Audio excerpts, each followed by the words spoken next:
Entertainment for every fan. Get sports betting tips from the best in the game. Available on the Odyssey app and our sister station 650 The Bet. Sports Radio 610 presents Seth Payne and Sean Pendergast. We coming to H-time. Let's get the work in, man. Let's go. Great day, great day. Oh, give me some juice, baby. Oh, yeah. Hey, what's happening, everybody? Hold on, I put it in the wrong hole. Let me see. Okay, all right. We're good, Sean. Let's see. Your let's headphones do this are on thing. set. I had my headphone jack in the wrong, Story. the wrong input. Yeah. What's happening, everybody? Sometimes you think it's just right next to the other one. Thursday does. Yeah, one of them's happy bigger. Thursday. One's bigger than the other. Yeah, it's normal Friday. Yeah. If you're on the football calendar. right. It's very confusing. It's a football Thursday on Sports Radio 610. Over there, usually you would have a young Seth Payne stumbling in at 4 a.m. saying, "Coach, what is this? A normal Friday?" And then that's how you go. Yep.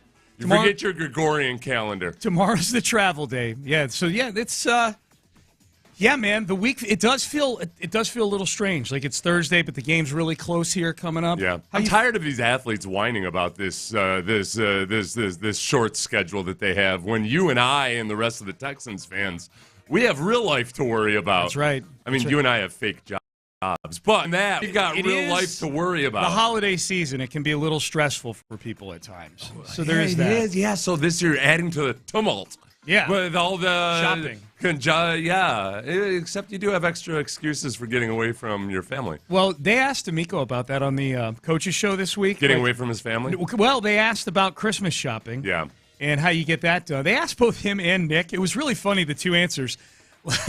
D'Amico was like, I outsource all that to my wife. You know, like yeah. he's I think Jamila is his wife's name. I can't remember what his wife's name is. I'm off the top of my head. Sorry, D'Amico, and your wife.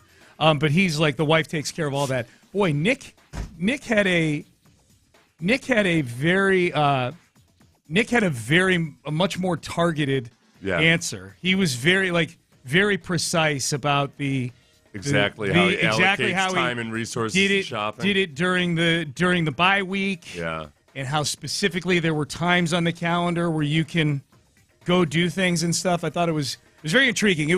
D'Amico's was very much a swarm answer, which is I just swarm that stuff all over to my wife and family to do. That's good. And Nick was much more GM-like about it, like very targeted about it, very efficient, very, just I think very plan-oriented. What do we hope for D'Amico is that in the transition to becoming a genuine head coach, instead of just a coordinator, which every single new head coach has to do, it's about delegating. Yeah. Are you comfortable delegating? Yeah. And I'm glad that D'Amico is comfortable delegating. Meanwhile, with your GM, you want a little bit of the micromanager, you know? Yes. So I like this. Yeah. I feel like this is good. Yep. So Christmas shop. Why the Texans hierarchy's Christmas shopping habits have me enthusiastic about the future of this football team. I didn't want to knock us off track, but just the reason I was holding a laugh in when you talked about not knowing D'Amico's wife's name. Yeah. There was a skit once on SNL with a game show called "What's Your Friend's Wife's Name?" or girlfriend's name. Really? Name your friend's girlfriend, and they would bring their guys out, and he'd be like, "Hey, Jim. Hey, you. Yeah. Hey, sweetie." You're a former sales guy, so you know to keep notes on all this stuff. People's families and everything. I do have. There's a lot of people I have their wives' names in my notes and stuff like that. Yeah. But I went through a period in the last few years where I got really bad about listening to what people's names were when I met them. Like really bad. I used to be really good at it, and that was a New Year's resolution of mine this year. And I'm told one tactic you can use is when you meet somebody, repeat their name. Yeah. Oh, nice to meet you. Nice to meet you, Seth. Yeah. And just say it over and over again. Plus, people like hearing that. They say people love hearing their own name. Firm handshake and hearing their own name. That's what they like these days. Firm handshake's dicey, man. It's hard to gauge. Sometimes I go too hard. You've gone too hard when somebody's like, whoa, there. Yeah, but I'm never trying to be that overpowering person. Right. If anything, I try to minimize however intimidating I might be because of my size. Mm-hmm. And so, but you also don't want to give a limp handshake. You can't go limp. So you can always go, you always want to err on the side of too hard. Yeah. Absolutely. That's what everybody says. But then, sometimes it's an elderly person. And you're like, well, I don't want to I don't want to break a bone. Yeah. But then that old codger just crushes you like he's got a hydraulic press hidden up his sleeve. Crush a bone in his hand's a funny story. That's true, and then he feels good about it. Yeah. He can die knowing that he's the alpha. Right. Give him something to live for. Yeah. So where are we on Mahomes playing? We think he's playing? There's that. Oh, yeah. You know what? I'd forgotten to even think about it. He's been a full participant in practice the last 2 days. Yeah. I think and honestly, okay, this is what you need to recognize and understand about what the Chiefs are right now. Okay, wash away the minor detail of the 3 Super Bowl victories. As the minor details, forget about those for a minute. But it is I'm joking about that because I'll come back to that. Yeah. The Chiefs' offense has scored 329 points this season. Okay. The Texans' offense has scored 328 points this season. So they're basically the Chiefs. These two teams are kind of very, very similar in a lot of ways. Yeah. You haven't gotten the production you expected out of your quarterbacks. And a lot of other similarities even on the defensive side of the ball. But the big thing is you can't wash away the fact that the Chiefs, when it comes to crunch time in the fourth quarter or in overtime, they have a lot of veterans that have a lot of crunch time experience. And yes, there's been a little bit of luck involved in some of these close victories, but you just cannot discount their ability to get it done when it really, really matters. That's where they have an edge over a lot of teams. But if I knew nothing about the histories of these teams, I would say, well, these look like these are similar football teams facing each other this weekend, and there's opportunity there. Well, and I think I agree. I think they match up really well. Yeah. I think there's some areas that the Chiefs are either deficient or banged up in right now that really match up well with the Texans. Most specifically, the Chiefs' offensive line versus the Texans' pass rush, which is fully healthy right now, ready to go. But I think what you say, you're talking about the Chiefs. That's the delta right there between 13-1 and 9-5 is that experience level in all these close games. Right, yeah. I can't wash away the fact that the Chiefs have beaten some really good teams already. You know, and they lost to the Bills. The Texans beat the Bills. That's nice. But if we were going to do the NFL, if we were going to do the NFL playoff committee, if we were going to decide it by that, you got to look at the quality victories that the Chiefs have over good teams. And they've just been better on the sum total of the season for that. Andy Reid talked about Mahomes playing. He said, if Patrick can go, he will go. Yeah, listen, if he can go, he'll go. If he can't, then he can't. I mean, that's keep it that simple. We're not, that's how we'll roll with it. So, and then I'll just take it day by day and see how he does here. Yeah. But at this point, there is a chance that he can go. He's not being ruled out. Yeah, there's a chance. Yeah, see. Factor in, you're in a position now where 2 wins and you get the number 1 spot. Does that affect your judgment at all? No, not necessarily. The games count. So, it's a game. And, in the NFL, and it counts. And, if your guys can play, they play. As long as it's medically, if they're fine, they go. Biggest disconnect between the media and head coaches I'm finding out over the last few weeks. We all look at the playoff scenarios and the rest of the season. Andy Reid's like, the Texans are coming here on Saturday. That's all I care about. There is something to, unless when it gets very clear cut when you're down at the very end and there's no room for movement or anything, and it's only one game, the last game of the season, right? Then it's easy and obvious.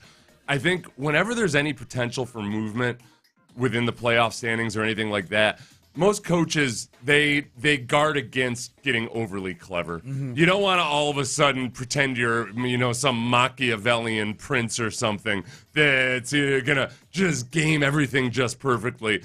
Just focus on what's in front of you, which is going out and playing football. So the Chiefs still have a chance to capture the number 1 overall seed, or even you don't want to squander and just all of a sudden think, oh, yeah, we'll just cruise on through the rest of the season. It invites too much complacency into the building, all of that. So I think that I would take it at face value that Reid's going to, allow Mahomes to give him the input into how he feels.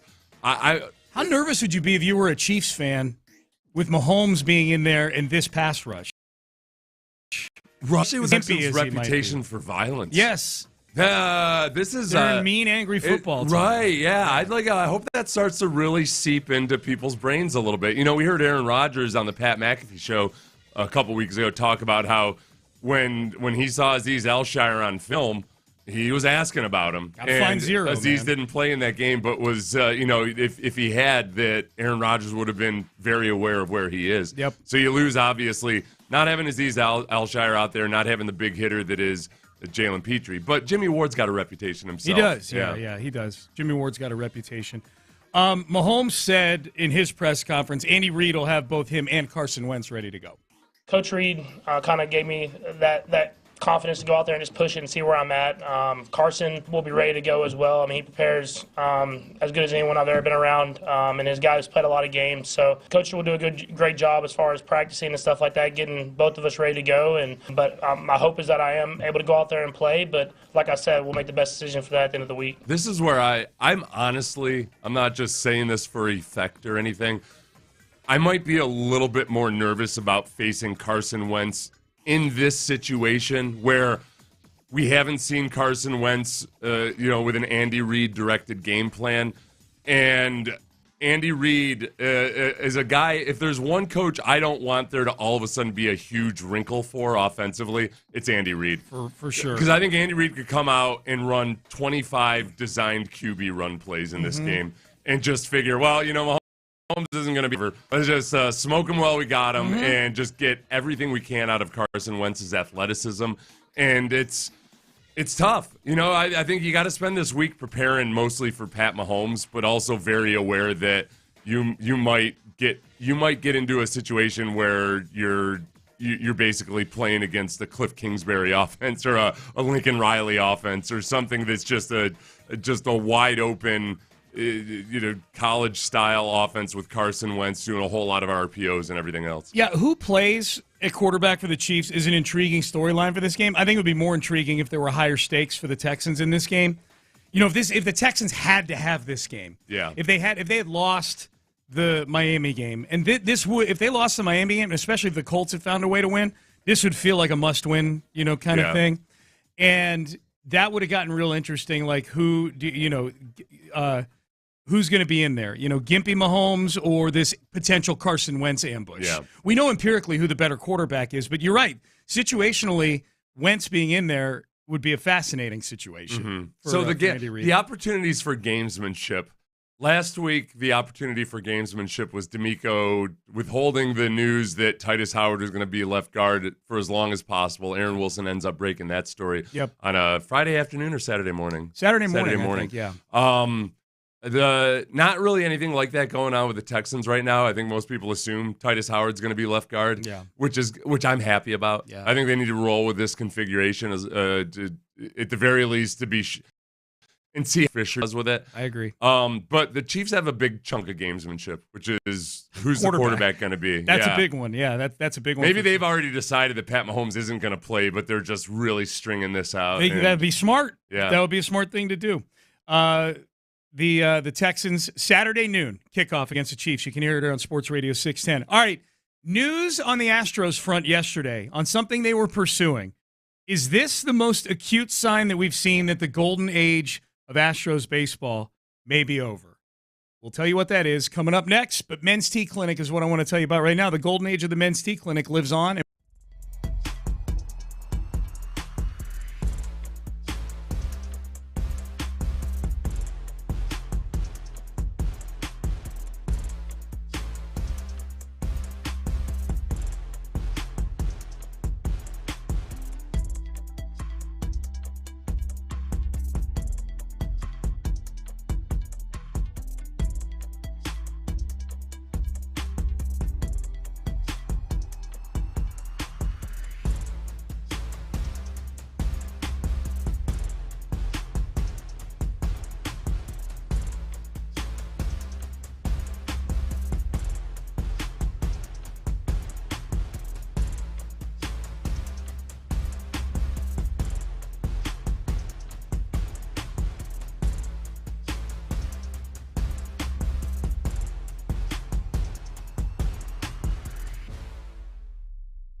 on the Southwest Freeway, exit Kirkwood, and take the first U-turn at West Airport under the giant American flag.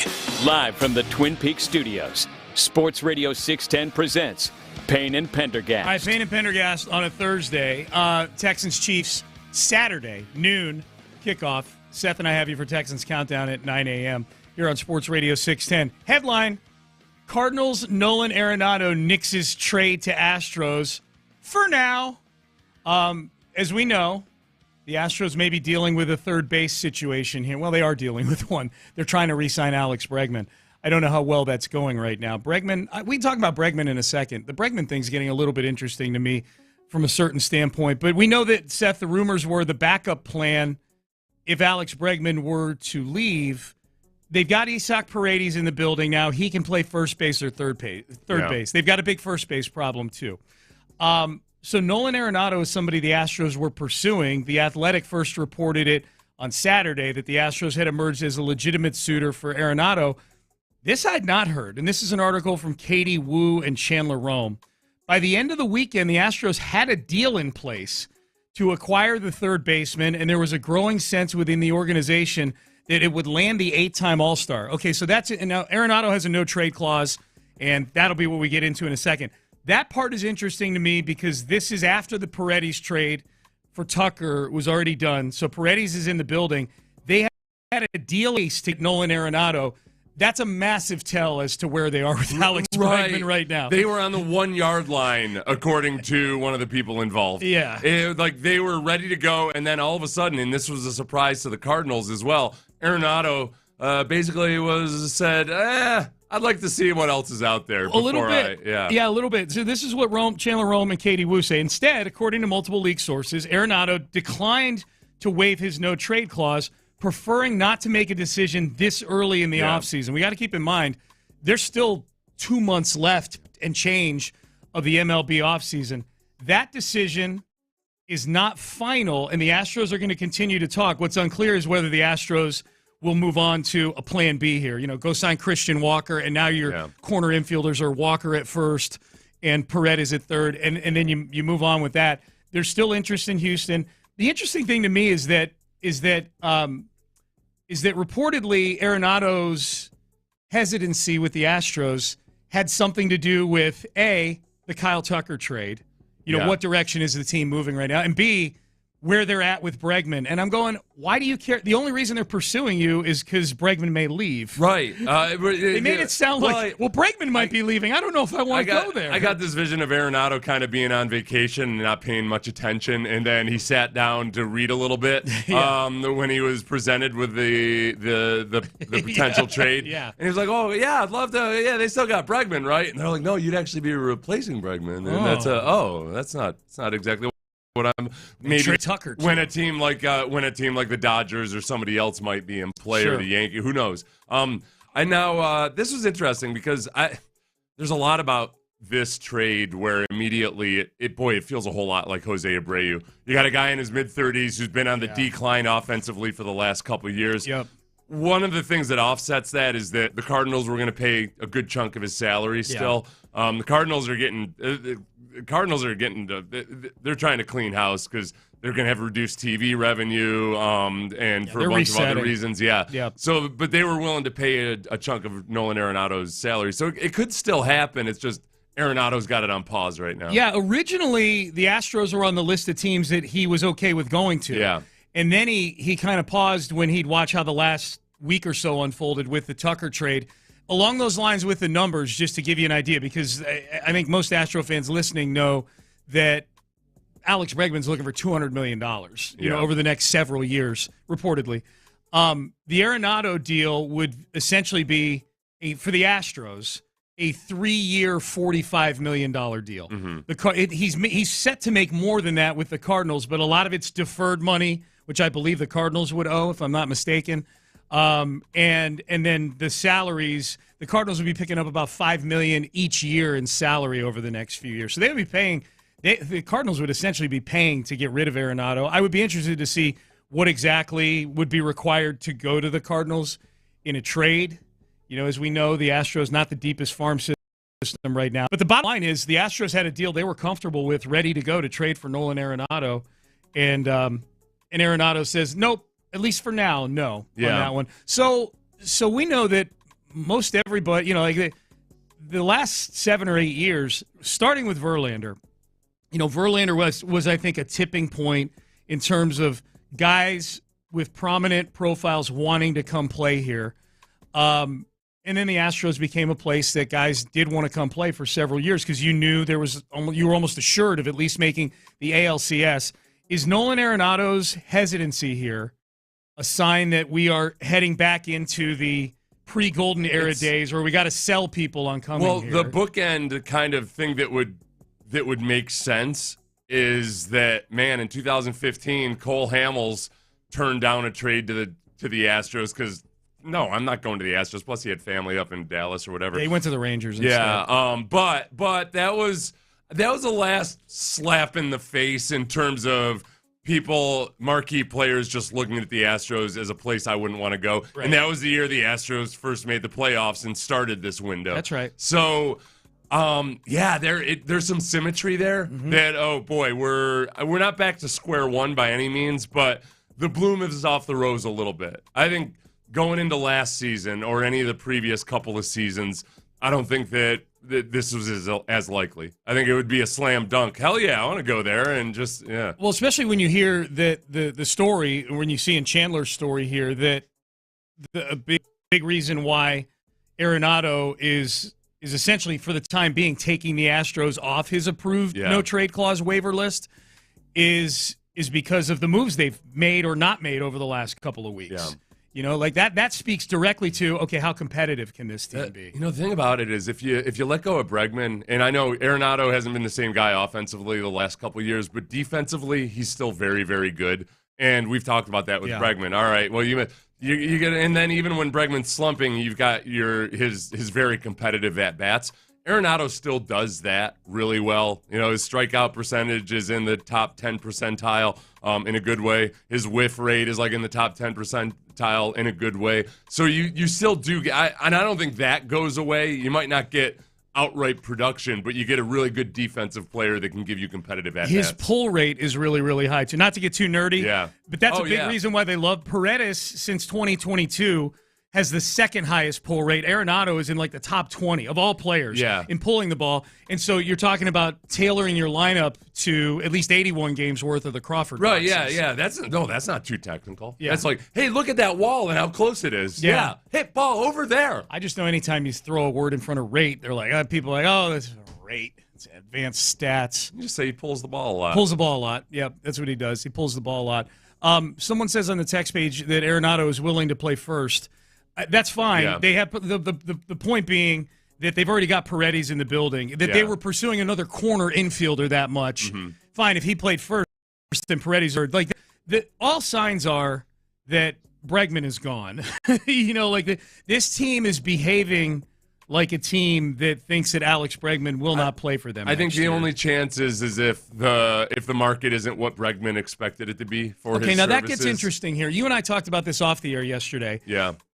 I am very curious what kind of offers he's getting right now. Right. If maybe the market's not what he thought it would be. I don't think it's going to be like the Dallas Keuchel situation where, Keuchel went all the way until July before he signed. Bregman will be back here before he he'll be an Astro before that happens. Unless there's a trade for Arenado before that. He might get left out in the lurch. Oh yeah, left out in the cold. Yeah.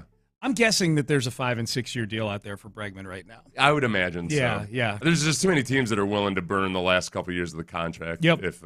And now, okay, is this emotionally, if you're Bregman, this would be the thing that maybe if there was anything holding you back and maybe where you were going to give a little bit of a hometown discount or anything like that, I would imagine that finding out that the Astros were all in on Arenado and it was Arenado that pulled out the rug, that'd be like, it'd be like if you leave your wife and then your new girlfriend dumps you and you come back and you're like, honey, I've reevaluated things. And, I never really appreciated all that. That's funny. Yeah. Like the Astros can't go to Bregman and be like, no, baby, it was all good. We were just, it's just playing the game, I think Bregman understands. That's funny to think about it that way. I think Bregman understands the business. No, totally understands the business side of it. But that's what I'm saying. Yeah. If you wanted there to be any kind of a sentimental attachment, this would have severed that. Yeah. That's a great point. Yeah. Right.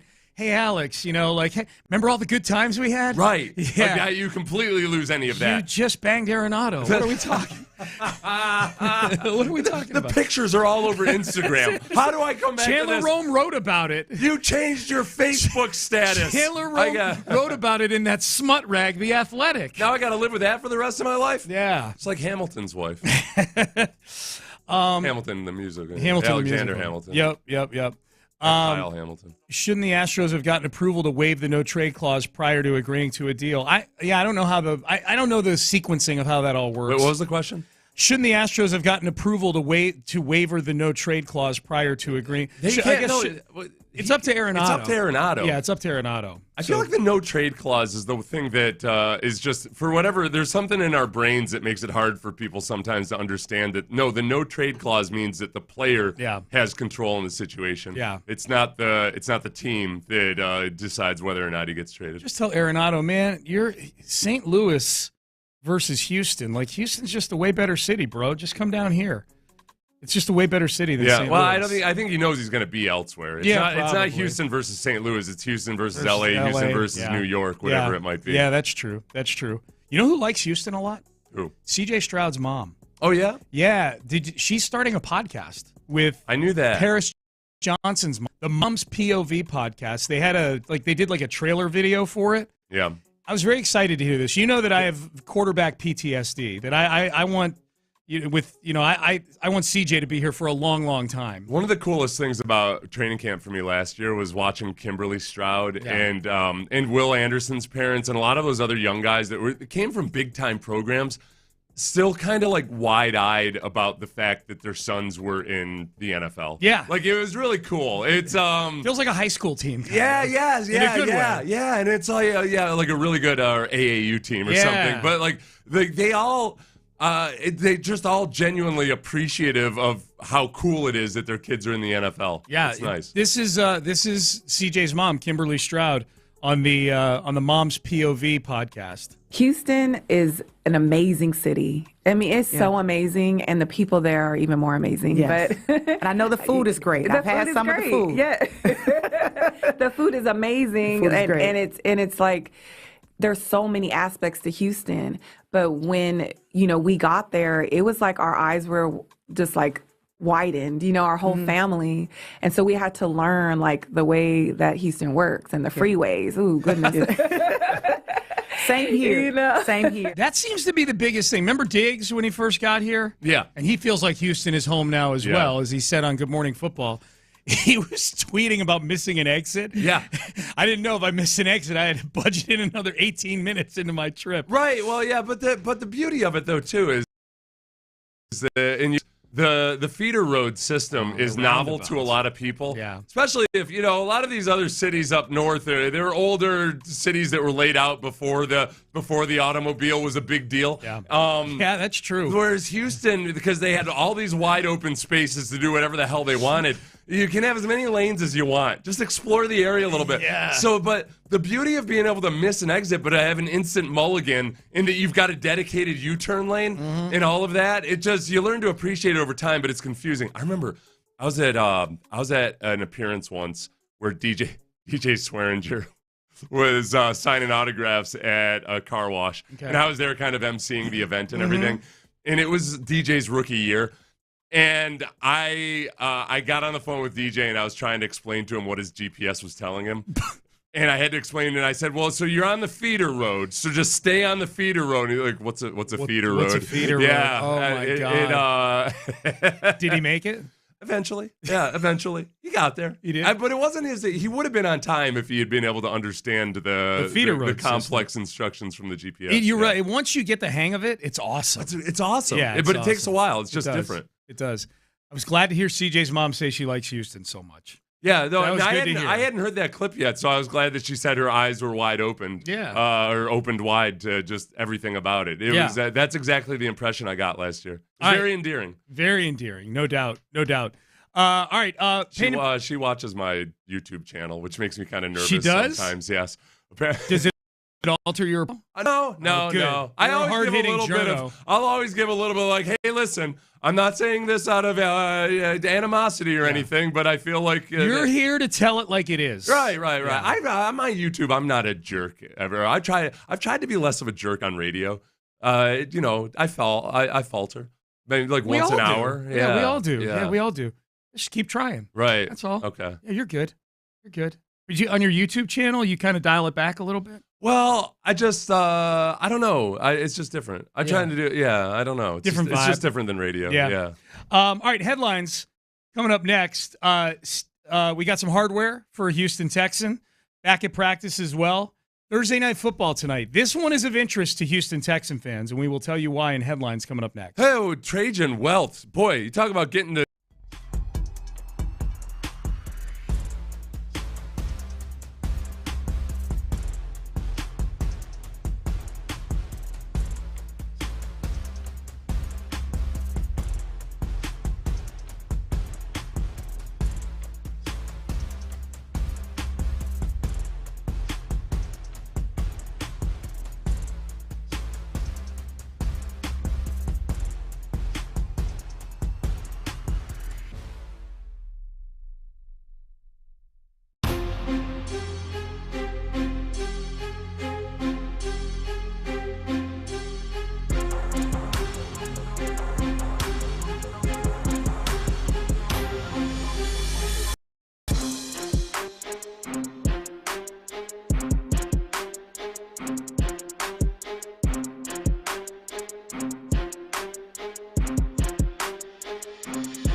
and Pendergast with today's headlines.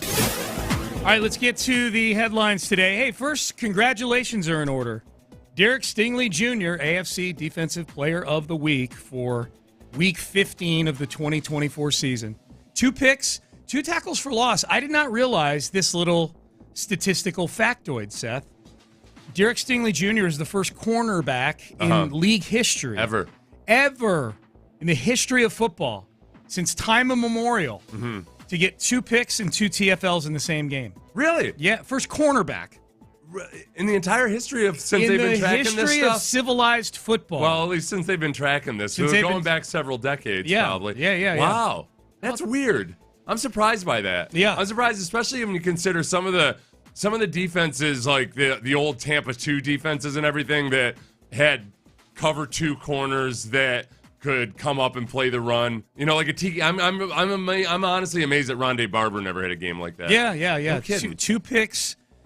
Well, you think about it, how many 2-pick games does somebody get in their career? That's true, and then to also have the 2... Happen to get 2 TFLs. That meets the eyeball test. That was a pretty cool performance. Well, and I think, too, like the 2 picks obviously were incredibly significant, right? They were both in the fourth quarter.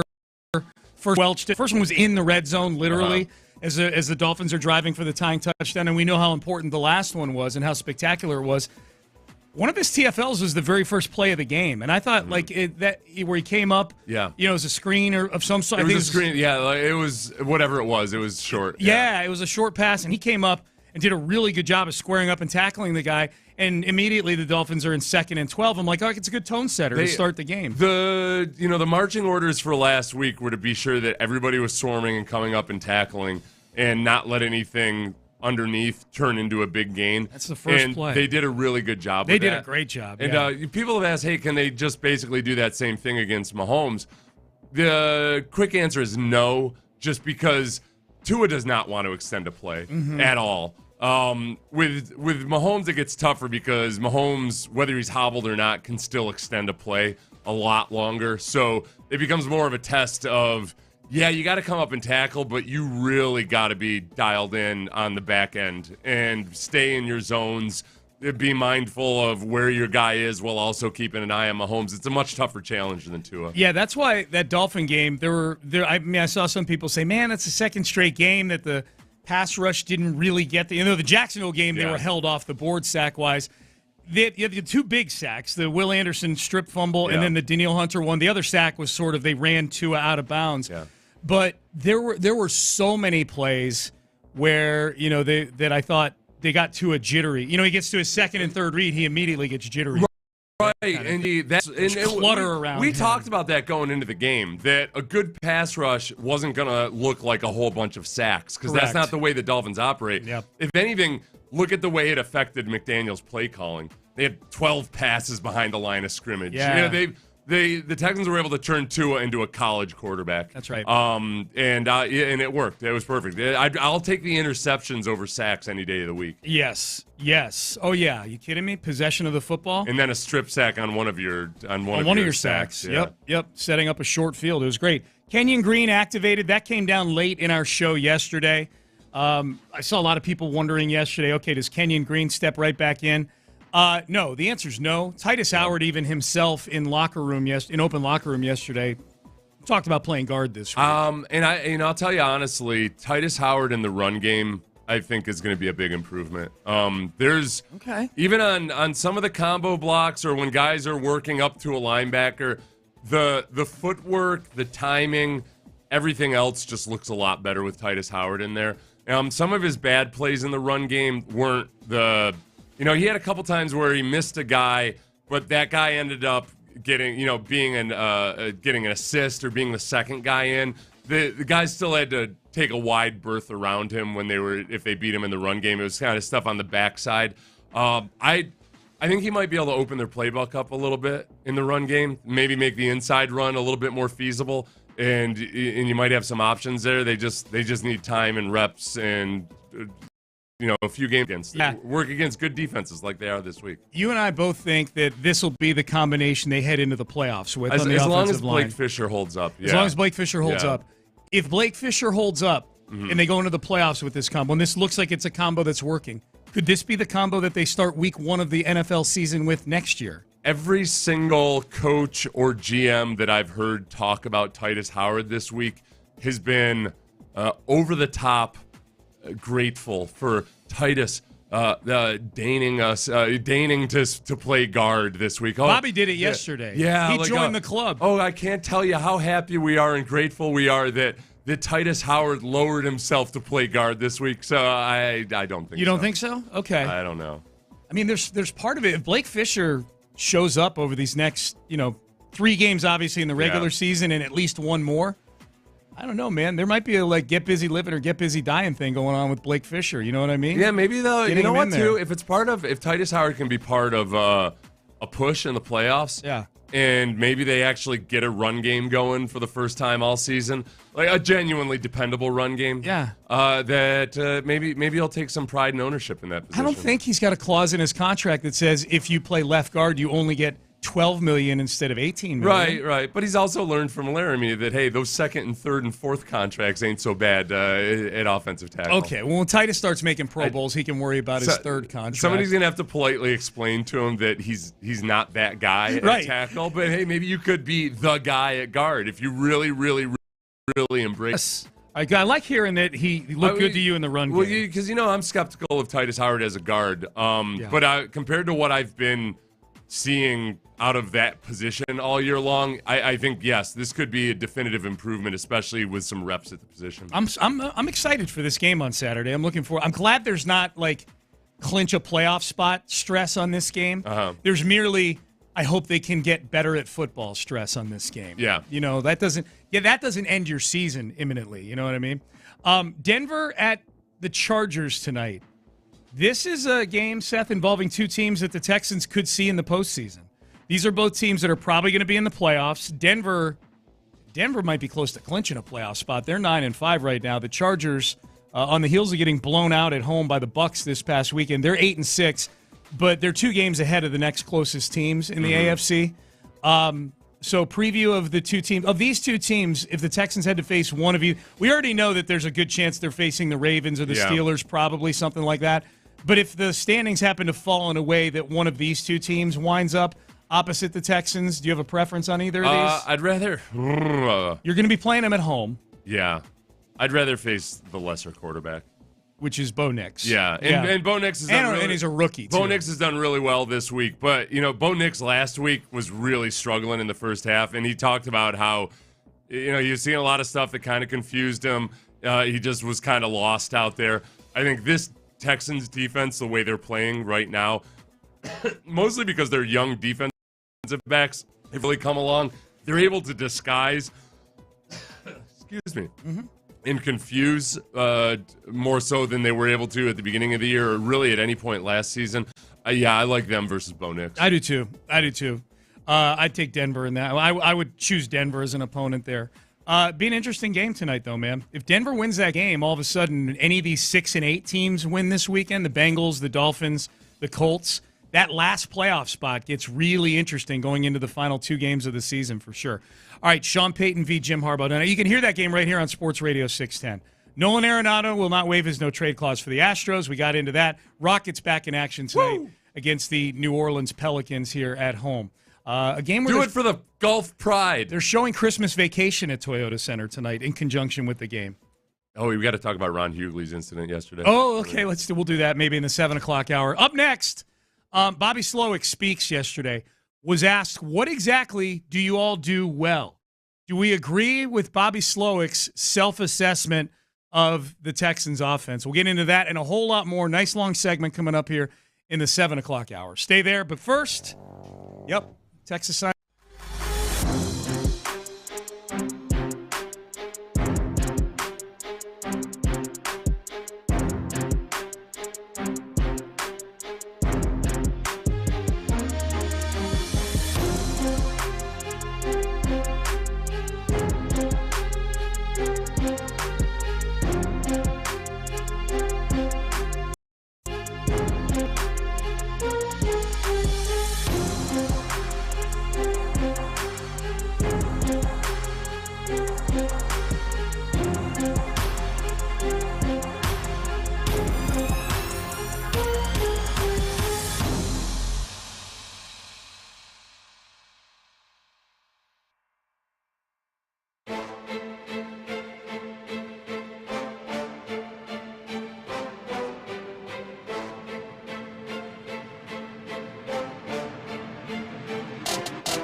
Sports Radio 610. The Texans play here. An Odyssey sports station.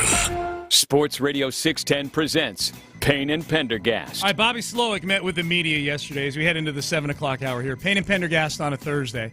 Was asked about the bye week again.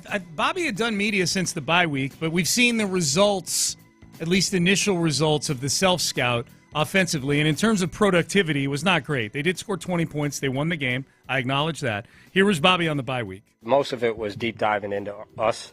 You know, it started as some other stuff with some opponents, but really what it became was a deep dive into us and honing in on what we're good at and what we need to continue to do every week, which I think we had a lot of confidence built over the bye week and leading into this last week in what we wanted to do and how we wanted to attack. And, I mean, the plays were out there for us and we didn't quite make them. You know, a lot of the times as we were trying to stay on the field.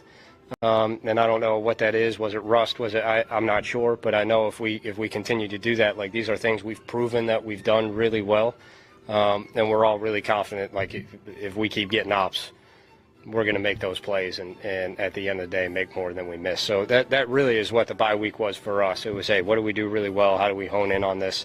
And just continue to execute those things. Okay, so that which set up the follow-up question. I think it was Landry who asked this question. Yeah. Said, okay, well, what exactly do you do well? Do y'all do and really well? I will point out, Landry didn't ask it in a passive-aggressive type way or anything. I read it on the transcripts, and I kind of in my mind, I was kind of like, well, what do you do well? But Landry didn't. He was courteous. He has it in a respectful way. It was a really good follow-up. It was like, okay, well, what did you? It's the what perfect do you follow-up. do? What did you learn? Yep. I can't give all the secrets, you know, but I would say explosives would be the number one thing, you know. If you keep it fairly generic, our quarterback's really good at throwing explosives. We got really good skills. We got a really good running back. We got a great tight end. And we got guys that, you know, can stretch the field if they need to and also can catch the ball underneath and run for it. So I think, like, if you take out last week, which I don't know if we had an explosive, maybe we had one. And yet we still are ranked like 6th in the NFL going into last week. We were somewhere in the top 3. And we've been there pretty much the entirety of the last year and a half, you know. So that would probably be the number one thing that jumps out is, you know, at any time, if we get what we want, the players can just make explosive, fun plays happen. So, and I almost kind of with explosives, those are based on yardage. And how are we defining explosives? I don't know what he's using, but probably plays of 20-plus yards. That's what I think. That's the universal Sometimes it's one. 15-plus in the run game, 20-plus in the passing game, or 15-plus in general, whatever it might be. I kind of include in that in the red zone, it just more becomes, okay, touchdown passes. So CJ to Nico Collins, the 2 times he did, those aren't explosive plays, but they're big-time plays. Big time. They weren't the tail end of a long drive or anything. You had to use a turnover to get to where you were. Yeah. But at least you can pull those out of your hat, even though the offense isn't really operating all that well.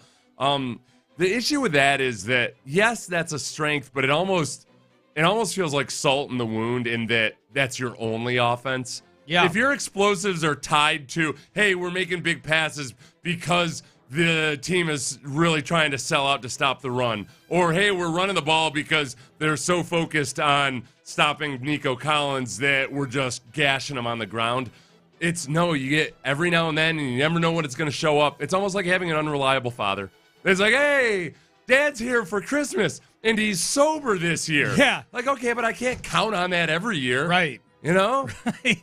Like half the time, Dad's promising to take you to Chuck E. Cheese, but then you find out, oh, no, he's drunk at the casino. Well, that's what this Texans offense is right now. They're a dad that shows up every now and then. They are, well, and I think if we had to drill it down to go which position group or positions of the dad that you're talking about, I think his answer was very telling that there's zero mention of the offensive line in that answer. Or tight ends. He mentioned the tight ends, actually, I think. I think he mentioned the explosives? The skills. Well, in that answer, he mentioned he was solely focused on skill guys in that answer.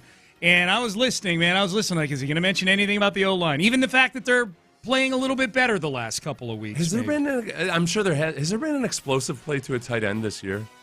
Like a big-time play? I'm sure Dalton Schultz has a catch of more than 20 yards this year. Yeah, and Brevin, but there's been no Brevin Jordan versus Cleveland. 76, or even Dalton Schultz versus Cleveland. Remember the touchdown right before the half? Yeah. It was CJ rolls to his right, throws back across to the left. Yeah. There haven't been a lot of that this So year. that just, it kind of grated against me in that, you're talking about hero ball. And hero ball is not the dream of what you want your offense to look like. Can't count on it. That was the Bills couldn't get over the hump forever is because Josh Allen had to play hero ball. Yeah. But then the next question, I think it was the next question, Aaron Wilson asked about something along the lines of, hey, you saw Tank Dell really, show up as a returner. Does that make you more eager to get Tank Dell involved as a receiver in that way?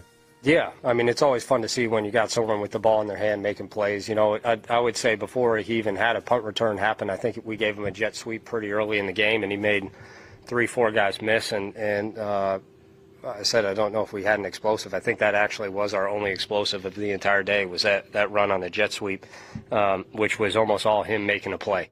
Yeah, so... Exactly. Was bothering me. Like arguing against himself. You can't even compliment Tank Dell without me getting agitated about the fact that, that was all Tank Dell. It wasn't the play call. The defense knew what was coming. They had it defended. The blocking wasn't great, but Tank Dell just made it all happen on his own. It's exactly what I don't want to see. I want to see a well-executed, well-blocked, timely play call, and that was the one explosive play there. It was exactly the kind of play that I'm talking about. It was funny. It's funny, too, because Tank hasn't had nearly the number, not even close to the number of, huge wow plays that he had last year. He had 7 touchdowns last year in, 11 games. I think he's got 2 touchdowns this year. Yeah, I mean, he should have had one against the Patriots. That he dropped. He should have one against the Lions that CJ underthrew. Yeah, so but this kind of plays into what I was going to say. There was a question that I had in the mailbag to my podcast, to the Utopia podcast that I did yesterday, and someone asked, and I think the question comes from the fact that Tank does not have the eye-popping stats or highlights this year. Someone asked, has Tank Dell become just a guy? And I'm going, no. I watch Tank on the punt returns that he had. Tank is still really capable of making a bunch of guys miss. Yeah. He's still capable of doing things that you can count on, in terms of just twitch and body movement, that you can count on one hand how many guys in the NFL can do some of the things Tank does. I guess the concern might have been, is he not getting open as much as he was last year? I think he's still getting separation. I think a lot of it just boils back to really a lot of the same things they're saying about Pat Mahomes, Kansas City, which is when your pass protection is as unreliable as it is or haphazard as it is, it makes it really hard to have the timing and the rhythm. And there's times where CJ's trying to hold on to the ball, to wait for Nico Collins to come open deep, but that, so he's foregoing other opportunities. And I'm not trying to make excuses for CJ Stroud. It's just a really hard environment to operate in when you don't have that trust and faith in the timing and the rhythm of the play. So there's times where it's easy to look from above, not at field level, but when you're watching on film and say, oh, he should have hit this guy, he should have hit that guy. The vast majority of the time, there's a pass rusher coming open or coming free at that same time where people are. So it just doesn't work out that way in real time on the field. So I'm not excusing CJ from it. Yes, like any young quarterback, he has to continue to get better at dealing with poor protection. It's just been, the first half of the season especially, it was really, really tough this year. Yep. Let's hear from Steve Spagnuolo. He's the defensive coordinator for the Chiefs. Does a really good job. We heard Bobby Slowik's view on what the Texans do well. Let's hear from his counterpart. What's his view of the Texans offense? They look like they're in complete synergy, and not just those two, and not just that wide out. And I think they got a tight end that's real effective. Their slot receiver is really good. And then the running back, who we saw a lot when he was in Cincinnati. Boy, what a find he was for them. And not just as a running back. He catches the ball out of the backfield, too. We had the Texans since CJ had gotten there, so I really hadn't studied him other than seeing highlights and whatnot. But he's as impressive as you had heard about people talking. Really poised for a second-year quarterback, and I think he just has a unique ability to move around in the pocket and still have his eyes downfield. He makes a lot of plays slipping in and out of the pocket and finding an open receiver. And when a quarterback can do that, I think that's pretty dangerous. I think versus this Chiefs defense, the thing you need to know about as a fan is that they're down one of their starting cornerbacks. McDuffie's the guy that's good and that they can rely on. I think there's a real good chance McDuffie just shadows Nico Collins in this game. I was listening to a Chiefs podcast yesterday. I think it was Locked On Chiefs. And it's interesting because they were doing the same thing that I think everybody does. They talked about, well, boy, so if McDuffie is traveling, then who do you put on the slot versus Tank Dell? And you're like, well, no, he spends the vast majority of his time out wide. But yeah, like there's going to be opportunities, especially if McDuffie is shadowing Nico Collins. There should be some opportunities. The defensive backfield for the Chiefs is not the same as the one that won the Super Bowl last year, especially if their slot corner, Connor, got concussed in the game. So if he doesn't play on a short week, this is one area where, at the very least, the short week is benefiting the Texans, maybe more so than the Chiefs. Mm-hmm. Mahomes' ankle, whatever. I think he's gonna play no matter what. So I don't think the short week is gonna hurt as much in that regard. But the fact that they might be down two of their starting cornerbacks in this game is a big. Feels like last few weeks with the Texans that one of the topics has been this guy can wreck the game for you on the Texans. And a lot of times it's been about lesser teams. You know, if they're going to win, it's going to be because this guy wrecks the game. Jeffrey Simmons did that against the Texans when they played the Titans a few weeks ago. Fortunately, the game before that, neither CeeDee Lamb nor Micah Parsons was able to do that. They were the two guys that could wreck the game. Now, the Chiefs are obviously not a lesser team like those guys are, like those teams are. But I think even like the Dolphins game last week, like Tyreek Hill was the one guy who could wreck the game for you if he goes off, and they held him to 2 catches for 36 yards. I'm not like hyper worried about the Chiefs running up 30 points on this Texans defense. Yeah. You know, Mahomes is gimpy. They've not been a great offensive team this year, and the Texans have been really good defensively. I think the Texans are probably terrified about what Chris Jones might do. Right. That's the guy. You start talking about getting into playoff football, and man, the Matabike really made life miserable for the Texans' interior offensive line last year. Titus Howard, remember, was playing guard 3 years ago at the end of the season. It was 2022. 2022, and they faced Chris Jones, and they did a good job versus Chris Jones. The one thing there is that Chris Jones he was coming off an illness.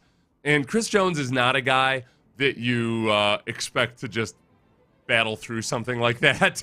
He's very selective about when he swarms. He cruises. Yeah. He kind of cruises until there's big moments, and he's so good at it that you kind of turn a blind eye to it. Yeah. Because he just shows up in the fourth. Talk about the Chiefs' ability to win in the fourth quarter. Part of that is that Chris Jones really shows up in the fourth quarter. Yep. They're a different team in a lot of regards in the fourth quarter than they are in the first three. Here's Bobby Slowik on how to limit Chris Jones. Well, a lot of people have tried a lot of different things, which is, now you got not just this season, but really all of last season on tape to see different approaches people have taken. And like, honestly, none of them have worked. Like, he's that good. And it would be the same for us. Like, at the end of the day, for us, we got some schematic things we're going to try to do to help us out and make sure we're aware of where 95 is all the time, and we're taking care of 95 all the time. But even then, eventually they do a great job moving them around, putting them in different spots. He lines like all over the front. Sometimes not even at the line of scrimmage, like he's everywhere. And if they find a way to isolate a one-on-one, then eventually they're going to isolate a one-on-one, whether it's the run or the pass game. So for us, at the end of the day, it's just how much are we going to strain and how much are we going to finish. They just need to hope that during the fourth quarter, he still thinks it's the third quarter. Yeah. You know, like that episode of The Office where it was actually Thursday, but Dwight thought it was Friday. Mm-hmm. So Jim kept talking to him all episode as if it were Friday to confuse him, and then Dwight just didn't come in for work the next day because he thought it was Saturday. They need to do that. The Texans need to get in Chris Jones' ear at the beginning of the fourth quarter and talk like it's still the third quarter. Mm-hmm. And then maybe by the end of the game, we'll be like, crap, I didn't put my foot on the gas pedal at all. I thought it was the third quarter the whole time. Yeah. I think that's the only route to stopping him against the interior of this offensive line. The way he framed it, I think he was trying real hard to, show the utmost respect to the opponent and everything. I don't necessarily want to hear, nobody's been able to stop him or slow him down. I got to go back and watch. The only time this season that Chris Jones hasn't had even a pressure in a game was against Atlanta in Week 3. Okay. So I'm going to go back and I'll watch Atlanta today and see exactly how Atlanta managed Chris Jones. And then send the link to D'Amico or to Bobby Slowik. Yeah, I'm sure they haven't thought of this. Yeah, they send probably, the link. Like, hey, guys. haven't considered the, yeah. Hey, guys. One of our listeners during the pregame show the other day was asking me about kind of like how do you scout opponents. Mm-hmm. And, the old rule was you go back and you watch the previous 4 games, and there's still a lot to that because, you want to see how this team has been operating as of late. The difference now is because everything's so digital and it's so easy to dial up specific situations. Oh, yeah. You look at similar, it's very easy to dial up exactly what has and has not worked versus Chris Jones. So they probably watched a bunch of that Atlanta film. Yep. So I don't like hearing from the offensive coordinator like, well, you just got to try real hard because he stinks, because he's awesome. I think that the thing I would worry about is if they try to do too many things to help out the interior offensive line. That's when a coordinator like Spagnuolo can really start to game plan for you. Like if they know, and that was what happened in the first half of the season. The Texans were doing a lot of protections that you're full bore trying to help out the interior offensive line, but in doing that, teams can show you one look. They can line up one way and almost what the protection's going to be, and then send a blitzer to that weak spot. Yeah, they've gone away from that. And I think they need to continue to go away from that. It's just that means, you're gonna have to just load up, and there's gonna be times where you got to block Chris Jones and be at the very least a speed bump. Titus Howard will be a big part of that. D'Amico Ryans talked about Titus Howard and how he played at guard. He's been in there before, so it's not totally new to him. Just things happen a lot quicker on the inside than the outside, right? Titus has that power and size to handle the big rushers on the inside. So I think he's a really good fit for being in there. It's just understanding how quickly those games and things happen where you have a little more space on the outside. You got more space, a little bit more time. In the inside, you just have to have quicker reaction time. This is what I hope for Titus Howard. Because I've never been impressed with him as a guard before, but going back and watching the run game yesterday, and I'm going to watch it with my old teammate Drew Hodgson, center, this afternoon. I'm going to watch Titus Howard specifically in the run game with him. I think that, look, we noticed this year at the beginning of camp, man, Titus looks big. He looks really big. Yes. And especially early in the season, he did not look... A little too big. He was not moving like an offensive tackle. Correct. Especially in the run game. Yep. I wonder if for Titus, who's always resisted the move to guard, and I was impressed with some of the things he did in the run game. I thought things looked better. It looked more like the system's supposed to look. Titus wasn't to blame for the negatives in that game.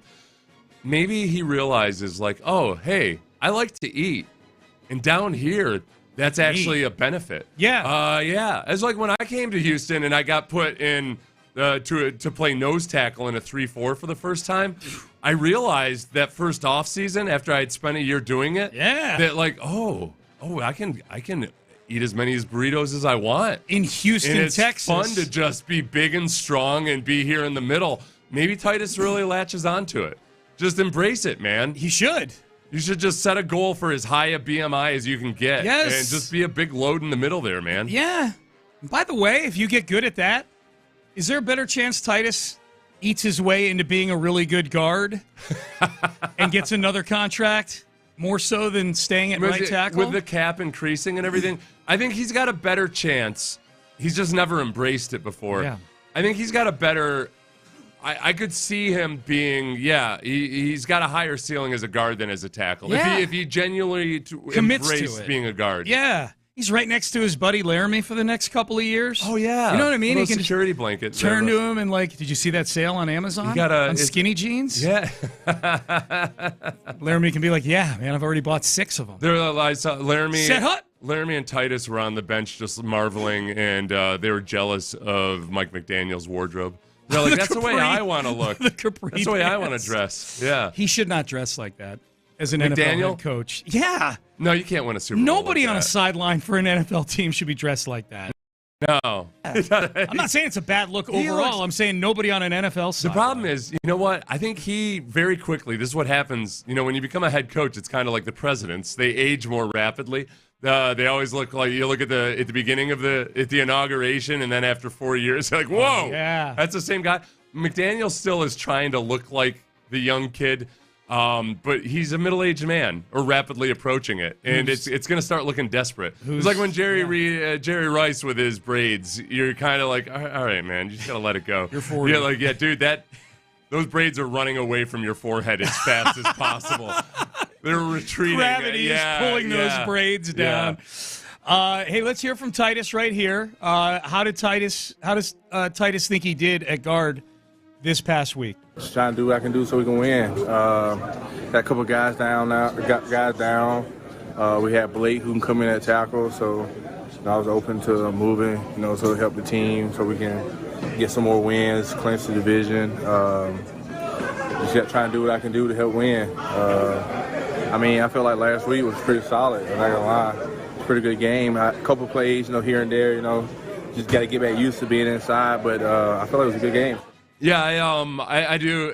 The running game didn't improve, and I think because of that, I think a lot of people looked at it as, okay, well, it's all right. Maybe you can trust him more as pass protector than the other guys for sure, but the run game didn't improve.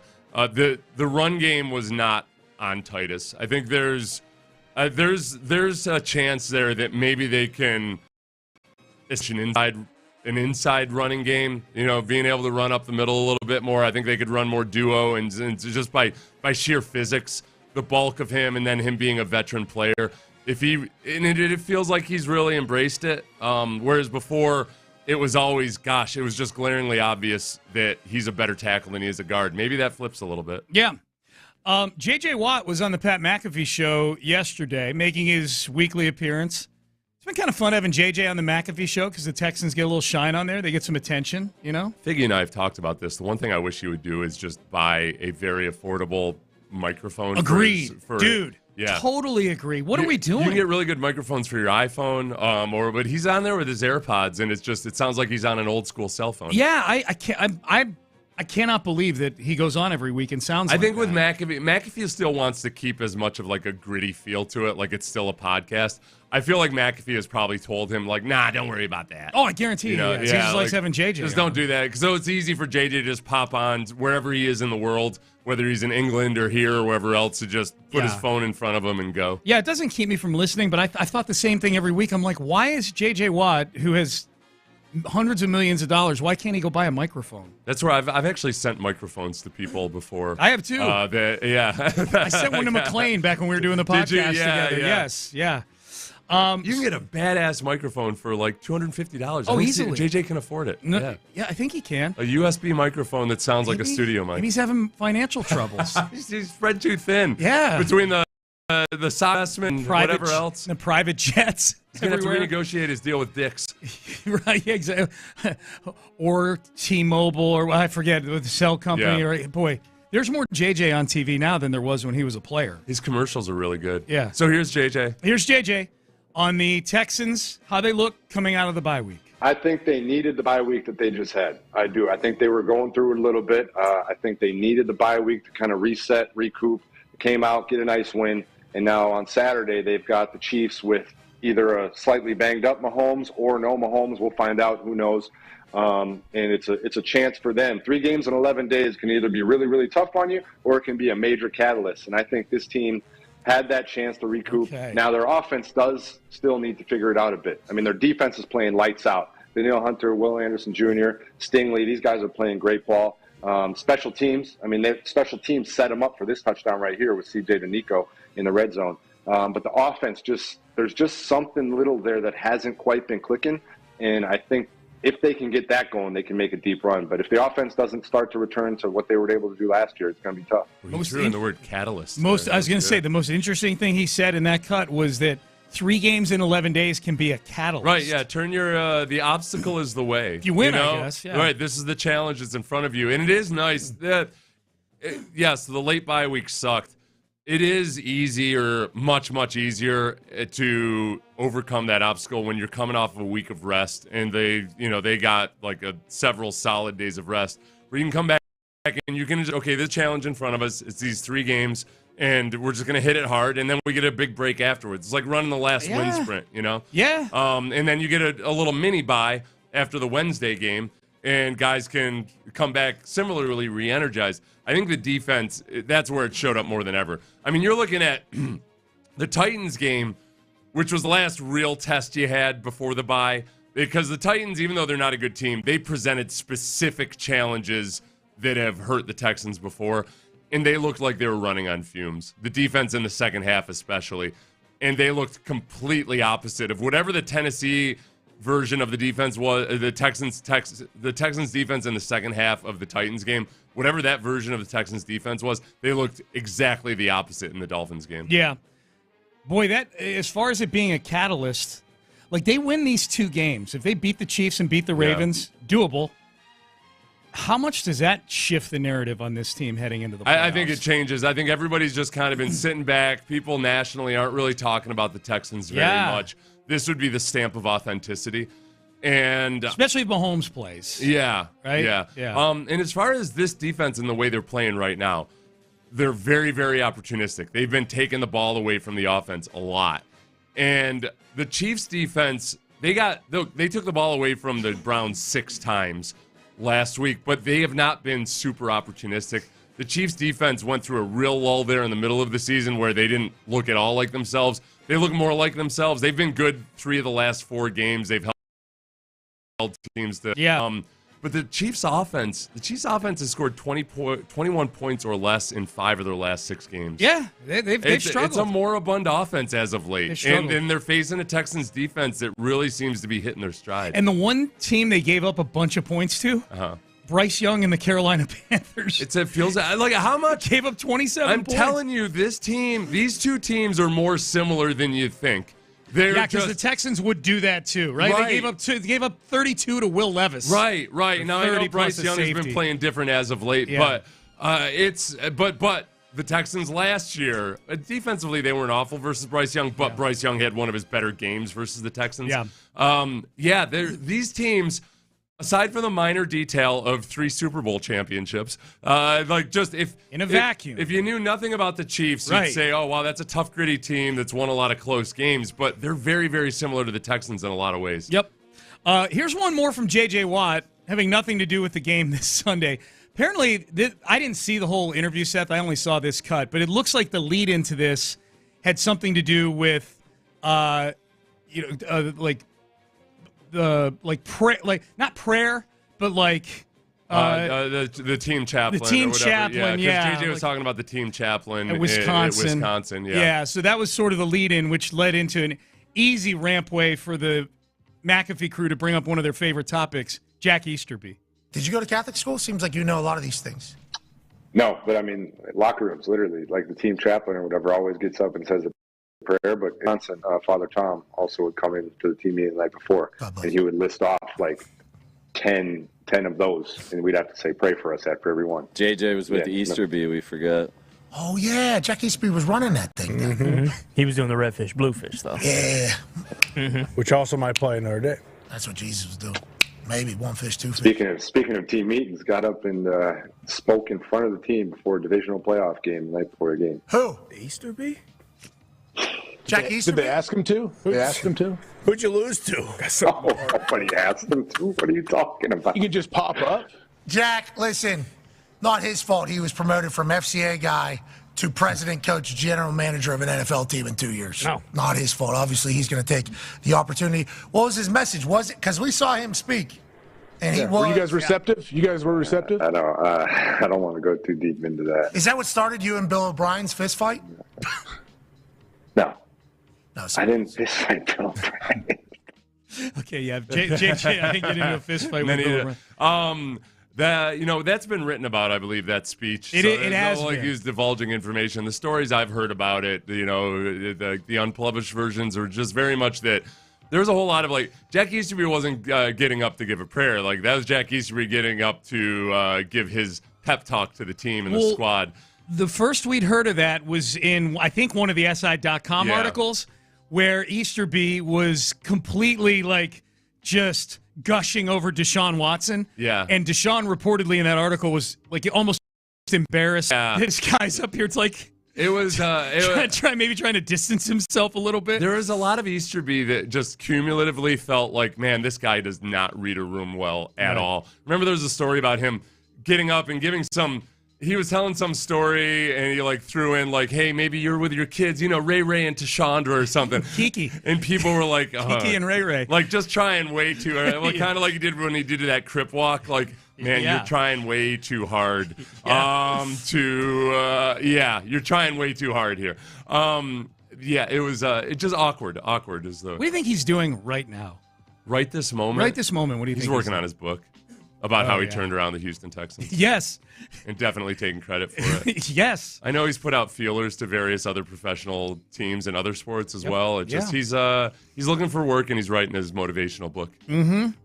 And he's got his version of how things went here in Houston and are going in Houston. Well, we already saw an interview where he talked about how incredible the changes they made were and everything. And I guarantee you, I don't know this, but I guarantee you he's taking credit for the Texans turnaround. Yeah, I can guarantee you he laid the ground, and and I don't need credit for it. I mean, I'm going to talk about it, my involvement in it for 10 minutes, but I don't need credit for it. I'm just happy to see that they're on the right path now, and that we were able to set them there.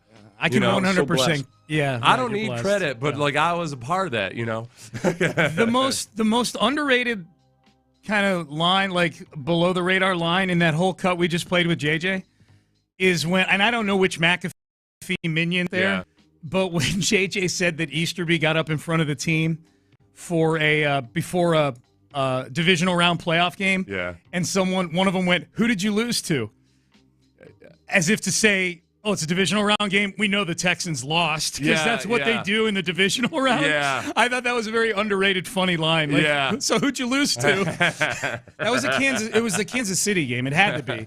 That's the only division. No, it was the Kansas City game. Yeah, it was the Kansas City game. It had to. That was the only divisional round playoff game that Easterby was around. The other thing about Easterby that I know one of the players told me that was just weird was just that he was always there. Like, you go to meet with Bill O'Brien and Easterby's sitting there in the corner with a notepad. It was just really, really strange. Psychopaths do, man.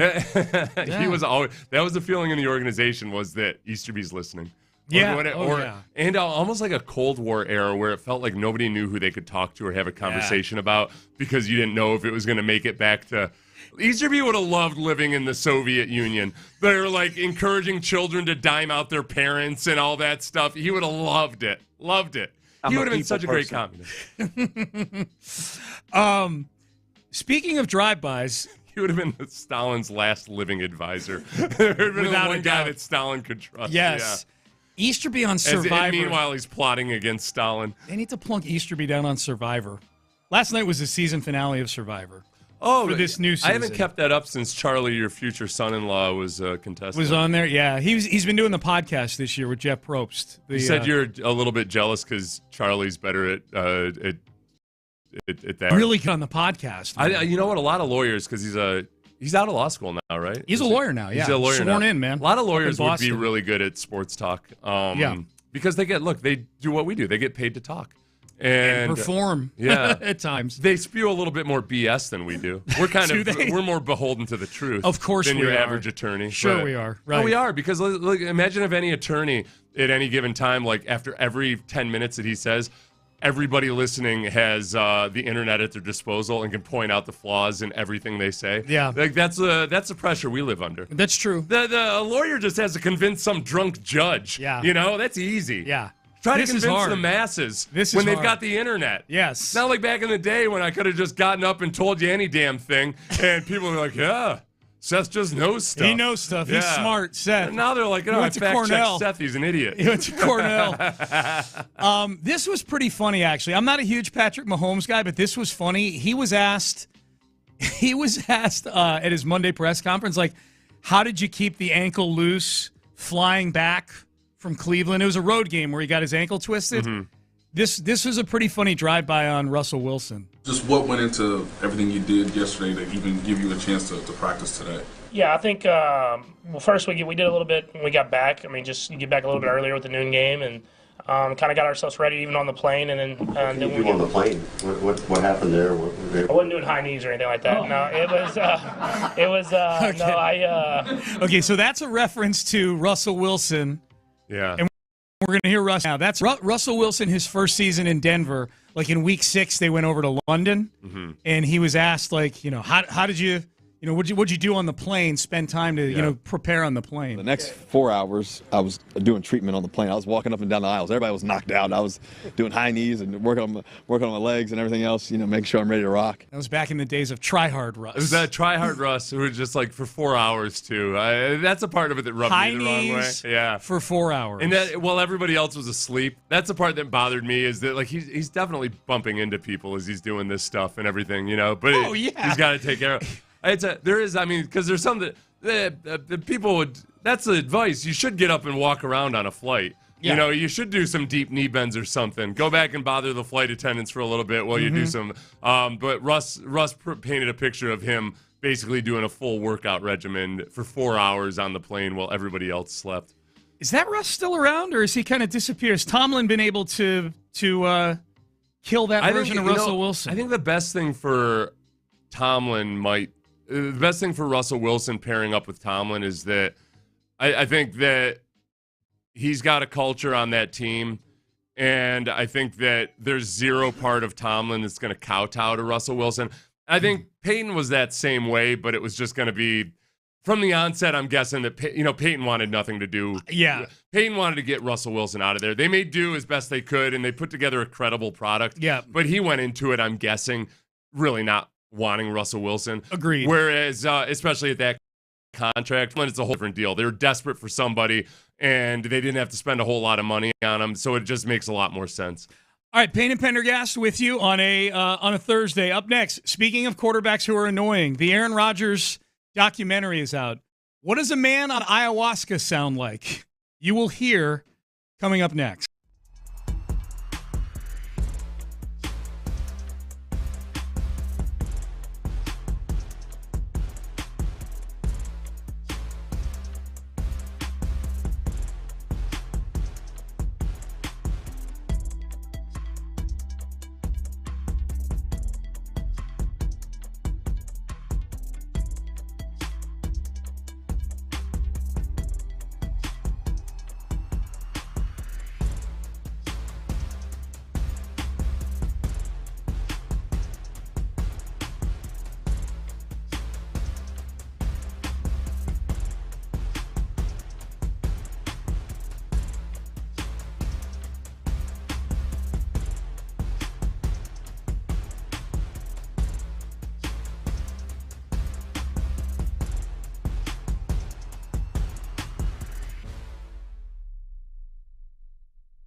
West Point Lincoln and Katy Freeway. 1 mile west of the Beltway, exit Kirkwood, under the giant American flag. Live from the Twin Peaks studios, Sports Radio 610 presents Payne and Pendergast. What does a man on ayahuasca sound like? Aaron Rodgers, the documentary is out. This is on Netflix, right, Seth?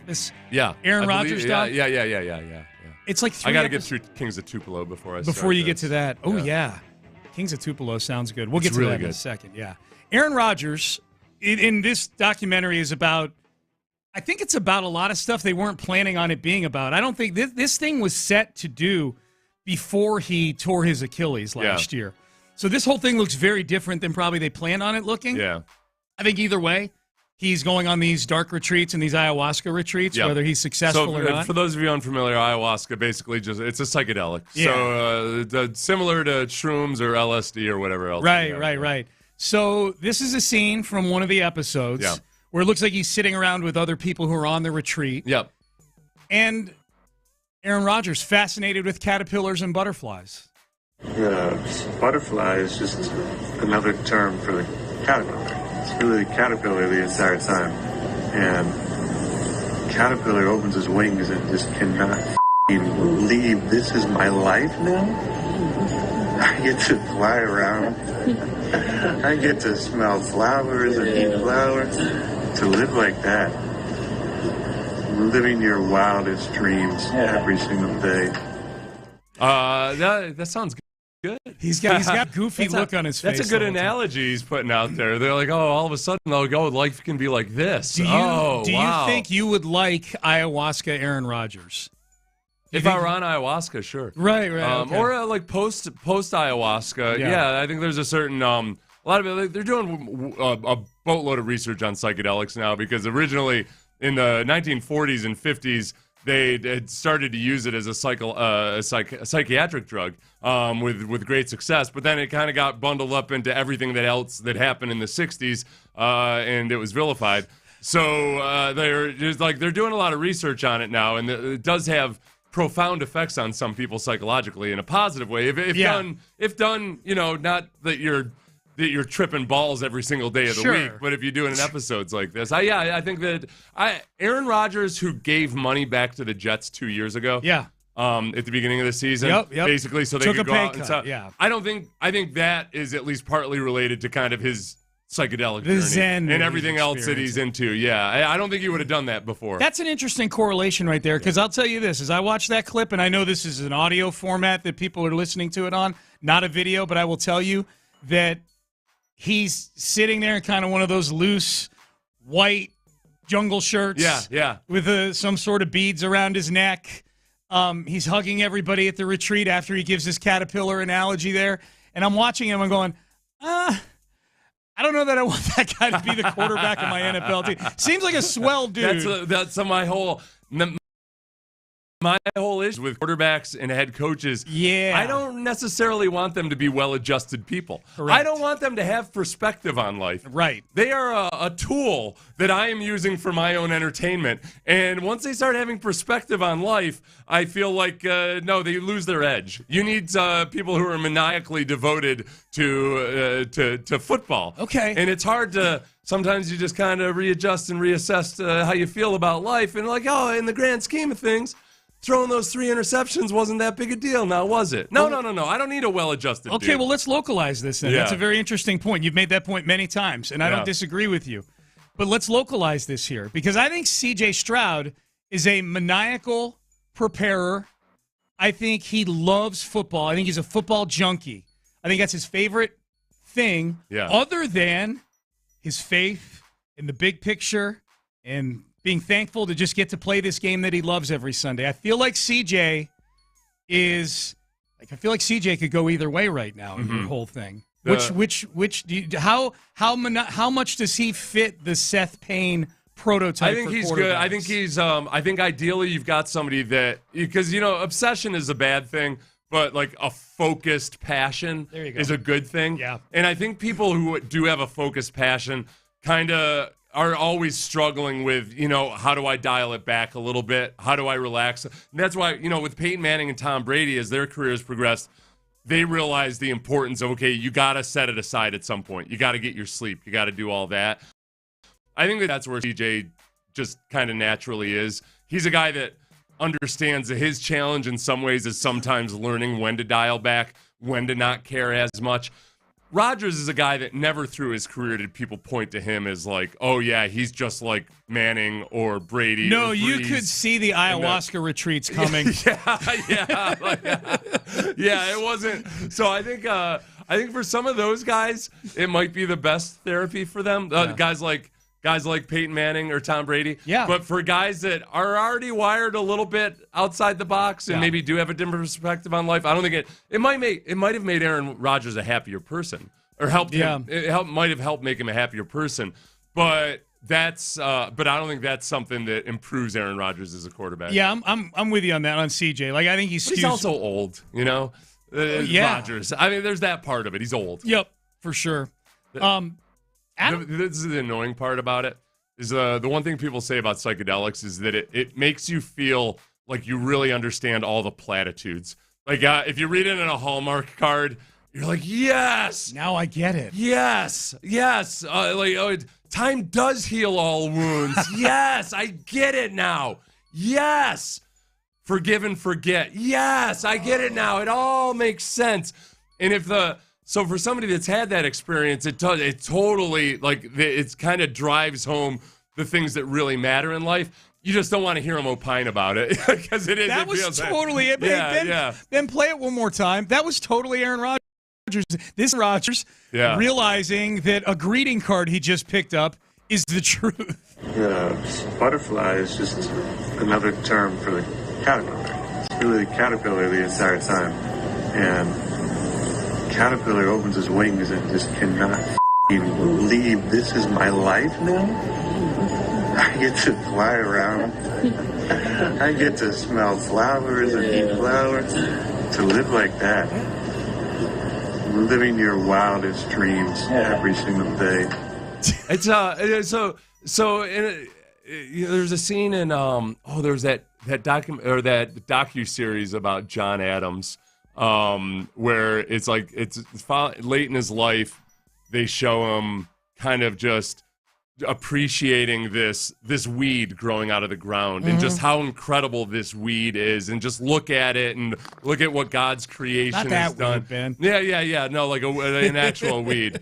But he's got a kind of just an appreciation for the fact that you get to enjoy this life. Yeah. That it kind of, for a lot of people, like accelerates that process to where you can just really get back and understand and appreciate how great it is to be alive. I want to go on an ayahuasca retreat now. You might want to. You're kind of selling me on it. What's this one you're watching now, Kings of Tupelo? Kings of Tupelo. It's about an Elvis impersonator who was arrested for allegedly sending ricin letters with ricin, the poison in it, to Obama as well as seveul other politicians. It's a documentary, so this happened. Fascinating. Really? Yeah, and it's a really well done documentary because these are huge, hard to believe that these are actual real people, because if you read these people in a story, you'd be like, well, that's just exaggerated. Nobody's like that, but they're all like it. Yeah. These Elvis impersonators, this circuit of Elvis impersonators. It's not one guy. There's a Wayne Newton impersonator that has a rivalry with the Elvis impersonator at one point. Yeah.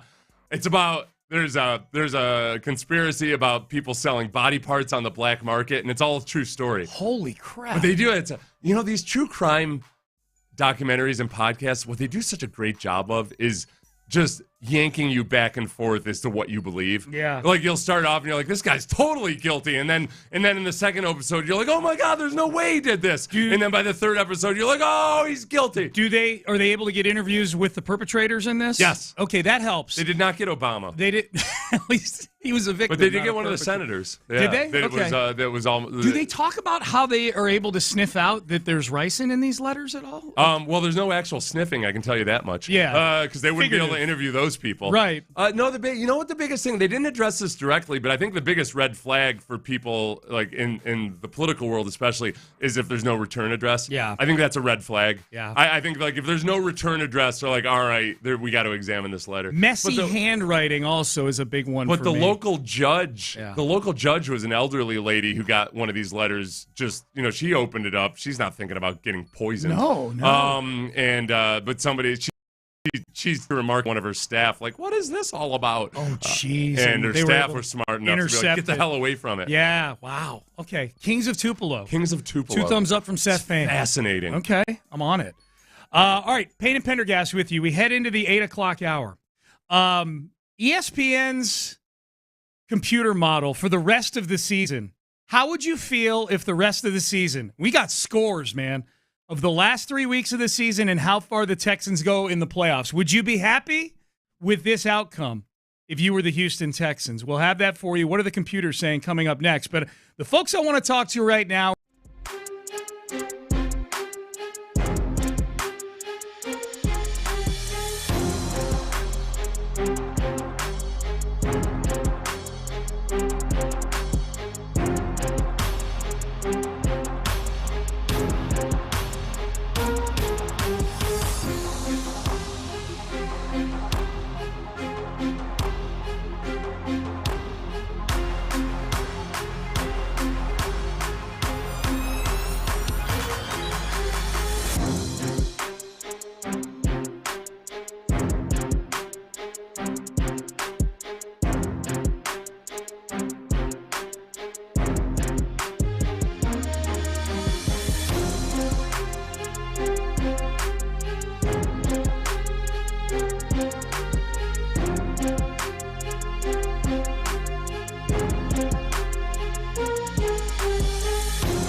access, exclusive content. Sports Radio 610. The Texans play here.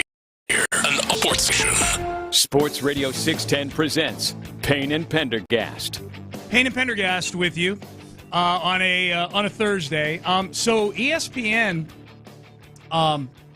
did a little exercise with their football probability index. That's when they throw stuff into a computer and they simulate things and they put up the results. Mm-hmm. And they simulated, Seth, the rest of the NFL football season. So here's what the computers came up with for the Houston Texans. This is how things are going to go, according to the FPI on ESPN.com for the rest of the year. Week 16, how would you feel about a 28-24 loss to the Kansas City Chiefs on Saturday? Depending on how it all went down, I wouldn't be, I wouldn't be jumping out of the 19th floor of this building or anything. Especially if it was back and forth. You know, if they're down 28-10 and they score a couple touchdowns to make it close. Right. Yeah, but they're like, is it a genuine close game? Right. It's not a garbage time production type of thing. Did it involve any egregious game management errors? But other than that, all right, yeah, I can live with that because you got a game versus the Ravens coming up in 5 days. Yeah. And plus, it's hard to jump out of it. I've tried. These windows are solid up here. Have you tried? Yeah. Do you try to kick the window in, or do you just like lunge? I try to do it with my shoulder. You do? I feel like if it's meant to be, it's meant to be. Don't you have a bad shoulder? Yeah, that's part of the pain. That's part of why I want to jump out of the building. Yeah. My shoulder hurts too much. I feel like as long as I leave it up to the fates of whether the window's strong enough or not, then it won't be considered suicide in the eyes of there God. There you go. You know, I'll just be like, you're just, every other time you've tried it, it's failed. This time, you get a pass. 28-24, Week 16, the Kansas City Chiefs beat the Houston Texans, according to these FPI computers from ESPN. Week 17, okay. How about this? Week 17, the computers say that the Texans are going to defeat the Baltimore Ravens 34-14. That's what the computer said? A 20-point win over the Baltimore Ravens. In Baltimore? No, it's here. It's Christmas Day. Christmas. I got them flopped. Sorry. Yeah, in Houston. In Houston. Okay, so the Texans what does pass that look rush. like? The Texans pass rush at home, where it's just been this defense has been a nightmare for opposing quarterbacks at home. I don't know if that's factored in or not, but that's my little computer and my noggin thinks that that's a big deal. That's why I would rather, even though the Texans are a better matchup versus the Steelers, I'd rather face, if I'm going to try to make a deep push in the playoffs, I'd rather face the Ravens at home instead of in the divisional round in Baltimore. Yeah. So I'm surprised that the margin is that big. Yeah, I am too. That's very surprising to me, especially because the Texans have struggled to score more than 30 points this season. They've done it versus the Cowboys and the Patriots. Well, and Baltimore's not a great defense. We know that, but we know what the Texans are offensively. Here's what's interesting. Week 18, meaningless game in this scenario because they played out the whole season. Mm-hmm. It's a meaningless game for the Texans. They lose in Tennessee 31-28 to the Tennessee Titans. I wouldn't worry about it because it's a meaningless game. I wouldn't worry about it either. Guys going to be rested. Yeah. Now, I'll say this, that the Texans, under this scenario, and we'll talk about what the playoffs look like here by these computers in a second. Now, they'd be 1-2 in these two games. They would finish the season 10-7. That would get everybody their over for their 9.5 over win tickets in Vegas. So everybody be happy about that. If they go 24 points, 34 points, and 28 points in the final 3 games of the season, that has me feeling a whole lot better about the offense going into the postseason. Well, you brought up earlier that you're kind of surprised that the Texans, as of right now, are where on the scoring offense? They were 11th going into the Miami game, and I would imagine 20 points in the Miami game probably doesn't move them very much. Where it doesn't feel like, because they haven't had huge outputs or anything, that it feels like they've been, at best, like dead center of the pack. Yeah. They haven't been blanked offensively. Right. And I think part of that is what we talked about earlier. They have the ability for hero ball. A lot of these games, they're at least getting a deep shot to Nico Collins or Joe Mixon breaks off a big run, whatever it might be. And then also because the Texans' defense is so opportunistic. Texans right now they're in the top 3 for turnover margin. They're second. They've got the second most interceptions in the league, and that creates opportunities to score. So. But the difference is we just haven't seen a high-powered Texans offense, one that just marches down the field relentlessly. That to be pushing up against 30 points against some good defenses, solid defenses, not been in the league. Yeah, that would be progress. That'd be progress, even at 1-2. I would sign up for this end of the season right here, based solely on that. The 1-2 part doesn't bother me. They're going to be the 4 seed in all likelihood, regardless of how things unfold.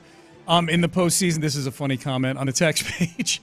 34-14 over the Ravens. We finally found the computer that actually got hit by Y2K. Hey, now. All right, so the way in this simulation that the playoffs line up are kind of how it's lined up right now. Kansas City 1, Baltimore 2. This is AFC seeding.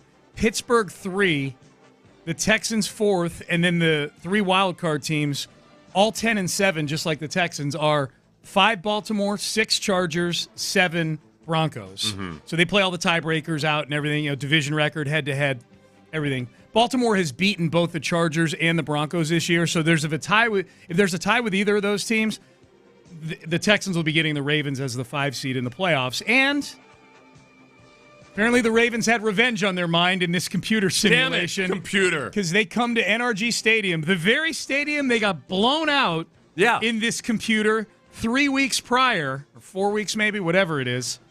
34-14, the Ravens come back in here and beat the Texans by a field goal, 27-24. So season over. So this is the thing. There's a good chance, based on this computer, which I'll remind everybody has the Texans beating the Ravens 34-14 Week 17 at home. I don't know what you're talking about. I wonder if just in this where the computer models kind of screw things up at times is when something's different. Mm-hmm. If there's an anomaly that they can't. It's not running it against. The computer can't go back and look at all the various times that a team has played on Christmas Day on short rest after a short week the week before.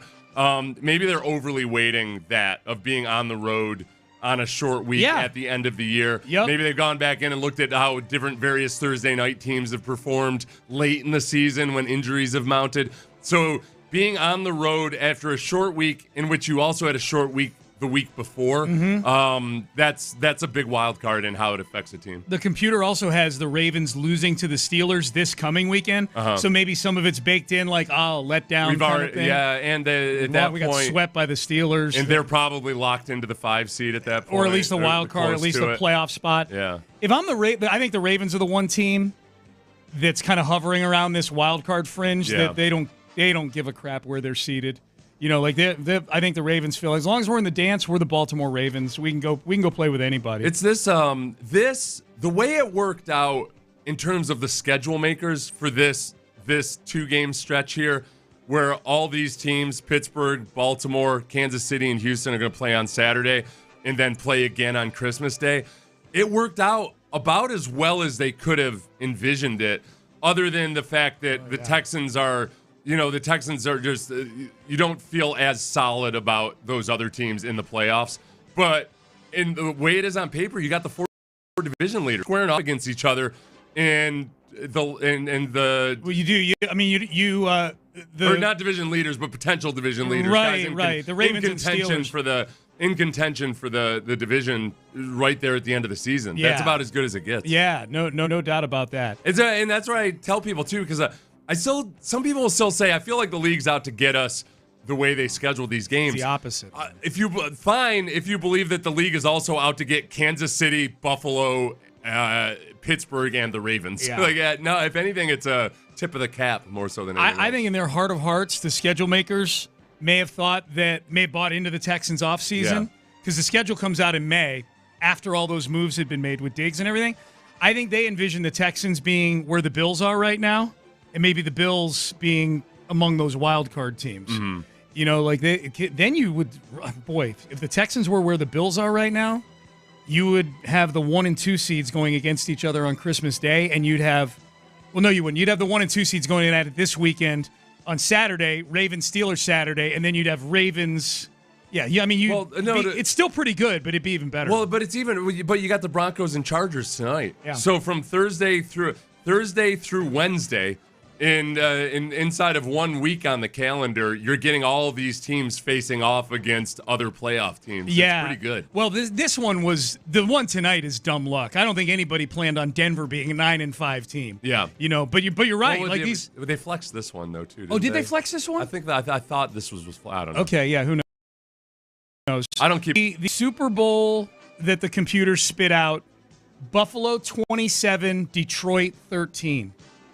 That's a lot of optimism about Detroit getting to the Super Bowl right now. I think the consensus seems to be that Detroit, because of all these injuries on defense, I'm not going to say they're running on fumes, but they're vulnerable.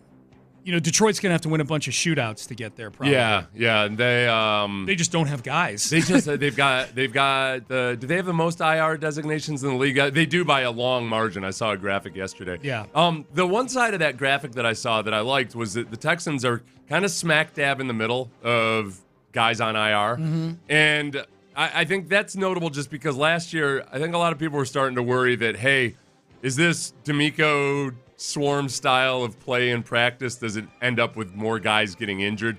This year, at least, it hasn't been an issue compared to the rest of the NFL. So, for whatever that's worth, if that makes it doesn't bring Stephon Diggs back. No, it does not. It is a difference. It does not. This is the first time they flexed into a Thursday night. Okay. Broncos Giants. Okay, the game. Broncos. Or Broncos. Broncos Chargers. I'm looking at a picture of John Mara. But dope. What's up with Saquon? There's a texter here saying, I understand it would be a meaningless game, but being swept by the Titans this season, that would be tough. I'll tell you the worst part about that, about if the Texans, and this is why I do kind of want them to treat that Tennessee game like it's at least somewhat meaningful. And I wouldn't be surprised to see the starters. It's like a preseason game. I mean, they're not going to have played a game since Christmas. Do you want the Texans to go into a game on January the 11th, a playoff game, having not played football since Christmas Day? So I could see the starters playing some of that Tennessee game. But the most painful part would be your road winning streak that you've got in the AFC South right now. It's a 9-game road winning streak. I want that thing to continue forever. And you have a road winning streak, I believe, against the Tennessee Titans right now. I think you've beaten the Tennessee Titans on the road a few times. I don't know. It's that the AFC road win streak doesn't do it for me, just because it's the AFC South. Divisional road it's win weird. streak. I know you appreciate it just because it's so statistically unlikely. Correct. I get that. Yeah. It won't cause me any actual emotional pain. Yeah. I'm not gonna damn it. We had a good thing going. 2024 was going to be a good year, Brandy. I can't it's promise, over. It's all over. I can't promise I won't be that way if it happens. I might slam my fist on the table. Sounds like you've already put money on it. So that's what it sounds like to me. I got to check. You degenerate. I might have. Yeah. I got to check. I got to check and see if that's the case. Hey, by the way, the favorite to land Kirk Cousins next year, if he's not on the Falcons, the Tennessee Titans. Yeah. 4-1. Yeah. According to the odds makers. Do it, Amy Adams Dude, Strunk. That would be awesome. Kirk Cousins on the Titans. Sound off like you got a pair and bring Kirk Cousins home to Tennessee. They asked Will Levis yesterday in his media availability. Will Levis benched again. Benched this week. There's a reporter that asked him, almost asked a question with he's not the guy anymore. Yeah. Take a listen. Well, you talked back in training camp how eager you were to go out and prove that you could be this team's quarterback and franchise quarterback in the league. Well, why do you think that did not happen? I don't think that that's the end of the conversation. I still believe that I can be the franchise quarterback for this team. I have the utmost confidence in myself and my ability to lead any team in this league.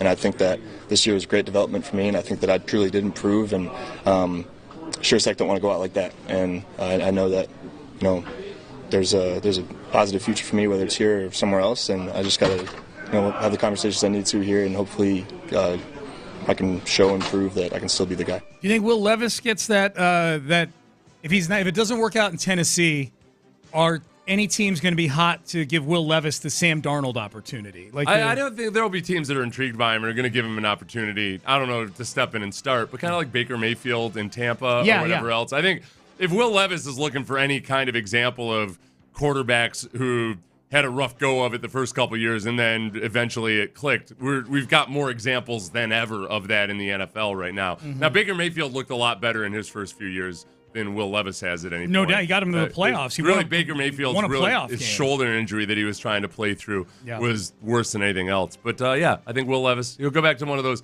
Einstein's got a bunch of great quotes about failure. Failure is success in progress. That's one of them. Oh. It's just, that's why I never like these questions about, like when they asked Antetokounmpo, was this season a failure? Like, you can define failure any which way you He had want. a good answer to and that, there's too. different categories of what he did in this regard, failed in this regard, but it's always a stepping stone. You know, Yep. it's only final if you make it that way. So good job, young mayonnaise pitch man. You did it. You're reframing the failure the right way. Good job. Good job, Will Levis. John Gruden was on the Bussin' with the Boys podcast. What was it like coaching Antonio Brown? You remember that one summer where Antonio Brown fried his feet? Yeah, and in France. Didn't like the way his helmet fit. He roasted his feet in a cryo chamber like it was a French delicacy or something. Gruden's answer may surprise you about Antonio Brown. No, it won't. On this podcast, but it may surprise the audience. Oh, okay. So, that's coming up next. But first, Daily in Black. And some of you may be surprised when you get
Point Lincoln of Sugarland on the Southwest Freeway, exit Kirkwood, and take the first U-turn at West Airport under the giant American flag. Sports Radio 610 presents Payne and Pendergast. I just had something happen on Twitter that almost never happens, Seth.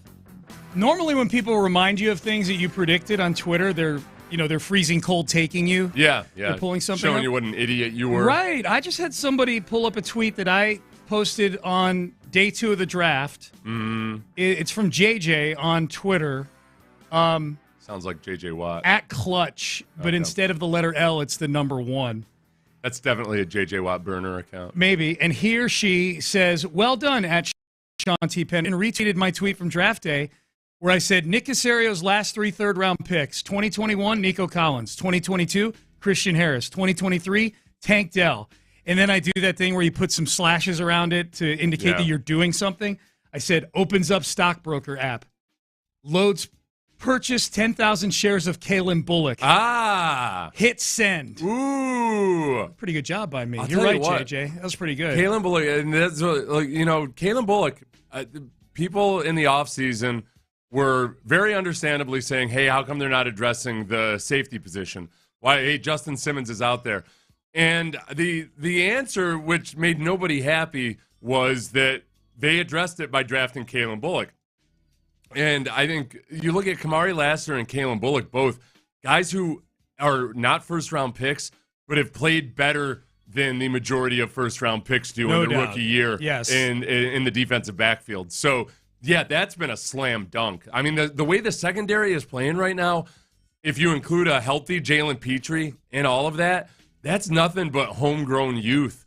Kalen Bullock, Kamari Lassiter, and Derek Stingley. That's nice. Oh, yeah. With Petrie, as you just said, added to it. I mean, they've done a phenomenal job drafting in the secondary. I think the thing that I don't think anybody was really worried about, but that you hoped would come to fruition is, at the very least, when you hired D'Amico, man, he had proven himself as a very good defensive coordinator, but just for 2 years in San Francisco. So the fact that for the last 2 years, I think this last game especially is really, wow, okay, it's taken less than 2 years, and this is the kind of defense that D'Amico wants.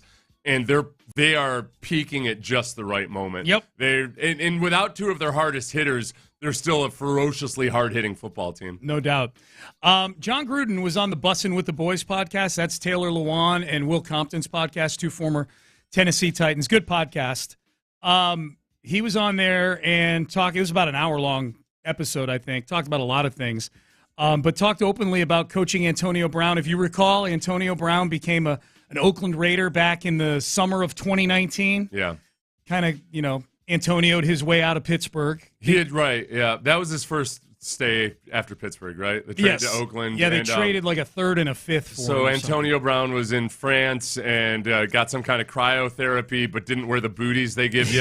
So they were burnt to a crisp. That was Gruden's first taste of Antonio Brown. The question was, what was it like coaching? Although, real quick, he'd already seen Antonio Brown in the mini camps, so there was that element to it. Yeah. Gotcha. Here was John Gruden on what it was like coaching Antonio Brown. I never got around Antonio enough. Antonio showed up on a hot air balloon. He had his feet fried. He had cryotherapy. I never even heard of cryotherapy. And he had an issue with his helmet. He wasn't happy the NFL wouldn't let him wear his helmet. So we really never got him around the guys very much. I didn't have very much interaction with him at all. Really, one of the most frustrating things in my coaching career was not getting him to play for us. Mm. We had a mini camp. I tell you, we went back to Oakland.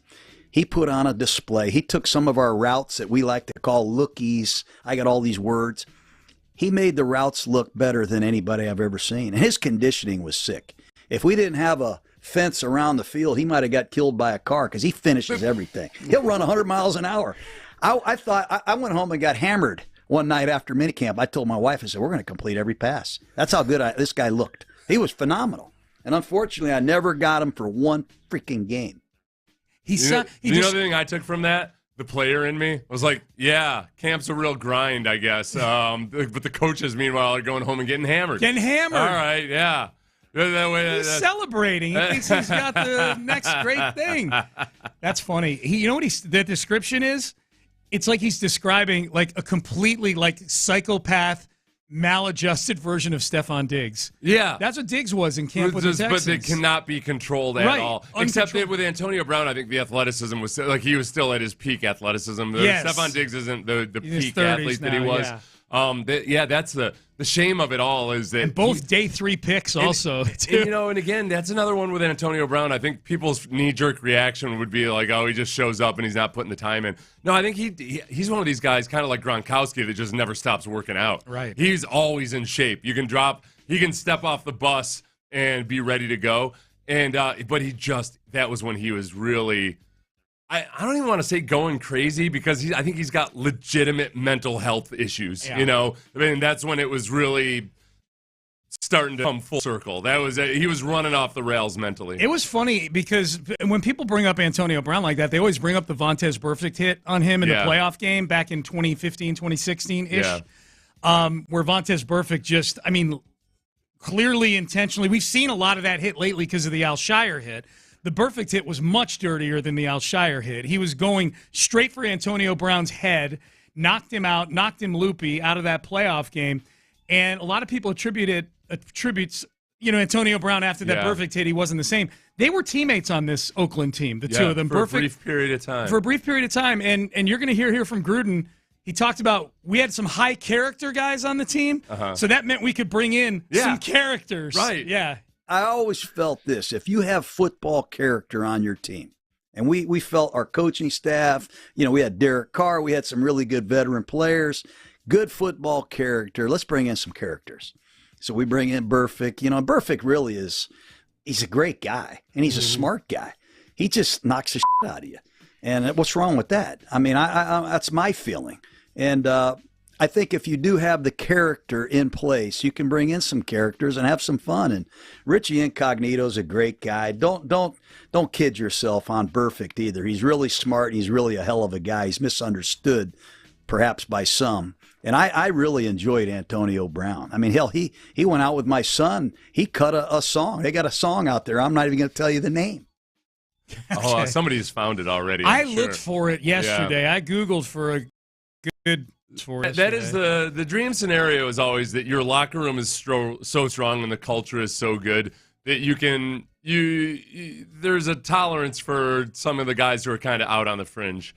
The Warriors with Draymond Green, perfect example where almost the guy who's on the lunatic fringe actually almost kind of balances things out in a way because you don't want too many choir boys. You don't want a bunch of goody two-shoes that just – you want a little crazy on your team. Some edge. But you got to have a really good environment because the danger is that you don't want the younger impressionable players to start looking at, oh, that's what I need to be like. So you need to have enough veterans that are like, no, that's for him. Can you run like Antonio? No, you cannot. Yeah. So you are not allowed to act like Antonio. That's right. You got to have enough veterans to explain to the young guys, you're not that guy. The guy that we have, the space we have reserved on this team for a guy like that is being occupied by Antonio Brown. Yeah. They will get rid of you in a heartbeat if you try to pull that crap. Yeah.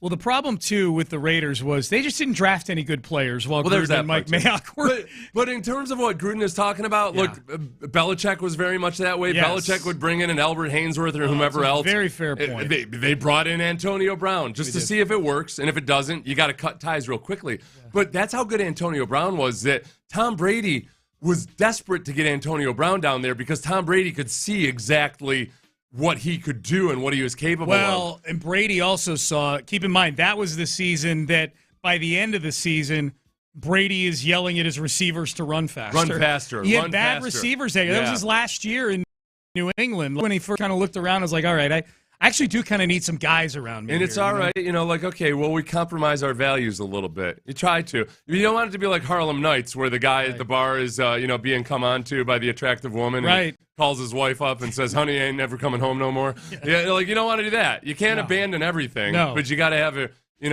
keep her as your side piece, Yes, I do. Good analogy. Text message, in the D'Amico mic'd up, did you all see D'Amico call out that tight end screen, then say, I knew that was a tight end screen? I did. I was encouraged to see that. I can't remember, do we talk on air or off air about D'Amico mic'd up? You and I talked. Yeah. D'Amico mic'd up is out. It's 8 minutes. It's really good. It's a lot of D'Amico, cheering on his guys. If you're looking for a lot of moments like that one where he calls out plays like the Christian Harris INT.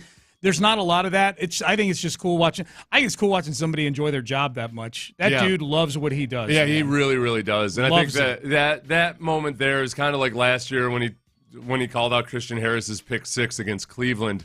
The true value of D'Amico, though, I think, is that he's able to transfer that education to the guys on the field and make them smarter football players. Aziz Alshire is kind of that way, and surprise, surprise, he came up with D'Amico as his linebackers coach and then defensive coordinator. So that's the part that's really cool, is that I think you start to have a more high football IQ defense. I'd love to be able to say anything like this about the offensive side of the ball, but we don't have any evidence. Those of you wondering, like, what were the interactions like with Bobby Slowik on the sideline? Because I think there's people who are, sort of like keeping an eye on the whole Slowik situation. D'Amico gave him a gigantic hug before the game. Oh, yeah, let's there's go, no way baby. in hell. Yeah. A bigger hug than anybody else. Yeah, okay, now this is the thing that nobody wants to hear at 8:35 in the morning, but I'm trying to keep the things in context. I mean, it's hard. I think they're committed to Bobby Slowik. If you want to feel better about it, at the very least, look at what the Chiefs are as an offense this year. They are the Houston Texans. They've scored 329 points. The Texans have scored 328 points. They both have quarterbacks that they feel really good about, but things just aren't working. So if you want to look at the bright side of things, all right, this can happen to the best of them. It's happening to Andy Reid and Pat Mahomes this year. The difference is that Bobby does not have the track record that Andy Reid has. But I think that the way the Texans are thinking about it, it seems like they're probably committed to Bobby, and they're just going to try to fix all of these things here, A, right now, but then B, in the offseason and moving forward. Yeah. What's the biggest reason it's happening to the Chiefs, do you think? I think a lot of it comes back down to the pass rush and how it's affecting the quarterback. Mm-hmm. That there's a lack of timing and rhythm. But then also with the Chiefs, all right, Travis Kelce, we've seen this. It's been a gradual decline in Travis Kelce's effectiveness. And we saw it last year, too, in the regular season, but it just didn't matter when it came to the postseason. That's right. So I was talking to Ron about this yesterday, and I think hopefully I don't frame his words poorly. I think Ron is more concerned about Mahomes' ability to make the big plays, the big-time throws, than the average Kansas City fan. It seems like he really hasn't had that same ability consistently to make these marquee plays and throws downfield that he used to. Mm-hmm. So I don't know if that's based on the pass. I mean, they've had issues at offensive tackle forever. And this year it's no different. They're going to play Tony or Tooney, however they pronounce it. The guard moved out to play left tackle last week and did an okay job, did a respectable job versus Myles Garrett. But I think it was pretty clear that he's not a natural-born left tackle. And that's the fourth left tackle that they've started this year. Yeah. And then Jawan Taylor on the other side is just, he's banged up and injured, and he's just not necessarily, he's never really lived up to his potential. And it just throws everything off kilter. Boy, I hope Ron's right. somebody whose team exists in the same AFC ecosystem as Patrick Mahomes and the Chiefs. Yeah. If Mahomes is showing some signs of deterioration, is probably too strong a word. It's not an old guy. I don't even know if Patrick Mahomes is 30 years old yet.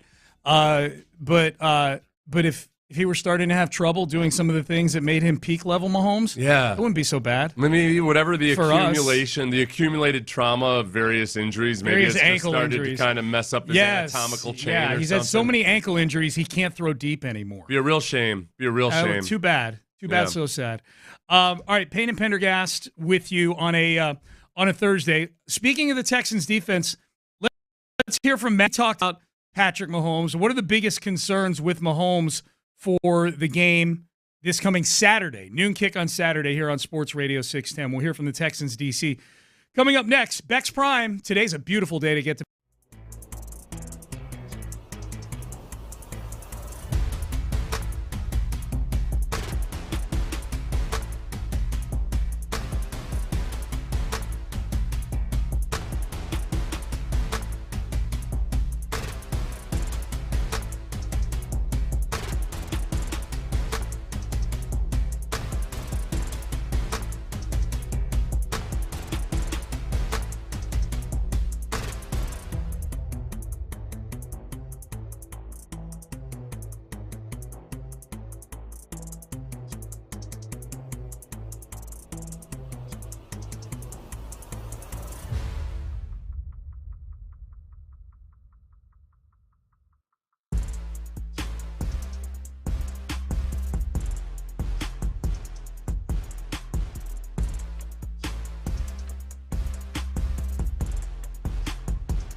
Live from the Twin Peaks studios, Sports Radio 610 presents Payne and Pendergast. All right, it's the Kansas City Chiefs offense that has a lot of pelts on the wall historically.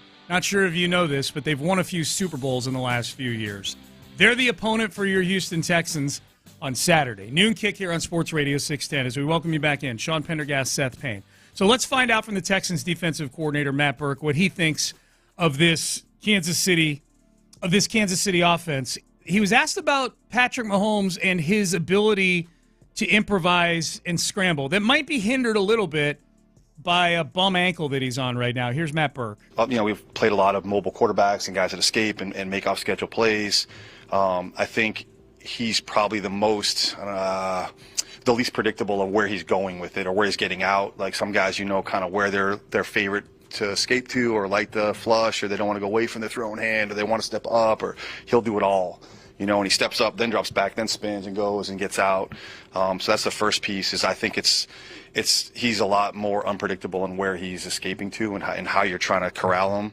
Yeah, and that's the scramble drill. It's he's got more options available to him, and his ability to kind of read the coverage and understand, I think, how his scrambling can manipulate the coverage. His receivers, or at least Travis Kelce, is on the same page with him there.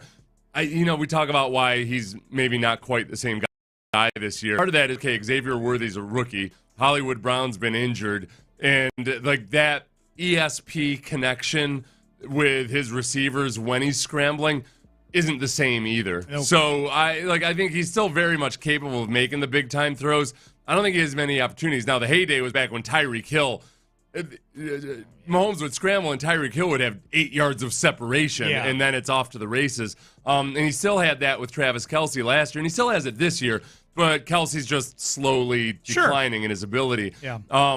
But it's what you have to be hyper aware of is that, man, I cannot lose track of where my zone is in zone coverage and who's entering it and leaving it, or if I'm attached to a guy, I got to stay attached to Travis Kelce's hip no matter what, and taking a look back at the quarterback is probably going to be the thing that gets the ball completed on me. That's where it gets dicey, and because then that's when if Mahomes decides to run, your defensive backs are all attached at the hip to their guys, and he gets 20 yards rushing because everybody's eyes are facing directly away from him. Mahomes is wild, man, because you think about good quarterbacks, and there's some quarterbacks you go, he can throw from any arm slot. Yeah.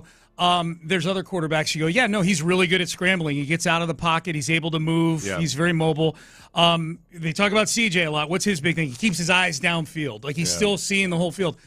Mahomes does all of those things. Right. And CJ does it. CJ does it with Nico really, really well in the scramble drill. And we've noticed that difference, obviously. It's when he's at both those Nico Collins touchdowns, he had to extend the play. Whether you want to call it a scramble or not, he had to extend the play on both of those, and it wasn't the first read that ended up being the touchdown. I think that's where the one thing that's been kind of strange about CJ this year is that when he does pull the ball down, it almost feels like he's more of a rookie quarterback this year than he was last year, and that he'll do a full turn in the pocket and reverse course and run out the back of the pocket, and just it's more so it looks more improvisational. But when young quarterbacks do it, it looks more like they're doing what they tried to get away with in college. So I don't know if that's maybe just because of the circumstances or because he's trying to emulate Mahomes and be more random with it. But it doesn't feel all that good when he does it.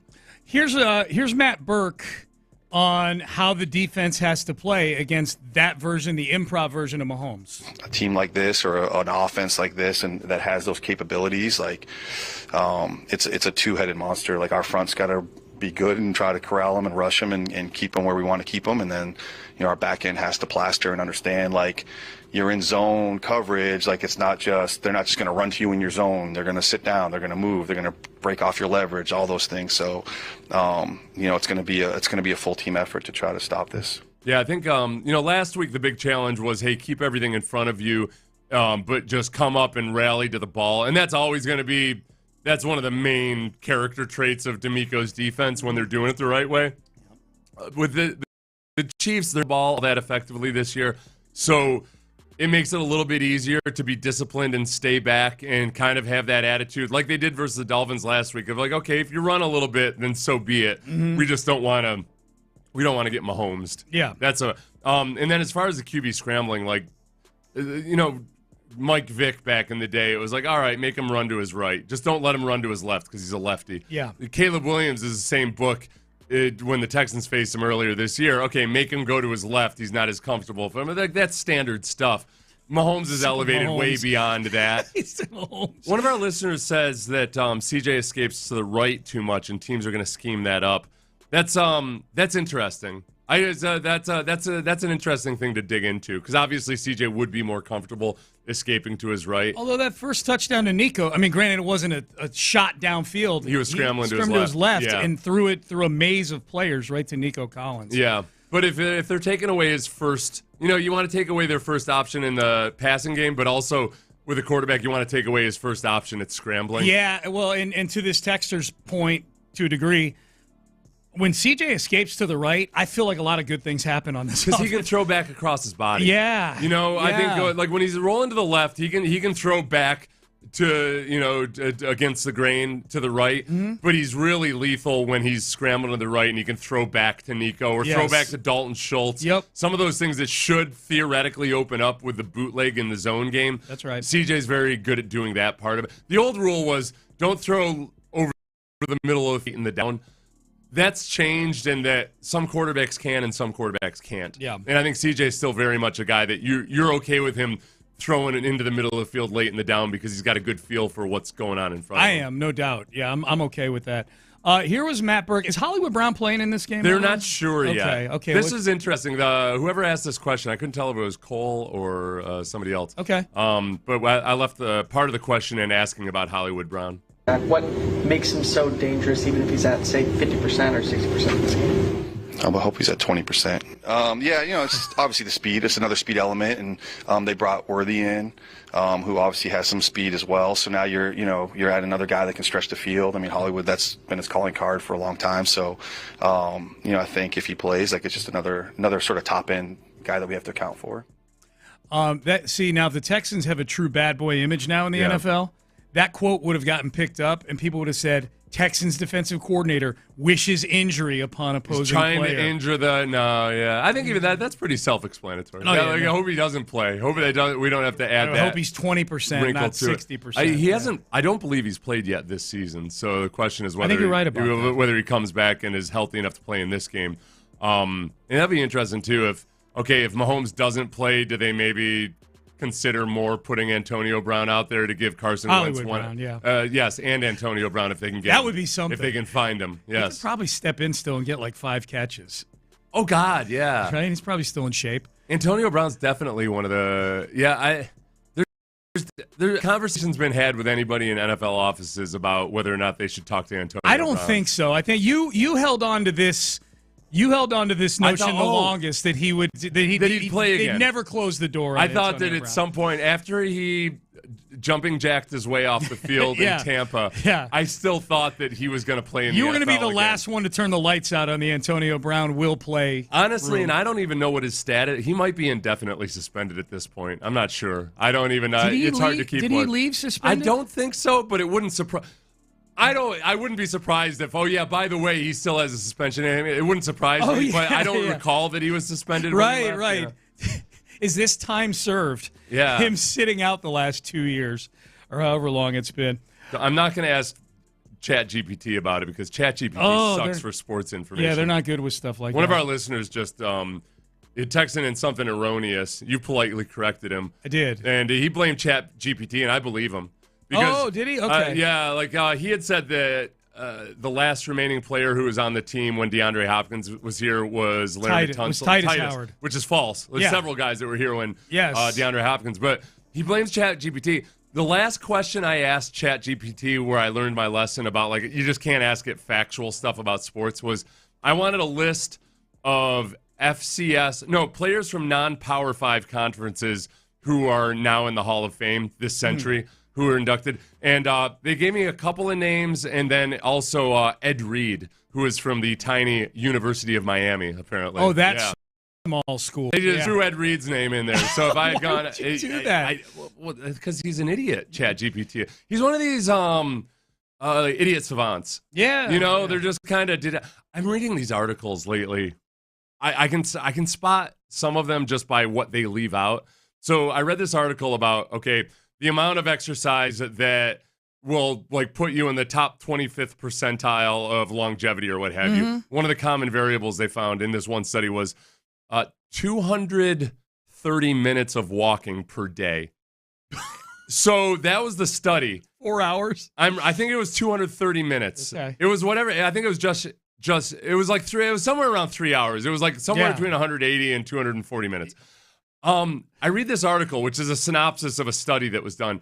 And not once in this article, supposedly written by a human being, did they mention that's a lot of walking. Right. That's a lot of time. That is a boatload of walking. Like not once in this article did the person who supposedly wrote this article say hey, you might find it difficult to cram in 3.5 hours of walking. That's a lot of time, man. That's a big commitment. So otherwise, it was good. It was factually correct. I actually went back and found. I paid a fee so I could read the original study. Oh my God, that's I paid a 1 day you fee call to a scientific journal. Yeah, so I could. So they got all the facts right, but it was obviously written by a computer. Right. Because there's no human on earth that would be like, hey, by the way, just walk 3.5 hours a day. All right, Payne and Pendergast with you. Into the 9 o'clock hour we go. Are the Texans part of the greatest day of football this year? We'll go. I think an argument to be made. Prize Picks is what I will be on.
KILT FM HD2 Houston. Insider access, exclusive content. Sports Radio 610. The Texans play here. An Odyssey sports station. Sports Radio 610 presents Payne and Pendergast. Payne and Pendergast with you on a Thursday, kind of a football Thursday, but tomorrow will be a football Friday too because the Texans travel tomorrow to Kansas City. They play on Saturday, so this will be the last practice for the Texans before they hit the road. Nothing major on the injury report, for the Texans. Mixon was back at practice yesterday, so that's good. Patrick Mahomes is full participant. I'm not going to say that's good or bad. I kind of want them to face Mahomes. I want the truth about this. Texans. Give me a smoke. I want the truth. I want to know where they stand. I can handle really the truth. I can. Especially because they've clinched the playoff spot already. Yeah. The fact of the matter, even if the truth hurts, they're still going to be playing a game, presumably at 3:30 on Saturday, January the 11th. There is nothing in the world that will improve you more than brutal and fierce competition. And this offense needs to improve right now. So I know they're not. I know the offense isn't playing against Pat Mahomes, but it puts that much more pressure on the offense if Pat Mahomes is out there. I want the toughest challenges possible out of the Chiefs and out of the Ravens, and so where the offense can make improvement versus, especially with this offensive line, which is I think the configuration that as of right now I feel most comfortable with rolling into the playoffs. A lot of that hinges on Blake Fisher continuing to show improvement. But I want it. I want the best version of both these teams. I'm with you on that. So along those lines, I think America wants the best version of both of these teams too. Adam Schefter tweeted this a little bit earlier today, and I've been thinking about this since the start of the season. This college football playoff, man. This college football playoff just completely changes the calculus of this chunk of the calendar. Mm-hmm. This is usually a very dead time for college football. We are on the cusp, starting tomorrow night, of getting 4 elimination games in a matter of 24 hours on Friday night and then throughout the day on Saturday. And so Schefter actually tweeted out the full schedule, but he tweeted basically like this could be one of the greatest days of football that we've ever seen. Certainly the greatest day of football so far this year. Yeah. Because you've got 2 high-level NFL games, Texans and Chiefs, Steelers and Ravens, with college football playoff action woven and sitting in the background and then giving you a night game after all the NFL stuff is over. So here's how it looks. You tell me how excited you are for each of these, Seth. 11 a.m. Now, you and I will be right in the middle of a pregame show, but most of America will not be. SMU out of the ACC, Atlantic Coast Conference participant. Whatever. SMU. Are you reading an AI written article, Sean? No, it's just they're me. They're not in that conference. It's me acknowledging the irony. SMU, who's a fun team and a good team, at Penn State. Texas team going up to what I saw on the news today or on SportsCenter today, 65% chance of snow at Penn State. So a snow game between SMU and Penn State at 11 a.m. The interesting one here, and that maybe you're not a huge college football fan, but you're looking ahead to the Texans' potential draft. Yeah. Tyler Warren, the tight end for Penn State. Good player. Very, very good. And SMU's defense does a good job of getting pressure without having to blitz and all of that. They've been really bad against tight ends. Mm-hmm. So if you watch the Texans this year and at times find yourself wondering, hey, where are all the tight ends at? Sure would be nice. Yeah, Tyler Warren might be that guy. Okay. Apologies to any SMU/Houston Texans fans. I am searching right now prospects. What is it? Oh, okay. His more than, less than receiving yards, 70 and a half. Ooh. I might go more than. What did you say? They're 129th in FBS defending tight ends? Yeah. Okay, I got one entry on Prize Picks locked in. I'm looking forward to this game just solely on the Southern team traveling to what's going to be Penn State's an incredible environment. Yeah, it really is. An incredible environment. What do they call that there? I always forget that. Happy Valley. Happy Valley. I always Death Valley, Happy Valley. Hasn't always been that happy. I always get the nicknames mixed up. Yeah. Happy Valley. I've been to a game there a couple of times. What do they call Michigan? The Big House. The Big House, that's right. The Big House, yep. Okay. So 11 a.m., you got SMU and Penn State, so you get your college football playoff appetizer for the day. And by the way, Notre Dame, Indiana play on Friday nights in the first ever 12-team college football playoff game. But then on Saturday, SMU, Penn State, noon, Texans and Chiefs, two teams that we're very familiar with here. What do you think the nation's appetite is for Texans and Chiefs? How is that as far as marquee value goes? Oh, I think especially on a Saturday, I think it's pretty high. I think the actual sum total effect of having these four teams, the Chiefs, the Texans, the Steelers, the Ravens, playing in one afternoon. These are all playoff I think teams. it's altered. I think it's probably altered some people's Saturday plans to where they're like, oh, no, I'm going to treat this like a Sunday. Or if anything, depending on who your team is, man, I'm not even really going to be all that dialed in on Sunday. This is a good slate of football. It is. It's a good doubleheader. So noon, you got Texans and Chiefs. 3 o'clock, Clemson at Texas in the football playoff. So the big story with this one seems to be there's two stories, one on each side. The first one is Clemson is literally they're not the last team in because they won the ACC, but they're the lowest seeded out of all the teams. Yeah. They're viewed by the committee as the worst of all these teams. I think they're viewed by a lot of college football fans as a little lucky to be in this thing. They beat SMU in the ACC championship game. The big story with Texas is how long of a leash does Quinn Ewers have in this game? Their starting quarterback. They love Arch Manning in Austin, the 40 acres, as they call it. So do we see – we'll see some Arch Manning because they mix him in some packages and stuff like that. But how long of a leash? That's the thing I've been seeing, Seth, up on the TV. How long of a leash does Quinn Ewers have in this playoff game? Boy, and especially when it comes to – could the Boo Birds come out? As much as people want their players to be committed to playing in the bowl game and all of that, there's pressure on coaches too to not treat this like a preseason game for next season. I think that Ewers is fine as long as they have a lead. Yeah. But then after that, probably not so much. Ewers it's interesting. We've not seen any. There've been.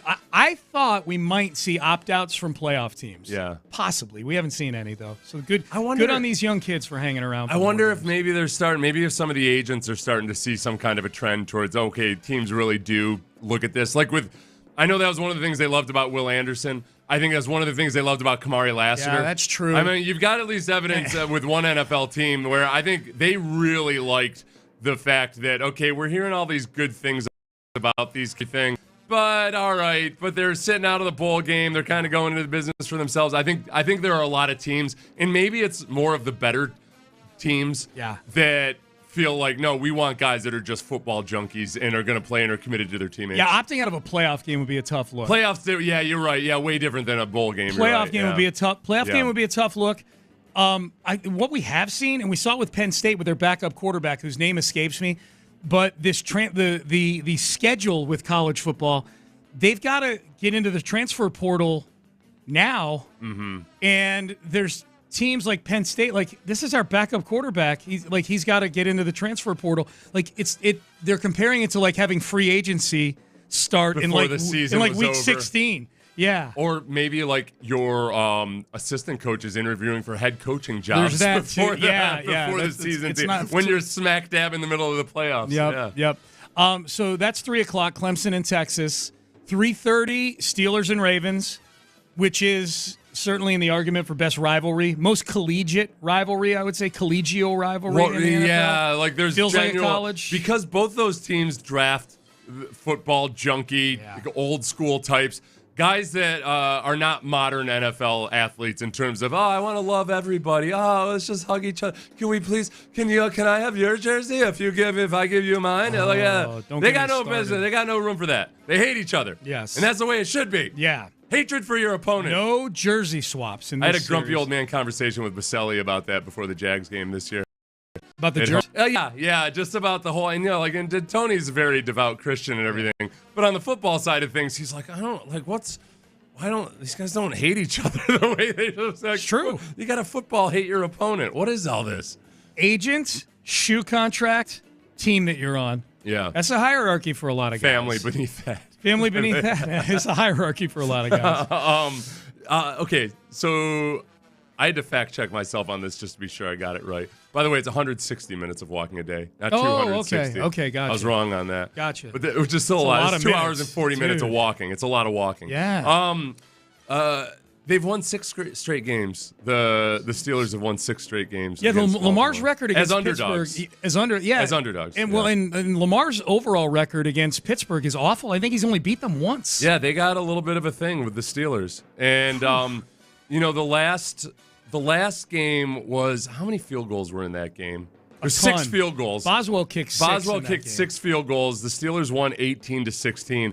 And Tucker, the Hall of Fame caliber for kicker for the Ravens, is all of a sudden a horrible kicker. He missed 2 in that game. And the weather is projected to be gusts over 44 miles per hour. Oh, Sustained winds of more than 15 miles per hour. Okay, well, that ain't kicker friendly. So if it turns into that same type of game, the Steelers have a big advantage. So if the Steelers win, the Steelers are 10-4. The Ravens are 9-5. So this would clinch the division, right? Because if the Steelers win, they would have a 2-game lead with the head-to-head. Yeah. With 2 games to go. Mm-hmm. That would pretty much, it wouldn't cement the Ravens as the wild card opponent. By current opponent for the Texans. Yeah. It would still be one of 3 teams. But good chance that you face the Ravens. Good chance. Yep. The highest chance for sure.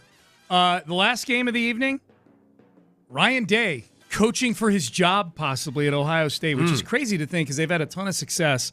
Tennessee at Ohio State. I'm glad that one's late. I won't be able to watch the other 2 just because we'll be doing Texan stuff while those things are going on. But Tennessee at Ohio State in another cold weather game for a southern-ish team. Knoxville isn't exactly Tuscaloosa or anything, but it ain't Columbus either. I wonder if who's the favorite to be the Ohio State coach if it's not Ryan Day? Are there odds on that? Is it Vrabel? Okay, you tell me. Dan Orlovsky was on the Pat McAfee show. And was asked about the future of Mike Vrabel. And he started to do one of those things where guys act like they know something, but they're not allowed to say it on the air. He turned into a dirty little tease. Yeah. And I think Orlovsky even mentions here, when you hear the audio, that he's gotten in trouble trying to break news before. Oh, yeah. So here was Dan Orlovsky, though. He and McAfee are having a conversation about Mike Vrabel, and this is what he had to say. I just think that Vrabel's probably got a very clear sight and path with where he is going to be likely coaching. Where? College or pro? Say it. He's saying Ohio State. He'll be football. Pro or college? I just. So we wouldn't have thought college. I'm not a right? reporter. The answer is so I'm it's not college. a reporter. O-H-I-O. Is that what you're saying? I think that there's a vision for where he kind of likely ends up coaching next year. Okay, Dan. I'm not a reporter. Dan, no. I'm not a reporter. You are. You're acting Listen, like one. I've come on your show before, and I said I've heard something, and they got me in a lot of trouble, so I'm trying not to do that. Yeah, just don't delete any tweets. Okay. So the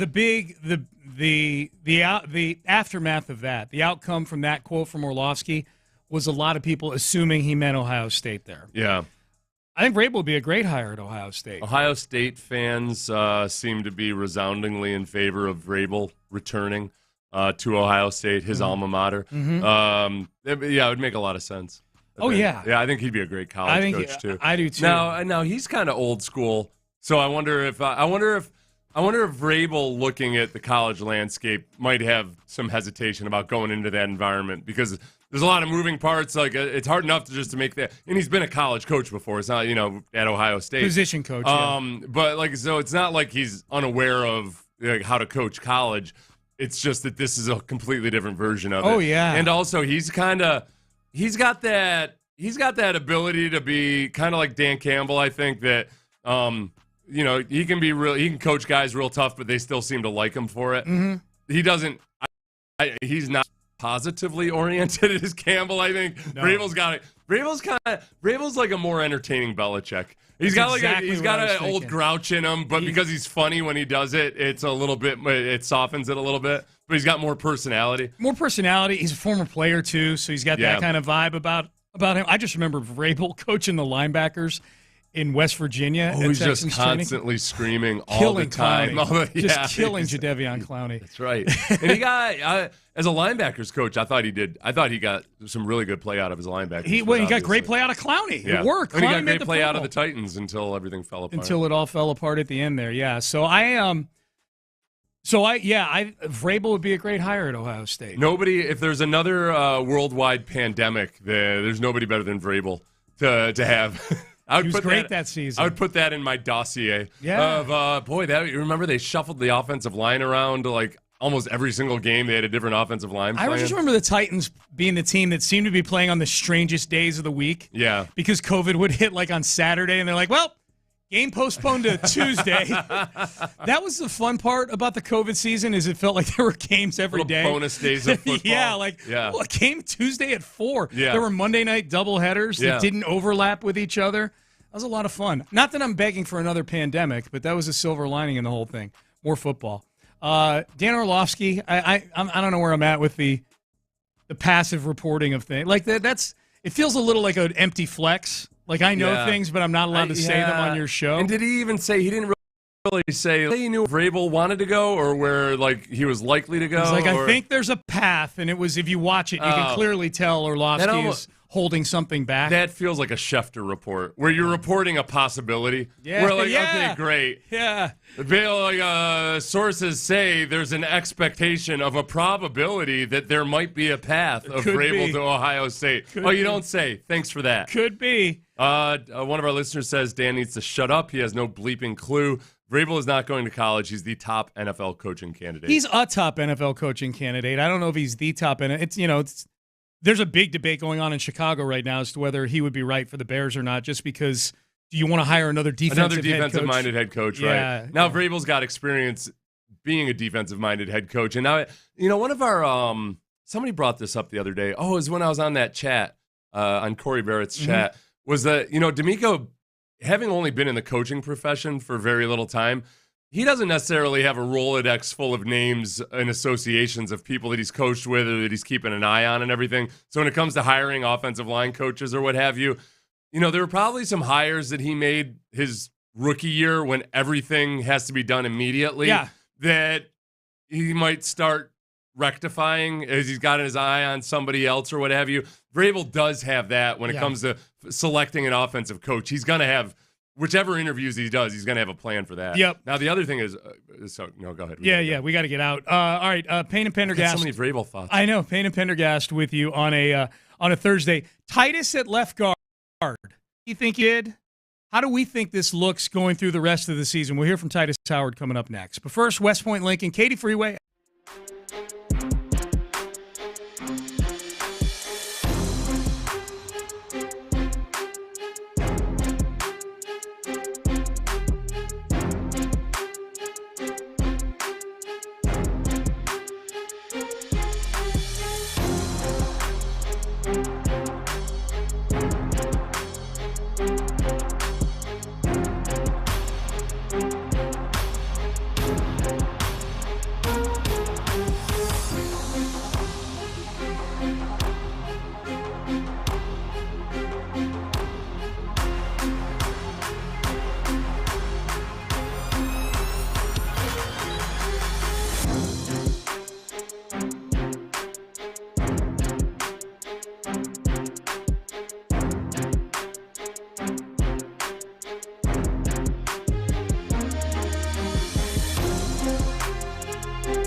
Payne and Pendergast is driven by West Point Lincoln of Sugar Land on the Southwest Freeway, exit Kirkwood, and take the first U-turn at West Airport under the giant American flag. Sports Radio 610 presents Payne and Pendergast. The Texans' offensive line, huge topic all season long, and it'll be a big topic. Lazy narrative.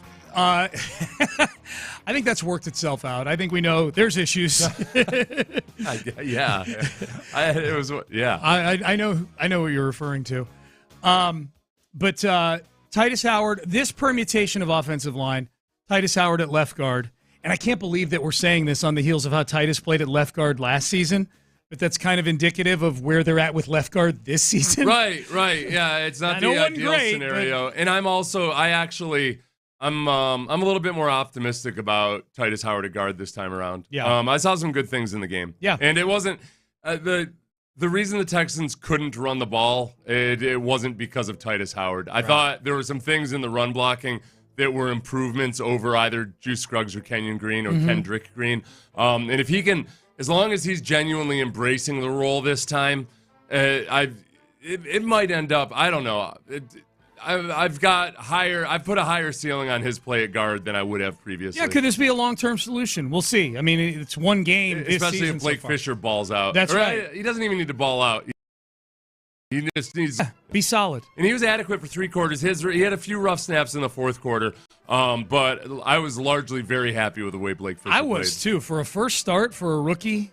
Second start, but yeah. Did he? Has he started another game this year? Yeah. He did? Yeah. Okay. Titus Howard, how did you do? How do you feel you did at guard on Sunday? Just trying to do what I can do so we can win. Got a couple guys down now. Got guys down. We had Blake who can come in at tackle, so I was open to moving, so it helped the team so we can get some more wins, clinch the division. Just got trying to do what I can do to help win. I feel like last week was pretty solid. I'm not gonna lie. Pretty good game. A couple plays, here and there, just got to get back used to being inside. But I feel like it was a good game. And you said the same thing, Seth. You said you watched Titus in the run game. Yeah, and despite the team only getting 23 yards on 12 carries out of Joe Mixon, you thought Titus looked pretty good. And he had some missed blocks, but they weren't ones that were they didn't cause the run to fail on the most of his missed blocks. But he also had some really good moments where when it comes to forming a wall with either the center when you're working with him or the tackle when you're working with him, knowing when to pass off the player to work up to a linebacker, all that stuff, it just looked more competent. The timing, the footwork, all of that was just better than we've seen out of the other guys. And that was with his at guard this season. And it's a lot different. When you move down there, everything's a lot faster. The reads are quicker. You got to process more quickly. You don't have as much space to work with. So it's an adjustment. But I think that the arrow could point up over the next several games as to just what kind of play you get out of him. Yeah. Was Blake Fisher's other start over at left tackle? Did Laramie miss a game? It was when Tunsil was injured. When Tunsil was injured. Yeah. Okay, gotcha. And he came in, and it wasn't good. It wasn't great. That's right. Yeah. That's right. So Titus. So we'll see. Along those lines with the offensive line, Juice Scruggs' injury is not a season-ending injury. It's a foot injury that's going to keep him out, presumably again this week. He's not practiced this week. When Juice Scruggs is healthy, do you think there's a spot for him on the offensive line? I'm not saying at left guard. Do you think he goes back in at center? I think he goes back. I think Nick himself said he's more of a center than a guard, and I could see Patterson being either. And I know, I think John Harris and I disagree on this, and I got to ask John about it. I've never had a conversation with him about it. He thinks Patterson is more naturally a center as well. The thing that concerns me is there are things that you want a center to do in this scheme that I don't know if either of those guys have that same Chris Myers level of athleticism to do. There was a play last week where the center's supposed to reach block a 2 technique, a guy who's head up on the guard. And it's a tough block, but a really good center should be able to do it and doesn't just get there. It was one snap I'm looking at, but I think there's moments like that where, okay, is this youth or is it that you're not athletic enough to be what they want in this scheme? I don't know, but I think that should be a wide open competition. Yeah. I don't, the fact that they just, a couple of our listeners were upset about this during training camp, and I've admitted I was wrong on this. They were upset that they were just handing the position to Juice Scruggs, and it didn't look like they were letting Patterson compete for the starting center job at all. I would agree with those guys now. I think that they should have making Kenyon and Juice like the day one. Oh, yep, these are our guys. I feel like there's a little bit of hubris in that in your personnel evaluation. Well, and that's where my question comes from. Yeah. Like, even if this O-line plays well, say this, and I think if Juice misses this game, chances are he misses a game that's 4 days later. Let's say this offensive line plays well against the Chiefs and the Ravens, and then Juice Scruggs is healthy all of a sudden.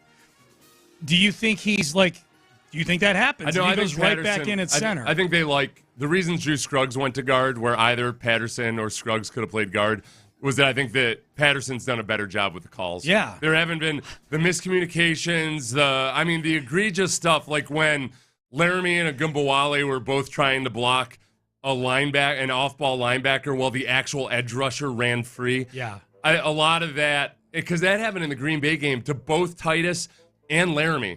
That's not the kind of stuff that veteran offensive tackles screw up.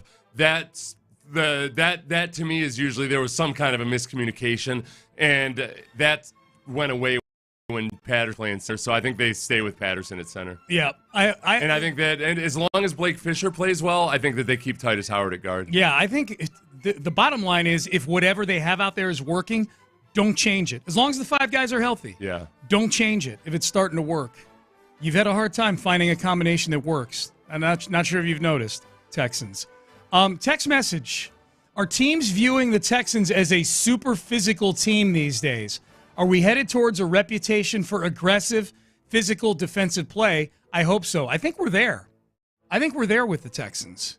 The reputation that they've got for physical, aggressive play. I think the Aziz stuff kind of pushed it over the top. No, the Aziz stuff pushed it over the top. And then, what's been weird this week is I haven't seen any conversation about Kalen Bullock's hit. I haven't either. That was flagged. I'm guessing he'll get fined on Saturday. It's probably going to be $9,000 or whatever the first offense is. Yeah. But there's been zero discussion about it. And I kind of was bracing myself for an onslaught of are the Texans a dirty team, this, that, the other. I think that was obvious enough to the naked eye that, all right, this is a bang-bang play where the player was going down, and it's not like Kalen Bullock didn't alter his trajectory or look like he was targeting the helmet to helmet. No. So I think that was just the run of the mill. Okay, it's illegal in this day and game, but people didn't look at it as a dirty hit. And if anything, I think Tua might have gotten more flack for that than anybody else. Oh, yeah. Just for leading him into danger. Tua for sure got flack. I think, probably another difference, too, is that between the reaction to that and the reaction, say, to Aziz Al-Shire is Kalen Bullock has been in the league for 15 games. Mm-hmm. Aziz Al-Shire has had 6 seasons to build a reputation. Kalen Bullock doesn't have a reputation as a headhunter. Yeah. He's got a reputation as a center fielder, a ball hawk. Right. But not a head hawk. He could end up getting a reputation maybe like Ed Reed. Ed Reed had quite a few illegal hits back in the day, but largely it was, okay, this is... you know what, I think also, for one, Aziz Al-Shire involved a quarterback who was sliding, who was supposedly trying to give himself up, but he was trying to have his cake and eat it Trying to get a first down. He was trying to get a first down, but also stay safe. But it was a quarterback. And also it was, there was the immediate uproar from Moose Johnston and all of that I think maybe fueled into it. Yeah. So there's something about... There's a code between players. Yeah. But the reputation for the Texans as a team that hits really hard, I think that's cemented. I think that this defense is playing the way that the 49ers defense played when D'Amico was there. Yeah. That's the other thing, too. When they start connecting the dots, I think you'll start to hear more of that in the playoffs is wow, the 49ers defense just hasn't been the same since D'Amico left. And now look at the way the Texans defense is playing down the stretch and hopefully on into the playoffs is super hard-hitting, opportunistic defense. Yeah. It's fun, man. The Buffalo game was when Blake Fisher started it right. Okay, that's right. Yeah. That's right. Yeah, thank you. All right, Sean Pendergast, Seth, on a Thursday here. Football Friday tomorrow, and actual football on Saturday here on Sports Radio 610. Texans and the Chiefs. Noon kickoff, 9 a.m. Texans countdown. So the Texans, with this reputation as a hard-hitting physical football team, I think DeMeco Ryans would accept that. What about a coach in the division whose team has been called soft? How does a head coach react to his team being called soft, a future Texans opponent? We'll let you hear coming up next.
Live from the Twin Peaks studios, Sports Radio 610 presents Payne and Pendergast. All right, so we just got done answering a text somebody had about the Texans in the previous segment. The text was, big thanks to 5689 for listening to the show. Are teams viewing the Texans as a super physical team these days? Are we headed towards a reputation for aggressive physical defensive play? I hope so. I think I think not only headed there, I think we're there.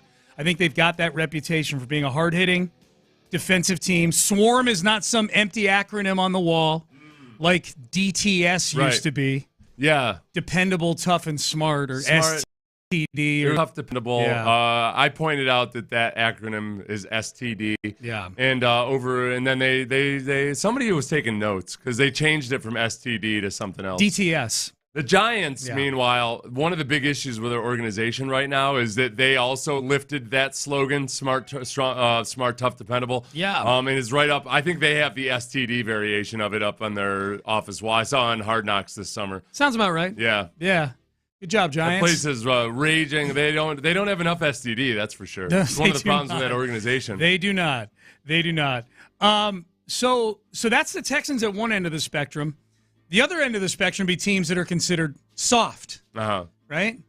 And apparently there's a lot of talk about the Titans being soft in Tennessee, at least enough to where it was brought up as a topic yesterday at Brian Callahan, the head coach of the Titans, at his press conference, went on a rant yesterday about people thinking his team is soft. I mean, you really want to get me going today? Yeah, I think, to be honest with you, I think it's complete and total bullshit, if you want my honest opinion. These guys are tough man. They go after it every day. They play hard as hell. And there's at no point have we ever put on tape at any point this season that this is a soft football team. Like, I can't even wrap my mind around how that would even be a conversation. I mean, just because we don't win games doesn't mean we're soft.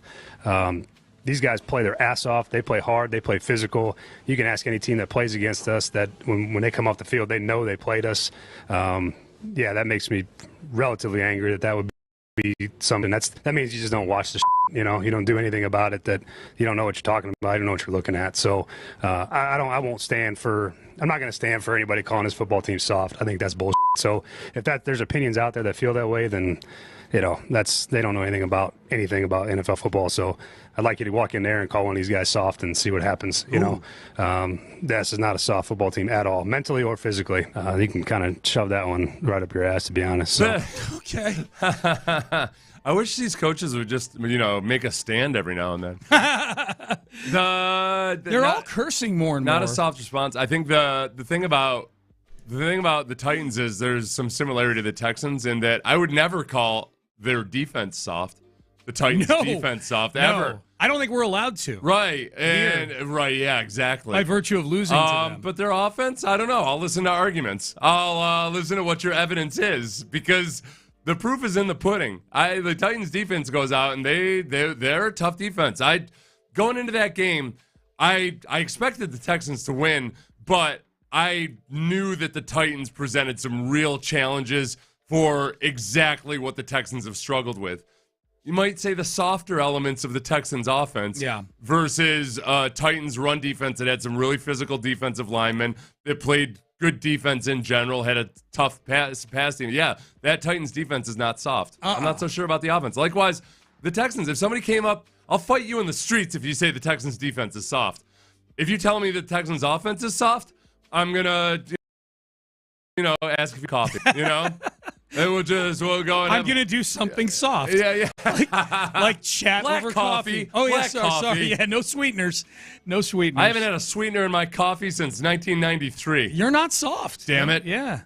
Nobody's ever said you were soft. I don't like any kind of flavored coffee drink anymore. Really? It tastes, You go straight black coffee, I like black coffee. You do? I need to feel the bitter. Oh. I need to taste the bitter, Sean. As you could probably predict, I am all about the cream and the stevia. You're baking a cake when you're like, me? I got an apron on. I'm sipping have the some coffee with those sugar packets, Sean. Yes. You're one of those. Yeah, baking a cake.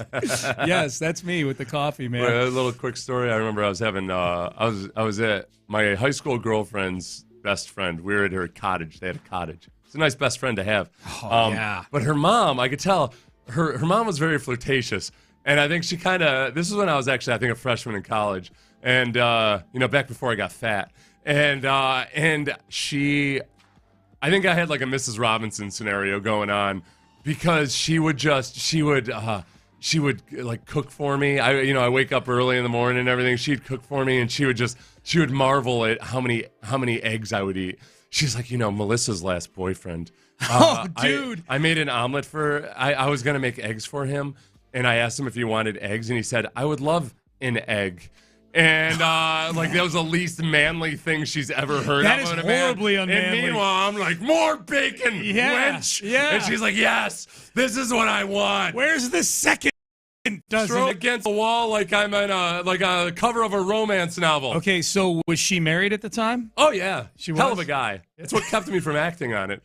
And my girlfriend. So you could sense what was going on. See, even at that age, like freshman in college, something like that could have been going on with me, Dude. and I'd have been like, "Oh, no, she sure is nice to me." No, it was at the time I was like, I think is this real? Like, isn't this something that only happens in the movies? Yeah. So I didn't trust it. Reflecting on it later, I was like, oh, totally, that was going on. The same thing happened when I was working for my uncle, who's a contractor, carpenter.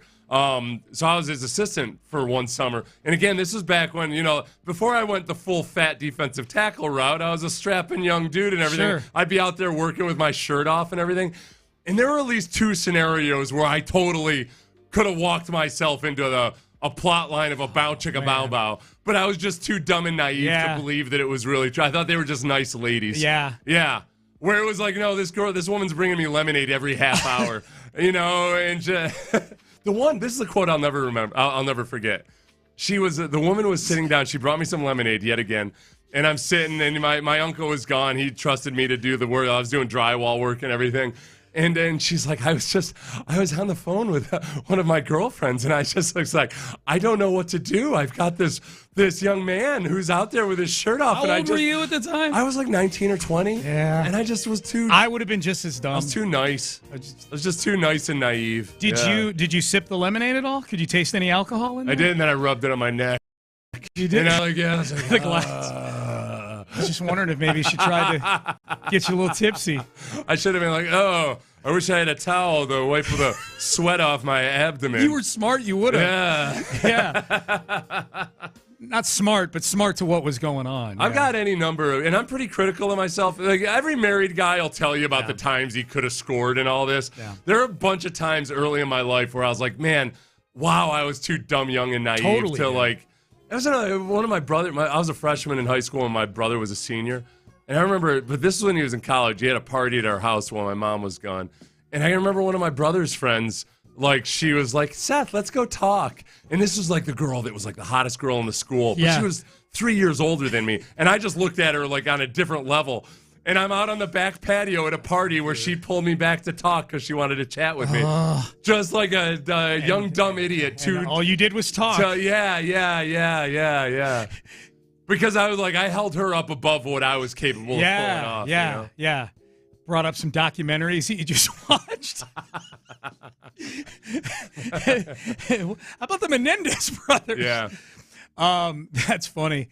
Yeah, there was a girl I dated on again, off again, like in high school, and then like even like once like through college, like during college, like during summers and stuff like that. And she had a mom, single mom, who's attractive, and there were a couple times like her mom needed like a jump start for her car, or hey Sean, she would call like, hey, I need help with lifting something heavy. So I go over there and do it. By the third time, my mom was like, she needs a man. I'm like, what do you mean? What are you talking about, Mom? What are you talking about, Mom? What do you mean? Yeah. Like, she needs a man. The good thing about it, though, is part of it was because I'd been, as an athlete, you're just presented with, seminar after seminar about consent and, treating women the right way and everything. Yeah. So I was always hyper paranoid about, like, I don't want to be that guy. Oh, yeah. I've been like 3 times every year I'm getting it, driven into my head about just being really careful about stuff like that. So there were a lot of times where, I was totally a sucker for whenever, like if I had a girlfriend, but maybe a young woman had shown interest. Sure. And she was friends with my girlfriend, hypothetically. she might be like, hypothetically, maybe we're kissing a little bit, and then she's like, but what about Kathy? And I'd be like, yep, okay, bye. Good job, Seth. The slightest hint of any kind of objection, I was like, I'm out the door. Yeah. I'm like, yep, I get it. See ya. Yeah. You don't have to say it twice to me. Text message. I would have bounced all over that woman. I know. Yeah. You know what, though? I'm glad I was timid. I'm glad I was too timid. Because who knows how many kids I'd have right now. Well, who knows? Nowadays, think about everything. If it were now, think about everything from the age of like through the age that you were encountering this older woman that you would have had access to, that would have created these different fantasies and things like that. Like there's like it's so much more accessible nowadays for young kids to. And I'm not saying it's a good thing, but no, it's actually a really bad thing. Yeah, it's a horrible thing. Yeah, kids, the stuff that goes on in the movies that you watch does online, not happen. that's not real life. And don't force it. Don't assume that's what the women like at all. Right. At all. Not even one little bit should you ever assume that. Ever. So you might have tried something. Had you spent all that time on the internet from age 12 to 19? And yet the statistics would suggest that less of it's going going on. Like kids are less sexually active than they used to be. Yeah, that's true. Mostly because they're just but you'd have been a strapping beast. That wouldn't have stopped. Video games would not have stopped you.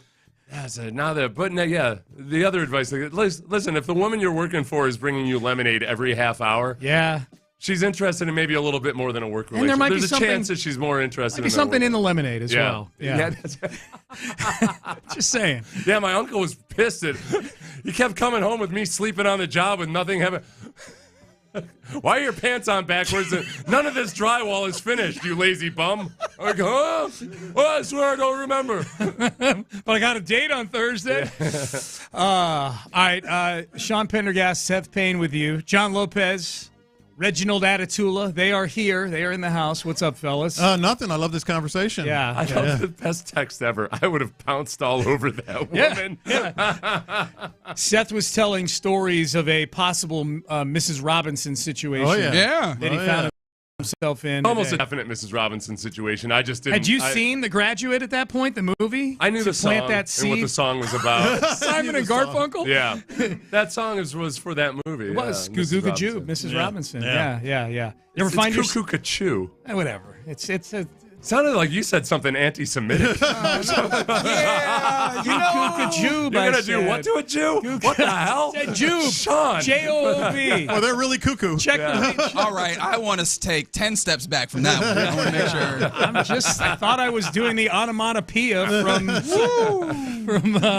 Mrs. Robinson song. Yeah. We were talking about finding yourself in situations when you're young and innocent and you don't even realize what's going on because especially back before we had the internet, a lot of these, it seemed like, oh, this is what adults do, not what I do. This can't be a real situation. Correct. You don't really, when you're young, you don't realize really what bastards people are. That's right. And how quickly so many of them will cheat on a spouse or something. Yeah. That's right. Yeah. No, I think I have largely been in your mind state, not your situation. I was not the same young strapping man that you were. Yeah. But I have been in your mind state where you're like, nah, this isn't like you're making things up. This doesn't happen in real life, right? Yeah. The year was 1979. Okay. I knew it. My neck was on a scroll of his conquest. It's etched in my mind. AIDS hadn't been invented yet. Eternity. The year was 1979, and I had a journalism teacher. I've been doing journalism since middle school, but anyway, a journalism teacher that I was working on the yearbook, and she used to take me to get a strawberry shake after we put the pages to bed, so to speak, school, and drive me home. Really? And I was too dumb to. Oh man! Giving her the old milkshake. Give her the old strawberry milkshake. Why does this keep happening? Why does this keep happening? Did you give her the old strawberry milkshake? Did you get that big old thick milkshake straw? It's only made for milkshakes. Bringing all the boys to the yard. Yeah. Hey, God bless Miss Foley. Oh, wait a minute. You're not supposed to reveal your sources, Lopez. What? She actually had me. Is she still with us? Yes. How's she look? She's a Facebook friend of mine. Just in case you want to circle back. She's a Facebook friend. She is. Least surprising thing ever. Yes. She used to ask me to call her by her first name. I'm sure she did. Oh. amongst other things. Like on those rides home from the journalism thing? Oh, I'm not going to say her first name because she's easy to find now. Yeah, you've given half. I'll come up with another. Oh, they'll find you. Like, you've given enough detail. Call me Carol, John. Yeah, I don't know how much you're going to have to unfriend her because now people are going straight to your friends. They're already your friends with. This is the most uncomfortable. You know, Brandy and I have one argument every 5 years. Right. This was an interesting one. Brandy and I have to revisit because there was a story out last week about a professional athlete. I don't know how legitimate the reporting on it ever was, but professional athlete that a lot of people know that was supposedly getting women were paying him to have relations. A lot of us here know him out in L.A. And we never talked about it on air, but I brought it up to Brandy, and she was like, "Yeah, I could see that." I was like, "Wait a minute! What? Okay, and you have a joint bank account, right? Is that just checking for reasons? That's funny. Did she think that she got just based on she could understand women like wanting to get attention from somebody like that or whatever. Yeah, she wasn't saying like she's got a plan for it or anything. That feels like more of a spontaneity type thing. She's like, I could understand it. Yeah. No, she can understand almost all human behavior because she was a counselor for at-risk youth. Oh yeah. You know, so she's got to be able to try to empathize with people. Okay. That was her excuse at least. Sorry guys, the stories are rolling in on the text page. That's the first segment now. Art teacher that used to try to get me to go to McDonald's with her in the morning. I guess it makes sense that would happen because how many times have we seen the stories where somebody's getting fired because of the relations with the kiddos? Yep. Unfortunately. All right, fellas. Human's gonna human. And on that note, the baton is yours. I feel like we're dropping these every time. I know. I heard you right after we got done yesterday. Reggie's like, "Thanks for the toss, fellas." Yeah. Antibodies, and I wish I could watch Sean on Facebook this afternoon. Yeah. Reaching out to old teacher. Yeah. The old strawberry milkshake. Antibodies is on. All right, we're done. We're out of time. You're listening to KLT HD2, an Odyssey station. Reggie Atatula, John Lopez, Figgy Fig. They're in the loop.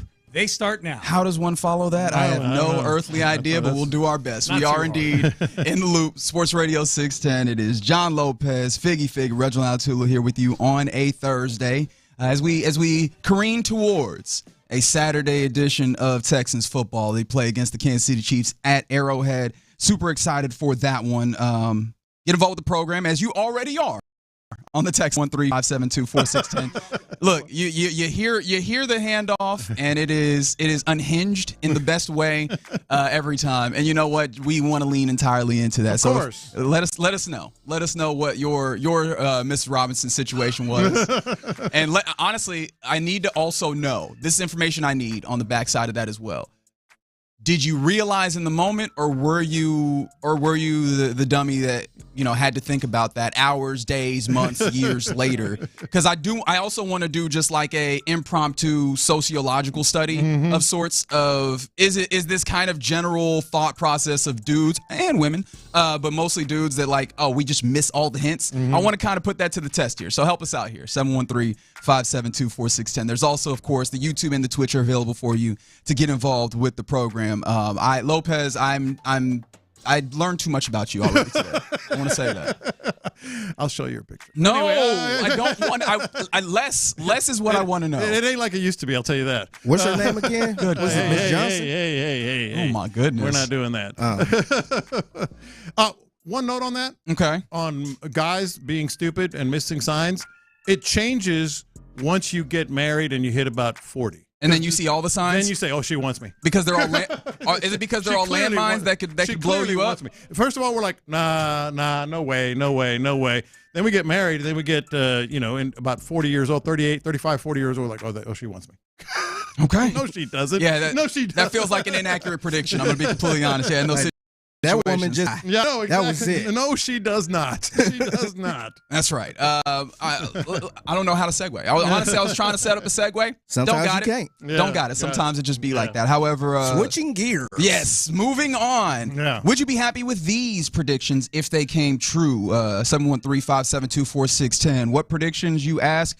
Well, the ESPN put together some projections for the remainder of the 2024 season and playoff games and bowl games as well. So what was done was Seth Walder, who runs, or I don't know if he runs ESPN Analytics, but he's very prominent in analytics over there at the four letters. He, used the FPI model and all sorts of other things, and they did a whole bunch of simulations to yield a situation of who wins these various games, how much they win by, and play out the rest of the season. They basically, put the game on sim. Yeah. And I'm interested to see if you would like it if the games played out this way for your Texans. Now, Week 16 obviously is what's coming up with this weekend. What do you think the prediction from the projections rather came out for Chiefs Texans this weekend? I bet you they have the Texans winning.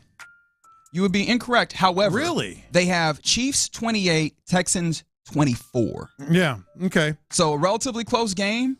24 points on the board, but a loss at Arrowhead. So then you move to Week 17. I can get you some other scores, but obviously we're focused on the Texans. Week 17, Christmas at NRG Stadium versus the Ravens. What do you think they put up? Short week, but short week travel for the Ravens.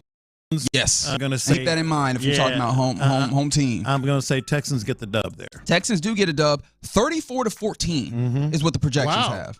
34-14? 34 points on offense. And that's simulated with data input and all that stuff. Yes. Dang. Yeah, analytics, right? Yeah. Maybe y'all going to talk a little nicer to analytics now, seeing a 34-14 win over the Ravens or not on Christmas. Maybe not. I don't know. Okay, so Week 18, you then have the game at Tennessee versus the Titans. What do you think happens there? That's a dub. Not according to the projections. Really? A 31-28 victory by the Titans. Maybe they're by the Titans? That's what the projections have right now. Mason Rudolph going off like that? Yeah. It's 31 points. But they're soft. That is what some people have said. And it seems like the Callahans, a.k.a. one person, take real exception to that. Yeah. And so that would leave a AFC playoff situation where you have the Chiefs, the Bills, the Steelers, the Texans, Ravens, Chargers, Broncos, in that order. See, man, I like the first two parts of that. I shouldn't say I like. I get and would be down with the first two parts if it has to go that way, because the Chiefs, they're going to be up there anyway. The Ravens, you want to win, so maybe you don't have to face the Ravens in the postseason. Well, but then if you lose the last game, you end up facing the Ravens in the postseason. Yeah, so I don't like that at all. Give me another option. Okay, that's interesting. But the reason why I brought that up was obviously winning one of the next three, not really. It doesn't feel good, especially if the one that you win is the Ravens and then you lose both of them. Yeah. As you mentioned, if you get swept, 7-3 on the text line was like, oh, Hannah would just love it if we got swept by the bleeping Titans. Yeah. No, that would be there'd be a code red around that building, I'm certain. However, look at the scores that I'm talking about there off of these analytics, right? You've got a 24-point game. You've got a 24-point game, 34-point game, 28-point game. You've got this offense scoring a little bit more than what we have seen of late until you get to the last week. Going into the playoffs, right? Well, that would be a 31-28 victory. Well, that's true. If the would you be okay with that 1-2 finish to the season take you to 10-7 on the season? Would you be okay with that if you're going into the playoffs with a offense that is clicking on a different level? No, and the reason is I don't think there's anything in the next three games that's offensively that is going to make you think, okay, they've turned the corner. It's really happening now. They might get marginally better, and 28 points, 25, 4 points, whatever would be a sign. But I don't know if I'd be much more confident with 2 losses in the last 3 going into the postseason. Yeah, and I think the one that would be really disconcerting, and of course, I don't know what the projections all put in. I don't know how far they went. Do they anticipate some level of rest or whatever? Yeah, versus I have no idea how far those projections go. Right, are they considering where the wind blows and everything? I don't know how much data it gets down into, but that would be uncomfortable going in. And maybe this speaks to the concern that I have about this offense being able to carry their weight. That's what I'm saying. In this circumstance. Yeah. But seeing the uptick in points, my eyes, my breezed. I'll say I was like, oh, that's interesting. Even though I was like, ooh, that is uncomfortable to have those losses. Yeah, that's where I am. But that made me feel kind of good seeing, hey, there are models that look at this offense, I guess scoring-wise, because technically that could be turnovers and defensive touchdowns or whatever. Yeah. But I think that would definitely be a marked improvement offensively, right? I guess, now that I'm thinking about it, I guess if they do just show marginal, as you said, improvement offensively, given what the defense has been doing. Yeah, you were the man who was out here talking about the defense. But they gave up 31 points in the last game to the Titans. Yeah. You know? So that's why I'm like, I don't know if I like the way those numbers are breaking down. Okay, yeah. I was like, that is a very wild situation that these projections had on how that would break through. I honestly didn't even get you the playoff situation here on where the projections would be. The projections then go further to single elimination tournament where the Ravens end up beating the Texans, beating the Chiefs, and going to the Super Bowl, or actually going to the AFC Championship game. The projected Super Bowl being Bills Lions from those projections. No, look, I think the 832 says the exact same thing that we're talking about. These projections concern me about the defense. I'm not worried. It's kind of like the same thing on both sides of the ball. I think this is a defense that can go carry this team a long way, and nothing in the last 3 games is going to change that. I think this offense is got some issues that need to be ironed out, and I don't know if they will be in the last 3 games. Maybe a little, and I'll take it, obviously, but I don't see where these last 3 games are going to change a whole lot on either side of the ball, on how I feel going into the postseason. Interesting. You know? Even though, like, I think these are some games that that's good competition, competition that could, in theory, give you that opportunity, and that's really the main reason that I have for them to get out here and keep competing at a high level all the way through, is to try and see if you can find some improvement, if you can find some level of rhythm or some answers to what the test is going to be in the playoffs. Yeah. I find that interesting that you don't have there's not a lot of places that can move you off of your spot there. Now, one of the things that I know that the fellows were talking about a little bit earlier, as I change gears again, does it feel like do you like the idea of this team being like the bad boys? I was talking to Ivan after a friend of Sean's and now myself after the game on Sunday. I went over to the East Club to hang out with him for a little bit after the game. Yeah. And one of the things he was like, "Oh man, I kind of like the idea that it feels like these guys are the bad boys of things." And I mean, some of that is, obviously the Aziz situation where it was talked about for a week and a half afterwards. I'm not sure if that actually is something that is solidified. But can I paint a picture for you? Yeah, please. Patrick Mahomes, he does this where we know that he plays through these injuries. I don't know if you've shifted at all, but I think a lot of people are like, oh yeah, he's going to play. Yeah, I'm shifting. Yeah, okay, because he went full go yesterday. Yeah, again, 2 times for 2 practices. Yeah. He was full participant. He's been like playing in these games. I know that we go back to them. We go, okay, well that means that he's going to play and he's going to be fine. But that is in some ways when you play injured, right? Because we know with an injury, inherently what that means is you are at a greater risk for either re-injury or further aggravation. Absolutely. He has not done that like in these other circumstances. What if this is the time that it happens? Do you think that like this would go further to create a bad boys image, especially when you talk about the visibility that this game is going to have as an island game against the Kansas City Chiefs on Saturday, right? On a big football Saturday, up and down, as you detailed. Yeah. Like, is that a possibility there? Absolutely. And I think, look, I think the fact that the Texans have this reputation, to get back to your first question, I love it. I don't like it. I'm not sure that they do, though. Well, our building could conceivably be called bad boys or whatever. I would love it. Let's put it that way, because we've spent better part of 20-something years saying, "Well, these are just a bunch of choir boys." We need an edge with this team. Milk drinkers. We're all the bad boys here. Well, you got them. Whether it's real or not, I don't think it's real, but you got them. And the other part of this that I think is very, very important here, the Aziz Al-Shaair hit kind of started that narrative a little bit in some circles because it was so visible. It was so controversial. It was all over the news, and it ended up being a pretty significant suspension, right? Now you're facing the face of the NFL. You're facing the face of the NFL on a standalone game, noon Saturday. If something like that happens, even if it's a pure accident, hell, even if a late hit happens on Patrick Mahomes, which is very likely how he officiated. Yeah, and he likes extending plays, right? And he likes extending one plays. of the big things about his game. People are all over. In that game, first of all, they're going to be talking about Tim Settle, and we'll get to that in just a second. You got a guy that's kind of doubling down on this whole thing, whether he meant to or not. Well, this is interesting about the idea of doubling down. I'll play this from yesterday. This is Tim Settle talking about, just talking about kind of the situation that they're in. We just want to play ball, man. We swarm, we get into the ball. Nobody's intention. We just want to make plays. If you can't see that, then that's y'all. But we're not an intentional team. We just want to make plays, get the offense back on the field, and win. concerned about any sort of discipline on Bullet? No, we don't have no intentional players. Nobody tries to hurt anybody. We just playing ball. If anybody got a comment about that, yeah, y'all weird. No, actually, so let me set this up properly. That's actually from Sunday. Yeah. This was after the Kalen Bullock hit. And so I think that, yeah, he's definitely doing the thing. And I think the entirety of the team is in that place where they're like, look, we are not, we're not dirty or anything. We're just playing hard. And I think that that's true. I hit up a couple of people outside of the market because I'm like, we're close to this, right? I know that we're like, oh, it feels like everybody's against us and that they're bad boys. I kind of just tried to hit some folks up and be like, do you feel like there's any sense of, do you feel like there's a narrative or some type of thing about this Texas team? And they didn't really feel that. And so I feel like we're close to it and we feel that. However, that changes if there's a hit on the golden boy that, further injures him, right? Again, on a quarterback.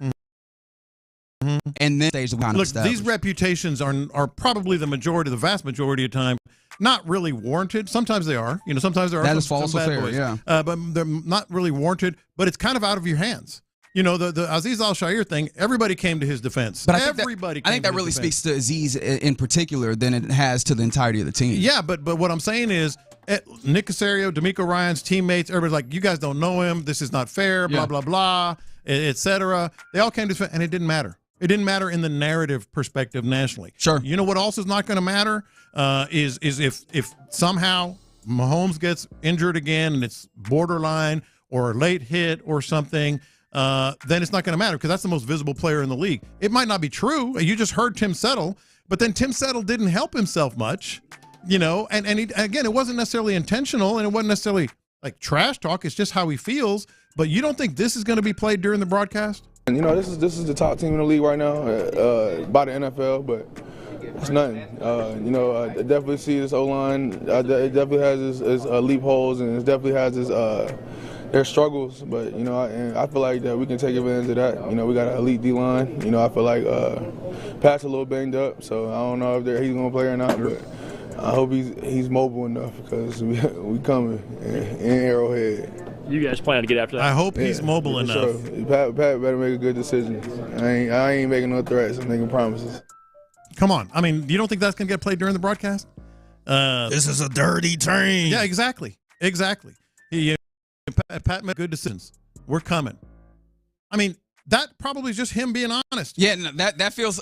It seems like that's the team mindset, though. It seems like that's the mindset of the defense with D'Amico Ryan. Yeah, absolutely. And I think that's also a defensive lineman mindset, right? Exactly. Like, go get the football. But, yeah, I can see how maybe if you put it in a particular context. I just don't know that context is fully there because I still think that a lot of this – a lot of the hubbub that happened about Azeez was isolated to Azeez. I don't know that went fully to the team, but we'll see. I think you're right, but again, it won't matter. Already, that's bulletin board. What you just heard is already all over KC. Message boards, and blogs, and podcasters, and all that. They're already talking about what you just heard from Tim Settle. And so what I'm saying is, you're right. We know these. That he's telling the truth. We know Azeez Al-Shaair.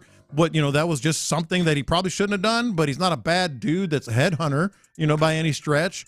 But it doesn't matter. You know how it works. These narratives get out there and they just start growing and growing and growing, whether they're real or not. Do you think there's actually pros to the idea if there is a fully narrative built? I love it. I really do, because all of a sudden the Texans, they've never been in these waters, man. They've never been. Those damn Texans. You think that creates I'm not sure I see the pro of it. So can you help me out? Because I feel like this team is going to be aggressive. I think inherently within themselves. Mm-hmm. Like I think sometimes when you have a bad boy, it's like, all right, this helps pump those guys up. I think those guys were already in that place. Yeah. And I don't know that this is going to scare other teams off from playing. It's not going to do that. So I don't know. Can you give me the pro if you see it? The pros of it to me, what happens in the Texans locker room?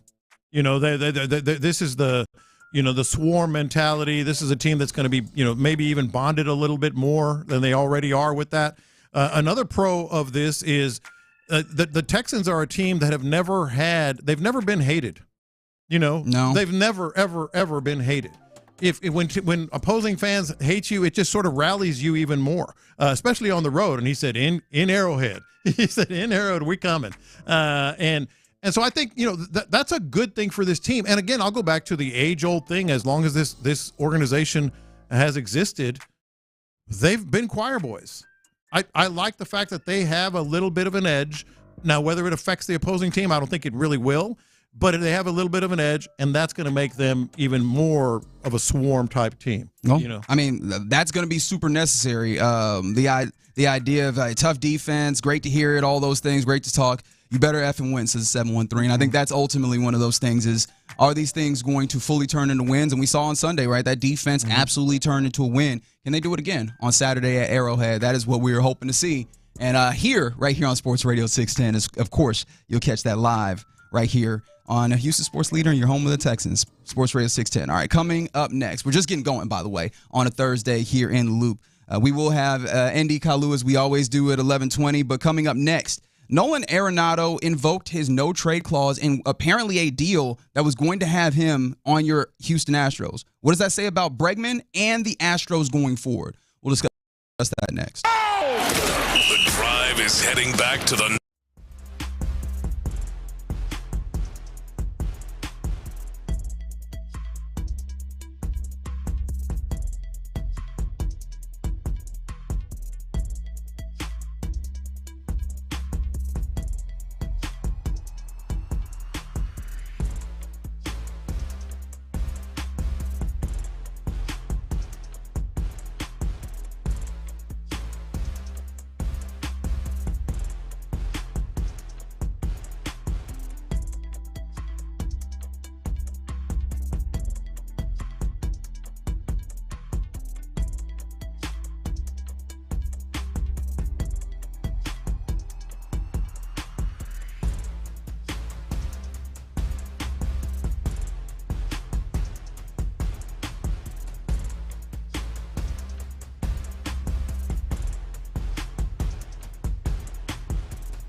Houston's sports leader. Sports Radio 610. Biggie, let's hit him big time. Houston, let's get in the loop. You better get ready because we're going to show up and show out. With John Lopez and Reggie Atatula. Always live. Love it. Love it. Always local. Don't ever underestimate the heart of a champion. You're in the loop on Houston Sports Leader, Sports Radio 610. Yeah, you're in the loop right here on Sports Radio 610. Reginald Atatula alongside John Lopez, Figgy Fig. I threw myself off by saying my name first. See, that's what happens. See what happens when you get us. It's not wrong with that. Got to get in the groove, though, man. Yeah, I'm Reginald Atatula, and these are the Temptations. Oh my goodness! We're, as you can tell, already trying to have a little fun Reggie on a and the Thursday. Pips. I don't know if I go as far as. Ain't nobody coming to see you, Otis. Oh, man. Speaking of Gladys Knight, this is wild tangent. Apologies. Mm-hmm. You know the midnight train to Georgia was originally midnight plane to Houston? How did I not know that? That was actually it was written as midnight plane to Houston, but then they revised it just to kind of, I don't know, give it a better ring. How did I not know that? Yeah. You're welcome. A little bit of Houston, I guess, trivia of sorts. Dang. I'm full of like little that are useful for absolutely bleeping nothing. I don't know if that made me feel good or not. Like, why you changed that? Yeah, I know, right? No idea. Or you could at least said midnight train in Houston. Would it have been as big? I have no idea if that was the full impact of it. But it's just one of those little things that I know. Like how I know a lot of stadium names. In fact, later today, Lopez has finally done it. It's happening. We're bringing you the great stadium sponsor quiz at 1 later today because he wants to test just how far my useless knowledge goes. He's a geek. He's a nerd. The time has finally come. He's a stadium geek. And I think he'll bat probably 75%, and that's terrifying. Okay, we'll see. We'll see later on the show. Of course, we'll talk to our guy Andy Kalu at 11:20, as we often do on a Thursday. But we got some news yesterday about your Houston Astros that was kind of interesting. So obviously the Bregman saga continues. He's currently still a free agent. There's kind of reporting that there's 6 teams involved, including your Astros, that could possibly end up with them: the Yankees, the Mets, the Blue Jays, the Red Sox, the Tigers. Who am I missing? There's one more in there. I don't know. Yeah, you get the point. But we've been sitting out there. We know that there's an offer on the table for the Astros that's well below what all projections are for what Alex Bregman will rein in. And so we've been trying to see what they're going to do. They trade Cal Tucker. They bring in a third base prospect in Cam Smith, a third baseman at the major league level in Isaac Paredes, but although he can play first base. And we've just been looking at how are they going to move through this offseason and address that situation. And we got some more answers here to that end because Nolan Arenado apparently was on the doorstep of being the Houston Astros going forward. He's Deal was done. Yeah, currently with the Astros, or currently with the Cardinals, rather. And he is, a little bit older up there. He's 34, if I remember correctly. Or 33, 8-time All-Star, still very good at defense. But supposedly the deal had gotten sent to the Astros, and because he's vested, he has a no-trade clause, and he invoked that to make sure that this trade did not go through to become the next third baseman of the Astros. And I think that there's a few things, and there's more details that I'll unwrap, but few things, I think a couple of things that are interesting. It feels like that says something about the pursuit for the Astros of Alex Bregman, and it feels like it also says something about the Astros going forward.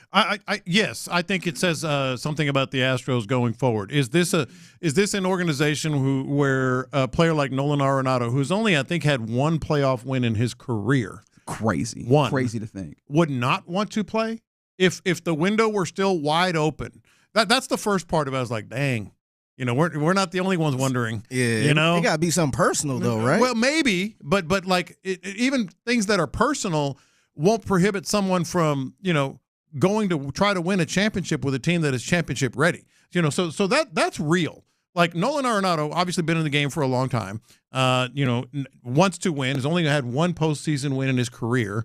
Why would he not come to Houston if the window were still wide open? That's number one. Oh, okay, I got what you're saying. You know what I'm saying? Yeah. But I have 2 questions, and one of them has directly to do with that. Before you ask those questions, can I give you a little bit? Because the Athletic's Katie Wu wrote a piece about this particular trade. And one of the details that we got in there is that, according to multiple team sources, Arenado did not want to rush into a decision and preferred to wait until more of the third base market was established. Yeah. So that is seemingly the reason that we have here. What does that actually mean? I'm not certain. Like, I guess the big third base market is, where does Alex Bregman sign? But that feels like that ties in directly to what we're talking about here. Yeah.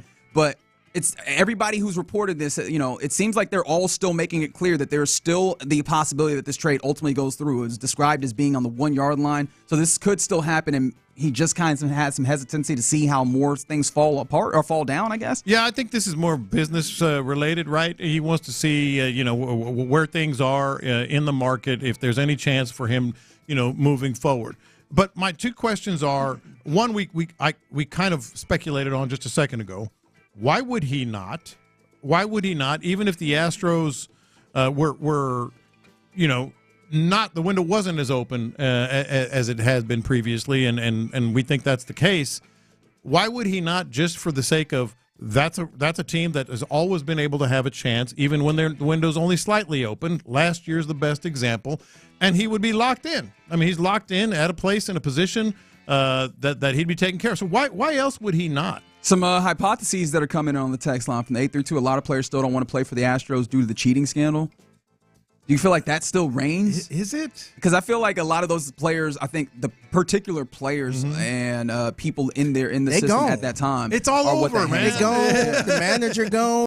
The GM. And so, like, I feel like they're probably players are. I guess I can't speak for players in that regard, but I would hope that players are not still hanging that on the logo of the Astros as opposed to that particular group. Even if they do have some level of issue. I can't believe that would be a factor. Well, how about this as a potential factor from the 713?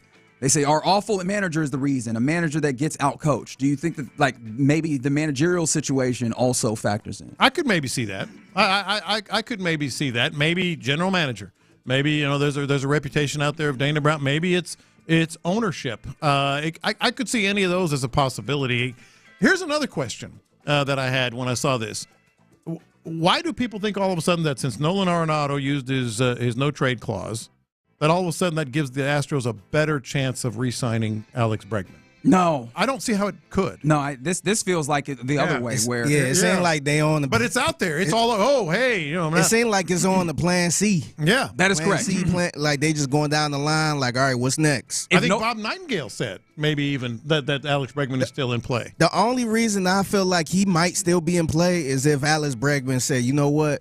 I want to come back to Houston. I'll take whatever y'all got. Yeah, well. Which I don't think that's the only way. You said that on Friday, and I was like, I'm not sure. And that feels like more of the situation here because this deal was done. Yeah. If Nolan Arenado is not a little just uneasy with it and says, actually, no, I want to wait. Yeah. Right? Almost. Well, I mean, I was about to say almost like someone on a prom night, right? But that feels like that's the circumstance, which would mean that the Astros and Dana Brown had fully committed to the Bregman is not coming. I mean, if you trade for Nolan Arenado, that is third base. Isaac Paredes is first base. Yeah. Like, where are, even if you sign Bregman back, where would you put him? Well, not only that, if I'm Bregman and you've already made a deal for 2 third basemen, which is assigned to Alex Bregman and a future third base prospect. And which I guess he doesn't have to play third base, and we know in this system, right, or when it comes to the youth, that they will play them in various different positions for that position flexibility. Yeah. So that might not be as much of a factor, but yeah, you would have. But it is a factor. But from Bregman's perspective, says, all right,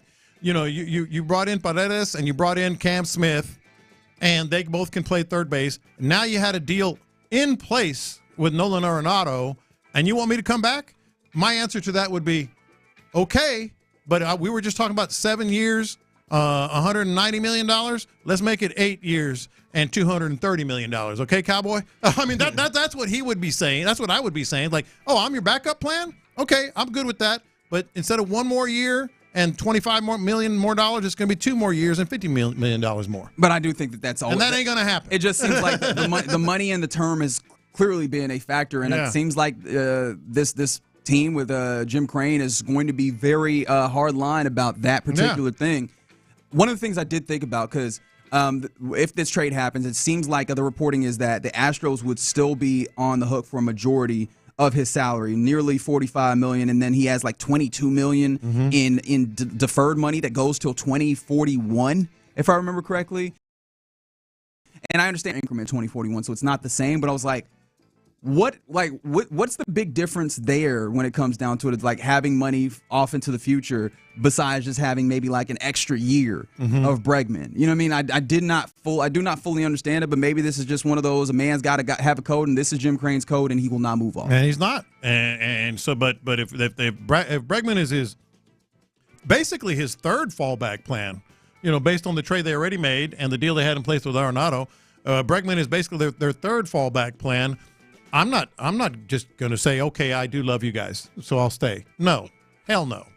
Yeah, that was such an interesting thing. Hell no. And I see you 346 saying that that's a lie. They weren't close to a deal. I'm working off of the reporting that has been done. Baseball writers across the board. Yeah, across the board that are saying that this was damn near done if it was not just for Nolan Arenado saying that he would not waive his no trade clause. But for me, like, this very much signals that the Alex Bregman tenure in this town is in fact over, and it's kind of sad to see, and I feel like we need to come to terms with it. Yeah. But yeah, it's over. Yeah.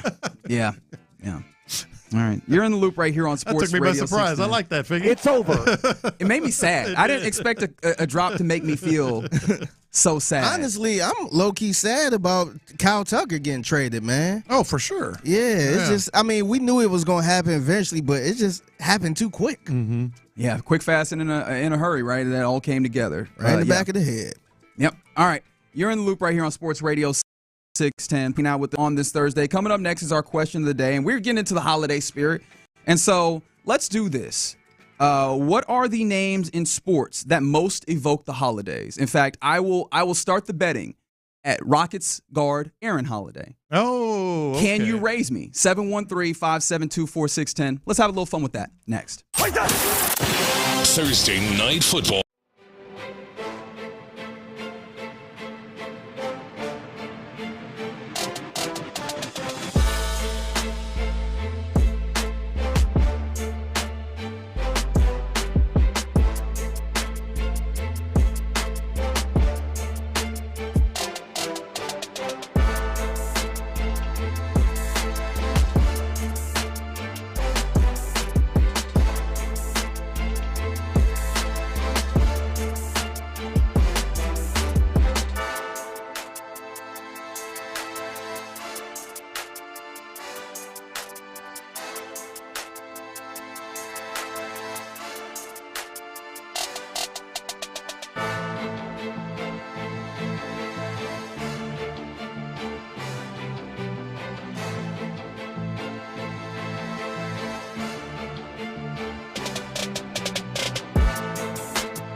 TheMen'sClinic.com.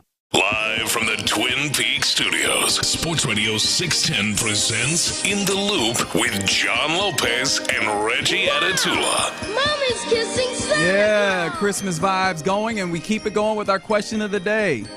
What are the sports names that most evoke the holidays? 713-572-4610. We were just talking, though, in the previous segment about the Nolan Arenado trade that was essentially vetoed because Arenado evoked his no-trade clause. And, I mean, his production has gone down. He's 33 years old. Defense is still there at a high level, which clearly this Astro team values at a high level. Apparently, they didn't, according to reporting, they didn't like Alec Boehm, who is the Phillies' third baseman right now, because of a perceived lack of defense. So, no, the Astros aren't completely out on Arenado. That's what the reporting seems to indicate, but because I can't imagine that you get to the 1 yard line and, it seems like the reporting for him is that he's, still wants to see how the market plays out, and then you just go, nope. Yeah. Down here, that seems like that's still quite a possibility for the Astros. But interesting enough, there's people that are like, yeah, I understand Bregman is probably gone, costs too much, whatever. But there's some people that aren't super stoked about the idea of Nolan Arenado being the next third baseman. Well, his production has dropped, as you heard from Adam Spillane, but not a lot. He still had pretty good numbers. His defense has not dropped, and so that would be fantastic, defensively for the Astros. But we'll see. We'll see if they circle back, because he seems to be waiting. Yeah, we will see. Let's continue back to the question of the day. What are the sports names that most evoke the holidays? I started the betting at Aaron Holiday. It's a fun game that I like to play. And look, there's not very many games that us sports fans love that name a player. And so I felt like this is a great opportunity to do something similar, of just like players whose name evoke the holidays. And you guys are already picking it up on the YouTube. Magic brought up Nerlens Noel. Oh, yeah, that's a great one. That is a good one. And then also, Figgy, you were talking about one of these that came up on the Yeah, remember in the postseason, in the MLB postseason, John Cansey Noel. And remember this call. Plateau, batazo! Feliz Navidad! Oh, yeah. They call him Big Christmas. Big Christmas. Okay, so my mind went in another direction. Okay, I want to hear what you got. Because you said the way that we were talking about this before the show, we didn't really dig in because we like to keep it fresh on the air. I just thought you would understand it. No, so that's my bad. Apparently I didn't. You said, what's the sports name that most evokes the holidays? Uh-huh. The obvious answer is like Christmas. Rocking Christmas, one of those. Nerlens Noel and all that. But I immediately just thought of like the holidays and moments in sports. Every Christmas was Michael Jordan Day. Christmas for me. Every Christmas for me was like the first name that popped up was Michael Jordan. Interesting. He's playing on Christmas. That's an interesting way of viewing it. I had not thought about that. Yeah. Some other names that came in. Great answer from the 832. Mason Rudolph. Rudolph Gay.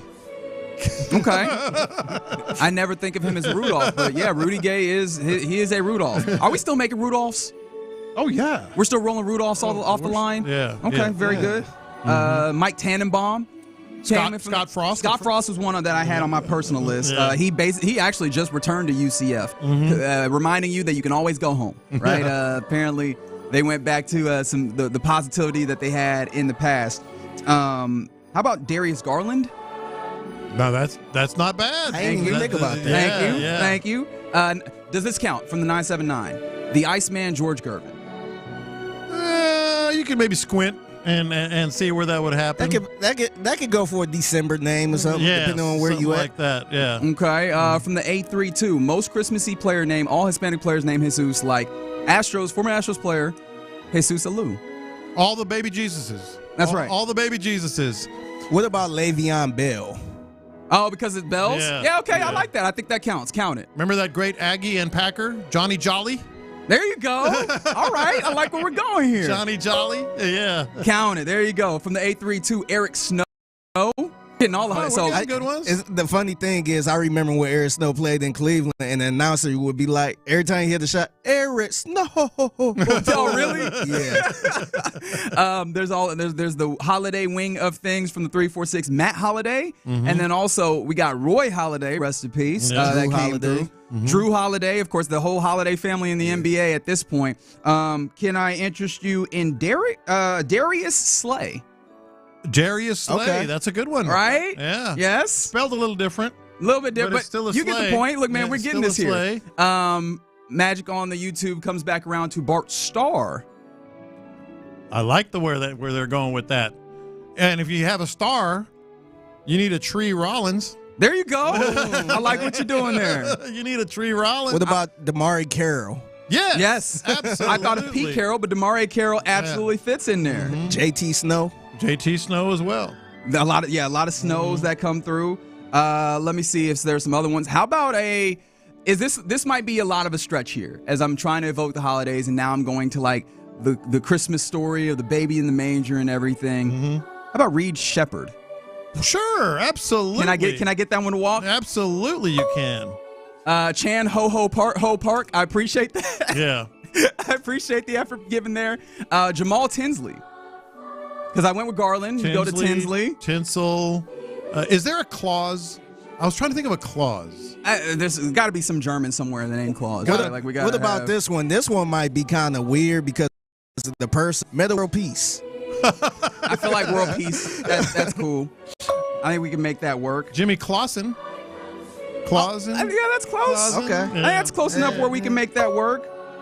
And then there was also, we already mentioned Deontay Christmas, didn't we? I think so, yes. Okay. Someone said Kevin Santa. Was there really a player named Santa? Who's Kevin Santa? I don't know. Yeah. Like, are we getting trolled right now? Who's Kevin Santa? Brandon Silent Knight, very good. Jesse Holly, friend of mine, in fact. Oh, Jesse Holly, that's a good one. That's a really good one. Yeah. Are we tapped out? Holly Rowe. Holly Rowe, there you go, sports-wise. How about this one, if you count this as an athlete? How about Joey Chestnut? Yes. Oh, 100%. We're counting that? Yes. And then, I'm not reading that 832, but another 832, James Wiseman. Yes. I like the way they're thinking. I like what we're doing. Yeah. Santa Dominguez. I don't know if that's real. Okay, I like what we're doing here. Magic Johnson. Sure, man. Christmas Magic. He played on Christmas Day a lot, too. Yeah, Lakers. Is this a person? Frosty Rucker? That sounds familiar, actually. Yeah, a former NFL player. Frosty Count Rucker. it. Yeah, yeah. All right, so we're getting towards the back end of this. Keep sending Hingle McCringleberry, hilarious. Which of these do we feel like? Do you feel like one of these is leading the game here? Like, I feel like we have to have a winner in some way. Well, you got to have Roy Halladay, right? Matt Halladay, Roy Halladay. You go with Christmas. Yeah. Or Christmas. Like, if you got a last name Raheem Christmas, you think he goes up as a winner? I don't know, but some of these are pretty creative. Like pulling out the James Wiseman, I kind of like that one. I like that. Somebody said Saint Nick Anderson, Santana Moss. Close enough. Oh, this is close enough. What about St. Brown? Or St. Brown? Ah, yeah. Do that count? I don't know. I'm on St. Nick would be better. Yeah, that'd be a lot better. Yeah. How about somebody? Draymond Green, Michael Redd. Somebody thought about those things. And then let's see, Frank Winters. Perfect. Okay, yeah. Very good. And then I just like Morris Chestnut is not an athlete, although he was. Which sports movie was Morris Chestnut in? He was in one, if I remember correctly, and I don't know why I can't come with it.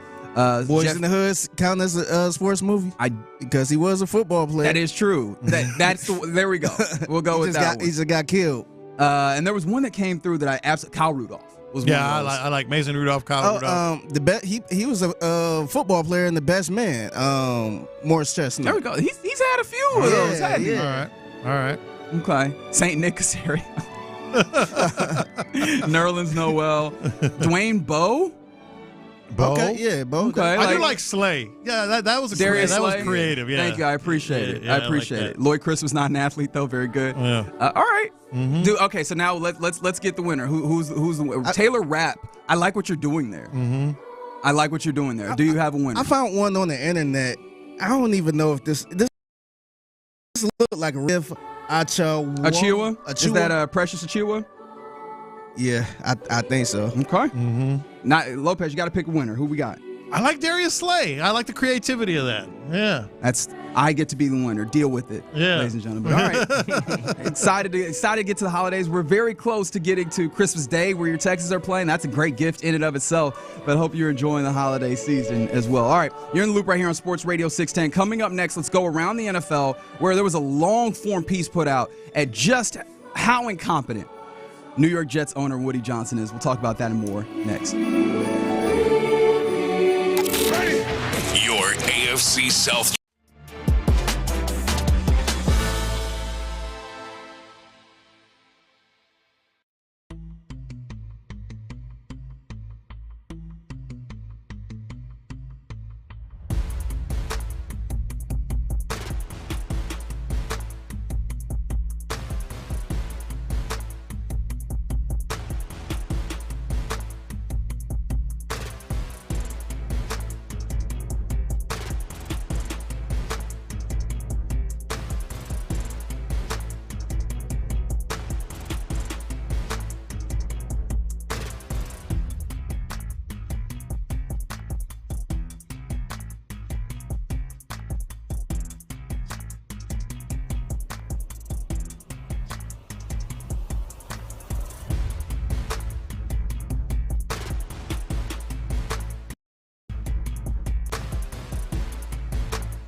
Real solutions for real people. KILT FM HD2 Houston. Insider access, exclusive content. Sports Radio 610. The Texans play here. An Odyssey sports station.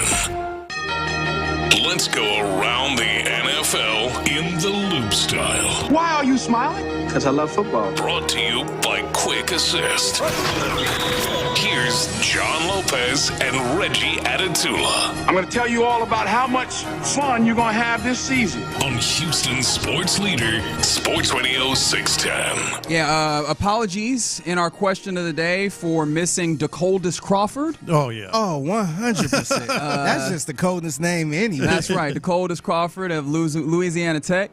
Well, by the way, aren't they playing in the Independence Bowl against Army? Isn't that how that happens? That's so, yeah. exactly You'll get right. a little. Well, maybe you'll get a taste of DeColdest. I'm not going to lie to you. I like hope I he know make it to the league, man. Well, he currently plays at Louisiana Tech. That and mean anything? Yeah, okay. Yeah. And that is fair. Nick, make the call. Okay, all right. Nick, come on, Nick. And then also condolences to God Shamgod for not including him I properly. mean, what's it really all about? That's right. Yeah. What is the reason for the season? So, yeah, I appreciate that. And no, I guess Iceman did not win.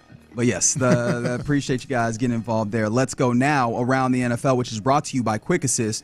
Are you tired of the hassle of selling your tickets to the stress and let their experts get you the best price?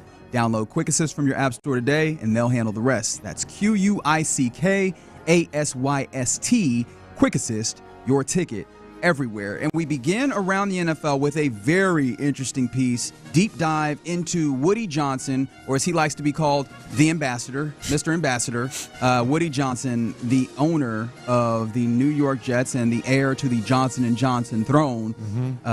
There was, just a long-form piece written in The Athletic that I found to be kind of comical in some ways, but also very sad, that details some of the reasons why dysfunction has reigned with Woody Johnson's Jets. In fact, the first anecdote that is given in this piece that was written by Zach Rosenblatt, Diana Rossini, and Michael Silver of The Athletic starts with this phrase, or with this sentence. Woody Johnson decided to do his own research, which...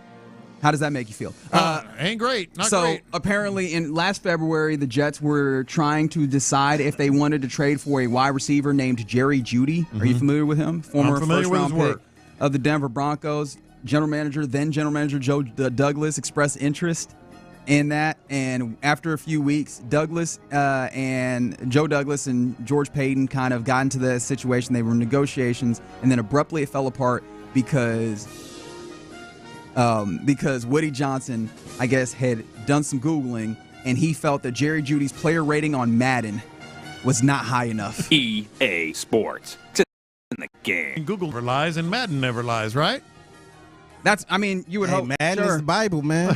For some. I wouldn't have thought it was for Woody Johnson, though. You know? Yeah, what does he know about Madden? I never thought he would be out there playing Madden.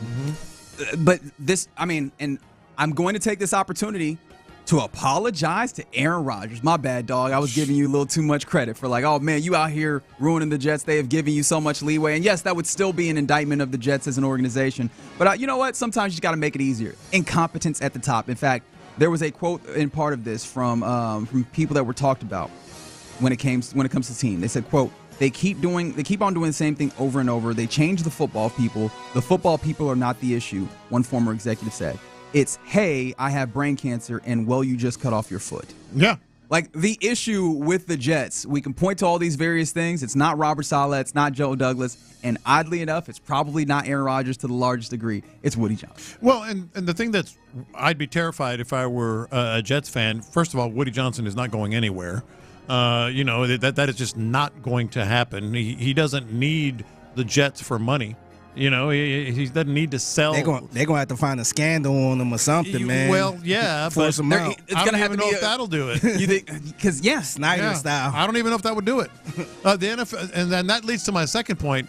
The NFL is the ownership is such a fraternity that protects each other to the very bitter end. Yes. You talk about a scandal. It would take like a major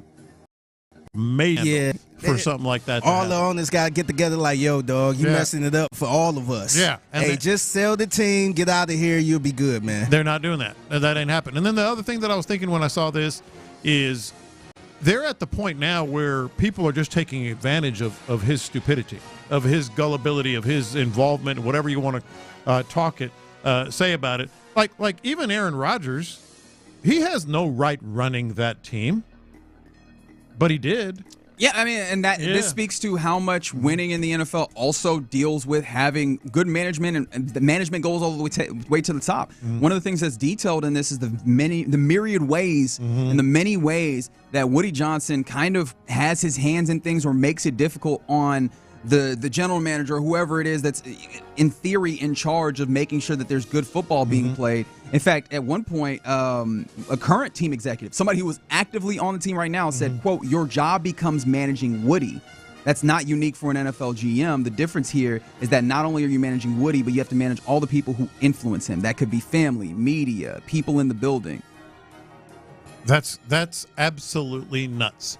And terrifying, like I said, as a Jets fan. But then you start going to the point of, now is it working against him? Can they get anyone to come in there? We experienced that with Jack Easterby. Like, there were people who were like, nah, man, not with that guy calling the shots. And he wasn't even the owner. I mean, the owner is the one that absolutely calls every shot and will say everything.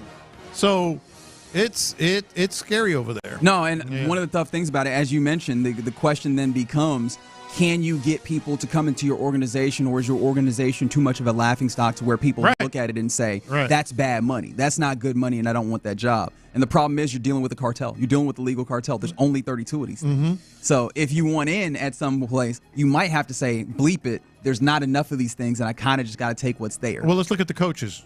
Let's say Ben Johnson. Hell no. Nah, he shouldn't. He's not. No, he's not. I don't know much. Who's the quarterback? I don't know where he's going to go, but he's not going to the Jets. Mike Vrabel. If you have any, pelts on the wall, reputation, some experience, you're not going to the Jets. You shouldn't. You're not. And we experienced that here, and it's doubly, the case when it's the owner. Because there's no check. Yeah. There's no checks and balances there. It's just what that person says goes. It did make me think for a second. And I don't know that we can fully flesh this out, but I just kind of want to quickly examine this. Who do you think is the worst team owner in the league? Boy, that's... Because for a while, you had some easy ones you could point to, right? You could point to, like, maybe David Tepper is up there, right? You could easily point to... I have already flushed this man's name out of my head, who used to be in Washington. With Snyder. Oh, yeah. There you go. Daniel Snyder. Absolutely. One of the first ballot Hall of Fames of bad owners in the NFL. Woody Johnson is one that comes up now. Are there any other ones that come to mind? Well, I know that there's one that's for other reasons. Well, I'm looking at them right now. That just a cursory list that's out there. There's some bad owners out there. Amy Adams Strunk. Yeah, that's the one that I thought would come immediately to mind. Jerry Jones is one of those that at this point is very evident that that's a bad owner. I think the Mara family.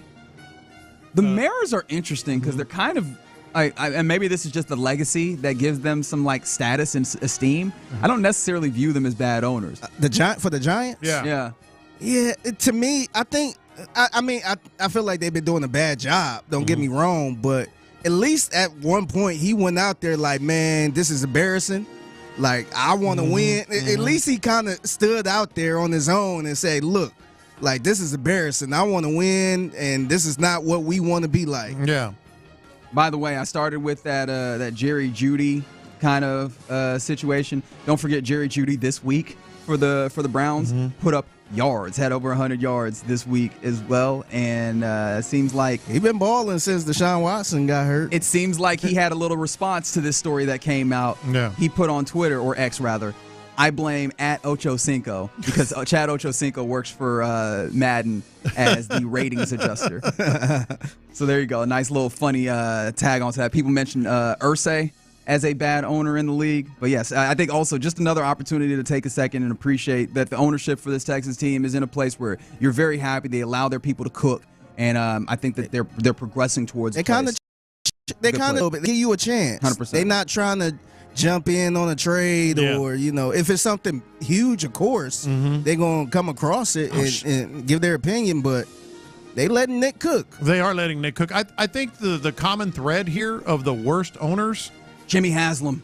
I forgot Jimmy Haslam. Yeah. My bad. But I think a common thread That's the here first one I thought was about. Mike Brown with the Bengals being cheap as hell. Of the worst owners, and we maybe experienced a little bit of that here, but it's taken a complete 180.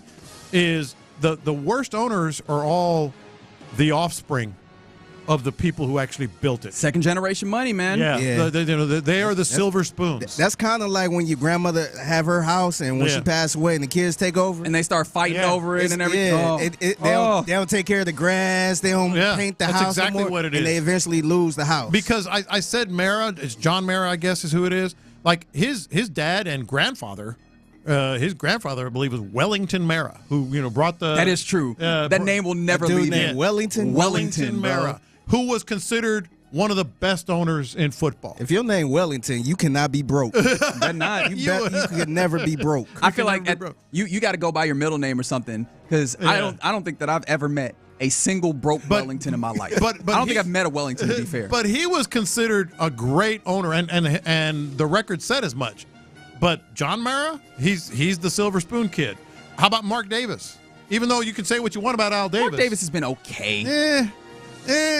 The problem with the Davises is that their money is been that full thing. Like unlike there's some owners that are effectively the mom and pop shop of professional sports, and I know that sounds wild because we're still talking billions of dollars.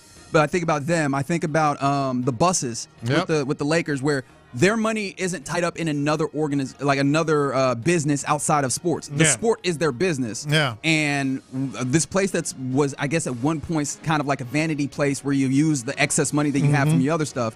It's gotten big enough to where it can be your business, but at the same time, like that makes you a little bit more cash poor compared to the other ones that you're dealing with. Especially, I just thought of another one. Go ahead. Okay, go ahead. Virginia Hallis. Yeah. George Hallis was the NFL.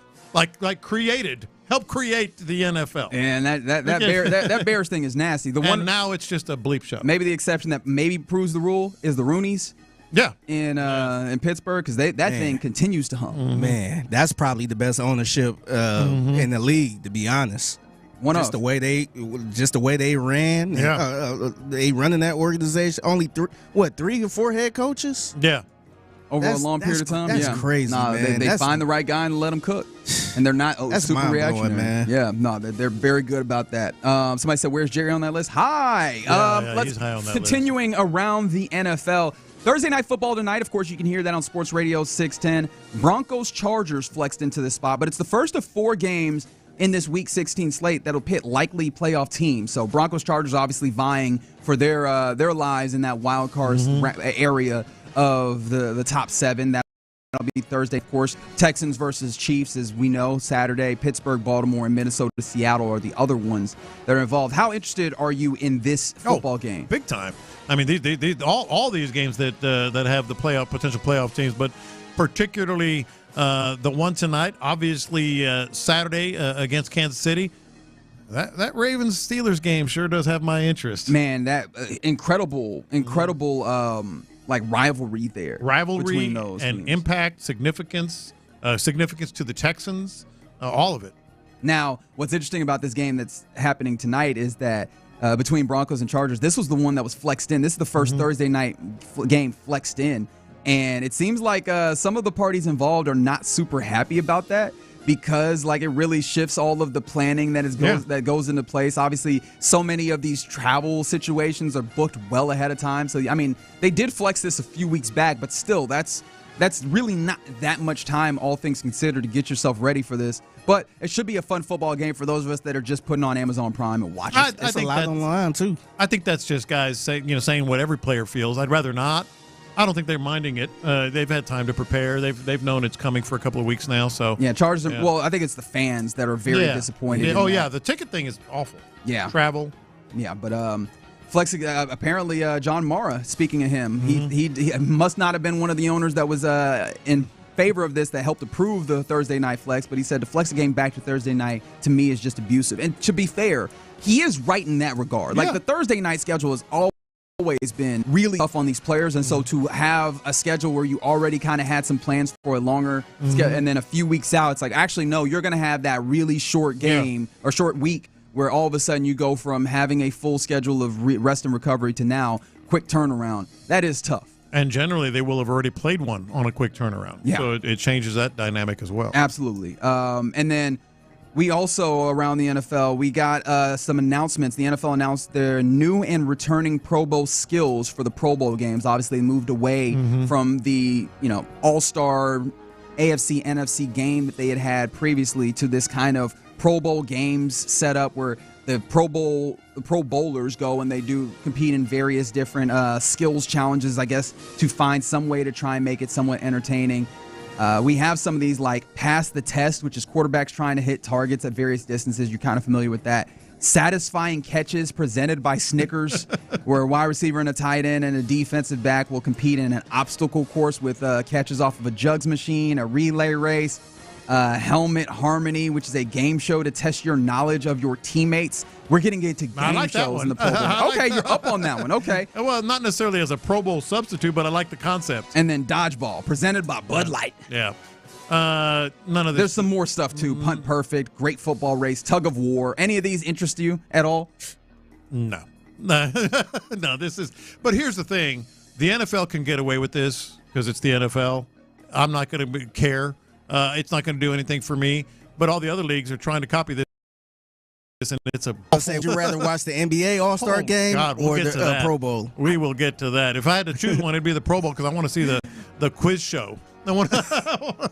I think we're just in an era of sports watching where all-star games are not of value to us. Not at all. The all-star game developed in a time period where you only paid attention to your local team and you only saw the best players in the sport, if they were not on your team, when they cycled in to play your team on road games. And so this is an opportunity to see all the greats all the time. But with all this social media and internet and instant access, we see all these great players all the damn time. So the all-star, kind of ethos, I don't think it means nearly the same thing as what it originally was intended to do. They are not even close. But the NFL can get away with it. Okay. That's the only league that you can. say get away with it. I don't know, man. The reason why they keep pulling all this stuff is because they also recognize that Pro Bowl not doing the same numbers. And I don't think people really want to play like that anyway. No, they're not doing the numbers, and people don't like it. But I'm saying, I think the players will show up for it because it's fine. It's just fun. They'll show up, but I think eventually they kind of like, I got a hip injury, so we'll see like the 7th quarterback starting in the Pro Bowl, which is like when they were still playing the game itself. For sure. I don't want to see Derek Anderson. No disrespect. Nah, there's some disrespect, game, man. A little bit. There's some disrespect. Little bit of disrespect. Honestly, and he deserves a little bit. Do you remember the story about what he was charging Cam Newton when Cam Newton was first drafted? What was it? Was that Derek Anderson or was that Clausen? I'm trying to remember which one. Because you know what? It might have been. I think it was. That might have been Jimmy. Okay. I might have done a schism right there. I apologize. Say so to Jimmy Clausen. But yeah, that's around the NFL for this Thursday in the Loop on Sports Radio 610. Coming up next, let's talk to former Texans defensive lineman N.D. Kalu about this Texas team as they gear up to go to Arrowhead and face off against the Chiefs. We'll do that next. Cypress.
KindersTexasBowl.com now for tickets and more information. And hear the game exclusively here on Houston Sports Leader. Sports Radio 610. Live from the Twin Peaks Studios, Sports Radio 610 presents In the Loop with John Lopez and the Attitula. Yeah, happy Thursday to you. It's right about 11:20, and about this time every week we welcome in our guy, former Texas defensive lineman, and his name is ND Kalu. ND, what's happening, man?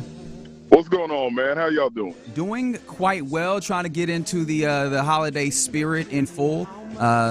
All sorts of things going on here, but I think you're also getting into the holiday spirit as well, right this moment as well. Where you are? Where are you, and what are you doing? I'm at the Bubble, what we call the Bubble, the indoor practice facility with the Texans. And as we're talking, and I got plenty of time, but as we're talking, there are a bunch of HISD school buses pulling up because we're about to surprise 100 kids with 100 bikes for Christmas. Oh, so, heck yeah. Yeah, we're all in the spirit. And a lot of guys I played with, a lot of former Texans are here, so it's pretty cool. Nothing like a bike at Christmas. That's what I was thinking, right? Nothing like a bike at Christmas. I've seen some other, former athletes, they were asked, what was the best gift you either gave or got? And it's amazing how many people are like, a bike. It feels like when you get a bike as shiny, a kid. new. Yeah. Is that the same for you? Was the bike your favorite Christmas gift, or was another one that came to mind for you? You know, I think bike is the known, so the bike trumps everything else. So I would definitely say the bike, but also the boom box. You know, because my parents are very conservative. So when I was 8 or 9, and I unwrapped a boom box, and my first tape, believe it or not, my first tape that I ever, and for those youngsters out there, tape is what we used to listen to music, came before the CDs. They don't know about that either. Yeah. That's the next move. The first tape I ever owned was Quiet Riot. I'm sure John Lopez. Oh, yeah. Come on, hear the noise. Feel the noise. Come on, hear the noise. Yeah. and I had that thing on loop until I discovered hip-hop. But that was my favorite Christmas gift. All right, Andy, the very simple question, because I think it's an important answer. How good is this defense? Oh, look, it's a defense that can carry you to the playoffs and through the playoffs if your offense isn't hitting on all cylinders. I mean, whether you just name the individuals on the unit from Stingley to Danielle Hunter to Will Anderson, I mean, the list goes on to the 2 stud rookies in Bullock and Lassiter. And then when they all come together and play as a unit, you don't have any prima donnas. You don't have any guys up front who have what we used to call the green light, where they can do anything that they want and everybody else has to play off them. I mean, this is a team full of individual studs, but they play as a unit, and that's why they're having the success that they're having. So, just real quick, Christian Harris surprised the heck out of me. That's where I was going to. I mean, he surprised. I mean, you're the one that even in the offseason, as we're getting into the season, I asked you if you thought he could be a Pro Bowler, and you said, I think he can be all pro. Man, yes. I'm telling you, that was incredible. What about just getting 82% of the snaps and how he played? I wasn't expecting that. You know, I thought it was going to be a pitch count for a few weeks, and you know, he just picked up right where he left off, and it just makes you wonder what could have been, or as far as him and his individual accolades that he could have earned in an entire season. But I let you know, when I see guys that have been away, that have been nursing injuries or rehabbing, and then they hit the field and they pick up right where they left off, it lets me know how much the game means to them and how much their profession means to them, because they're not just sitting around feeling sorry for themselves. They're not sitting around saying, I'm not playing next week, so I can, you know, kind of take this training easy. Like, it lets you know how tough he pushed himself. Now, I want to get into the trench play here as we're talking to ND Kalu here in the loop, and I'll go to the offense here in a second, but I want to start with a guy in the defensive line right in the middle, Tim Settle. Like, what about his play? What have you seen that's made him just so impressive this year? You know, his quickness, and he's a dog. Like, I like watching these guys up front that are dogs, and he's not even a guy that you mention when you talk big names. You know, I mentioned 5 guys, and his name didn't come up, and it's guys like Tim Settle, you know, that makes this as a unit, makes this one of the better defensive units, because when you talk about the big names, yes, you get what you expect out of them, but the overlooked guys like Tim Settle, I guarantee everybody who plays against him, they're going to respect him, and at the end of the season, they're going to remember playing against Tim Settle. But what I like about him, to get a little more technical, his get off. When I talk to defensive linemen, young defensive linemen, it all starts with the get off. And if you watch him closely, sometimes he doesn't even have a great technique move, but because his get off is so quick and so violent, that's why he's able to change the line of scrimmage and make those plays. We're talking about Tim Settle, and I got a question for you on this. I'm going to play this audio in case you haven't heard it, but he basically, well, not basically, he gave the Chiefs some bulletin board material, and I'm curious from you, does that matter? Does it resonate? What does it do? But listen to this first. And this is the top team in the league right now by the NFL, but it's nothing. I definitely see this O-line. It definitely has its leap holes, and it definitely has its their struggles. But I feel like that we can take advantage of that. We got an elite D-line. I feel like Pat's a little banged up, so I don't know if he's going to play or not. But I hope he's mobile enough, because we coming in Arrowhead. You guys plan to get after that? Yeah, for sure. Pat better make a good decision. I ain't making no threats. I'm making promises. No threats, no promises, bulletin board material. Pat better bring it, because we coming. You know what, John, was funny? That was my first time hearing it. As I was listening, I was like, that's not too bad. But then when he said, these aren't threats or promises, like that's the part that they're going to underline. I love it, but you better back it up now. Now, what you've done, because the offensive line, they're a very prideful group, and I guarantee whether it's on the bulletin board or not, the offensive line coach is saying, look, this is what they're saying about you as a group. And there's a lot of pride in every single offensive line group, especially if you're blocking for a first ballot Hall of Famer like Patrick Mahomes. You don't want to be that unit that's known for getting him beat up, getting him, sacked or pressured or QB hit. So, that's motivation for the offensive line. And I'm going to be curious to see how they come out and respond to that. Yeah, for sure. Especially with that Kansas City Chiefs offensive line, they are reeling a little bit on the tackles, so that should be interesting. Of course, I know Settle's playing on the interior against those. That's the established part of the Kansas City line. But I want to take you to the Texans offensive line. Clearly, we all know about the shift with Titus playing inside. And, going up against those guys, I know that you weren't doing the offensive line stuff, but you had those guys putting their hands on you. For one of the things that I've been kind of seeing, and I want to see if you also have that same feel, is Titus clearly has the size and the strength, but sometimes I wonder if he, and I don't know if this is the right terminology, has an idea of how to transfer that power. Am I seeing that wrong, or does it feel like sometimes he's not getting his hands really strong on the defender and able to then move them around in the ways that sometimes you hope? Are you talking about when he's moved to guard, or just when he's in guard, not at tackle? Yeah, and it's funny when you're a guard. I haven't seen it yet, but I'll watch it a little closer now that you've brought it up, because I love watching line play. But when you are a guard, you do have to put your hands on the defender a little quicker than when you're tackled, because when you're a tackle, you need to be a little more east to west, a little more athletic, able to mirror those edge players. But when you're a guard, it's just attack, get those strong arms, strong hands on the defender. And yeah, look, I will never call a tackle a finesse player, but in comparison to a guard, it is more finesse, and maybe he's having trouble just kind of change up that mentality to where you're just a grinder. You got to get your hands on the defender quick, and not just get them on him, but do something with him, like push him back and hold them in between the pads so the refs don't call it. So yeah, it's definitely a different approach. And even though I think it's physically, athletically easier to play guard, not easy, but easier to play guard than tackle, you still have to have the right mentality. With that being said, what was your general impression about the musical chairs and the offensive line play that we ultimately got in that game? Yeah, I thought it was okay. Obviously, when a guy like Joe Mixon only has, 23, 26 yards rushing, you wonder where some of these holes are and why they weren't opening up like we've seen in the past. But with offensive line, you have to give it a few weeks. They have to get used to playing together. They have to get used to knowing how to pick up the different D-line stunts and D-line games. It's almost like the relationship, a guard and a tackle, is similar to the relationship as a quarterback and wide receiver. Like some quarterback, wide receivers, or tight ends, they just know, okay, the soft spot of the defensive backs, the coverage, I should say, is right here, and they're reading it exactly the same way. When it comes to stopping defensive line stunts, they just know, okay, if this tackle comes down, have faith that whoever it may be is going to handle this movement. So I'm just going to work on the outside.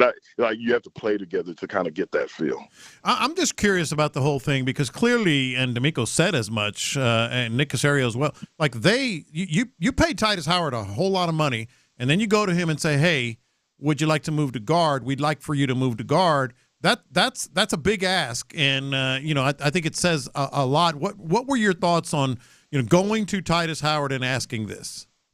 Well, I think that's why you do pay a guy like a whole lot of money. I always thought, John, and I could be wrong, that he was paid more for his versatility than just being a shutdown tackle. I always thought because of the way they used him early on, which is a tribute to him, that they paid him to be a guy that he can play and he can hold his own at right tackle, but if he has to move into guard, he could be successful as a guard. So that, for me, that's the expectation with a guy like Titus Howard. Now, a guy like Laramie Tunsil, no, you don't move him. Like, you leave him tackle and you don't ask him to play guard because he's probably going to say, hell no, I'm not doing that anyway. Andy, before we let you go, I try and bring you some shenanigans when I can, and the shenanigans got brought to me this morning when Sean and Seth, as we were getting ready to start the program, are talking about Seth's Mrs. Robinson type situations where as a young man, an older woman seemingly fawning over him and maybe possibly propositioning him and, not necessarily noticing that. And I feel like, young strapping man playing football, maybe you've had those type situations. Can you relate in any way, shape, or form to that? Or would you like to plead the fifth, which I will give you the opportunity to? LA Fitness, San Antonio. There we go. Let's get it. Culebra Road. I came back to San Antonio in between my freshman and sophomore year from Rice. I came back to train in San Antonio, and what we would call a cougar now. she was 41 at the time. I'll never forget, I pulled into the parking lot that she got out and said, how do you know that I didn't want that parking lot? And I was confused. And I was like, I'm so sorry I didn't see you. I can move out. Then the next thing I know, after the workout, we were still in the parking lot, still in my Isuzu Rodeo. And what they say, when the bus is rocking, don't come knocking. that old lady may or may not have taught me some things. Oh, wow. Hey! Okay. That is how you finish out a radio hit. That's how you do it. That is our guy, Andy Kalu. He is a former Houston Texans defensive lineman. He is also doing some great things on this day, helping out the Texans with the bike, giving bikes out to the kids at HIS. That's fantastic. Let's just say a tossed salad isn't just made in the kitchen. And wow! Thanks to her. Oh my good! I was throwing up the line for the babies with the bikes, and you went back to the. Okay, very good. And that's why we love Andy Kalu. That's your fault for bringing up those memories. You know what? I will take that responsibility. My bad. And shout out to all the babies getting bikes. Somehow that got tied in with all of this. Andy, we appreciate you very much, and we'll talk to you next week. Y'all have a great one. Yes, sir. Yes, sir. There he goes. Andy Kalu. Giving us exactly what we asked for and probably more than I expected. And then some. Yep. Definitely more than I expected. All right, you're in the loop right here on Sports Radio 610. Coming up next, let's get into what's popping, where I think we're going to focus mostly on the conversation that continues to happen all the way around the NBA. How do you save it as ratings seem to be dipping? We'll talk about that next. According to CJ Stroud.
Visit BroncoPowerBoost.com. The biggest stories in sports and entertainment. Sports Radio 610 style. In the Loop presents What's Poppin'.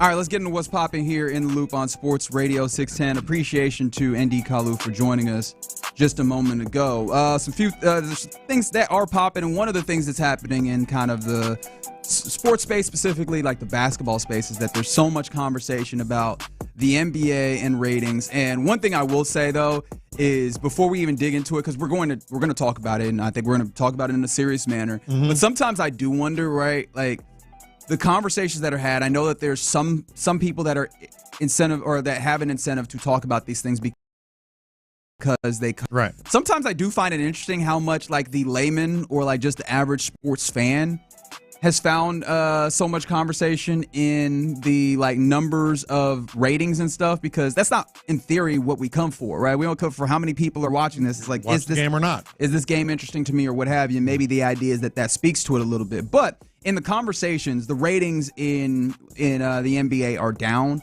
Again, like over the last decade, I think you have a number here of 48% down. And so think about that number. Yeah, and half. That basically. That is in the last wild. 10 years. That is wild to consider, and that's on like the national games, right? The national broadcast, which is ultimately where a lot of the money for all of these sports are coming from, is these national TV deals that they have.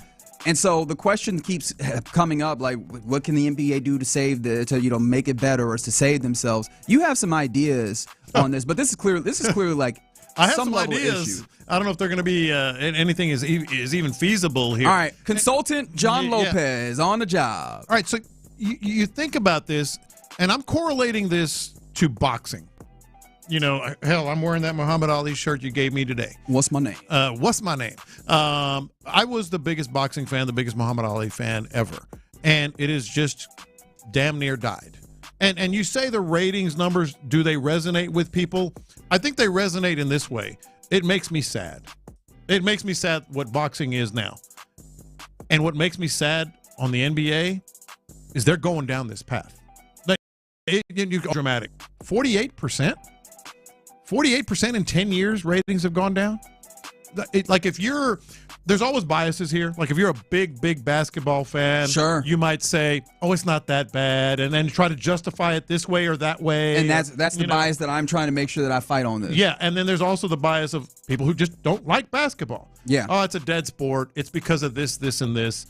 It really, no matter how you cut it, it's sad. Like the NBA on such a meteoric rise, post Magic and Michael and Bird and all there you that. Go. I was like, I feel like Magic and Bird have to be set next to each other. Yeah, well, okay, I probably should have done that. They have to be like joined at the hip. It's like when you're playing fantasy sports, and you're like, let's get the handcuff. Yeah. Those guys, I don't know who is the handcuff in that situation, because I feel like if I say whichever one, that is disrespectful to those dudes who are both very cold at this. But yeah. So if you look at it like with bias, you're not going to get this. If you look at it just as a sports fan, think about all the time. It's sad. Think about all the times that it was Sunday afternoon. It was NBC, and you were watching basketball, man. You were just going to watch it.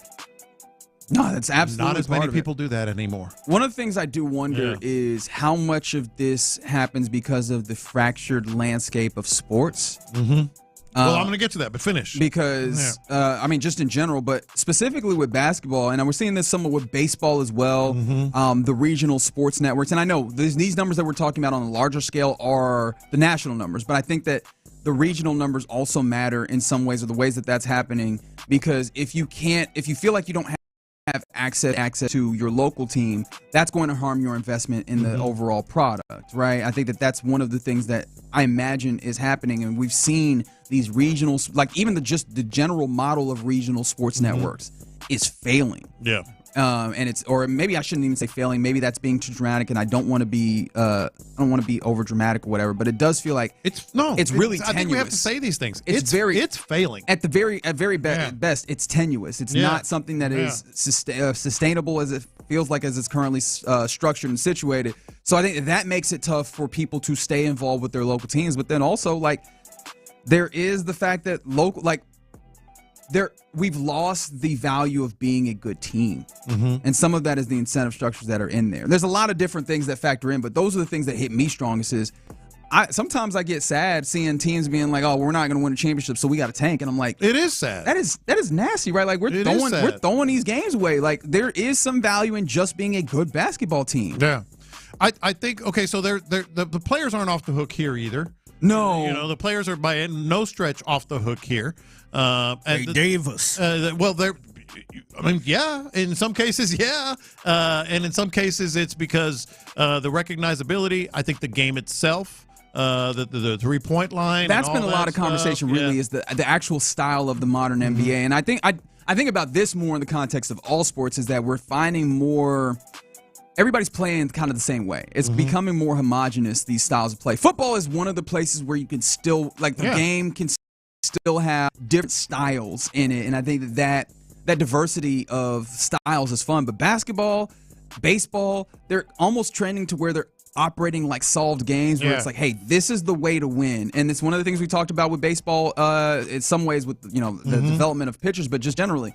Everybody's swinging for the fences, not getting on the base paths, these things. And it's like there has to be different styles to make this, to add some diversity and make this kind of colorful. And I feel like basketball is one of those places where we're not seeing a lot of different styles. It feels like that's absolutely because true. Especially because of the 3-point line and the outsized value of that.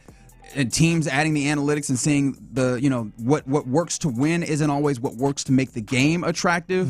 And you've got teams just hoisting a whole bunch of 3-pointers, and it doesn't feel like it's as exciting of a game because of the ways that you've structured your game. Load management is part of that as well. So I'm going to give you 3 things that you think are actionable. And it's not exclusive to me. It's not like, these are 3 things that I've often said. One of them I've said for more than a decade.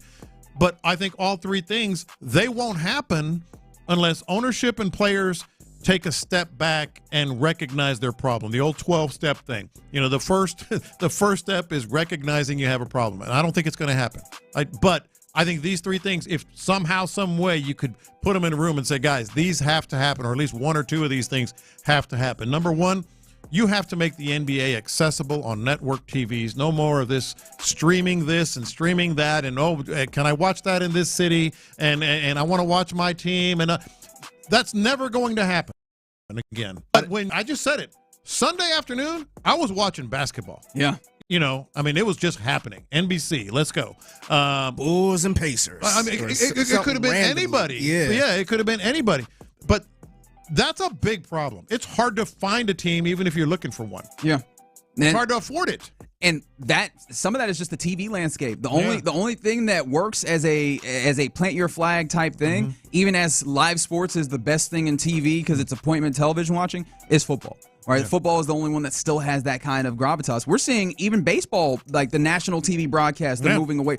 Man, they're talking about not doing, Sunday Night Baseball? Yes. What are we talking about? It's the institution that is Sunday Night Baseball, right? It just feels like that's crazy. That is a tough thing for sports in general. So I think that would be helpful, but I also wonder, the downturn that you're talking about, are those network games that do have those, hey, it's a Tuesday night, there's some basketball on, even those are trending down. Yeah. The other thing that I think has to happen, but won't, unless the owners say, you know what, we got a big problem, we got to do something drastic. Shorten the season, man.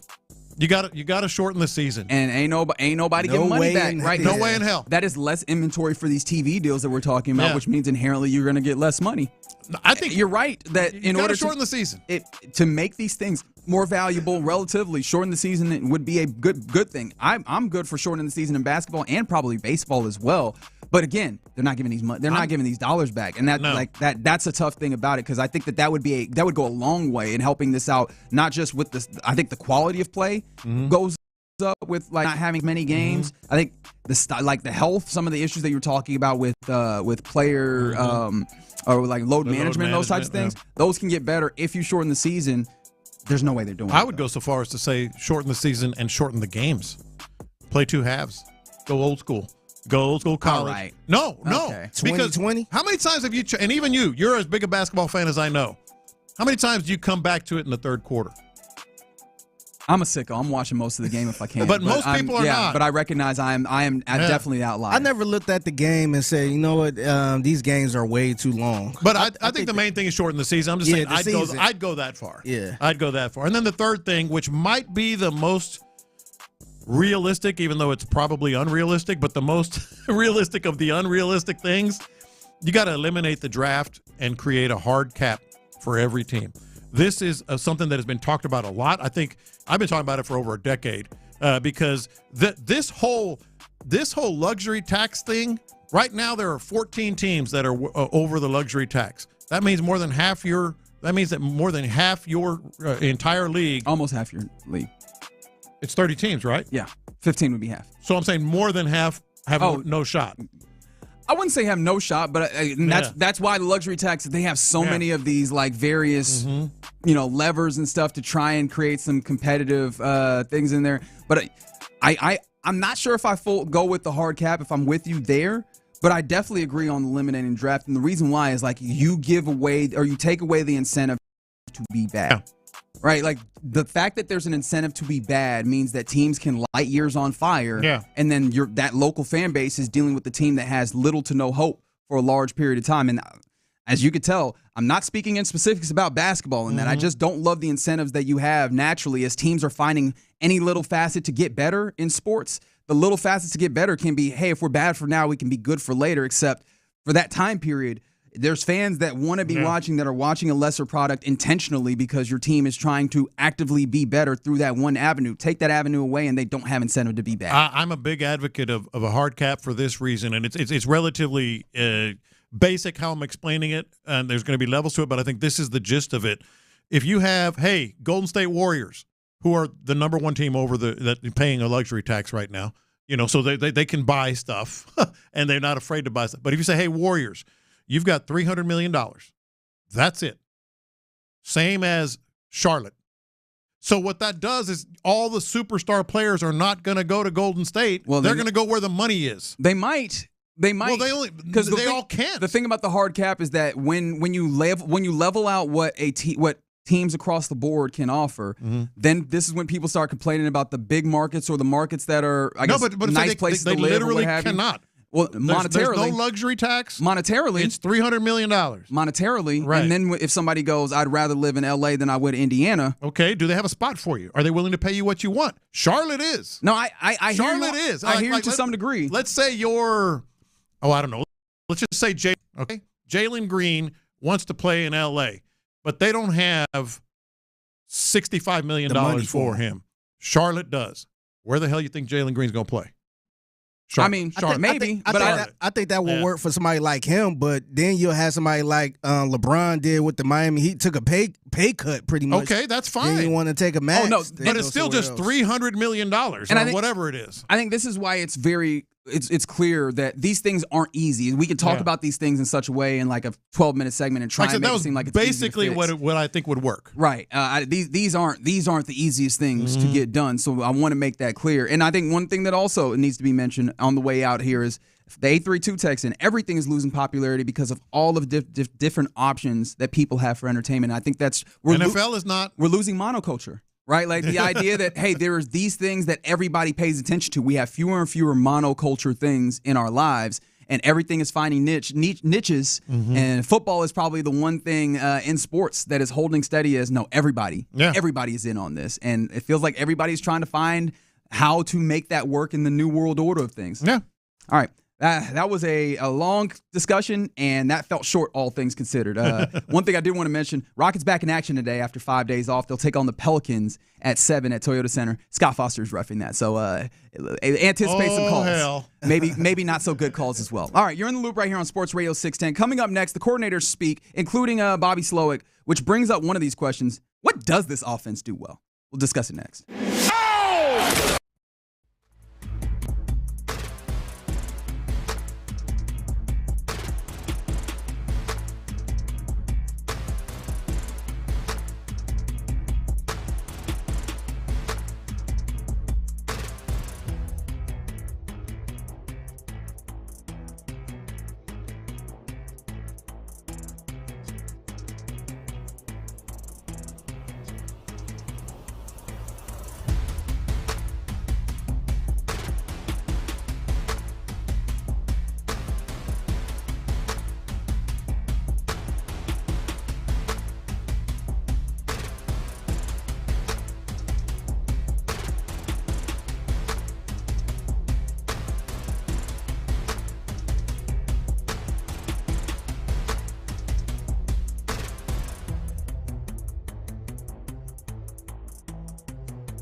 KILT, KILT FM HD2 Houston. Insider access, exclusive content. Sports Radio 610. The Texans play here. An Odyssey sports station.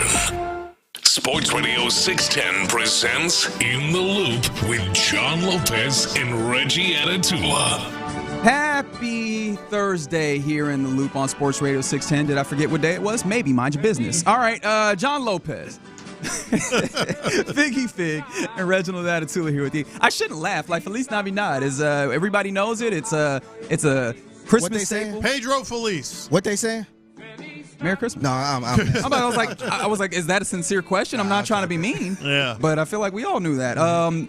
Texans practicing their third practice of the week. In fact, I believe tomorrow is a travel day, is it not? Yes, it is. This is the last one of the week, and so it gives us a little bit of insight. We'll get the injury report after, too. John Mechie, I imagine, will show up on the injury report because he did not practice today with that shoulder injury that's still plaguing him. So it seems like he'll be out. It'll be interesting to see what they do wide receiver-wise, the Texans. Does Steven Sims end up kind of sliding in as another wide receiver there? Does that up Xavier Hutchinson's involvement in I haven't heard things? from Xavier in a while. We have not. He runs some routes in there. I forgot about him. Yeah, I know. Or, I mean, Robert Woods has been on the field. Mind you, I was looking back at a few plays, running plays. So I was wondering, like, team run. And, hey, man, Robert Woods missed a few blocks. He missed a few blocks or didn't get to a few blocks. I don't know how much I want to say miss. Sometimes it was like, hey, this is a tough space to navigate to go get a linebacker or whatever who ultimately makes a play. Yeah, what does his involvement look like? Yeah, that's going to be interesting with John Mechie maybe missing the game on Saturday. But then also Joe Mixon still out there practicing. It looks like at least he will be good to go. That ankle thing that took him out for a few plays in on that Sunday game is not going to be a factor, it doesn't seem like. Good for that. Good for them. All right, so the coordinator spoke yesterday as, of course, the schedule slid forward a little bit because of the game on Saturday as opposed to a Sunday. And so Bobby Slowik, obviously he ends up being the headliner of it. No shade to Matt Burke or Frank Ross, but Bobby Slowik is the guy that everybody wants to pay attention to. And interestingly enough, I understand that, we're a week removed from the bye week, but on Sunday we got a little bit of the evidence of, what happened during the bye week and the self-scout. So Bobby Slowik was asked about the bye week and, kind of what he took away from it. Most of it was deep diving into us. It started as some other stuff with some opponents, but really what it became was a deep dive into us and honing in on what we're good at and what we need to continue to do every week, which I think we had a lot of confidence built over the bye week and leading into this last week in what we wanted to do and how we wanted to attack. And I mean, the plays were out there for us and we didn't quite make them. A lot of the times as we were trying to stay on the field. And I don't know what that is. Was it rust? Was it? I'm not sure. But I know if we continue to do that, like these are things we've proven that we've done, and we're all really confident. Like if we keep getting ops, we're going to make those plays, and at the end of the day, make more than we miss. So that really is what the bye week was for us. It was, hey, what do we do really well? How do we hone in on this and just continue to execute those things? So when I heard that, I'm interested in what you think because. The follow-up question was a good one for me. It was a very good one. Because I'm like The Office, or Office Space or whatever it was. Yeah, Office Space. Yeah. I think we'd had that conversation earlier in the week. What exactly is it would you say you do here? That's right. That's right. What exactly would you say you do well? I went to running game sometimes. Well, but here's the thing, right? I don't know that you can say the running game is something that they do well. That is something that Joe Mixon does well. Right. With this, because I think the mantra that I've stumbled upon is Houston Texans. It's always something, right? And that's how I felt that's what took me to the run game yesterday and looking at some of those plays. And obviously, it wasn't a lot of them in this past game, but looking at those, and it's just like, all right, hey, look, you have Titus and you have Laramie hand in hand moving dudes down the field. They're in the red zone and they're pushing dudes into the end zone, except Jarrett Patterson can't quite get a quite get a reach block that would then spring Joe Mixon and allow him to move into that space that was created there. Or an instance where, Joe Mixon is running off the left edge and you have Dalton tight and you have Robert Woods tight. And Dalton gets his block and Laramie and Titus get their block. But Robert Woods is supposed to get to the linebacker and the linebacker eludes him, gets skinny into a gap, and then strings Joe Mixon out where he can't always something. And so I can't say that they run the ball well. Yeah. Because it feels like whenever you're like, oh, well, we're creating spaces, but there's always some breakdown somewhere, big or small, that ultimately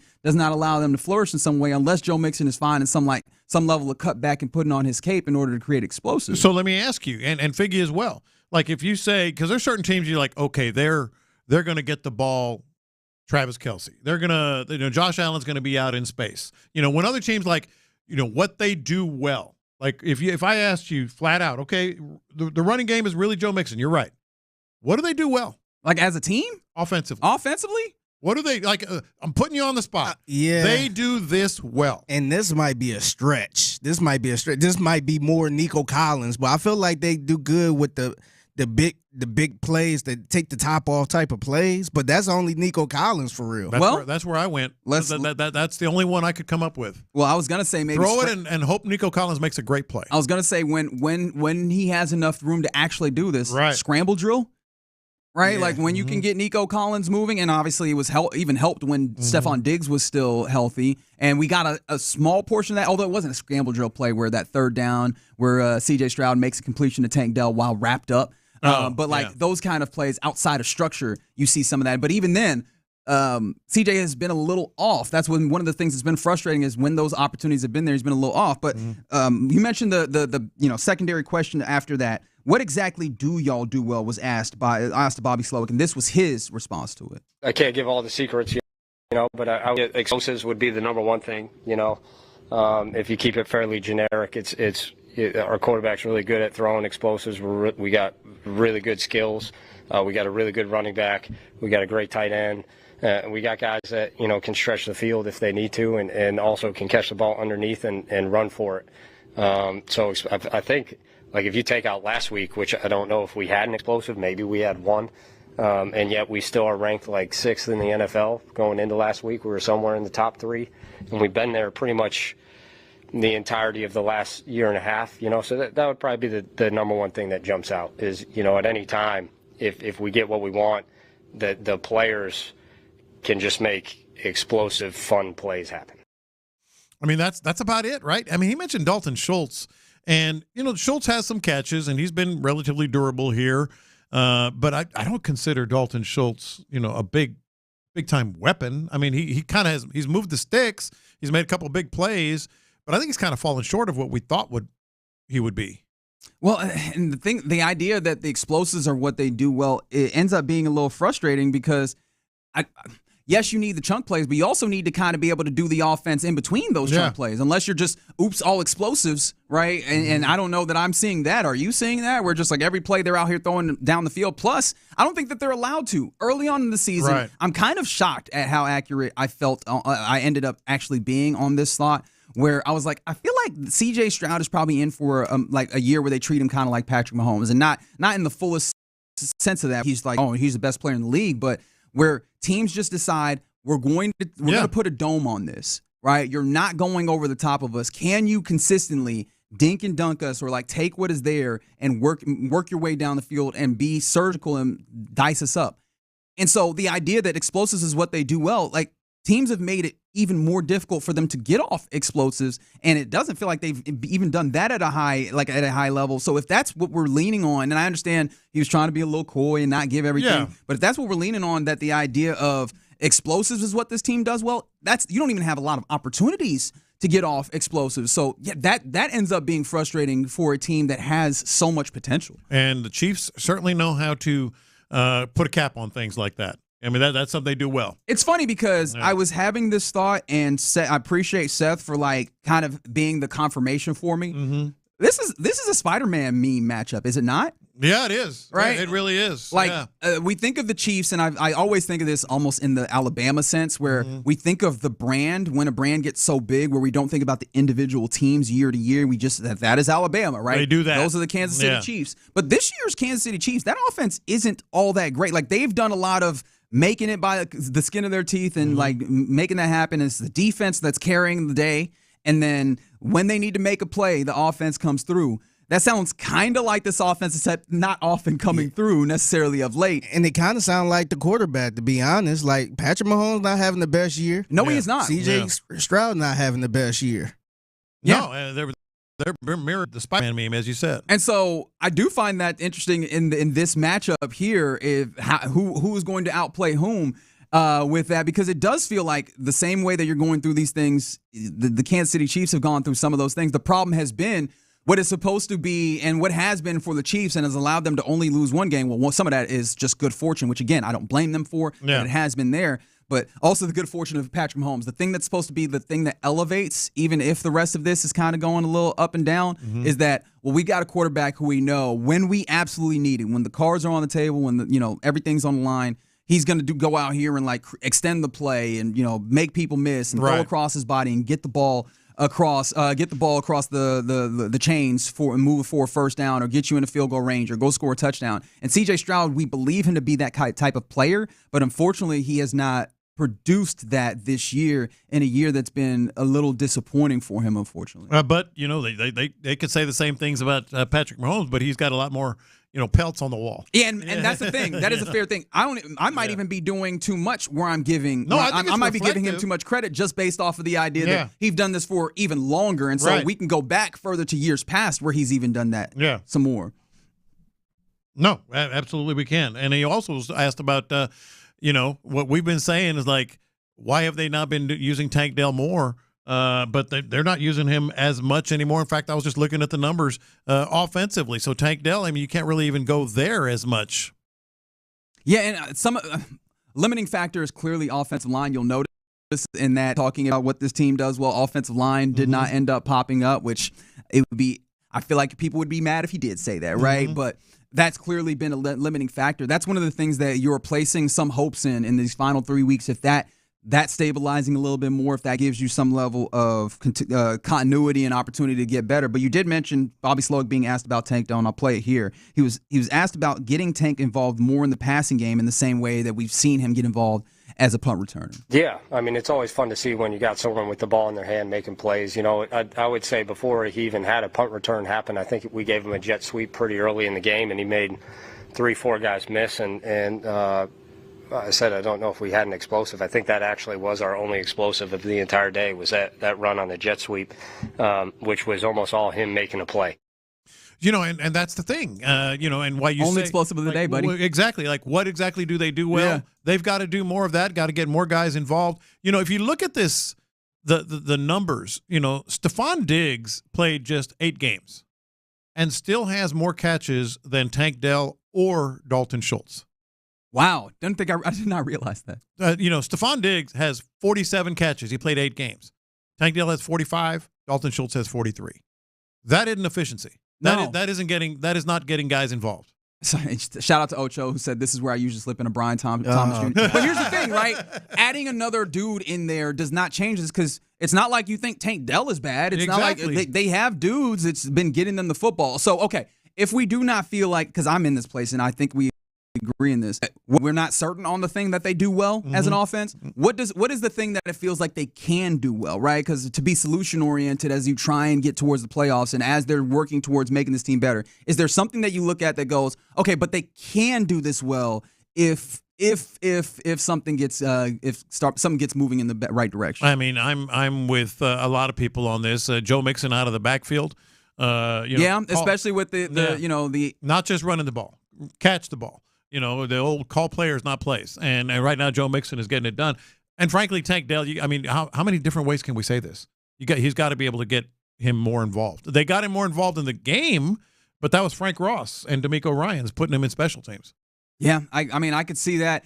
One of the things that's wild is that, I immediately went to okay, Nico Collins should probably be in that way as well, and they've tried to get him on screens, and even those don't feel like they break because teams are sitting on some of the stuff that they do. So I do wonder if I don't know if disguise is the right word, but being able to kind of get to some things, or at least find a way to put defenses in conflict, because it feels like that doesn't happen nearly enough. Exactly. Where now it's often that the defense kind of knows what's happening or has a good inkling, and it's just can your players beat those guys straight up? And it feels like you need more instances where the scheme puts the defense in conflict, and then you give your players an opportunity to have a leg up. Those are the things that I'm hoping to maybe see this week and in the weeks coming to get themselves ready for the playoffs. But, of course, that starts Saturday, noon, right here on Sports Radio 610 at Arrowhead Stadium versus the Kansas City Chiefs. Texans looking for win. number 10 on the season. And we're hoping that they get it because it would be very, very helpful with some of the, I think the anxiety, at least for me personally, about this team, especially offensively, as it's built. All right, you're in the loop right here on Sports Radio 610. Coming up next, let's get to our lunchtime confessions. All right, let's do it right now. How about a new vehicle?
610.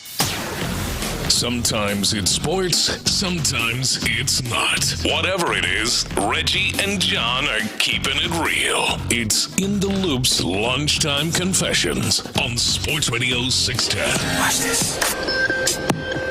These are my confessions. All right, boys, I'm looking at you. Me? And you. Me? What happened? I didn't do nothing. I got a confession. Right. It should be obvious, but I do have a confession. I guess I got to make it a confession. I like steak night.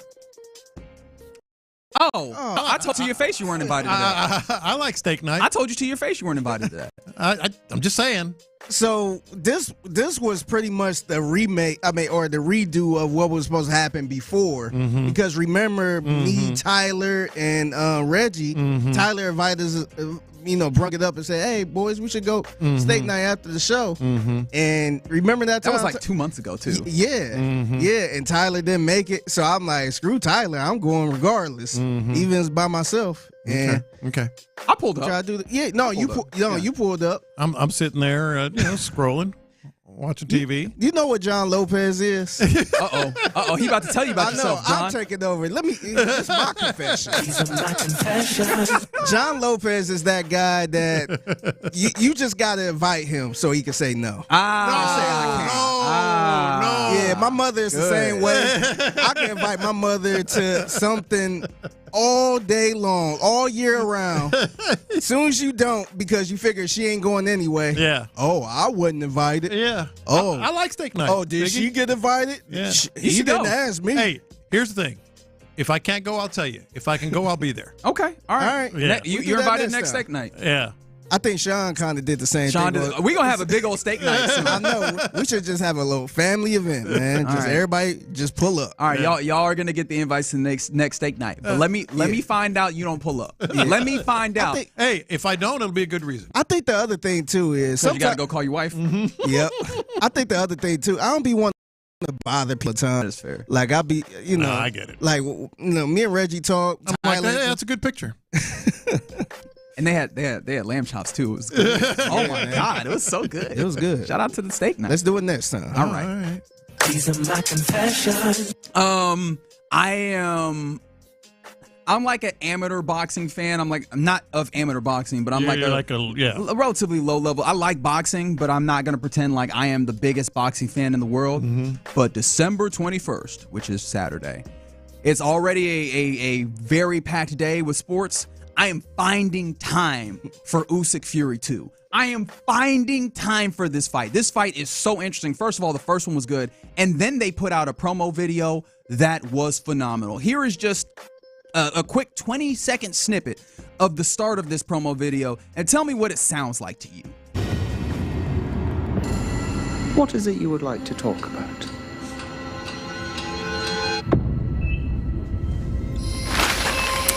You're awake, Mr. Fury. Welcome back. How was your flight, Rabbit? Is everything okay, sir? That sounds like a horror movie, doesn't it? It's definitely it gets your ear. That's for sure. It Tyson Fury in theaters, and it is. That's all it needed. The promo is gorgeous. Now I got to look. I haven't seen it. Usyk, Fury, and I mean they're both incredibly well accomplished fighters and everything. And this is just as both of them seeing each other's faces in places that they shouldn't, almost like they can't get away from each other, and they're terrified of each other. And I'm like, this sets the arc of this fight so well. Each other. And you know that the boxing is even going to be good too. I'm like, yo. They've set this up perfectly. I know the boxing is going to be good. This is what you live for in the boxing schedule. The boxing schedule is kind of a lot lighter nowadays where like the big time fights, lighter. There's not nearly as many as there were. And so this is one I've been waiting for. And I was so happy to see the promo and I was like, oh my God, this is even better. And you'll be able to watch it. It's going to be late, right? No, it's early because early? they're fighting in Saudi Arabia. They're fighting in Riyadh, so that's going to make it tough. They're going to be right in the middle of the day where you've got all of the fights going on or all of the games going on. That's going to hurt. It's going to be tough, but I will find a way to watch this fight because I have to. These are my confessions. I just want to give a quick shout out to Ocho on the text line and my guy Kev for the Beltway Boys because this is my confession. I feel like I'm starting to come around and think more on this Brian Thomas thing, man. Oh, he got you. Here we go. Ocho got you. What could have been, man? Now, I was totally fine with trading that for Stephon Diggs, but with this injury happening and the offense not looking like the offense, I was kind of thinking about, like, damn, imagine having Nico Collins, Brian Thomas, Tank Dell for the next couple years, not just a rental or anything, for the next few years. I started thinking about that, man, and I was totally fine with trading that pick, but now I'm just like, maybe you could have drafted Brian Thomas. This is why you can, looking back, I mean, there's a lot of people that might be feeling that way. Yeah, but he was right there though, man. He was like right there. You chose Stephon Diggs over. Well, and we know why they did. They wanted to go in, but I get now it's not a bad thing to wonder. I think about that way more now, and they do not help me with that at all. Because they let you know every time. Ocho he's an earworm. Ocho always do that. Beltway boys always do that on Twitter. They always bring it up, man. Is it possible to schedule texts? Because I feel like Ocho has his text scheduled for every day to make sure that there's a Brian Thomas Jr. text in to let us know. Yeah, man. I think you're right. These are my confessions. All right, this is not going to be a confession that resonates well with our listeners, but it is confessions. What? No, look, it's Chiefs, Texans. I love Kansas City barbecue. That's okay to say. Really? I love it. I thought you didn't care for it. No, I think Texas barbecue is better. But but there's a reason why I think that, because Texas barbecue is very much beef ribs, brisket, all that good stuff. It's just different. See, that's my confession. It's okay to say I love Kansas City barbecue. It's different. It's very much more pork, burnt ends, which is now coming down here, and people eat those a lot. A lot of sauce. You can love two things. Like it's okay. You pick one thing to love, and you love it forever. I prefer Texas barbecue, but I grew up on Texas barbecue. I've been in Kansas City a lot. I love Kansas City barbecue. That shouldn't be blasphemous, right? No, I don't think so. I mean, I prefer Texas barbecue, but I don't think it's like, that stuff sucks. Are people actually mad about this? Yes. Are you creating a straw man? Every year. No. Are you creating a straw man? Time the Texans face the Chiefs, there's this Kansas City barbecue versus Texans barbecue. Oh, yeah, but that's about which one is better, not which one is good. But they turn into that sucks. They do this, too much y'all sauce. Barbecue trash. I see a lot of that. Yeah, but that's just because nobody, including me, knows how to argue. All of it, like we're not in debate school. We just be out here saying, if it's not the one that I want, it's trash. It's exactly. Garbage. That is how I make arguments. And it turns into that year after year after year. Well, and there you go, blasphemy. Although they also sent in squirrel brain. I don't know if that's a tag. That's from yesterday. Okay. Was that you that said that you had eaten squirrel brain? I've eaten squirrel. But not squirrel brain? When I was a kid, I ate a lot of squirrel. Okay. Yeah. Very good. Yeah. These are my confessions. You know what I realized today? Mm-hmm. I'm nostalgic about an area code. Oh, yeah? Area code, in particular, the 281, right? We were talking, I think, amongst ourselves recently that, Houston's adding the new area code that, funny enough, right in this moment, I can't remember what the new area code is, but is it? Yeah, I have no idea. Yeah, I was like, you about to try, and I was like, best of luck to you. Yeah, because I don't remember. Like, I remember the OG being 713-281, which I'm the one that I'm nostalgic for. 832. Is it 924? This is mine again. Oh no, you know what? It's I think it's 346. 621. No, 346 is been. That's a new. They're adding. That's a regular area. They're adding another one. Another one to these four? Yeah. Yes. 621. Houston area is giant, but I was like, I actually have a phone number that does not have a Houston area code, and I was like, I'm not gonna change my number. No, you shouldn't. Right? And especially in this day and age, people kind of have your number, and that's fine. But if I was, I would find a way. I think they still let you pick your area code if it's possible. That 281, I would need it. Yeah, 281. It is the 621, by the way. 621 is the new one. Okay. I like the 713. That sounds bad. No, it do, man. That sounds like a scam. That's awful. Yeah, exactly. I wouldn't pick up that phone. Yeah, don't get one of those numbers. Yeah, that's a spam if call. If a 621 number called me, I'm like, man, I ain't picking this. You better send me a text. Let me know who it is. Who the hell is this? Yeah, exactly. But yeah, that was weird. I was just like, am I really nostalgic about an area code? I think that's fair. Absolutely was. Yeah, I think that's more than fair. These are my confessions. So I was watching, I think I was watching Law and Order the other day, and it went to a commercial and the ads was playing.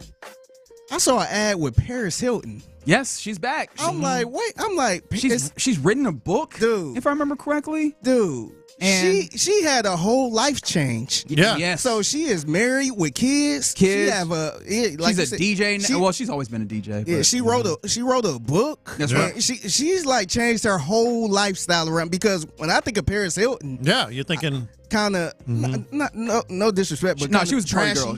She was out in these streets. Yeah, a little trashy. She was spending mommy and daddy's money. No disrespect. Yeah, I'm like, they got her in the Hulu ad or whatever ad it was. I'm like, is that her? She wearing all the real respectable clothes and everything. Dog, I was blown away. Pearls on. Damn, that's a glow up right there. She's 43 years old. That's kind of how it goes. Yeah. Like I have seen that particular person that was out in these streets, and then they get to that age where they got to find a way to make this a little bit more respectable, a little more cut and proper. It's just a testament. Yeah, man. You get that notoriety, the old spell the name right thing. It's got legs. Yeah. It helps you. But always helps you. Some people fail at that though. For sure. Some people, where she was at, some people just go straight on down and they never recover. Well, they go down because they need money to be made somewhere. She's sitting on a gold mine, right? Yeah. Like she's not looking for her next opportunity to make money. That's all gravy. She got the Hilton money. It's in all the bag. play money now. I'm just impressed. She was always going to be fine. Yeah, I'm just impressed that she just kind of like a reputation. Yeah, like she became like a mom, a family person, and just kind of a little more positive. I was impressed by that, man. That's kind of wild. It is pretty funny. I'm sitting there thinking she's going to end up in some sitcom as like the loving mom. Hey, she gonna end up the woman of the year in a magazine or something. Like, wait, what? I can see that. I can see that. Yeah. Oh wow! Here comes all the people that are pointing to you that you need to go, J-Lo, for that take. I did not realize that they would get you out of here. My bad. They go nuts. Nah, they be wilding, man. Yeah. If it ain't from Texas, get the hell out of here. Yeah. It's trash. And that's you can like both. You can like both. Wait, she helped to pass a bill in Congress? That sounds about right. She did. I don't remember, but I remember seeing her. Man, having money is testifying or whatever, speaking. All I learned today is that having money is good, and I really want some barbecue right now. Yeah, how about that? That's all I learned. Some Kansas City barbecue? Barbecue. I didn't specify. You generic. Did that. Yeah. All right, you're in the loop right here on Send Sports. us a barbecue up here, man. Yeah. Somebody. I don't think we're allowed to ask. I mean, if you did, I would appreciate it, but I'm not asking directly. But yeah. Wink, wink. Oh wow, he put the winks on here. That's crazy. All right, those are our confessions here in the loop on Sports Radio 610. Coming up next, it's a staple on a Thursday. Let's do a little buy or sell. What are these sports figures selling, and are you buying it? We'll discuss that next. Ready? Your AFC South champion Texans are headed to Arrowhead to challenge the Chiefs this weekend. Hear all the action here Saturday with pregame coverage starting at 9. Kickoffs at noon with Mark Vandermeer, Andre Ware, and John Harris on the call. Then Texans postgame as soon as the clock hits zeros. Right here on your home for the Texans. Sports Radio 610. Football fans.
much more at Beck's Prime. 10 Houston area locations, BecksPrime.com.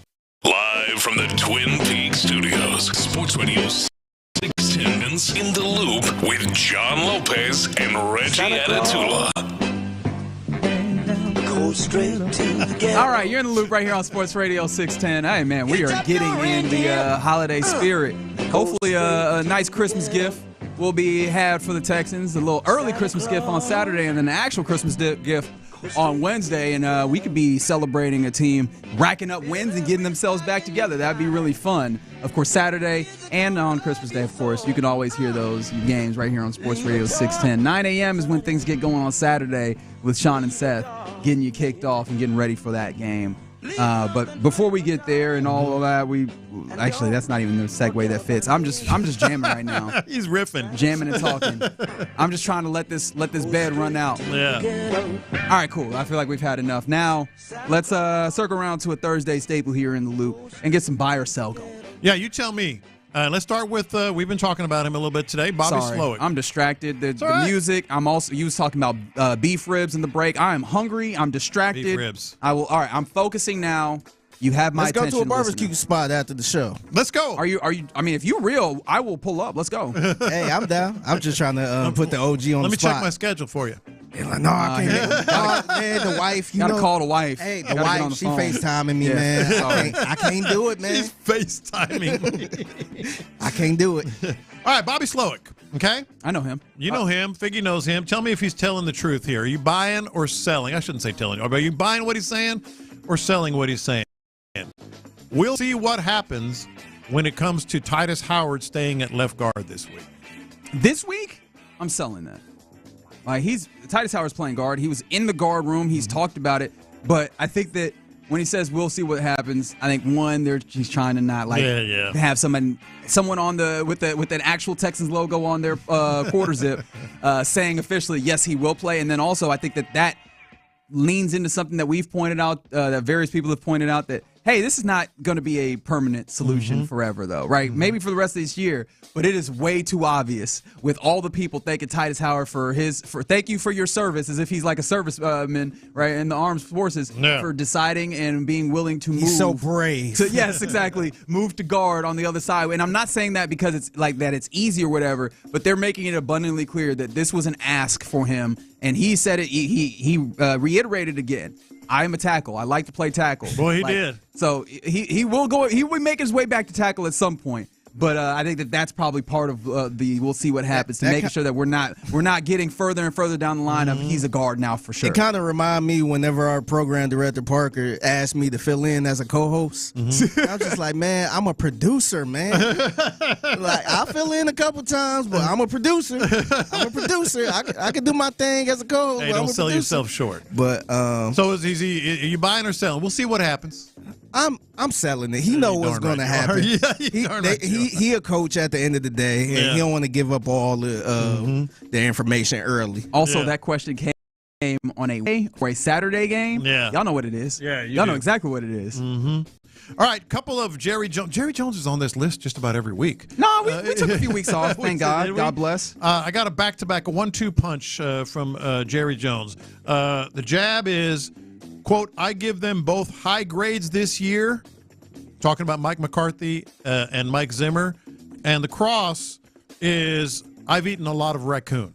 So he's given his coaches high grades, and he says he's eaten a lot of raccoon. Are you buying or selling one or both of those?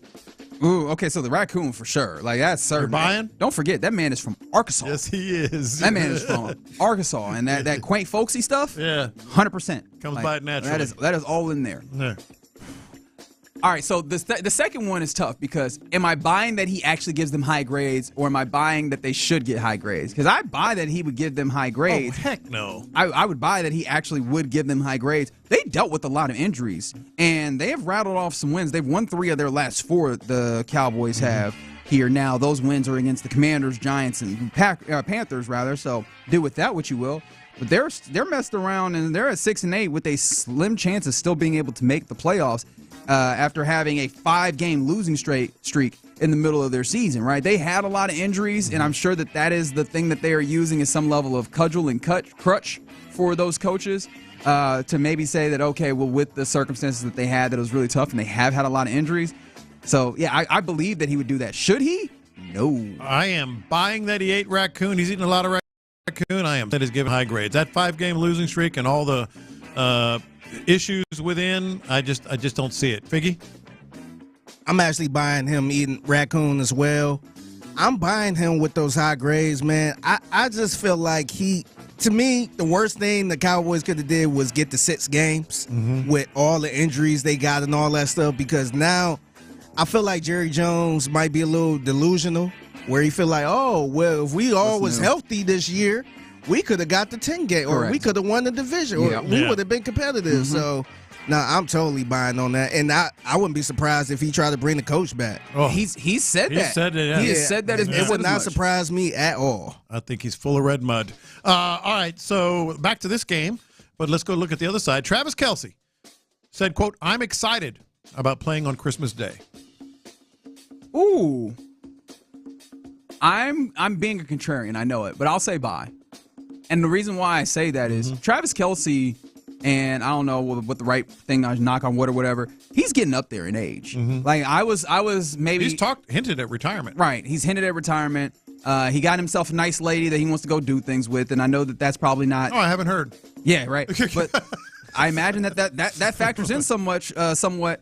And the opportunities to have like moments, I feel like moments crystallize as you get closer to an end. And this feels like a moment of, kind of, like, I don't know, that you could reflect on as you're going through that place of trying to figure it out if you should retire, or if this is the end.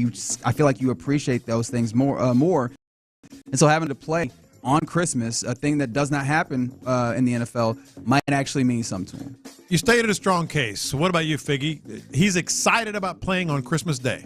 I think so, because I don't think he never played on Christmas Day. So just him being kind of dorky in this, I don't want to call him a frat guy, but just being kind of dorky a little bit, I can see him being hyped for this. Now, if it happened every single year, like if it was on some NBA stuff where they play every year on Christmas, then I think he'd get tired of it. But I think he's genuinely excited. I was leaning the other way, but you both convinced me. My real answer is probably no. Like, you don't want that short week, man. You want that time to rest. Well, and you don't want it to be on Christmas. I mean, I don't care who you are. I mean, it's just different. Well, those dudes are used to playing. They're used to it, but like Thanksgiving is different from Christmas, man. I mean, it just is. All right, got another couple for you here. You saw what Doug Gottlieb did this week. Buddy, did I. Old Doug Gottlieb talking about scheduling and all this other stuff. Because this is the thing that's wild, right? As he's an active basketball coach, he still has a radio show with, was it Fox Sports, where he talks about college basketball, which I'm like, oh, that's interesting. Yeah. But on that, apparently he was talking about just these... Michigan Tech. Well, that was who they were playing. His school was at Green Bay. I don't know that he was specifically talking about Michigan Tech when he said this. Well, okay, because it was as he was talking about Michigan Tech, he said, "I don't want to play nobody you." So you could easily interpret that as, he's talking about Michigan Tech, or no, he's not talking about Michigan. I think the idea, and I'm giving him a lot of the benefit of the doubt here, is just the scheduling on, for some of these programs he feels like is not good. You're playing some of these teams that are below you and beneath you. And of course, in this instance, his Division I team is playing a Division II team in Michigan Tech. And then go ahead and hit the punchline. Yeah, he said afterward, after Michigan Tech, a.k.a. Nobody U 72, Wisconsin Green Bay 70, after he lost to Michigan Tech in overtime, a.k.a. Nobody U, he said, I wasn't talking about Michigan Tech. You buying that? No. Nah, I'm not buying that. No. Right, I don't know that he was speaking specifically about Michigan Tech when he used the nobody you, but when you're being disrespectful like that, you got to know you open yourself up for the jokes, and obviously getting beat. Yes, yes you do, yes you do. So you got to hold this. Man, what a week for Adam Schefter. It's not actually his week, but Oh, he destroyed him. Oh, that what a he destroyed him. Shout out to Doug Gottlieb. Look, what's funny is I feel like I've softened on Doug Gottlieb over time, and maybe it's just I don't listen to him nearly in the same way that I guess I might have in previous years. But it's still, I don't know why. Maybe I'm a bad person. It's quite possible. It makes me laugh. It does when he gets dunked on like this. Figure, so you're selling as well. Yeah, I'm selling. All right, couple more here real quick for you guys. Joe Mazzulla, you're familiar with his work? Yes. He is the head coach of the Boston Celtics. He said he does not watch NBA games. That doesn't mean he doesn't watch film, but go ahead, Figgy. A lot of discussion around like NBA ratings and like ratings being down. Like, what are the reasons for that? Is it the product? Is it the messaging? Is it other things? Do you have any thoughts on that? Is it a condition you pay attention to at all? And do you have any thoughts on maybe how the game is discussed or sold that maybe is contributing to it? No, I mean, I add to that. I don't watch NBA games, so I'm just as much a follower as anyone else is. Is there a reason for that? I don't like watching the games. Joe, you got the Bulls back to back. If you didn't hear it exactly, he said, I add to that, and then he went on to say he does not watch NBA. He said, I just don't. Shout out to Noah Dalzell for the question. She does good work. Okay. He's not exactly going to be hired in the PR department. No, and he never will be, right? Like and I buy the hell out of this because Joe Mazzulla doesn't have he doesn't have a lion bone in his body, and that's not because he just does not care. Yeah. He's like, why would I lie? You wouldn't be surprised at a lot of people that's in this profession that don't watch games or he doesn't watch. Right, he's an NBA coach. Well, I think this is also where he watches film exactly. Work. But to even like think, okay, I wonder what the Knicks are doing tonight, and no. He don't give a damn. Like, nah, I'm off the clock. Like, nah, I'm not sitting there on the Monday night when we off and cutting on a random game that have nothing to do with me. It is incredible, though, how much – and look, we were very blessed to do what we do, and I never want that to fall by the wayside. We're not out here digging ditches, and I say that frequently, right, as a matter of perspective. But it's kind of wild how sometimes something that you love can feel like work, right? I love watching sports, but there are times, and of course, again, blessing that this is the case, but there are times where I'm like, damn, I got to watch this game. Yeah. Right? It becomes a little bit of a hassle. He said, man, I'm off the clock, right? If I don't actually have to be watching this game, I don't have to watch it. But I also think that he probably does have some objections to the way that like the game actually is. In for ways. Sure. Not necessarily he's old school. But he also pushes the 3-point fader up to the top. Yeah. But I think like the presentation and those types of things, I do think that he might have some of those issues. But yeah, I believe him wholeheartedly. All right, Blake Fisher said he did not know all week last week that he was going to start. Didn't find out until the walkthrough the day before. I'm buying it. Are you? I'm buying it. Yeah. Help me out because I want to buy it, but to me that seemed like that's kind of normal because we saw the same thing with Michael Penix, where he said he was getting a hot dog when he found out a hot dog from Costco's, the $1.50 hot dog. Wait, you don't believe that? No, I do believe it. I believe it. I believe he found out when he got that call buying a hot dog. Also, shout out to Costco and Sam's Club holding it down for the people, keeping that hot dog and that slice of pizza cheap. I believe that. I don't. I think, the reps alone would have been a tell. Yeah, I think that's like you got some practice in. You had to have a strong inclination. Maybe the idea is maybe that not officially I wasn't official, certain, but you knew. Yeah, you knew what time it was. Yeah, but there was a little bit of controversy about when people knew things on that offensive line front. So I feel like Blake was doing the thing where he says, "My name is Bennett." Yeah, I ain't in it. I ain't know. Please keep that away. Shout out from to that running back in San Francisco that kind of blew everything up early this season. Yeah. Yep. Little walk away here real quick. Right. Homeland Security. Oh, wow. I don't want to touch that. Homeland Security said all those thousands of drones that were sighted over New York and New Jersey were, quote, a slight overreaction, and there was, quote, no foreign involvement with respect to the sightings. I am going to. My name is Bennett, and I ain't in it. You're in the loop right here on Sports Radio 610. John Lopez, Figgy Fig, Reginald Atatula hanging out with you. Coming up next, we'll get you a little bit more updates on what's happening with the Texans on the practice field, but then also, Lopez says we got to do it. Finally, we're getting a chance. Let's do the great stadium sponsorship quiz. I guess they want to test to see just how much I know about these things. We'll He's do a that, nerd. That and more next. Cypress.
FM HD2 Houston. Insider access, exclusive content. Sports Radio 610. The Texans play here. An Odyssey sports station. Sports Radio 610 presents In the Loop with John Lopez and Reggie Atatula. All right, you're in the loop right here on Sports Radio 610. Appreciate you hanging out with us on this, I guess it's a Thirsty Thursday as well, as the guys of the drive. They're on location if you want to get into the Jingle Bell spirit with some wings.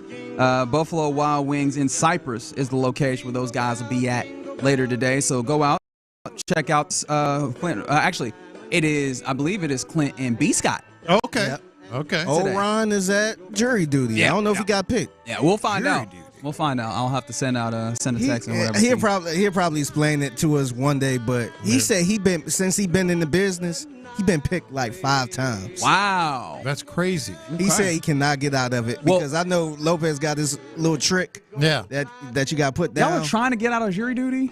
Yeah. Oh my goodness. I feel honorable. It shows civic duty, man. Respect the process and everything. I had it one time, and it was so full where I was just sitting there, and it was about 60 of us, and it was just like, "No, y'all good." Yeah. Do your civic duty. I respect that. I respect doing your civic duty.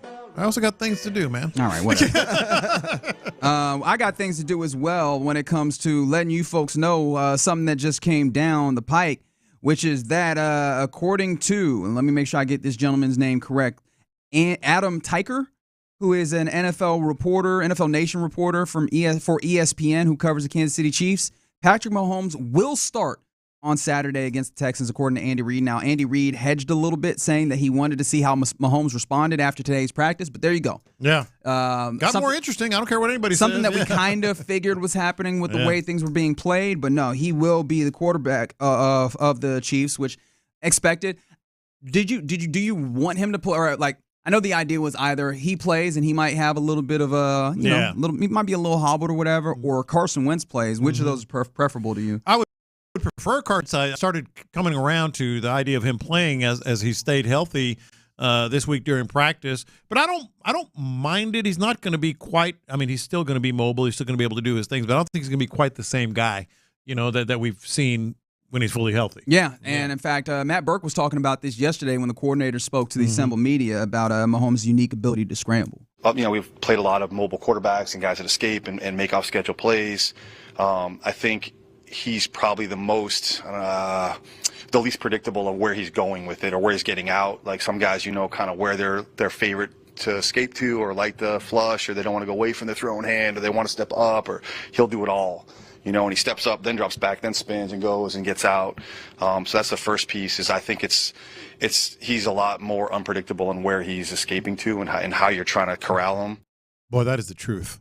That's a perfect way to describe it, because he'll do the spin move. He does up, he does have back, a tendency, and the thing that I'm sure that's even more difficult is that even as he is running, if you're like, okay, I think he's pulled this down to run, pump fake, he'll throw that thing up there, right? Like he will keep his eyes downfield and gets so like that challenge again. And I don't think that the Texans were fooled at all, but that challenge again presents itself for this defense, where you go from Tua Tagovailoa, who's in the pocket, he's trying to get the ball out quickly, to now a quarterback who's going to extend plays and not just do that. He's going to challenge your defensive line and their ability to contain and stay, gap sound or whatever. Yeah. And so that's going to be a really interesting challenge for this defense. But it feels like this defense in particular right now, they are very much up. Yeah, absolutely. So I'm excited to see that. We'll talk more about this matchup as this thing goes on, moving towards Saturday. But you said you really wanted to get this in. Well, I feel like we need to. All right, we'll get this in. If you've listened to this show for any amount of time,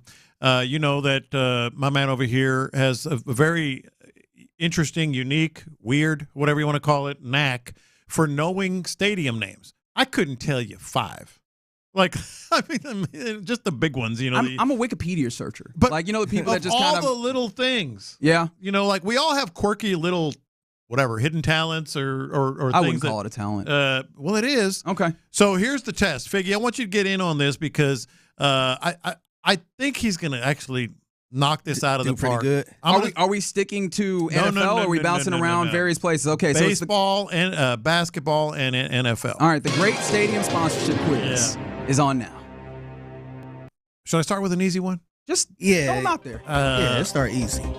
Chicago Bears. Oh, that's Soldier Field. Okay. You know why I put that one in there?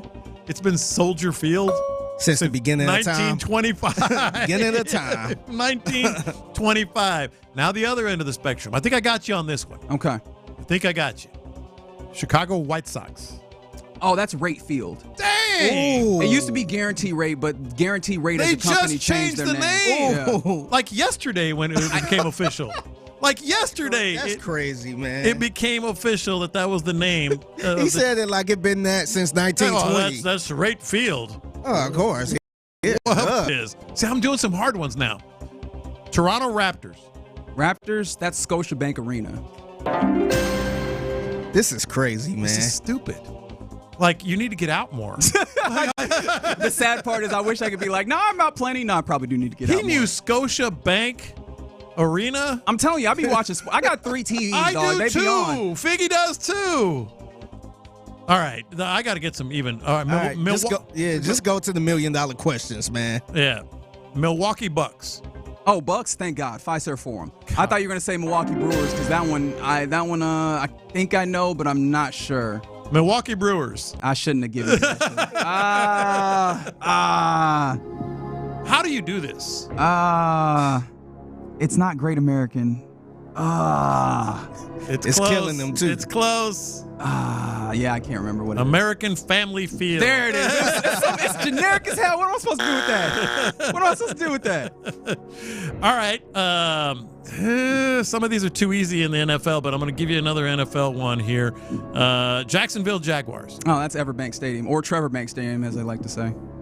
Incorrect. Ooh. Or Field? Is that? Are you giving me on Field? TIAA Bank Field. Really? Yeah. Damn. That's the only one who's gotten wrong. Are you for real? It used to Everbank Field from 2010 to 2018, and it's been TIAA Bank Field since 2018. Well, my bad. Ooh, this is still pretty incredible. But they did the Everbank thing recently, though. I think they did. The Trevor Bank thing. Yeah, you know how people still call it the old stadium. You know, people still gonna call it Minute Maid Park. Mm-hmm. Miami Marlins. I think you might be wrong on that one. I got this. Do I have a challenge flag? I want to throw a challenge flag. Feel free, but I'm looking at it right here. Jacksonville, Florida. Wikipedia says that thing is called Everbank. Well, it also says it says TIAA Bank. Okay. Yeah. Okay. Yeah. All right. You got it. TIAA Bank. All right. Let's go to the Miami Marlins. Ooh, I think isn't it back to just being Marlins Stadium? Not according to MLB.com, but I don't know if this is old. No, it's not old. Oh man, what was the sponsor that picked up here? I am actually going to take another L here. Lone Depot Park. That's right. Lone Depot Park. Yeah, you said it, and it was like, yeah, I should have known that, but I couldn't. I wasn't gonna. I could have taken all the time in the world. I wouldn't have gotten this one is tricky because they're on TV all the time. But I think people call it something else. In fact, Denver Broncos. Huh? Tim Settle called it something else. Oh, okay. Kansas City Chiefs. So this is GEHA Stadium. What? It's Arrowhead Field it's Arrowhead Stadium. GEHA Field at Arrowhead Stadium. How the hell do you know There we that? go. Yeah. I got to get some more hard ones here because some of these are just layups. All right, let's go to Indiana Pacers. Pacers is, what did they call the field house now? Gamebridge Field. God almighty. I would have had 100 guesses and never gotten close. That's where Caitlin Clark and them play. Yeah. What about the Cleveland Cavaliers? Oh, man. What is it now? Rocket Moore Field House? Yep. Yeah. It used to be the Q, where they got all them subprime loans. And Quicken loans. Yeah. Okay, how about as we continue the great stadium sponsorship quiz, which is just proving that you really need to get. Yes, you need to get 713. You are correct, Reggie. You are a sick man. I've never denied. Yeah. This I've never denied this one bit. Seattle Seahawks. That used to be the Link. Not the Link. They used because the Link is Lincoln Financial. CenturyLink. Used to be CenturyLink. Yeah. Okay. So it wasn't Link. What did they call it now again? Oh, Lumen Field. Okay. Yeah. I was about to say I kind of know that one. You know that one? Okay, I'm going to get some more hard ones here. And I'm trying to make them hard, but they're apparently easy. Text in the ones that you would like me to try. Yeah. Okay. Oh, I got him. On this one. All right.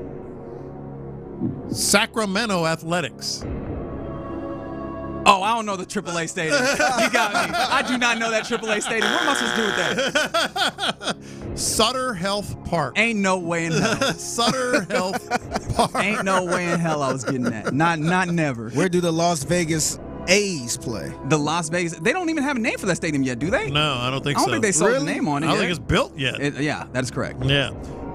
Okay, let's do another couple of NBA ones here because those seems to be the ones that will have my best chance. Miami Heat.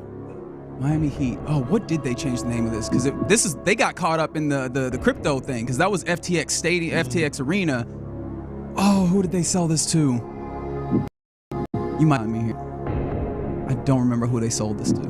Kaseya Center. Kaseya, that's right. I wasn't gonna remember. Oh yeah, everybody knows. By the way, somebody said check Reggie's browser history.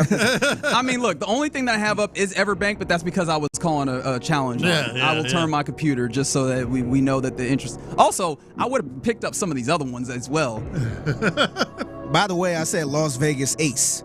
Oh, the Aces. They play at what is it, Michelob Ultra Arena? Sure. Look it up. Look it up, Figgy. Michelob Ultra Arena. Hey, I trust you, man. You are WNBA insider. Yeah, sure. I trust you on this. Orlando Magic. Oh, Orlando Magic. It used to be the Amway Center, but it's not. Oh, it's Kia Center. Of course it is. Yeah. Everybody knows that. That's right. Hey, man, the Magic are kind of fun. Funny enough, the Magic feel like it's weird to say this because I was looking at offensive rating recently, and the Rockets have a better offensive rating than the Magic, but the Magic feel like the Rockets feel like a proto version of the Magic, with really good defense. Just the offense is kind of held back, although they have a couple of guys that they can really go to in Paolo Banchero and Franz Wagner. Wasn't asking that. Sorry. All right. Figgy, I thought I could give you some additional value on this game. Sorry. Figgy, what are we learning about Reggie today? He is a sick man. That worry about the wrong things. Sick stadium. I'm over here like Texans Stadium, man. Seahawks Stadium. I still call it Texas Stadium for the Cowboys.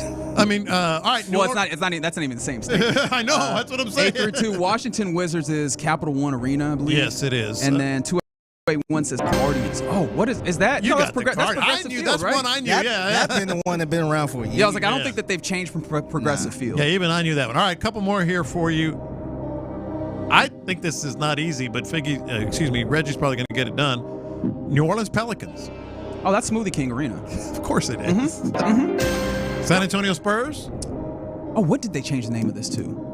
Because at one point it's like part of the whole Bell, like it went Southwestern Bell Cup, and then it was AT&T. It was AT&T. Now it's something else. What is it recently? Damn it! The best part, he gets mad when he doesn't know. He actually got random arena from. He actually got me. It's not the Frost Center, is it? Frost Bank Center. Hold that! No, I'm counting that. Don't give me an X on that one. That counts. Come on now. That counts. Let's go. And here is the final one. If you get this, I don't know what I'll do, but bring in some burn-ends? I'll buy you some burn-ends and bring them in tomorrow. L.A. Clippers. Oh, that's the new Intuit Dome. That's brand new. Oh, it's not it? It says to be determined. Get out It's of here. not officially. It is called the Intuit Dome. Everybody knows it's the Intuit Dome. It is not officially named the Intuit Dome just yet. They got the signage and everything. The name on NBA, actually on ESPN, NBA page says to be determined. ESPN's wrong. But in parentheses, it said Intuit Dome. The name is the Intuit Dome. I don't know. Did I gain anything from that? Listeners, I think you lost a lot. We learned a lot about you, man. Fair enough. Touche. Somebody said Houston Dynamo. See, this is the one that gets me. It's Shell Stadium, but I always want to say BBVA Compass because that's been what that for a long time. Yeah, for sure. Hell in the Shell. Shout out. All right. You're in the loop right here on Sports Radio 610. If you didn't hear earlier, Patrick Mahomes is expected to play. That was kind of where we were, but Andy Reid kind of made it a little bit more official in his availability earlier today. But coming up next, this is about the time where we hand it off to Figgy Fig for the mixtape. What we got? Yeah, I got to show some H-Town legends some love. I'm going to tell you about an event that's going on tonight. That's for all the kids. Plus, another H-Town legend didn't know he was white. What? What does that mean? I guess that's a good tease. We'll find out next. According to C.J. Stroud, winning the division was great, but the Texans have their sights set on bigger things. We just don't want T-shirts and hats, We want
There's no better way to close out 2024 than with some early fireworks at NRG Stadium. Hit up KindersTexasBowl.com now for tickets and more information. And hear the game exclusively here on Houston Sports Radio 610.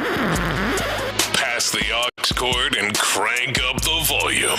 Figgy Fig's in the driver's seat. Sit back, relax, and enjoy the ride. It's time for Figgy's Mixtape on Sports Radio 610. Yes, it is Figgy's Mixtape on In the Loop Sports Radio 610. This your man Figgy Fig holding it down on a Thursday.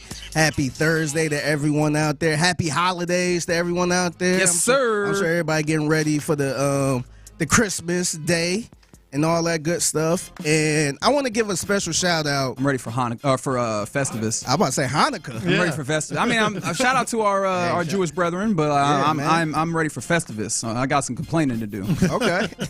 But yeah, I just want to give a shout out to some H-Town legends, man. So last week I got a chance to talk to D-Rec, who is the founder of Rec Shot Records. Okay. I got a chance to talk to DJ Exo and Payne. So they came through and they are doing a celebrity basketball game pretty much tonight. It's called Hoop Dreams. Okay. And it's a toy drive. And very nice. Yeah, it's super dope, man. It's gonna be a lot of people there. Daniel House, remember Daniel House? Oh yeah, played for the Rockets. I was about to call him Houston Legend. I was like, all right, I might be doing a lot there. Hey, shout out to the Fourth Ward, man. He wouldn't give up that number 4 for Jalen Green. Remember that? Oh yeah. Sorry, dog. He's from the Fourth Ward. Sorry, dog. And Boobie Gibson, who else? Jonathan Joseph. They gonna all be in the game and stuff like that. Yeah, and we got Slim and Kurt Cobain. Not that Kurt Cobain, y'all, but the Houston rapper Kurt Cobain. Kurt Cobain instead of Kurt Cobain. Cobain, yeah. Exactly. Yeah, every time I say that, people think I'm talking about the rock song. Which clearly was the inspiration, right? Yeah. But I got a chance to talk to them, and I asked them a question. Who you think got the coaching advantage between Slim Thug, who is a very tall man? Very tall man. Very tall man. Yes. And Kurt Cobain. That's kind of hard because they both hoop. Yeah. Kirko probably got a younger approach because, he a little younger around here. Slim probably going to have them little old school tactics. I don't know what he going to do. But I don't know. I feel like right now, the way the game is, I feel like Kirk might have an edge on him with the coaching because Kirk's still active. Kirk's still active. Oh, he's still playing. Kirk, he an athlete just like us, and he's still actually who present to this day. When you said that, I had to go look it up because I know when you went to PV, shout out to Prairie View A&M, but I was like, did he play there? I don't think he played there, like on the team. Thug or no, Kurt Cobain. Yeah, I'm not sure, but they say he's still actually be in the gym playing. Like, okay. I'm sure he is. And stuff. Yeah. So I thought that was kind of funny, just because my first thought was Slim Thug, tall. He probably know how to play, and which I feel like he do. He might be a little more old school, but get on the block. Yeah. Get the ball down to the post. I know. Take it to the rack, man. But I can say too, man, the one thing I love about this city is just all the people around here just hustling and always up to something, always doing something, always looking out for the community. Because I asked these guys at the end of the interview, and you can hear this interview on SportsRadio610.com too. Okay. But I asked them, like, hey, what kind of projects y'all got going on? And this is the type of stuff I love about people that's from Houston. They always got some random cool stuff going on, man. So this is what they had to say. I got some new music on the way the top of the year. Very amazing, musical, so y'all look out for that. I got an album and a movie coming out top of the year in January called Double Cup, me and Slim Thug. Okay. Collab album and a collab movie. So everybody be ready for that.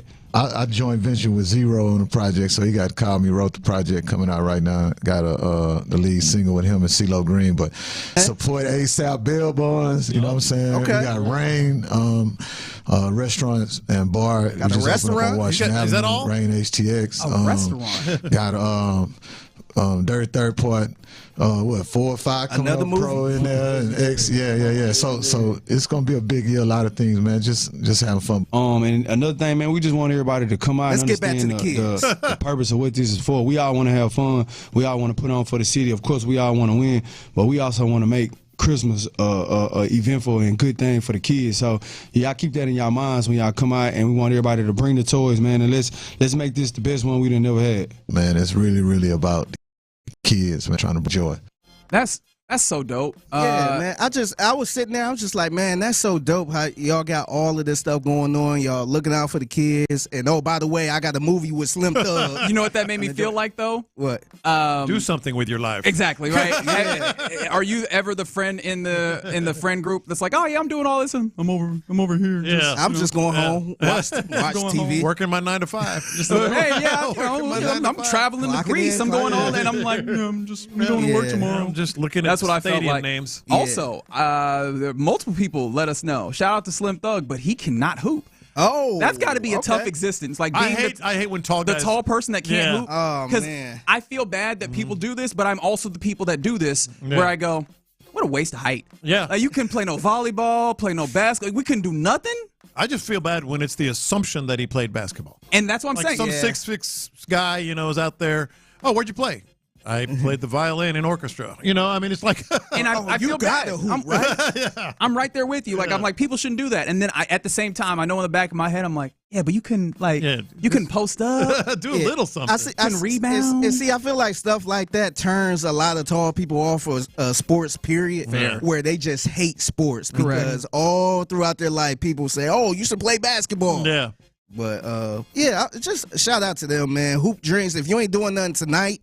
Hoop Dream Celebrity Toy Drive basketball game. Jack Yates High School. Okay. My really good friend of mine is a head basketball coach there, Greg Wise. Okay. I can tell you with authority, it's going to be a fun event. Yeah. Okay. They're going to do it right. But you have to bring a toy for the kids. Bring a toy. It's free, but you got to bring a toy. Yeah. And it's all the kids going to be there, man. Just show up, show out, as the Houston Texans like to say. Yeah. Where my damn button at? Speaking of H-Town legends, another H-Town legend did not know he was white. What does that mean? Hey, shout out to Paul Wall. So Paul Wall got an album coming out, and the name of this album is called Once Upon a Grind. Mm-hmm. And they got Slim Thug, Lil Keke, Zero, Big Kurt, and other artists. But he was on the Breakfast Club last week, I want to say, before the album came out. And he was pretty much talking about how he didn't know he was white when he was younger.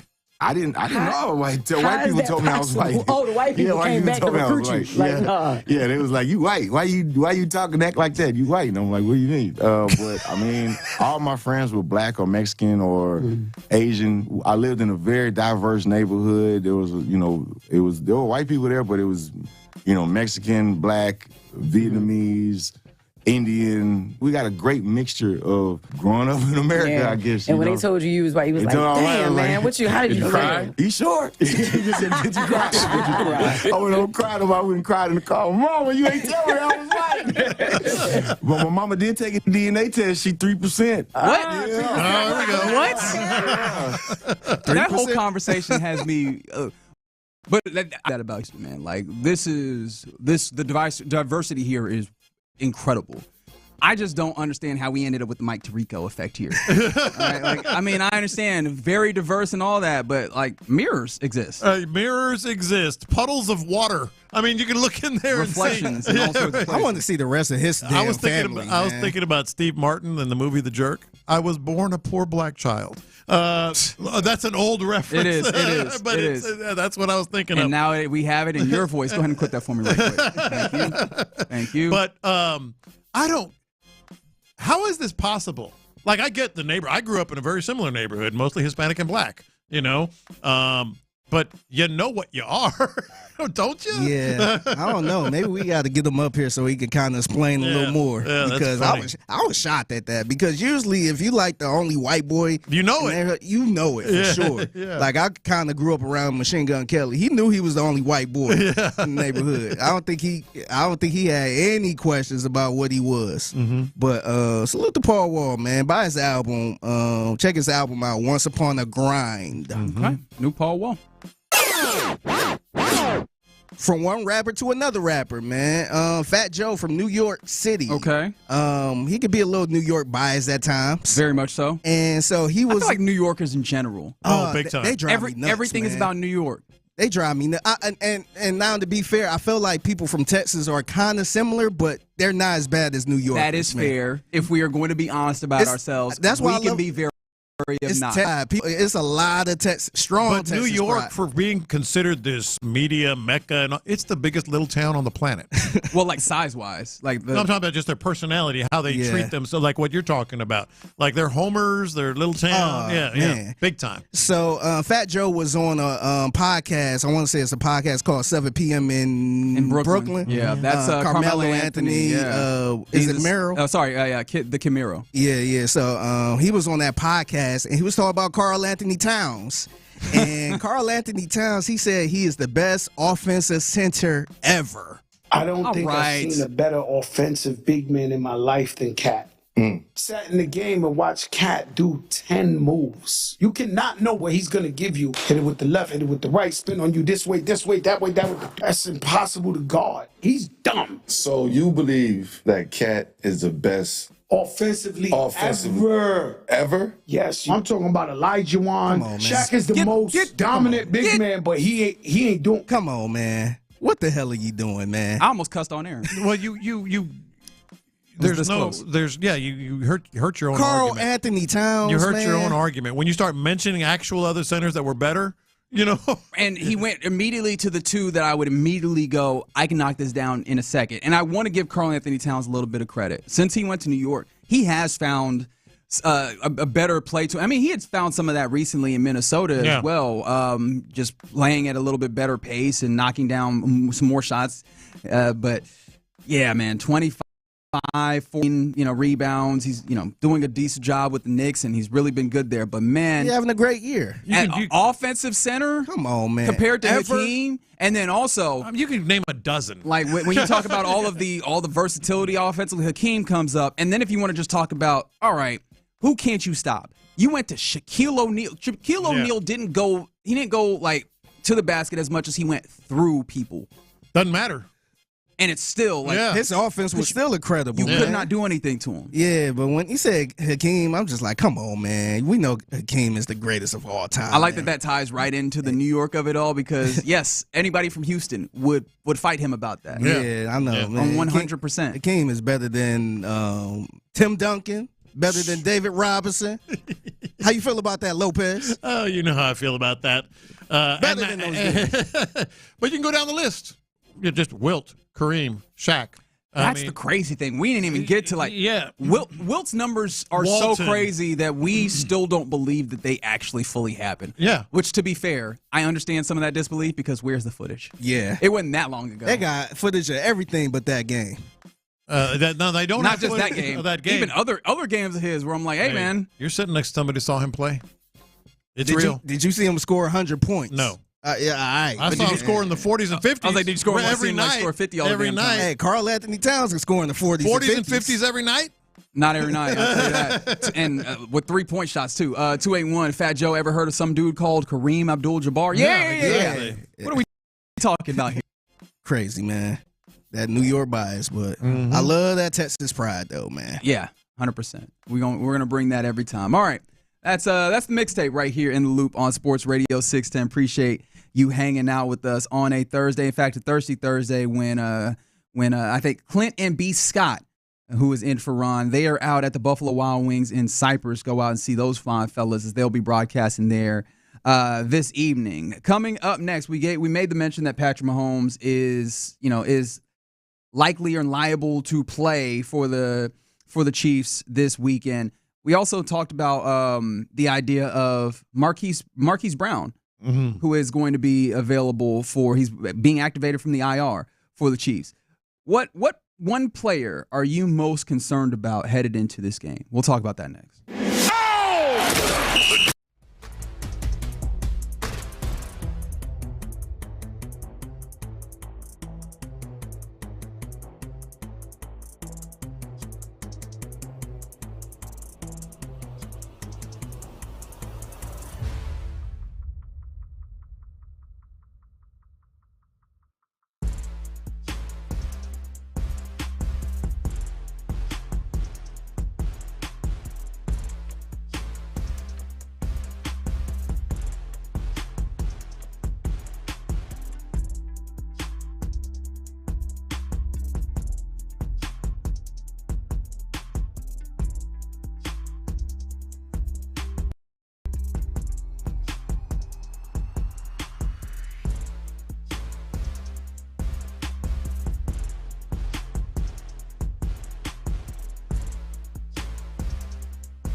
Grainger, for the ones who get it done.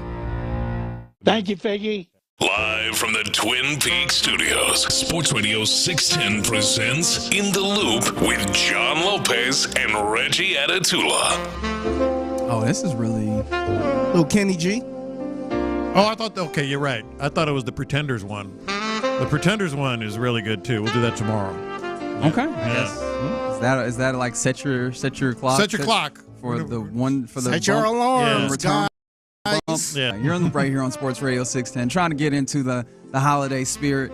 And here's in a few moments we'll be handing off the baton on the show to Clinton and B. Scott. I keep saying that instinctively, but Ron got a little jury duty, so B. Scott sliding in at the Buffalo Wild Wings of Cypress. That is where Thirsty Thursday is happening today. If you want to go out and see the fellas as they get you ready as well for Texans Chiefs. That happens on Saturday at noon. In fact, Clint will be on the postgame show, as he always is, with Sean Pendergast. But if you didn't catch earlier, Andy Reid has said that Patrick Mahomes will play.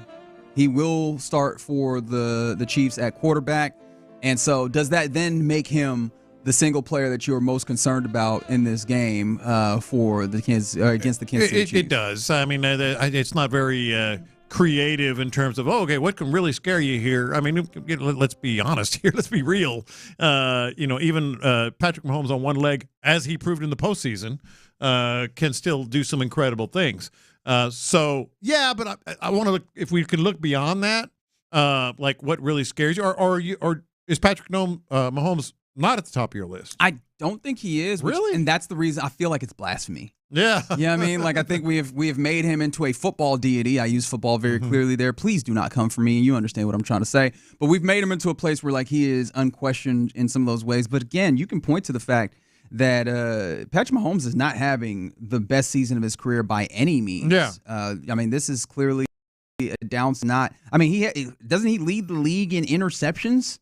I don't know if he leads the league, but he's thrown some. Like, he's thrown quite a few interceptions this year, and with that being the case, like, it's kind of he's made it work. Sorry. I think interceptions, 11 interceptions this year, like a lot of interceptions. Yeah. But with that being the case, like, the offense isn't even the side of the football that I'm most terrified of. I agree. If I had to look somewhere other than Patrick Mahomes, because see, the thing about Patrick Mahomes, and I know that he's going to have Marquise Brown. I'm sorry, I won't call him Hollywood. I know that Gus Johnson came up with that when he was at Oklahoma. He don't play like Hollywood to me. Like, I feel like that nickname, that nickname fell a little too. He Marquise to me, with all due respect. But like Marquise Brown should be back. I know that D Hop is there. Yep. And then of course Travis Kelce is always there as a threat. And then you add the other tight ends that they have that they've spread the ball around to. But even with all of that, I think the 8-3-2 probably gets to what I feel like is closest to the right answer, which is concerned about Chris Jones. Look, on the defensive line. The thing about Patrick Mahomes is, yes, the interceptions, yes, not quite having the season, yes, the offense has not been kind of a mini, Spider-Man meme, as you mentioned earlier, of what the Texans are. But he's kind of like an any given moment quarterback. Correct. At any given moment. I think that's what Clint was talking about a few weeks back when he was talking about the idea of like killer instinct. And he couldn't find the perfect phrasing. How about a soccer reference? Okay. Lionel Messi at the end of his career. Yes.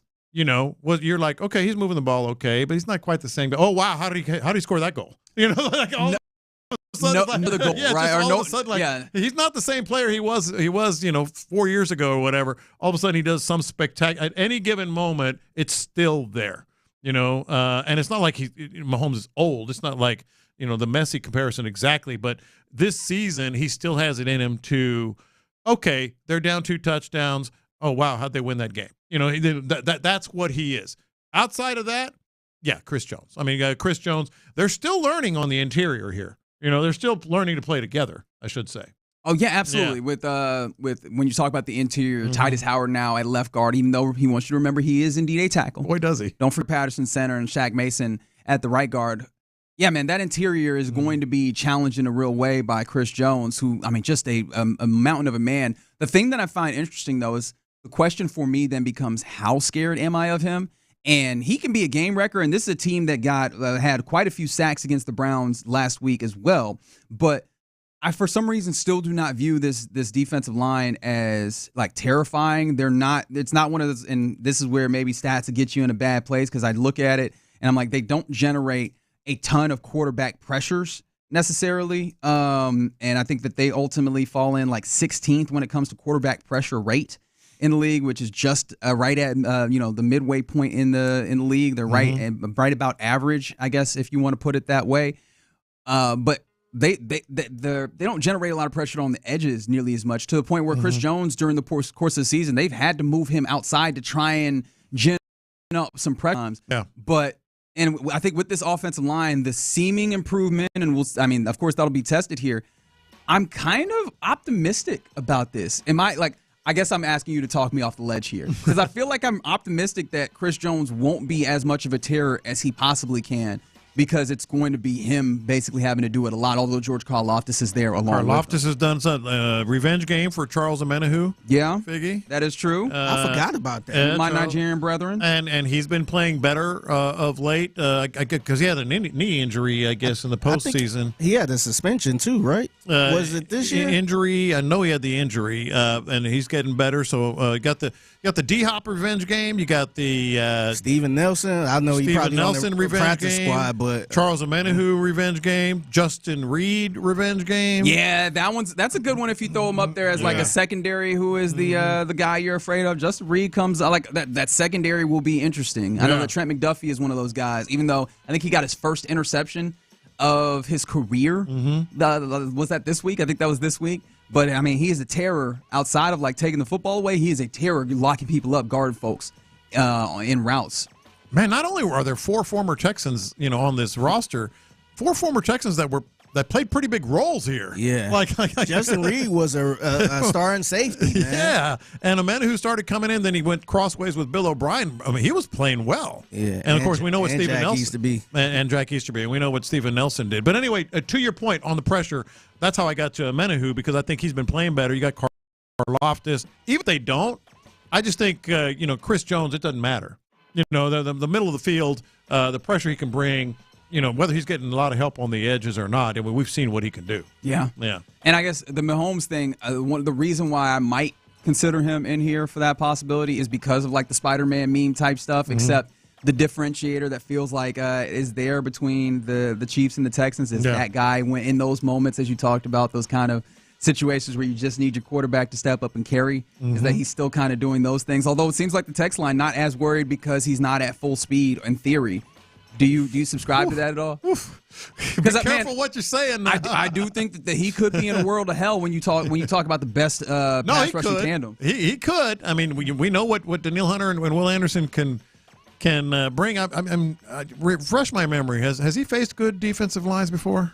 Who? Patrick Mahomes? Yeah. Yeah, but I mean, we've seen that happen where he's faced good defensive lines in the Super Bowl without an offensive line there to help him. And this tackle situation is woeful. I know that they had to play was it DJ Humphries at left tackle, the fourth left tackle that they ran out there this season, and he did not cover himself in glory. Like, those guys are going to have an opportunity to get off that edge, and hopefully not. I mean, I can't imagine that they are undisciplined enough to like get too far into trying to go get him that they leave an escape route for Patrick Mahomes, but they're going to have an opportunity to get after that man and hopefully really bring him down a few times. No, absolutely, but we know what he can do. But hey, text board, all about Chris Jones. About Chris Jones being the scariest one. Yeah, he feels like the scariest one. You know what?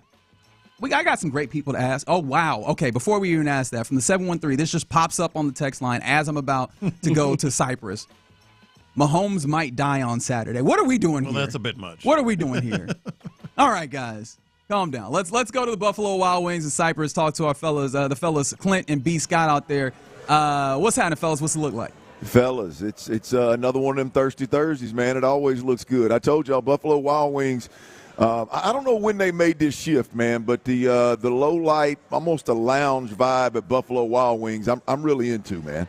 I never was a club guy, glow stick guy. I don't need all the ranting and raving. I've always been cool, calm, collected. I've been a lounge guy my whole life. And these black walls with that, it's kind of low lit, TVs everywhere. I mean, it's just the vibe is good at Buffalo Wild Wings, no doubt about it. I've never had a bad time at Buffalo Wild Wings. Well, hell, B. Scott, me and you, we ain't never had a bad. Many places we've had a bad time.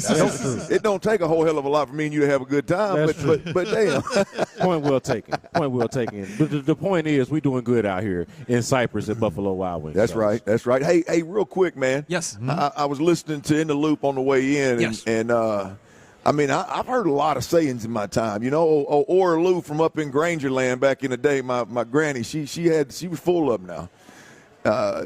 J-Lo, I'm gonna be honest with you, I ain't never heard Full of Red Mud. Full of Red Mud. That's an old school. I ain't never heard that one. What the hell? What's that mean? That's saying a lot. All the sayings. It's an old saying. They're full of red mud. And I don't know where it originates, but it's been out there. Yeah, man. I ain't heard them. Now I've heard uglier than the mud fence. I've never heard. What's it mean though? Like, well, you figure out. Full of red mud. I mean, is it one of those? I'm looking it up as we speak. Oh, so you don't know? You were just saying it? No. The saying has been there forever. Is it one that we can still use here? That's a great question. Good. I just used it. I just used it today. I don't know the origin of it, but yeah, man, they're full of red mud. Hey, well, it was good. You pulled it off, man. That was big time, man. Yeah. So yeah, man. I was just listening on the way in, and I had a couple of different thoughts, and that one right there didn't die of loneliness in this big ass head. I remember that one. Another one of my old ones. I know you've probably said before and definitely heard. 2 loops and a hooey. I ain't got that one. You don't got 2 hoops or 2 loops sometimes? No. That means that we're done here. And that one I know the origin because it's from steer wrestling.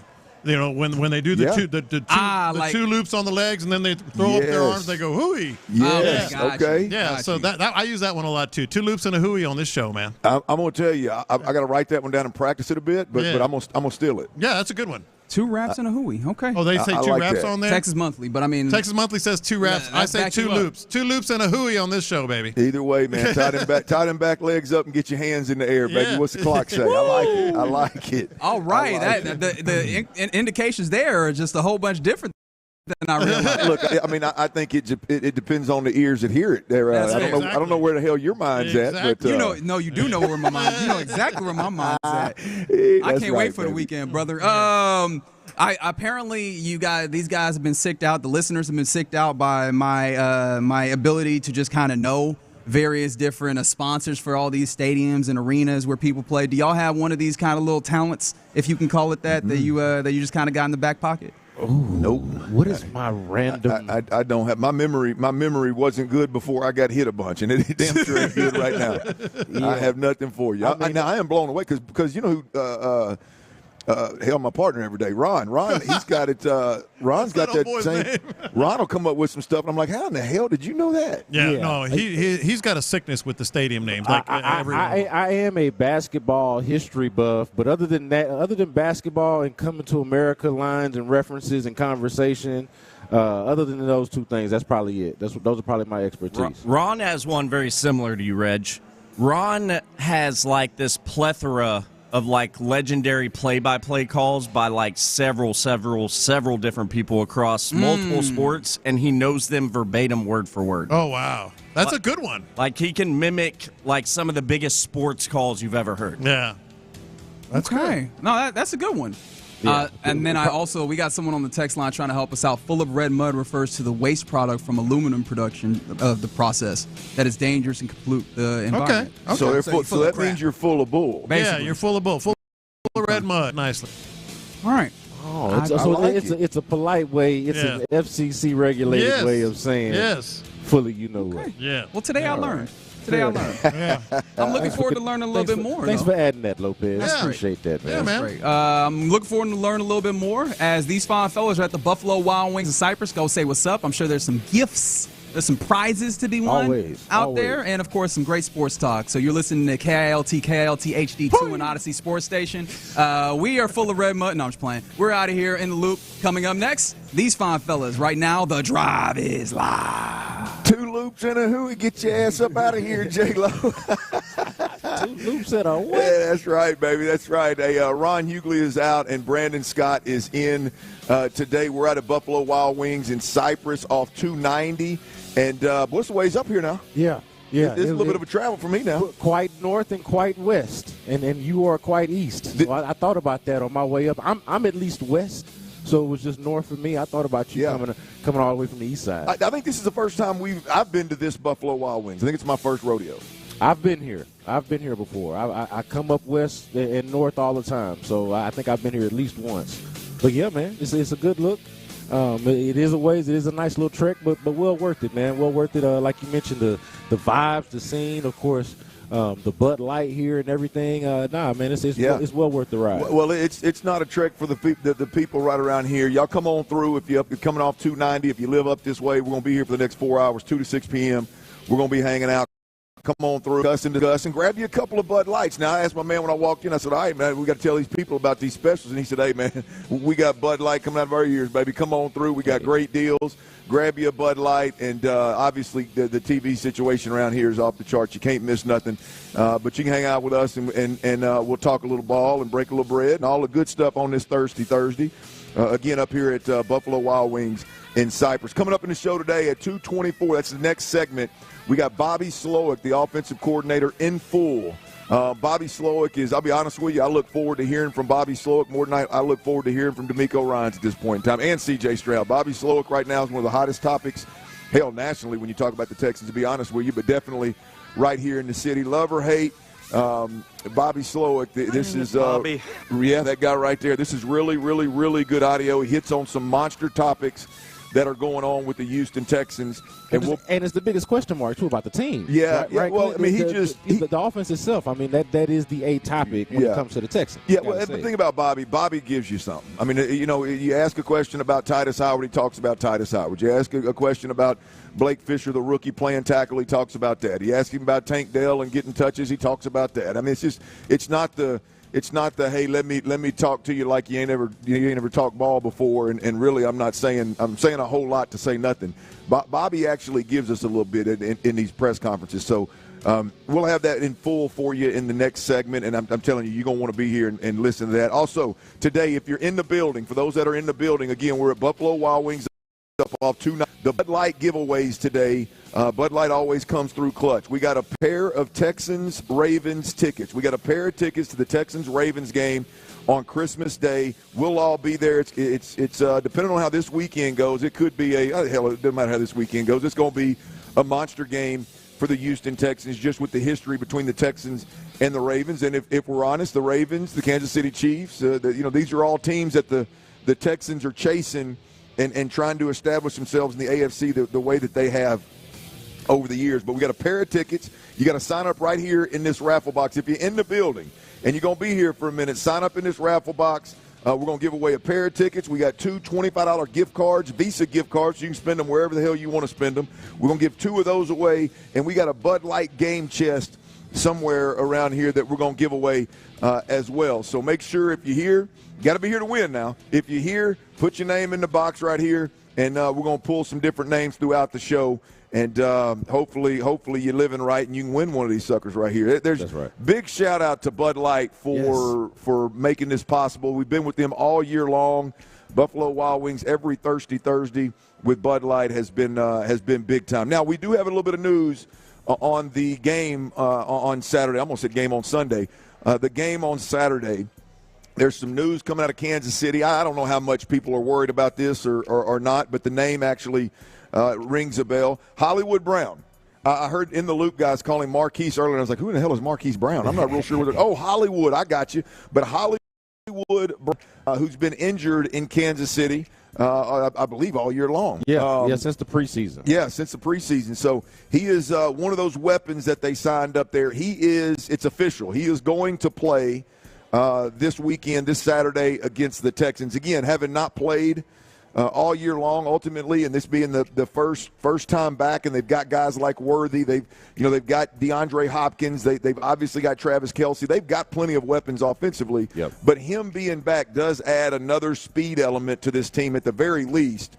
I would imagine he's going to be a guy that they're going to ask to take the top off the defense a few times.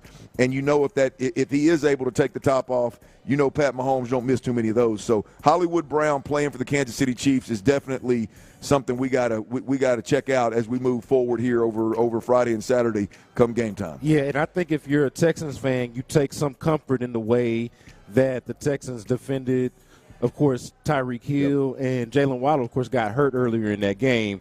But overall, the way that they defended in the last game against the Dolphins has to make you feel good about how they would defend against Hollywood Brown and how they would defend against an Xavier Worthy. Now, of course, Travis Kelce provides a different element. And also the big thing that provides a different element is the fact that Patrick Mahomes is the quarterback on the other side. So like, how big of a difference does that make? Yes, you were able to do well in coverage against arguably the most explosive set of receivers in football, and you're going to get probably the closest replication of that in Hollywood Brown and the rookie Worthy on the other side. But also the fact that Patrick Mahomes is the quarterback that you're having to deal with. How do you compensate for that, and how do you deal with that is going to be the big question. But you can lean on the fact that you have seen this secondary do it well against a high-powered, high-octane, if you will, type of offense, a high-speed offense like that. Yeah, the interesting thing about this is if you just look at Kansas City right now from a 30,000-foot view, you've got two really, really, really good possession-type receivers. They're not going to run away from you, but they're great settling in zones, got great with their body control, big hands, strong hands. And I'm talking about DeAndre Hopkins and obviously Travis Kelce. You got those two guys working inside out, and now you've got not one Xavier Worthy, but you got Hollywood Brown outside, two guys that can take the top off the defense. Now, Andy Reid. Yep. What is his real name? What's the real name for Andy? What's Andy short for? Andrew. Okay, so Anthony's not right. Andy Reid. We got an Andy right here. Hell, I could have just looked at him and see if I was right. But the thought is now you got two guys that can take the top off and two really, really, really good possession type guys. It's gonna be a bear for D'Amico's defense this week. But truth be told, you look at whether we're talking Derek Stingley or we're talking about Kamari Lassiter, or we're talking about this depth at the linebacker position, or the two monsters coming off the end. I mean, they've had answers. By the way, I didn't talk about Kalen Bullock, who's playing at a Pro Bowl level at safety.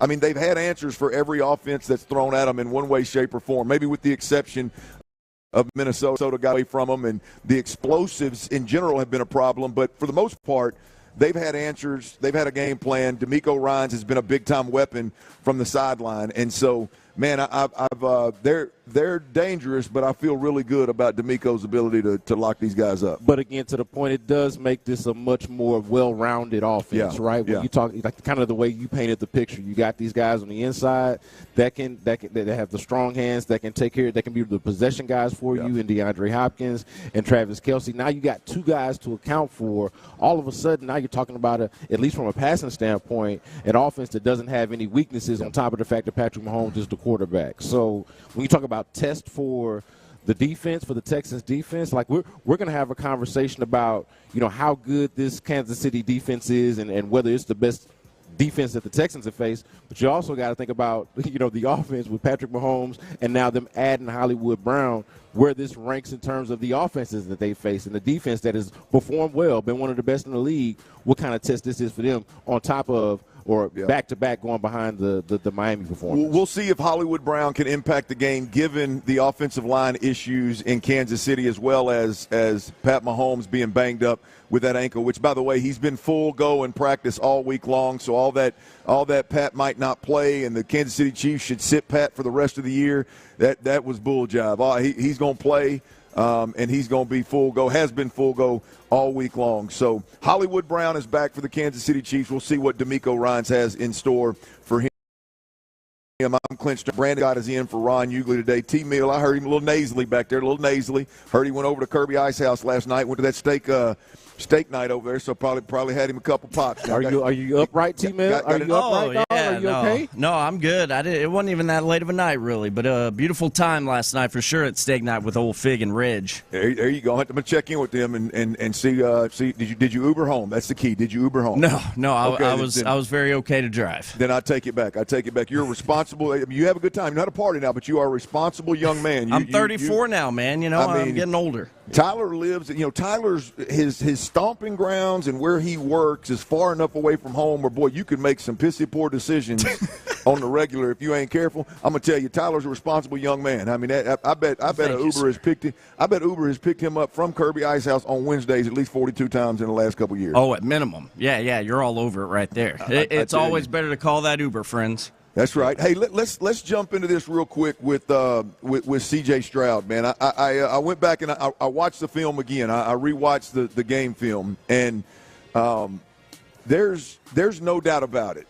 There's no doubt about it that C.J. Stroud is leaving a lot of plays on the field. Yeah. And when I say a lot, now I mean there's plays where he's choosing to work low to high, which I greatly appreciate it. There are plays where the rush is getting to him and impacting him in ways that at this point probably shouldn't be. He should stand in there and get it out. And then there's plays that he just, sometimes flat out misses. There's more than I thought. There's more than I thought when I went back and really zoned in on what he was doing. How concerned are you, B. Scott, about what C.J. Stroud is leaving on the field? I mean, look, this ain't the first week it's happened. We've highlighted multiple times where there's just, even if we're just talking about critical moments where, man, there's plays there to be made and at least give us a better chance to win a game, and they just haven't been made over the last 4, 5, 6 weeks. And so where are you at with C.J. Stroud leaving plays on the field? Yeah, man, it's a problem. It's definitely a problem. Now, I would say on the positive side of it, C.J. Stroud physically is not showing me any signs of, hey, he can't do this or he's not capable of this. Hey, this was fool's gold, some of what we saw last year. Like, I'm not on that end of it, but in terms of just what we're seeing and what he's leaving on the field, it is concerning. Now, I do think that it's correctable. I don't want to lean on the fact that it's correctable. I think that they actually have to go in there and correct it. And up until this point, Clint, we've been having sort of a similar conversation day to day, week to week about, hey, C.J. Stroud's leaving plays out there on the field. And I think there were a couple examples of that, and I'm sure you saw them, obviously, looking at the film. But there were examples of that on Sunday against Miami. I'm talking about early in the game where 3 should have been 6. And a lot of times, you talked about this yesterday. I know you and Ron talked about this. When you're trading 3 for 6 or leaving 6 out there for 3, I mean, you can get away with that against certain teams, but now you're going against the Chiefs. Yeah. After that, you're going up against the Baltimore Ravens. Pretty soon, you're going to be in the playoffs going up against somebody that's good, right? Like, it's only but so long that you can live off of, hey, our defense is going to set us up with a short field and we're going to get our touchdowns that way. Hey, we're gonna field goal and nickel and dime our way to a win and try to rely on that. Like, You've got to be able to do more than that, and a lot of that comes down to a play here or there. Again, it's not, hey, a decline in C.J. Stroud's ability. It's just like the simple execution. I know you're talking about that one drive where it's 3rd down and Dalton Schultz is right there open, two yards past the numbers. It's easy money, and he takes what you call and accurately called a low percentage ball to Joe Mixon. And if you go back, the frustrating part about that play, Clint, when I look at it, is when he snaps the ball, man, he never even looks at anybody else. It looked as if, and this is shocking for C.J. Stroud, as if it was just a predetermined read to Joe Mixon. And for what reason? Why are you not going through your progressions on a play like that? Like, I don't understand that, especially from a player of C.J. Stroud's caliber. So that is just a microcosm or a small example of what we'll be concerning about how he's playing right now. Let me add real quick just a little bit to that particular play that you're talking about, because I think the fans all remember the first drive of the game where he throws the go route. And Joe actually caught the ball, but he was about 3 yards out of bounds, so it never had a chance. The more, like, as you're spot on in terms of how he read it and what he's watching, right? Yeah. But the more frustrating part is because remember, it was a quick motion for about 5 yards wide by the running back.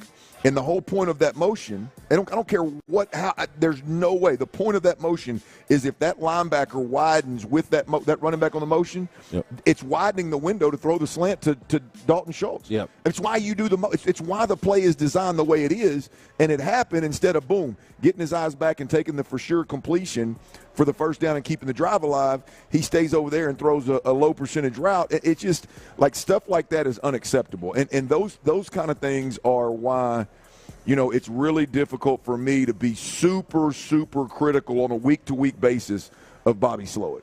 Right? At the end of the season, we can look back and say, man, that running game was good once again against them bottom half defenses. Yeah. Wasn't worth a damn when you needed it. Yeah. Right? We can talk about that offensive line play, man.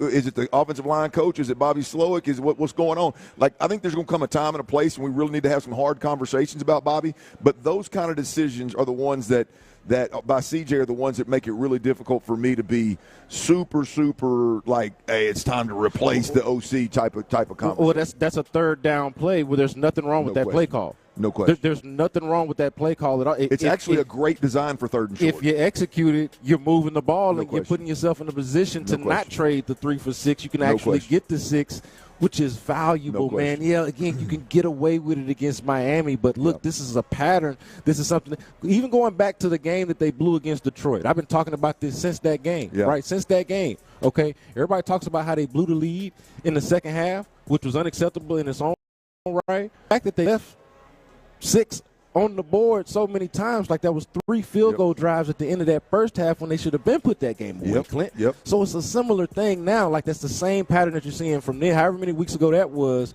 to now just plays here and there that you're leaving out there on the field, and you're not going to – you didn't get away with it against Detroit, a real team, right? They came back against you. And a team like Kansas City will do it too. Green Bay, team like Baltimore dropped a touchdown. There you go. There you go. So here's the thing. You said it in a way of – you can't get away with it versus better opponents. I'll tell you this. In my opinion, you're putting an unbelievable amount of pressure on your defense because regardless of the opponent, if your defense doesn't go out there and shut them down, like you're putting the pressure on them where they've got to go out there and hold somebody to below 20 points or it's going to be a tough ball game for you to compete in. That's what you're doing when you kill those drives. So we'll see what happens, man. Are you concerned about C.J. Stroud leaving so many plays on the field? I think some of them are by design. I think some of them are great decisions. I think some of them he's flushing the pocket too early and he's feeling the rush too early. Some of them he's just flat out missing, and we got to be better. Bottom line is this team, we can talk about everybody else, but this team is, if C.J. Stroud is better in those moments, this football team has a chance to make a deep run and seriously threaten a Super Bowl. If he doesn't, they could be one and done. Yep. That's just the reality of playing the quarterback position in this system where we sit right now. All right, y'all, Texans OC, Bobby Slowik. He spoke, and I'm going to tell you, he hit on all big offensive topics. This is the stuff that you want to hear.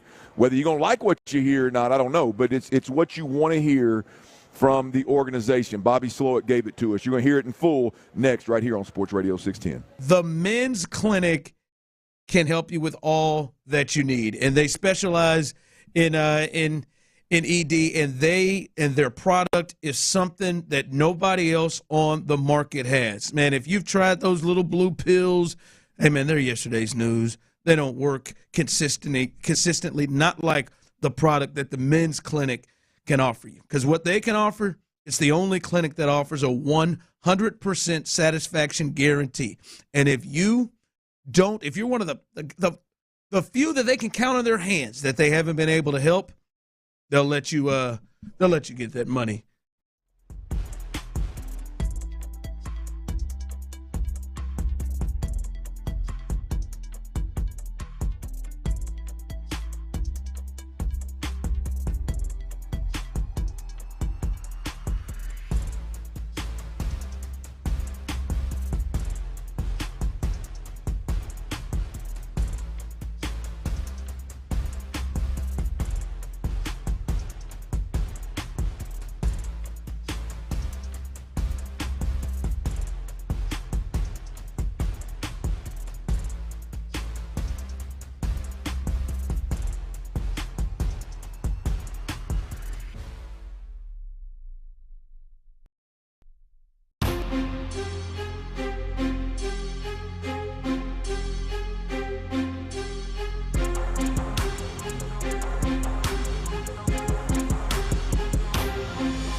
Day after every game, join Payne and Pendergast in the Loop and the Drive on a Shopper's John Deere Reaction Monday. Game analysis, inside info, and your reaction starting at 6 a.m. on Shopper's John Deere Reaction Monday. Houston's sports leader. Sports Radio 610. Is Slowik losing it?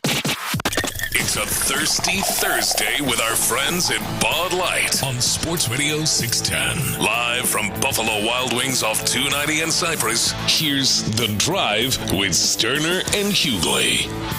I don't know who built that promo right there, but that's a hell of a job. That little jingle in the background, that does it for me. I ain't going to lie to you. We're out here at Buffalo Wild Wings in Cypress off of 290. Ron Hughley is out today. Brandon Scott, B. Skeezy, B. Scott from Hiram Clark, which however you want to say it. It's y'all however you know him and refer to him. He's I don't see no in. bitches nowhere around here. Yeah, that too. That's become a staple with him as well. But we're up here. Come on, hang out. Big shout out to Bud Light. We got a Bud Light Thirsty Thursday going on. Got several giveaways that we're gonna roll out here pretty quickly. But for right now, the offensive coordinator Bobby Slowik, the hottest topic in town, talking about some of the hottest topics in town. Here he is, live in color. Offensive line against Kansas City, they had against Miami. Yeah, I mean, we'll see what happens as we go through the week. You know, there's always moving pieces with who's healthy as we keep going through practice and who's not. But I thought Titus did a heck of a job in what was a tough situation last week, asking him to bump inside. And really, I thought he played a heck of a game on the inside. He had, one or two things here or there that's just a little different when you go from tackle to guard, how fast it is on the inside, how quick things happen. But he adjusted, I want to say, within like 6 snaps, and he was rolling. He played really well, which was really cool to see, and credit to him. What into thinking of that move, and why not make that move a little bit earlier as opposed to like then? Yeah, like I said, there's a lot of moving pieces all the time, and we got guys that, are kind of in flux up and down. And at the end of the day, our goal is to put the best 5 out there in every given week, that what that is or how we feel that might be different. I mean, going from, he was playing good at tackle. Going from tackle to guard, that's a massive jump, and he was willing to do it, which was, again, like I can't say enough about how much credit I give Titus for being willing to go from right tackle to left guard. Like, not only are you sliding in, you're switching sides. Like, that's a massive move. And for him to be able to do that and play the way he did was awesome. One game, hit some tough sledding. You guys didn't run it a lot, or a lot of yards against Miami. With Joe, do you guys think you can get it going again? It's the Chiefs, which have a good defense in the front. Yeah, what you'll learn in the run game really always is you're always just like one game away, one play away. In the run game, one explosive creates a big difference, and we didn't get that obviously in this last game. We went into the game with the plan to throw the ball more than run it. We were trying to throw it to open up the run game, and we never were able to stay on the field long enough to really get the run game going, which made it hard when we were doing it. We had opportunities out there in really both phases that we just didn't make the plays on, but it was cool to see everybody just do enough to win the game, which is what this time of year is about. Bobby, can you kind of talk about how do you contain Chris Jones? D'Amico brought up yesterday that they have to know where 95 is on the field at all times, so how do you make sure that you limit his effectiveness? Well, a lot of people have tried a lot of different things, which is, now you got not just this season, but really all of last season on tape to see different approaches people have taken. And like, honestly, none of them have worked. Like, he's that good. And it would be the same for us. Like, at the end of the day, for us, we got some schematic things we're going to try to do to help us out and make sure we're aware of where 95 is all the time, and we're taking care of 95 all the time. But even then, eventually they do a great job moving them around, putting them in different spots. He lines like all over the front. Sometimes not even at the line of scrimmage, like he's everywhere. And if they find a way to isolate a one-on-one, then eventually they're going to isolate a one-on-one, whether it's the run or the pass game. So for us, at the end of the day, it's just how much are we going to strain and how much are we going to finish, which is going to be the message all the way through the rest of the season.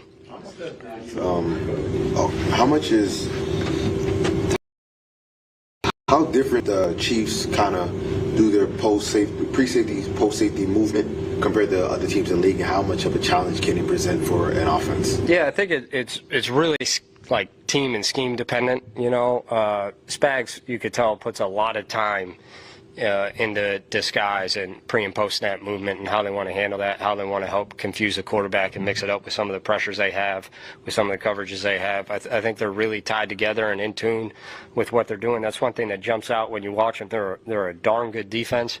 They're also like extremely well coached. They don't give freebies. You know, they're on their technique, they're on their responsibility, and that includes in what they do shell-wise, how they disguise things. They can show middle field close, rock and roll all the way and invert it and go middle field close. They can play two shells out. They got everything, which is great for us. It's a great challenge. It's great preparation as we keep going through the rest of the season. There's other teams we played where what you see is what you get, and we've kind of had both sides. So it's just another rep for us to go and try to attack. You are listening to Texans offensive coordinator Bobby Slowik from NRG Stadium. Evaluation and feel of the offense. Is there any like extra time that goes into maybe figuring out when the offense is struggling? What was the value of the bye week for you? Yeah, I think I kind of hit it last week. Like most of it was deep diving into us. You know, it started as some other stuff with some opponents, but really what it became was a deep dive into us and honing in on what we're good at. We need to continue to do every week, which I think we had a lot of confidence built over the bye week and leading into this last week in what we wanted to do and how we wanted to attack. And I mean, the plays were out there for us and we didn't quite make them. A lot of the times as we were trying to stay on the field, and I don't know what that is. Was it rust? Was it? I'm not sure, but I know if we continue to do that, like these are things we've proven that we've done really well, and we're all really confident. Like if we keep getting ops, we're going to make those plays and at the end of the day make more than we miss. So that really is what the bye week was for us. It was, hey, what do we do really well? How do we hone in on this and just continue to execute those things? What would you say y'all do really well? Well, I can't give all the secrets, but I would say explosives would be the number one thing, if you keep it fairly generic. Our quarterback's really good at throwing explosives. We got really good skills. We got a really good running back. We got a great tight end. We got guys that, can stretch the field if they need to and also can catch the ball underneath and run for it. So I think, like, if you take out last week, which I don't know if we had an explosive, maybe we had one, and yet we still are ranked like 6th in the NFL going into last week. We were somewhere in the top 3, and we've been there pretty much the entirety of the last year and a half, so that would probably be the number one thing that jumps out is, at any time, if we get what we want, that the players can just make explosive, fun plays happen. Looking at what Tank did on punt return last week against Miami, does it increase the thought of trying to get the ball in his hands other ways even more, increased amount on offense? Yeah, I mean, it's always fun to see when you got someone with the ball in their hand making plays. I would say before he even had a punt return happen, I think we gave him a jet sweep pretty early in the game, and he made 3-4 guys miss. And I said I don't know if we had an explosive. I think that actually was our only explosive of the entire day, was that run on the jet sweep, which was almost all him making a play. So I think anytime you see someone doing that with the ball in their hands, you could tell that kind of gets your juices flowing, gets them going into the game, and it's exciting going forward. You are listening to Texans offensive coordinator Bobby Slowik from NRG Stadium. Does it shorten your playbook, or does it give you a little bit more options? Are you restricted in any way because Blake has to move to the outside there, or are you feeling pretty comfortable being able to just open up the whole playbook? Yeah, I'd say it's the same with or without him there at this point in the year. Probably would feel differently with a rookie early on in the season. What they can handle and the defenses you're going against, especially this defense, like they present a lot. I mean, they're really good, one of the best defenses we played. So you really have to be on your responsibility, your eyes, and handling all the pressures and protections and where we're IDing in the run game. But at this point in the season, this late, we all really should be to the point where we can handle that. And Blake's shown that he's done a really good job in that area. Last one, sir. Bobby, take me on the other side of the ball. You get a chance to watch Derek in practice, Derek Stingley Jr. You get a chance to watch him. He was honored AFC Player of the Week. You also, have a defensive background as well. What do you see when you watch him and playing against him as far as practice is concerned? Yeah, he's a vacuum. And I mean, the ball's in his radius, he's catching it. You know, like I kind of mess with D'Amico and Sting and ask him, like, can we throw posts? Like, can we get him for a play and throw him out there? Because his ball skills are that good. Like, in hindsight, I think we all kind of knew it was going to be a very competitive training camp this last offseason, but then you think back on it and how both of them are playing. Like when Nico and Sting were aligned across from each other in training camp, I mean, that was a battle. And I would say both of them had some haymakers in there in training camp, and I think that's carried over into the season. And as they've continued to get their legs under them and get going, like Nico's made some really, really huge plays for us. He's consistently gotten open. Stingley has been, I mean, massive. I can't even tell you that, like, every time I look up, I feel like he's making a play on a big-time receiver.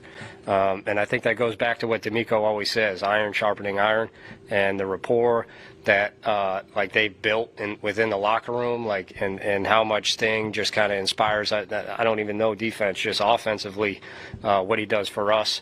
Anytime he makes a play, the juice we take the field with, I mean, it's been really cool to see. And, I mean, that's even just outside of the fact that he's got phenomenal cover skills, you know, but the ball skills he's showing this year are, every time the ball goes up and 24's around, we're all already grabbing their helmets. You know, I'm looking at my call sheet and getting ready to roll. Like it's been really fun. All right, that's Texans OC Bobby Slowik, his thoughts there about the team and where they're at. I'm telling you, he hit a lot of big topics right there on the backside of this break right here. B. Scott and I will cuss and discuss that audio that you just heard. Again, there's a lot to dig into.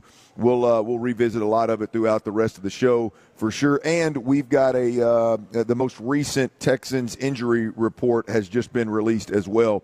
We'll catch that on the flip side here. Before we do that, though, I got to tell you,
It's a Thirsty Thursday with our friends at Bud Light on Sports Radio 610. Live from Buffalo Wild Wings off 290 and Cypress, here's The Drive with Stoerner and Hughley.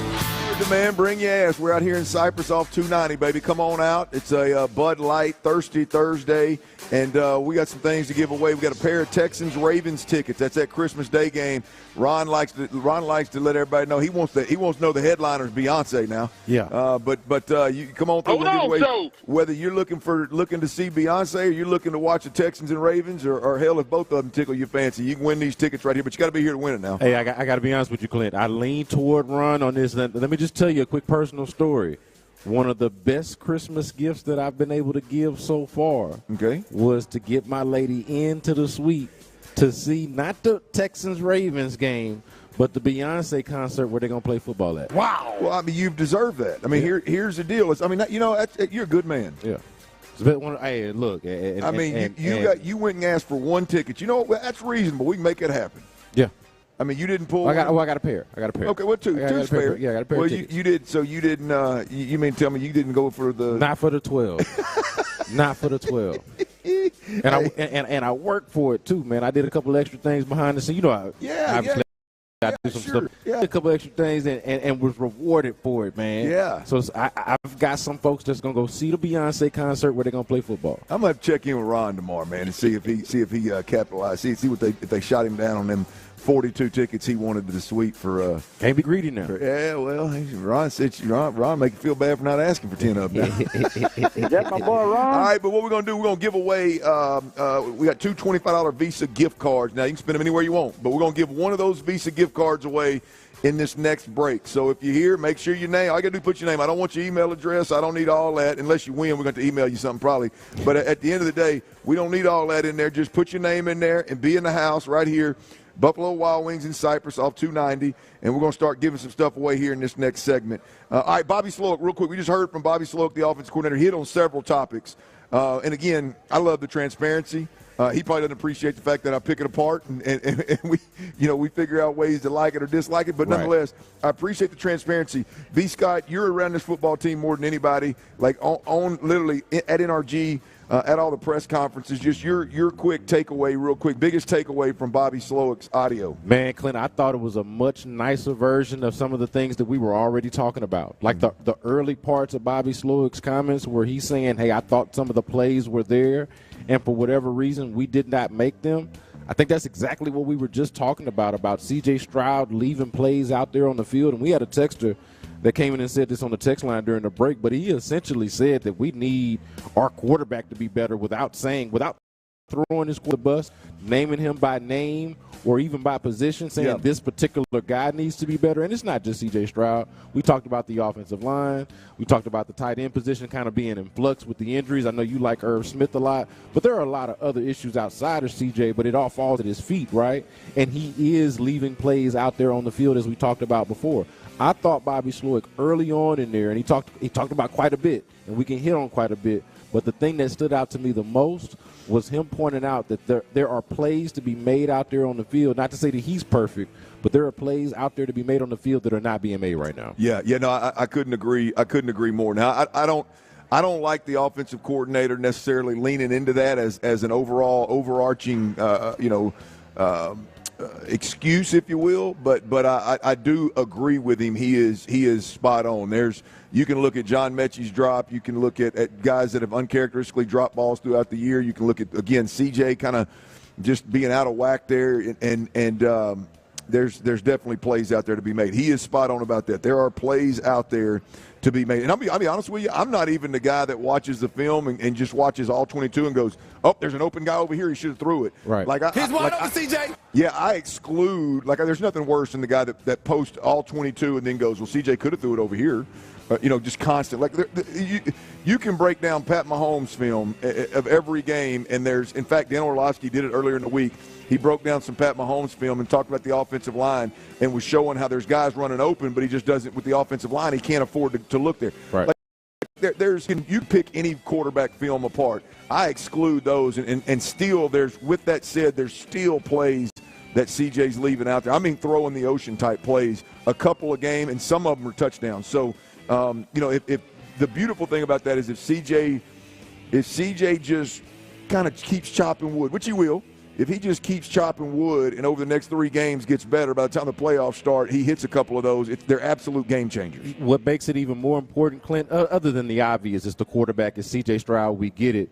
But some of the things that Bobby Slowik didn't talk about, to me, also stresses the importance of what we are talking about with C.J. Stroud. Notice how he didn't mention nothing about the run game. Notice how he didn't mention nothing about the offensive line, the physicality of the football team. He talked about explosive plays and a quarterback that can help make them. Like there was no mention of the run game. And then you look at how they went about this game against Miami. Joe Mixon had 12 carries. It seems like an offense, you talk about the benefit of the bye week, an offense that has accepted, hey, we are going to be a pass-happy team to some degree, but is our quarterback and our skill players going to make the plays that are necessary for us to be that?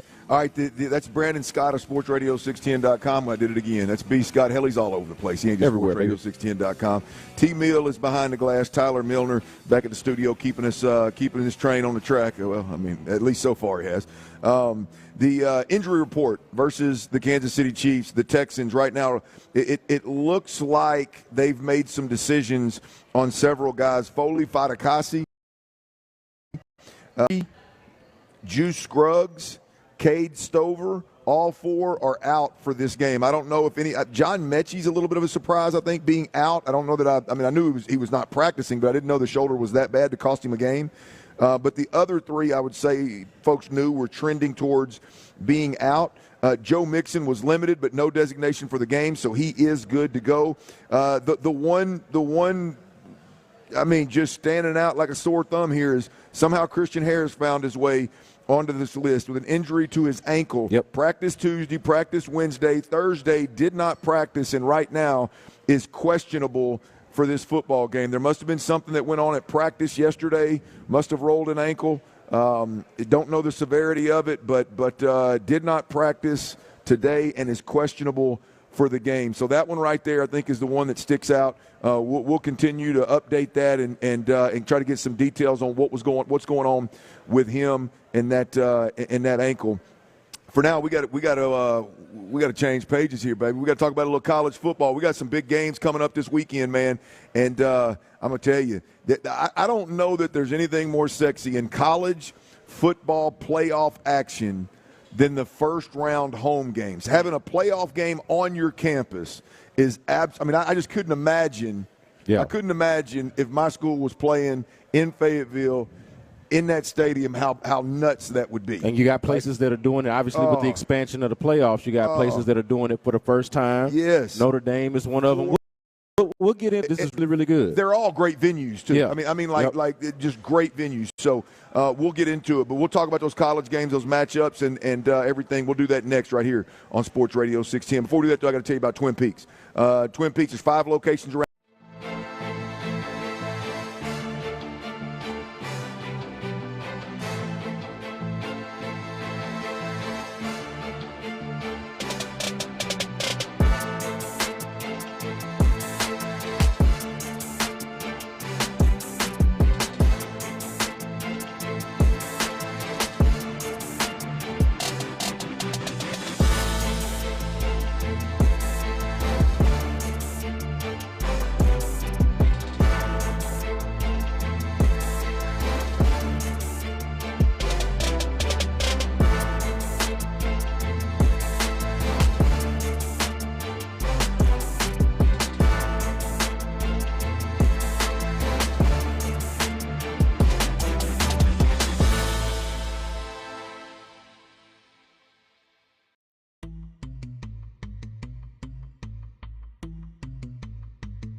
years old in most states and present in state where it is legal to wager. Promo code location, other restrictions apply. Minimum deposit $25. See terms of use for details at sleeper.com. Please play responsibly. Call 1-800-426-2537 for help. Sponsored by Sleeper, a Blitz product. KILT FM HD2 Houston. Insider access. Exclusive content. Ghost 10. The Texans play here. An Odyssey sports station.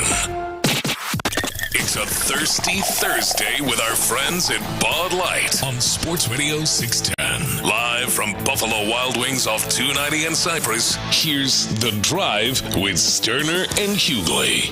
Yes, big Thirsty Thursday up in Cypress off 290. Buffalo Wild Wings, come on through, hang out. Big shout out to all the fellas that have come through already, hanging out. Man, we got one of them old hogs in the house. We got some Razorbacks coming through. Y'all know I love Arkansas. Look out now. And by the way, he's from Pine Bluff, so he's gonna fit in. He's gonna fit in just good around here, baby. Just rocking and rolling. Huh? Hey, we got some college football. I know we got the Texans got a monster game coming up this weekend, and we're gonna talk that thing 6 ways to Sunday, no doubt about it, or should we say 5 ways to Saturday? Since it's an early game. Yeah. But we got some big time college football that's being played. I said this on the other side. All joking aside, I mean, there's been some Arkansas games that I get excited about, obviously, because my ties there haven't played there. So I can get good and worked up about some Arkansas games, and especially if I'm going and I'm going to tailgate and I'm going to be around all my people and stuff. I love college football playoff expansion.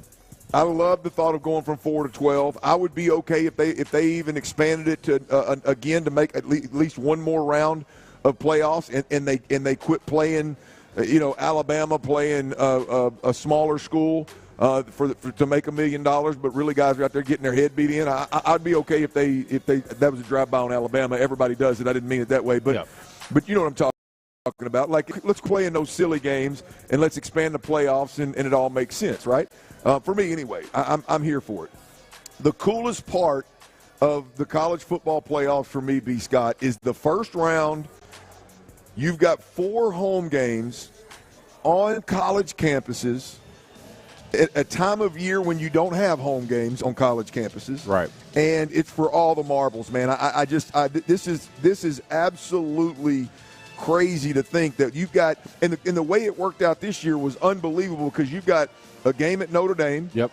Right, the history behind that. And the first time to ever do this now. Yes. This is exactly what you're talking about. The first time Notre Dame has ever hosted a playoff game. Hey, the TV folks couldn't be more excited because when you talk about venue, think about that. Notre Dame, the storylines, layers of storylines for that game. And then you go to Penn State, arguably the most difficult place to play in college football. Up there. And you look at the way that their fans show up and the way that they do the whiteouts and all. I don't know what they're going to do this time. I don't know what the theme is. Probably should know that, but I don't. There's a game there. Then you go to Austin, right? There's a Clemson has to go to Austin, and Tennessee goes to Ohio State. So you're talking about blue bloods in the first round of the playoffs with home college games, and it's absolutely beautiful. I got a couple of questions because we can talk. I don't get to talk much college football, so I can talk this thing to death now. For sure. But I got a couple of questions. Generally speaking, Tyler, I want you to jump in on this too. We're gonna have a little. I'm gonna ask Tyler to just throw one bet out there for each one of these games for folks, if they're out there listening and they're the gambling kind, right? Which one of these games are you most excited about being played? So for me, it's this first one, the one that we get tomorrow. It's Indiana and Notre Dame. 10 Indiana at 7 Notre Dame. And for me, it's this, Clint. Indiana, you could argue, you could put SMU in there as well, but I would argue Indiana is the least likely of teams to end up in this spot. Like if you were talking about teams that you would expect, when you're talking about the expansion of the playoffs, some teams that you're expecting to be there, nobody's talking about Indiana and what they did and how they were able to turn things around. The fact that they are even here is just a hell of a story to me, on top of the fact that they're going up against Notre Dame. You're talking about 2 Indiana schools. My dad's from Indiana on top of that, so I got a little bit of a connection to it. But you're talking about 2 Indiana schools. One of them is obviously has this big history in college football, Notre Dame, but has never hosted a playoff game at home. This is also, you mentioned TV, also going to be, I think, their first game in almost 30 years that wasn't broadcast on NBC.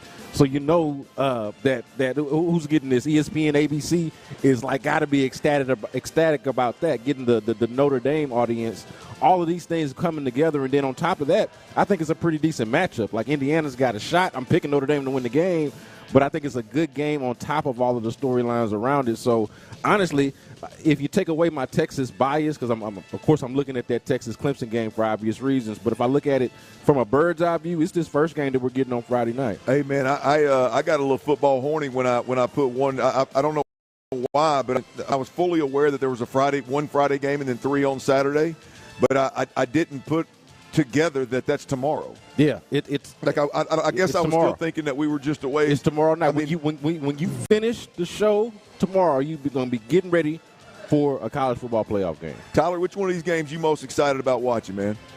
Man, I probably got to go. I don't know if it's excitement necessarily, but intrigue kind of associated with it with the SMU game, because I'm just very curious to see which SMU team we get in this bowl game. That's my number 2. Yeah, the SMU at Penn State is that's my favorite in terms of, like, I got a little bit of a theme with each one of these, right? And the Indiana, Notre Dame, and the SMU Penn State are pretty similar. I think these guys are getting a lot of disrespect of having not played anybody, and the one guy they did play, they got beat, and yada, yada, yada. And are those two guys for real? Is Indiana for real? Can they go up there and just play with Notre Dame and make this a game? Is SMU for real? Can they go to Penn State and make that a game? Yep. By the way, those two games, Indiana at Notre Dame, 30 degrees with a 30% chance of snow. Yeah. That's fun. 7 p.m. game, by the way. We got a Go Hoosiers. Got a Michigan fan in the audience, by the way. There you go. 7 p.m., 30 degrees, 30% chance of snow. That's going to be interesting, right? But like you said, both of those teams should be used to that and be ready to play in that. I would think. Yeah, and perfect stylistically for that type of football too. Like Notre Dame wants to run the football. Yeah. Indiana's one of the best teams in the country against the run. Is part of how they got here. Like, that's going to be one of those ball heads that like snow and running the football and smash mouth and all of that. This first game is going to be that. And so should the SMU Penn State game to a large degree as well. SMU at Penn State, 25 degrees and partly sunny. That's an 11 a.m. game. That'll be rocking and rolling. Same time the Texans are playing at Kansas City. So I do want to say, Clint, I do like, in terms of the SMU Penn State side of things, I do like that better as an upset alert, right? Like, I like SMU's chances against Penn State better than I like Indiana against Notre Dame, even though I like that game better. Like, I'm going to be more interested in that game.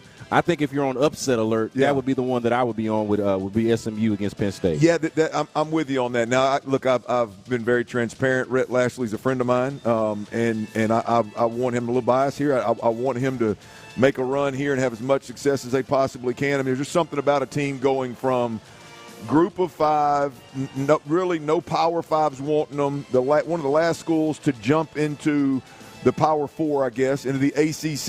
He goes undefeated in the ACC. He loses in the championship game. Really, I mean, that was a fluke deal at the end of the game. They allowed a long kickoff return. That was the only way that Clemson was going to win that game, or at least in regulation is the only way they were going to win that game. How real are they, right? Yeah. 25 degrees and partly sunny at 11 a.m.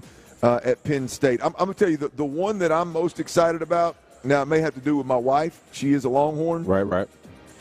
But the way Texas has played of late, it hadn't impressed me. No. You know, Texas has not been as impressive as I think folks, like when you talk about a team that's been in the top 5 all year long, you think, hey, man, they ought to blow the doors off Arkansas. Well, they ought to handle teams pretty handily, and they hadn't done that all year. Well, one thing that I don't think anybody was anticipating, not to say that Quinn Ewers is somebody that was just going to just blow the doors off or anything, but we did not expect to be this far into the season saying that the Texas Longhorns feel like they're a quarterback away. Yeah. Because they got it everywhere else. But it feels like the quarterback is just coming up a little bit short from where you want him to be. And that's like a sub-story in this game, Clint. If you read what you hear in the news, Quinn Ewers is now auditioning for his next college team because his draft stock has plummeted to that degree to where now he could probably make more money going to go play at Michigan State or Oregon or you name it. Who knows where the money comes from these days? But that is like a sub-story here of Quinn Ewers now. Like, what is he playing for? Is it the draft? Is it the next college team? What is it? Boy, that's interesting. Would Quinn Ewers end up in College Station? I don't know. That could be that'd be wild. But the Clemson-Texas game is interesting to me because how Texas has played with the Quinn Ewers dynamic right there. Yeah, Clemson is a team you look at, and Texas should. Let's not talk Texas and Clemson. Let's just talk the 2 seasons and where they've been ranked and kind of how they got to where they are. This is a game where Texas should clean house with Clemson, but yet I don't know that what they put on the field necessarily says so. So that game right there to me is the one I'm most excited to see, is because I think that has no business upsetting a top 5 team all year long. Again, 60 degrees and mostly sunny in Austin, Texas at 3 p.m. for that kickoff. And then we've got number 9, Tennessee at Ohio State at 7 p.m., 25 degrees, mostly cloudy right now for that game as well. I threw the weather out there for a reason. All right. And we talked a little bit about the blue blood aspect of this. Which one of these games, as a football fan, I'm going to take Austin and my wife's a Longhorn. I'm going to take that out of the mix. Which one of these games would you like to attend for the experience of college football? Because like I said, the atmospheres are going to be absolutely ridiculous for these games. I'm going to go back to that first game that I mentioned again, and this is probably – I know you took out your bias with your wife's Longhorn ties, but, man, I cannot take out my bias and my dad's Indiana ties. My grandmother graduated from Indiana. Obviously, so that side of the family is from there. And then Notre Dame – there is a mystique associated with that you don't need an Indiana tie to appreciate. So I'm not a big fan of the cold. The 3 of us were just here talking about how well I do with a sub 59-degree weather. So it's not that I would really want to be a part of that, but for one day or for one experience, I wouldn't mind going to Notre Dame for their first college football playoff game with Indiana in as an unlikely participant. Like, I would have never guessed that they would ever be here. That would be the one for me. Now, you mentioned every single one of these venues. That's why it's a hard question to ask, because every single one of these venues is top notch. It would be hard to like second. None of them are second rate, if you will. Tyler, how about you? What's that, my friend? Sorry. Which one of these would you want to attend? Which one of these games would you want, just for the experience? Oh man, probably same answer that I had earlier for the earlier question. SMU Penn State. I feel like that'd be a fun one to be in attendance for this glorious bowl season. All right, boys, I'm gonna roll with Tennessee at Ohio State. Yeah, I can see that. Well, I think you want to be around all them Tennessee fans, man. Well, I mean, I think with going to number 8 Ohio State, this one might be the best game. This one could very well be the best game. That's where I was going to go with it. Like if I were going to bet like which one of these games would be a tight ball game, a 4-quarter game, and I could only pick one, I would pick Tennessee and Ohio State. Now I may be completely wrong. But the joy, this is terrible of me to say because I'm typically not this person, but the joy that I would get of Ohio State drumming their ass would be would be a little the difference maker for me. We should have seen this coming. Yeah, I mean, we should have seen this coming, Tyler. Yeah, I'm just being honest. We should have seen this coming. That Clint is out for blood. He wants to see the Ohio State Buckeyes skull drag Tennessee. Yeah, so like that, like drag or drug either way. Here's the deal. And the crazy thing is, actually, Tennessee fans, like, in person have been tremendous. Yeah. Tennessee media has been tremendous. The people in Tennessee have been – I actually called one of their spring games when I was with the SEC Network. And that don't mean you can shake it. It's the Tennessee Twitter. Oh, yeah, they still – It's for me personally – they might not even be real, though, Clint. You got to consider that. That is – I mean, as you could imagine, I mean, there's plenty of bait for people to be petty with me in Tennessee and the whole deal. And it's the petty, like to the point where, I applaud the ones that put a little thought into it and get creative and have some really good stuff. Like, I'm like, hey, that was really good. Right. Man. But 90% of them are, so I would rather them, I would get a little enjoyment from a Twitter perspective than getting their ass whooped. Tyler, let's, I know you're a gambling man, and you got just one bet. I want one bet from each one of these games because, look, there's no doubt about it. When you bet these games, if you don't have a dog in the hunt, then if you put a little wager on it, it usually increases the entertainment value of that game. So give me one bet on each one of these games that you really like. Let's start with the Friday night game Indiana at Notre Dame. Yeah, man. I got bad news for Indiana fans. Sorry, Adam Spillane. Shout out to Adam Spillane, our own Adam Spillane, a alumni of Indiana. The party's going to end here, man. The Cinderella story ends here. That carriage is turning back into a pumpkin. I'm taking Notre Dame -7, and it won't be close. I think they could win by 14 plus, 21 plus. It's going to be. I think like I said, the Cinderella story just comes to a very quick end right here for Indiana. All right, SMU at Penn State. On this one, so I know it's cold, but, man, I like the over. Because if the SMU, I said earlier, it's all about which SMU team in 2024 shows up to this one. If the right one does, I'm on over 54, and I think that also could be a lot more over than. I like that because even if SMU is down, SMU in chase mode, their quarterback is live now. Yep. So whether they're keeping up and they're scoring points for 4 quarters or they're playing catch up in the second half, I'm not saying it's going to hit for sure, but it's definitely one that you're going to be.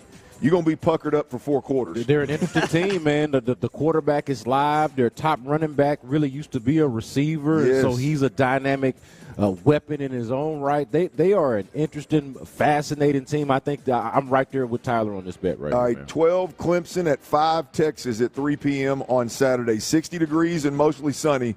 What are you looking at here, T? Yeah, almost the antithesis as far as my thinking here in comparison to that SMU Penn State game. I like under 51.5 for a lot of reasons that you talked about earlier, Clint. I've not been that impressed with the Longhorns. They honestly should have spanked the Texas A&M Aggies even worse than what they did at Kyle Field. The offense just seems too inconsistent right now, so I'm on under 51.5. Ooh, under 51.5. That's going to be. That's going to be fun. 60 degrees and sunny. It ain't going to be because of the weather. It's definitely going to be because Quinn can't get it together. It feels like a game they're going to win like 17-13. Yes. Everybody's going to be unimpressed and like, man, what is this squad? Well, really? the under for Texas is always, not always, a winning bet, but it's a good bet because their defense is the truth. I mean, we can talk about Quinn all we want, but that damn defense is for real. All right, number 9, Tennessee at number 8, Ohio State. 7 p.m. Saturday night. Again, 25 degrees and mostly cloudy. What do you got there, T? I like Ohio State in the -7.5. I think you're going to see an Ohio State team come out angry, ready to go, ready to prove something for their coach, who there's been a lot of whispers about off and on all football season. So I'm on Ohio State minus the touchdown and the hook. I like it. So just to recap real quick, T likes Notre Dame -7 in that first game Friday night. To start the action Saturday morning, likes the over 54 in the SMU Penn State game. He likes the under 51.5 in the Clemson Texas game, and he likes Ohio State -7.5. So 2 favorites, let's get an this under money and an over right there for T Mill. I'm sure he'll have multiple bets on each game. So follow him at, what is it? T Mill Real Deal. T Mill. Yep, at T Mill Real Deal. At T. I'm going to get him backward. At T Mill Real Deal on Twitter, and keep up with them jokers right there. He'll have them. All right, now, Ron, B. Scott, we had a little breaking news, so I had to adjust the rundown for us here a little earlier. But we gotta hit this O-line stuff, man. We got to hit this O-line stuff. Bobby Slowik spoke about a little earlier, and he talked about the O-line. I think one of the biggest topics is the move, the Blake Fisher at right tackle, Titus Howard at left guard. How did Bobby Slowik feel that those guys in particular played last week? Is there going to be any movement this week? And we will cuss and discuss all of that offensive line action right here on Sports Radio 610 next. All right, before we do that, I've got to tell you about QC Kinetics. Look, it ain't normal, man.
And hear the game exclusively here on Houston Sports Leader, Sports Radio 610. It's a Thirsty Thursday with our friends at Bud Light on Sports Radio 610. Live from Buffalo Wild Wings off 290 and Cypress, here's The Drive with Stoerner and Hughley. That's right. Ron Hughley is out. Brandon Scott is in, and we are rocking and rolling up at Buffalo Wild Wings off 290 up in Cypress. Come on through, hang out with us. We got a couple of bar stools. We got a few tables, little bar top tables available. Come on through and hang out. Clint, I did not mention party. And speaking of a good party, because we just did a college football segment, I did not want to get out of there or at least leave that before we move on without mentioning my Sam Houston State Bearcats in their first ever bowl game tonight against Georgia Southern, happening at the Superdome in New Orleans. Eat 'em up, Cats. Shout out to Sam Houston State for the come-up, man. We were nowhere close to this, okay, back when I was in school. Yeah. This was just only something we could dream of. First ever bowl game happening tonight. Y'all just got a new coach. We did. So, and that's another thing that's been kind of distracting. I don't really know what's going on because the coach just left for Temple, and the guy that they hired, Phil Longo, you should be familiar with. He's been an offensive coordinator at different places, North Carolina, Ole Miss. He kicked ass at Ole Miss. He went to North Carolina. He's the one that catapulted Drake May onto the scene. Now, Drake was obviously a great player, but Drake year with Phil Longo, yep. and then where'd he go after that? He went somewhere, Nebraska or one of those. He wasn't. He didn't have as good an outcome. But he's a hell of a coach, great offensive coach, and it's going to be high powered, fast paced. It's going to be he'll win. Well, he was Keeler's first offensive coordinator when he got to see. This was when I was at the tail end of. I was past school, but I was still hanging around Huntsville, so I got to cross paths with Phil. But that first year, when Keeler came in, this is about 12 years ago or so, and Phil Longo was his offensive coordinator. That's how he got his start. So this is like a full circle moment here, them having their first bowl game, transitioning from Keeler to Phil Longo, now taking over the reins. So it's an exciting time out there in Huntsville. Absolutely, man. I apprite you bringing that up, man. We got to spread the love, man. That's ain't nothing like winning, man. And when you win at that level and you ought to get a little bit of love on the TV, on the radio, across the board, especially right here in your stomping grounds. So for sure, eat them up, Cats. Eat them up, Cats. Eat them up. Shout them out. All right, the Texans. They've got the Kansas City Chiefs this weekend, and Bobby Slowik, the offensive coordinator, spoke.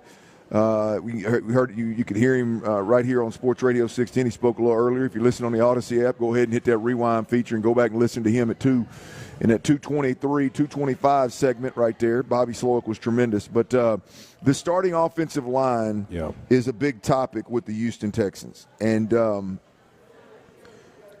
there were a couple of moves, and I'll be honest, I don't know what took so long, other than maybe Blake Fisher kind of getting out of rook boots and learning the offense and him growing up a little bit and being able to take over at right tackle. But what the Texans did was last week for the first time they've had a several guys play left guard, and there's been injuries, there's been benchings, there's been poor play, and there's just the one thing we hadn't seen is solid play. Yeah.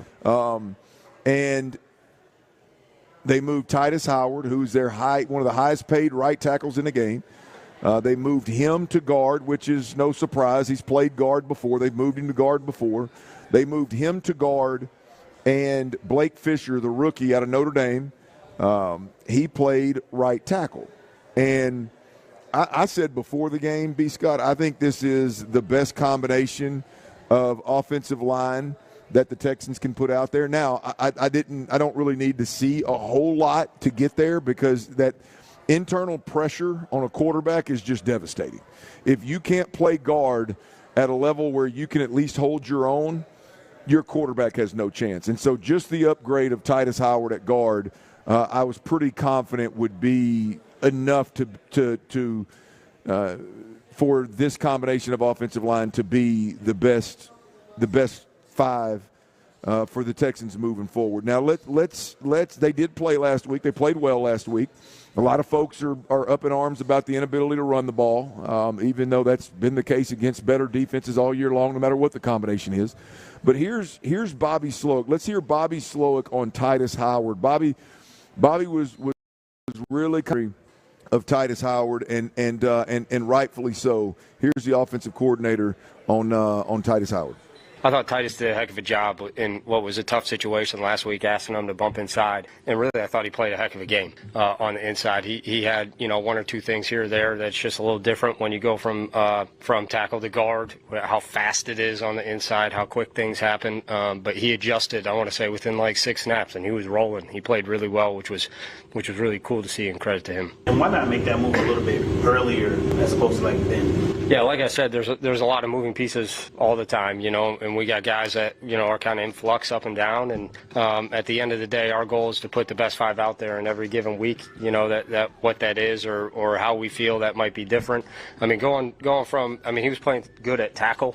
Going from tackle to guard, that's a massive jump. And he was willing to do it, which was, again, I can't say enough about how much credit I give Titus for being willing to go from right tackle to left guard. Not only are you sliding in, you're switching sides. That's a massive move. And for him to be able to do that and play the way he did was awesome.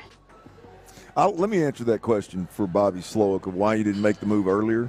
I think it's obvious, but I think there's several reasons. Titus Howard's a tackle. Yeah. Because that was going to be my answer. Because honestly, Clint, I didn't want them to make the move earlier because the last time that I remember seeing Titus Howard at guard, I remember not being all that impressed by it and just knowing that he's a much better tackle than he is a guard. And then he was paid to be that on top of it. But then also, Clint, the thing that I think I wasn't factoring in, and we saw this play itself out in a smaller sample size on Sunday, is that even though he's not as good of a guard as he is a tackle, he's a better guard than the guard play that you've gotten up until this point and would appear to be your guard options at this point. Yeah, look, he's a tackle. You had to exhaust all your options just out of respect for Titus before you made that move, and I think that's why things went smoothly when he moved down there. Tyler, real quick, let's hear from Bobby Slowik on the new right tackle for the Houston Texans, Blake Fisher. Yeah, I'd say it's the same with or without him there at this point in the year. Probably would feel differently with a rookie early on in the season. What they can handle and the defenses you're going against, especially this defense, they present a lot. They're really good, one of the best defenses we played. So you really have to be on your responsibility, your eyes, and handling all their pressures and protections and where we're IDing in the run game. But at this point in the season, this late, we all really should be to the point where we can handle that. And Blake's shown that he's done a really good job in that area. Yeah, he was asked there, by the way, just about him being a young rookie and playing against this defense, and just to be clear, it was hey man, we should be good. We ain't got no concerns about how old he is. We're 15 weeks into this damn season, so which rightfully so. He's been in the system long enough. He ought to be all right. So this looks like their best combination for our offensive line. I don't even think it's a conversation, bro. I'm like, what are we talking about? You eliminate Titus Howard inside, eliminates the problem of having a problem at guard. He's going to play like he did the first year when he was moved down there versus last year when he was moved down there. He was clearly better the first time he's moved down than last year. Right. I don't know, but he has the ability to stand up and block anybody in the league and at least give you a chance of not having immediate pressure. And when you've got C.J. Stroud and you're going to start games throwing the ball a whole hell of a lot, you got to get that taken care of, especially when Chris Jones is across the ball, Matabike is across the ball, Simmons is across the ball, Hayward's across the ball. Those are your opponents coming up. That's what you're going to be dealing with. So it's a no-brainer for me. All right, let's flip to the other side of the football. There's Derek Stingley Jr. is getting a lot of the conversation from last week, and rightfully so. By the way, AFC Defensive Player of the Year, Player of the Month, Player of the Week. Player of the Week. I'm Player sorry. Of the week, yep. But could be though. Could be the Player of the Month. Got to start somewhere. Let's talk about Kamari Lassiter. We discussed it a little bit yesterday. I think there's something here that is a real conversation that needs to be had. Kamari Lassiter, where do you play him this week against the Kansas City Chiefs? We'll cuss and discuss next right here on Sports Radio 610.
Get even more savings this holiday season by becoming a Milo's Rewards member. Don't miss new member deals dropping every week, like $15 off a purchase of $50 or more on select Bounty, Charmin, and Puffs paper products. Plus, get for shipping silver key status. Just one more way Lowe's is here to help you shop, save, and enjoy the holidays. Join for free today. Milo's Rewards program subject to terms and conditions. Visit Lowe's.com/terms for details. Subject to change. Exclusions and more terms apply. Visit Lowe's.com/shipping terms for details. Top Dog Fireworks. Say it with a boom. It's a Thirsty Thursday with our friends at Bud Light on Sports Radio 610. Live from Buffalo Wild Wings off 290 and Cypress, here's The Drive with Stoerner and Hughley. Caleb Williams gets the snap. Caleb Williams in trouble. And Danielle Hunter can't get him down. Williams escapes to the right, throws downfield, and intercepted by Lassiter. Runs upfield, 45, and he's out of bounds inside the 45-yard line. The rookie with his first INT. We got to talk about this, B. Scott. Man. We got to talk about this, man. Look, Brandon Scott is in for Ron Hughley, by the way. What a find, man. What a find. Not me, but Kamari Lassiter. Yeah. Look, no doubt about that, right? I know where we're going, but I just like that this guy's on the team, man. Proceed. Well, here's the deal, and I'll be transparent. I have been from jump. I was concerned about Kamari Lassiter playing outside corner when the season first started. Yep. There was the speed rumor. There was, when I watched him move, I felt like he looked a little bit stiff relative to the Derek Stingleys of the world kind of deal. He ran a 4.6 at the combine. Right. Well, he's clearly put that to bed, right? He clearly put that to bed, and it doesn't matter. And he outside corner, and he can play outside corner in this league, and be a down in, down out starter, and be a huge plus for a team. Yeah, I'm convinced of that right now. They've recently started moving him inside, or at least it's the first time I've really kind of noticed it. Recently started moving him inside on some slot receivers, and when there's different formation, he ends up a little closer to the line of scrimmage, a little closer to the ball. First time we saw him after the bye week, right? This feels like a bye week adjustment, or it could be, because I don't remember seeing it before that, is why I say Right. Well, it may have happened few and far between, but I know there was nothing that really jumped off the film here. Wasn't really much reason to do it before that. But B. Scott, I had two like jump off the screen takeaways from the film this week. Irv Smith should be your number one tight end, unless you're going to use the tight ends different. If we're going to be 2 and 3 catch a game guys at the tight end position, Irv Smith should be the guy. I mean, what he's bringing to the table is different. Now, that jumped off the screen to me. The other one is Kamari Lassiter. The closer you get him to the football, I mean the Jalen Petrie position. Yep. The more he shines, I'm just at a point right now where, look, there's no doubt when you've got personnel in the field that's base personnel and you've got 2 corners in the game, then Kamari Lassiter's your outside corner with Derek Stingley. I get that. I'm not saying that. But when you go to when you expand and you go to your nickel and dime packages, is it time for Kamari Lassiter to be the guy that moves inside full time? I mean, I'm just going to tell you the film. I've gone, man, can this guy play outside? To where does he best fit so that he can make explosive plays, impact plays? And I'm telling you, I don't know that this guy isn't as instinctual with some very similar characteristics to Jalen Petrie, but a better cover guy. So the only other options, Clint, when we're talking about the nickel and dime packages for the Texans, the only other options would be Jimmy Ward.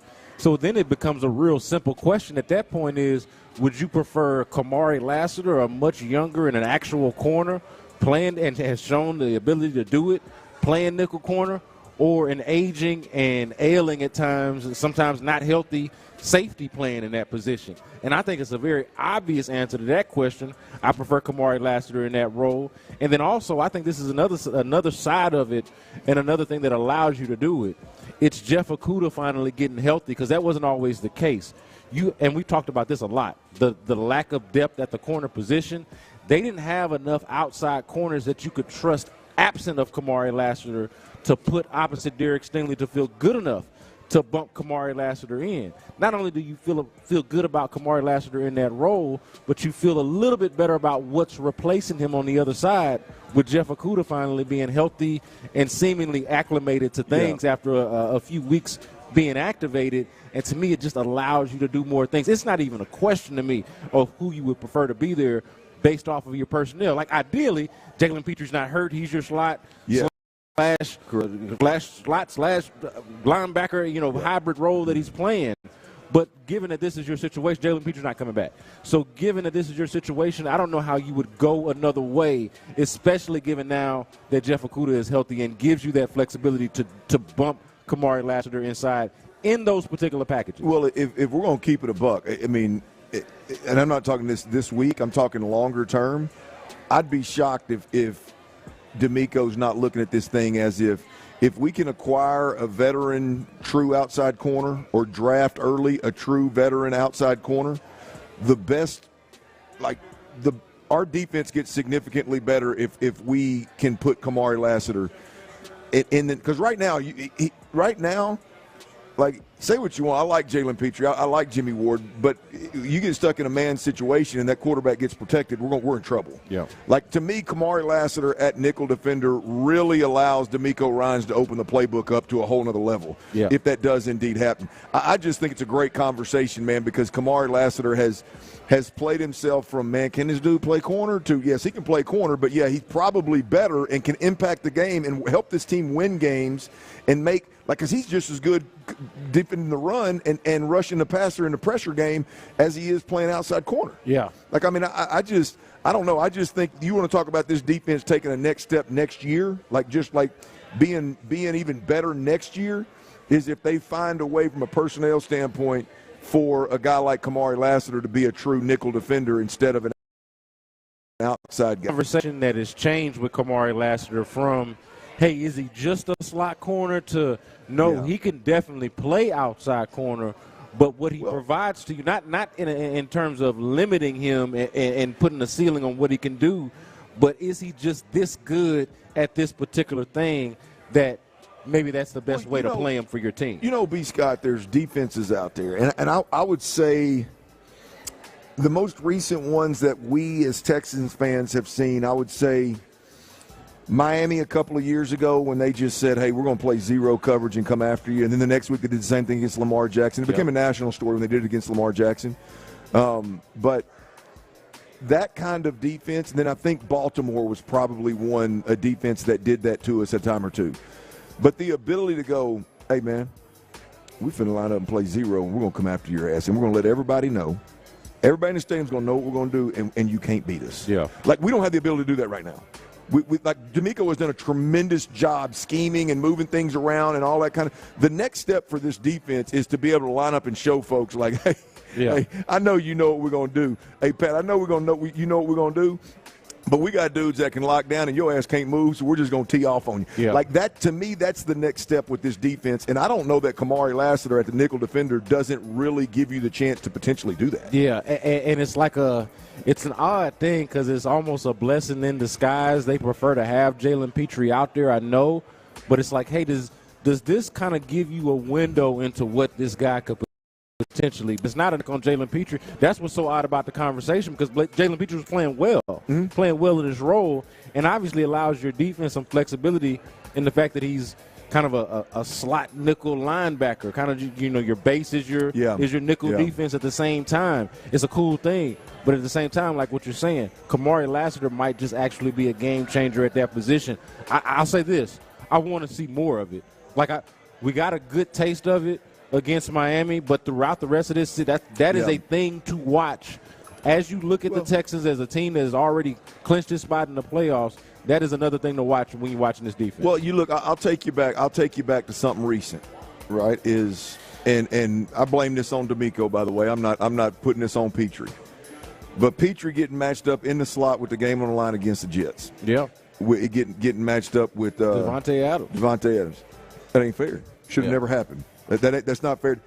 With Kamari Lassiter, I'm not saying Kamari Lassiter can cover Devontae Adams, but I'm saying with Kamari Lassiter and Derek Stingley and an outside corner that's supposedly that in theory would be better than Kamari Lassiter outside or more proven outside, then you could do those kind of things against Aaron Rodgers and Devontae. Yeah, well, other times throughout the season, Clint, when it hasn't been Jalen Petrie, we've seen Eric Murray, we've seen Jimmy Ward, we've seen the safeties have to be the guys that cover guys out of the slot, and it's never worked. It's always worked out bad, Clint, every time. And so now we're talking about a different thing here, an actual cover guy who has shown, hey, he can cover guys on the outside. He's got the tenacity and the wherewithal to play on the inside, put you in the run game, and he can get in there and cover in the slot. Right. Like it's something to watch. And this is more of probably an off-season conversation of kind of how it, what does this look like? How does this team get better and take the next step? I think that's probably better. But I do think it's legit for this week against the Kansas City Chiefs. Yeah. I do think when you've got I think the guys that Pat's going to want to lean on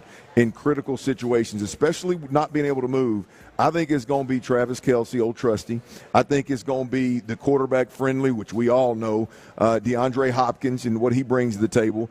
To be able to move Kamari in and not have to all play man, but be able to press and do some different coverage things, I think that's got a real chance, man. Kamari Lassiter and DeAndre Hopkins in the slot is a matchup to watch. It'd be fun to watch. That'll be a fun one on Saturday. I don't want to put too much on the young guys' play because I think DeAndre Hopkins has still got it. But, but it'll be fun. It'd be a hell of a matchup, no doubt about it. All right, now there's one old boy out there in the NFL right now.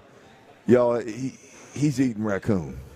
He's eating raccoon. I have such a problem with this. I've done a bunch of wild things in my life. I can't say I've ever eaten.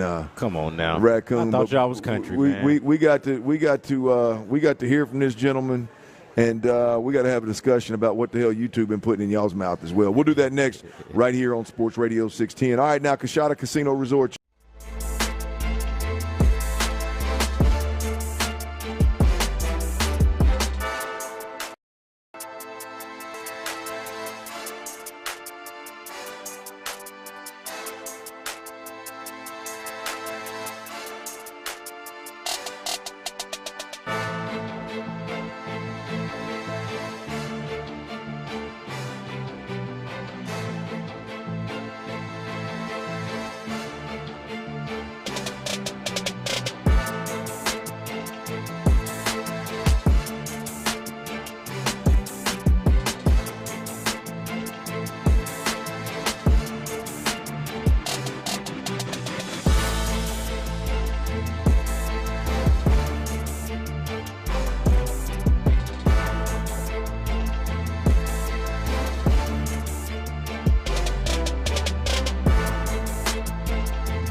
Wealth LLC, an SEC-registered investment advisor. KILT FM HD2 Houston. Insider access, exclusive content. Sports Radio 610. The Texans play here. An Odyssey sports station.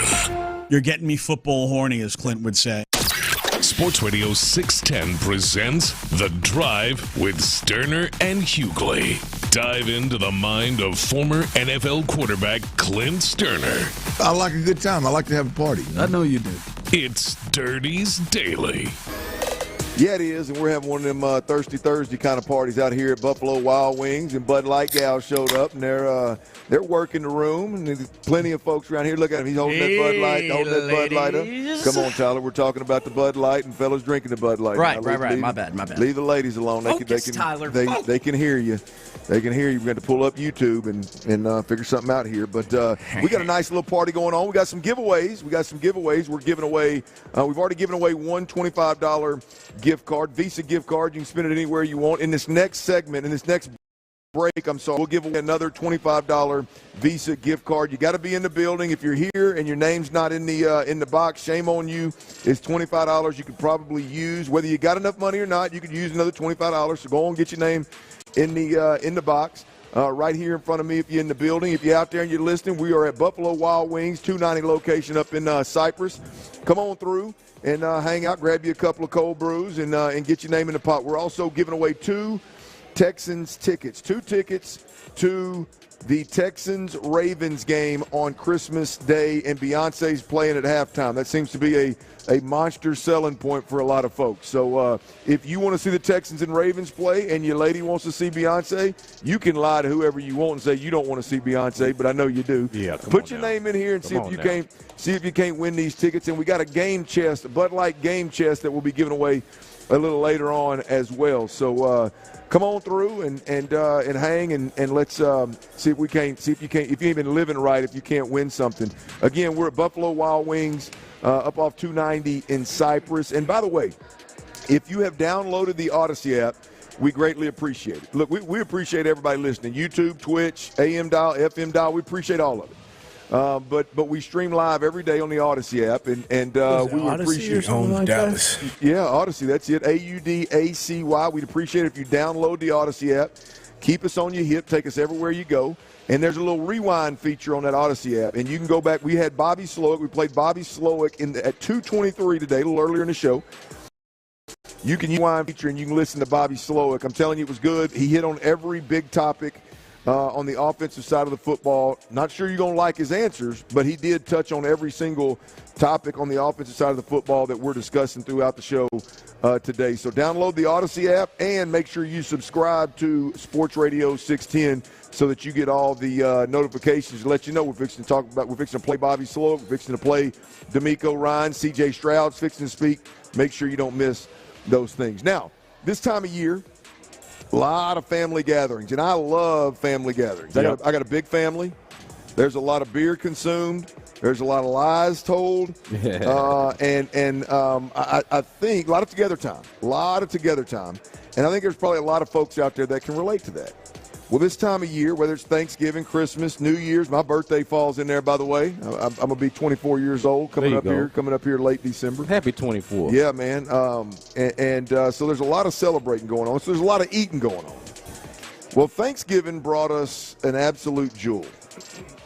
I don't know if everybody out there has heard Xavier Legette, the wide receiver for the Carolina Panthers, who he hasn't jumped on the scene like everybody thought he would or like I thought he would because the Carolina Panthers just have struggled mightily. Yeah, they're a little bit of a mess. I do think it's a matter of time. He is a really, really, really good player, and Bryce Young seems to be coming along. Yeah. But this cat is – I mean, he's the countryest cat I've ever heard. Yeah. Definitely among countryest of athletes that you'll ever hear speaking to a microphone. Well, he joined some fellas – and there's several of them. I don't remember who all they were. But he joined some fellas on a podcast. I believe it was maybe right before Thanksgiving or right after Thanksgiving. And he's talking about what food he eats at Thanksgiving, I believe, is the gist of this. But nonetheless. I got the question in there. You got the question in there as well. Mm-hmm. Okay, perfect. All right, this is Xavier Legette talking about the kind of wild game he likes to eat. What's something in the food industry that you have a weird opinion on? Well, y'all probably seen that video. I eat raccoon. You what?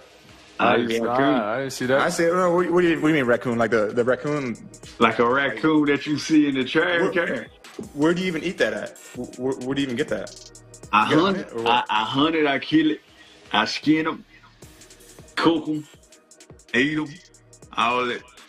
So when's the last time you had a raccoon? Thanksgiving. Holy mother of God. I'm going to tell you. Hey, the presentation is just priceless. Bro. I eat raccoon. What are we doing? I eat raccoon. He is dead ass serious. Let me tell you that the funniest part of that is it was a video and they, what do you call it when you do the little words on the bottom? Subtitles. The captions. Yeah, the transcript, yep. Yeah, they put the captions, transcript at the bottom. And I'm going to tell you, man, Siri has a hard time with Xavier Legette. Yeah. You definitely, so since I do a little bit, most of that is AI generated. You got to go in and edit his caption. Because I've had to do this here with us. You got to go in and edit pretty much every single word this young man says if you want to get the spelling accurate. Now, He if you want sounds to just like let that ride, Boomhauer. you might let it ride. But, yeah, you got to go in and edit his caption. Well, take it from a guy that, I mean, Siri has a hard time with me sometimes. I mean, and so Xavier Legette, I mean, that's – but let's get to the point here. Fellas, I'm going to be honest with you, man. I feel like I've lived a little bit. Mm-hmm. I don't know that I've ever heard of anybody eating a raccoon. Hell no. Yeah. I'm going to be honest. I'm going to ask y'all this question. I'm going to expect you to be honest. What is the wildest game you've ever eaten? I've eaten a rattlesnake. Okay. I've eaten snake and I've eaten squirrel and rabbit. Mine's probably squirrel. And the snake was so bony. It's like it's beside. It wasn't the thought or the taste. It was just like there's so much you gotta duck and dodge. I couldn't eat it. I mean, it's just what's the point, right? But Tyler, what's the wildest game you've ever eaten? It's probably squirrel. I was racking my brain that I haven't. I mean, I like to try new stuff, but I don't venture out too often with this kind of arena. I sure as hell have never eaten no raccoon, man. I love raccoons. I find them too damn cute to be treating them like a meal, man. I had a friend in Baytown growing up, right, Clint? Mm-hmm. She would rescue these baby raccoons that were found if, like, a tree was cut down or something. She would then domesticate them and raise them until they got a little older, and she would give them to people as pets. I want a damn pet raccoon this year using as dinner. B. Scott's awfully quiet over there. Yeah, man. I am shocked to learn, and I did not expect to find out that I am the only person on this show today. No, that is eating raccoon. Oh, hey. That surprises me. If you would have asked me coming into this, I would have been sure that at least one of y'all coming up in Baytown would have come across a raccoon that you have not seen in the trash can, but on your dinner plate. On your dinner plate, and the key thing here is, and look, I got to be honest with you. How did this come about? I got to be honest with you. I got to be honest with you, Tyler. I don't find nothing cute about anything that I find in my trash can. All right, the raccoon plays in the trash can. I don't find them cute at all. You teach your pet raccoon not to do that. I'm just saying. But look. Tyler got a turd-eating dog that he kisses every night. He don't like raccoon ain't scared of him. This happened as a child. You know, my mom's side of the family is from Silsbee, Texas. Okay, it's about as country as it's going to get here in Southeast Texas. And around the holiday times, they'll go out and somebody else will. We don't necessarily hunt down the raccoon. By the time it gets to us, all you got to really do is musk the raccoon. Do y'all know what that means? What it means to musk a raccoon? Get the wild game out of it. You got to basically dig up in his ass. Oh, you got to clean. You got to. As long as you clean the raccoon's ass, it's good to eat. That's the long or the short of it, fellas. Oh my! Clean the raccoon's ass, and he's good to eat. Get the blood and clean out the ass, and he's good to eat. That's the truth of it. I don't. That's how. I mean, like, how many times you think you've eaten it? So this is what I'm saying. How many times you think? Don't answer my question. If you eat a rat, at least I'm gonna say. I'm gonna say at least half a dozen times, maybe six or 7 times. You went back for more. Yeah, man. It tastes like beef. It doesn't taste weird. This is the thing. You got to ask and make sure. I get some raccoon medium rare. Did you musk the raccoon? And if they don't know the answer, don't touch that raccoon. Because you might be eating a raccoon with a dirty ass. But if they say, yeah, man, I hunted it down, I cleaned and mussed it, I know what I'm doing, that type of thing, then you know you're eating a good, clean raccoon, man. I can't believe y'all don't know So much man. wrong with this. Come on, man. Y'all not up on game? Y'all ain't never had no raccoon? I've never even. Come on now. I mean, look. Your granddaddy never fed you no raccoon? Are you Texas, bro? What's good? Hey, I'm gonna be honest with you. I was in Arkansas for long enough. I would have thought if I was gonna be introduced to it, it'd be up in them parts somehow. I don't know that I've ever been around. I don't know if it's ever even come up. Yeah, no, y'all from Baytown. You just got to go a little further east and a little further north. I mean, look, I'm gonna be honest and you'll with you. find plenty of raccoon being consumed. I was there. Tyler may have crossed some paths with some raccoon up there where he lives. He got some land. I mean, over where I'm at, we don't even have coons in the garbage can. Oh yeah, I see raccoons all the time. Like we must not have anything the raccoons wanted. Look, I don't know where they got the raccoons. I'm being honest. I don't know where they found the raccoons, who hunted them down, and none of that. I just know by the time they got to me, they look like beef. Man, B. Scott. Or you can put it in a stew or in a that type thing. Yeah, man. I could probably give it a shot in some soup. I'm a soup guy. I could probably give it. If you told me, hey, try this soup, and then afterwards you said that was raccoon meat in there, I'd probably be okay with that. Somebody from the 832 mentioned on the text line that eating raccoon isn't a Texas thing. It's a Louisiana thing. Where the closer you get to East Texas and West Louisiana, it becomes the same thing. You know what I mean? We're an extension. Yeah. There are parts of it that overlap. So I think that's the part that kind of my people are from. That doesn't shock me. That doesn't shock me. Yeah. I had a buddy of mine moved in next door when I was younger from Karen Crow, Louisiana. And I used to go back over there with him and his folks all the time. They didn't ever eat no raccoon, but they would eat anything that moved and you could kill it, they would eat it. So now that you bring that up, you're probably right. I imagine them old cormiers over there probably ate a raccoon or two, huh? Yeah, y'all ever had frog legs? Yes. That's really good. Fed me, yeah. You did that. Now, those taste like chicken. Chicken, yep. Yeah. I've been frog gigging and then cooked them and ate them. Gig them? Yeah. Did all that. Yeah, absolutely. Man. Yeah, man. This is not as far off from that as y'all actually think it is. Yeah, it is a cousin of that. I refuse to believe Scott, that. the only way you could make it worse if you said you ate a possum too. Oh no. Well, no, I didn't. But what I'm saying is, you probably would do the same thing with it. Yeah, and a possum, similarly, maybe you should try it, B. Maybe you need to go kill you a possum and compare. Look, all I'm saying is the only reason why I ain't had a possum is because no one put one in front of me. They put the raccoon in front of me, and that's what I ate. Look here. If I'm eating possum or raccoon, I'm on some hard times. I'm some bug gum and just chew my last piece, boys. If I'm eating raccoon or possum, man. But they went through some work to must that thing and really cook it, man. They really put some blood, sweat, and tears into it. That's the wild part about it. Real quick, guys, I heard something. I heard something on the gram that y'all need to be careful about. I'm not sure it's 100% true, but I think this is coming down the pike here. Word on the street is that there's fixing to start giving notifications, pinch notifications on Instagram. Pinch? What you mean pinch? Yeah, you done pinched one of them photos or two. Like a poke on Facebook?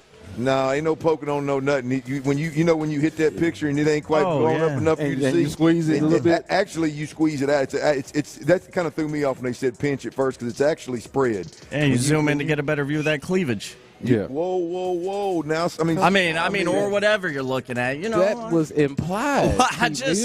Whatever you're checking out. No, this is perfect for the reason I brought it up. Hey, Tyler, just so you know, moving forward, that is the people are going to start getting notified every time you spread their photo. Every time that little pinch happens, and you look at the cleavage or you look at this or that, every single time they're going to get notified. OT meal. Why would they do this though? It seems odd. Like that's a weird T. thing to get a notification about. Kinky T done pinched another bikini pic. like I don't know. Screenshotting notifications is one thing. This seems and it's fine. Whatever, it's weird to me. Like, they pinched your photo. What? Well, I'm sure it's something that can be sold. If your photo is pinched more than anybody else's, I'd imagine you can sell pinches. But I don't know. I'm just warning you that it's going to be. There's notifications out there. I believe you might want to check into that. What is with the snitching culture of social media now? They want to know your likes and your pinches and your bookmarks. Why can't people just creep in peace? There's been money in snitching from jump way back. That's true. I mean, there's money and there's money hungry ones out there. All right, for all you guys out there that you got a significant other or somebody you're committed to, them damn pinches don't let them get you in trouble. Don't say I didn't warn you. I'm here for the longevity of your relationship. Quit pinching photos and zooming in on people you're not supposed to be zooming in on, and before you be careful out there, soldiers. Hey, look, a lot of burner accounts are about to emerge.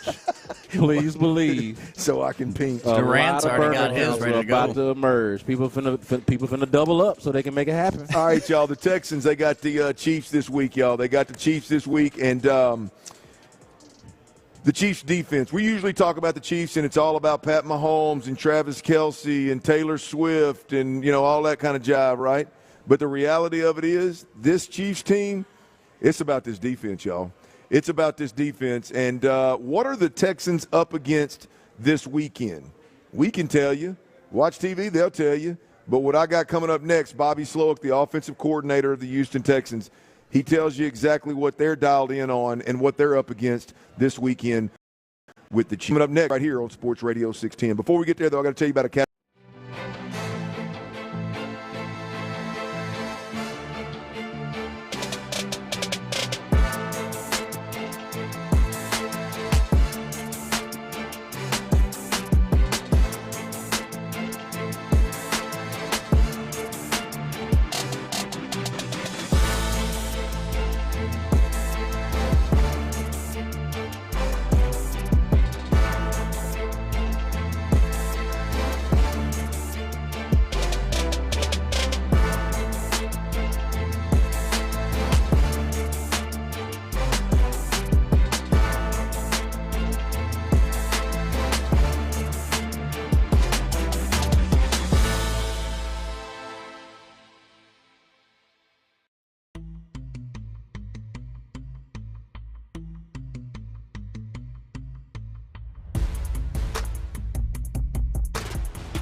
Furlough mattress, handcrafted for your comfort and guaranteed for life. The best football breakdown is here on Sports Radio 610.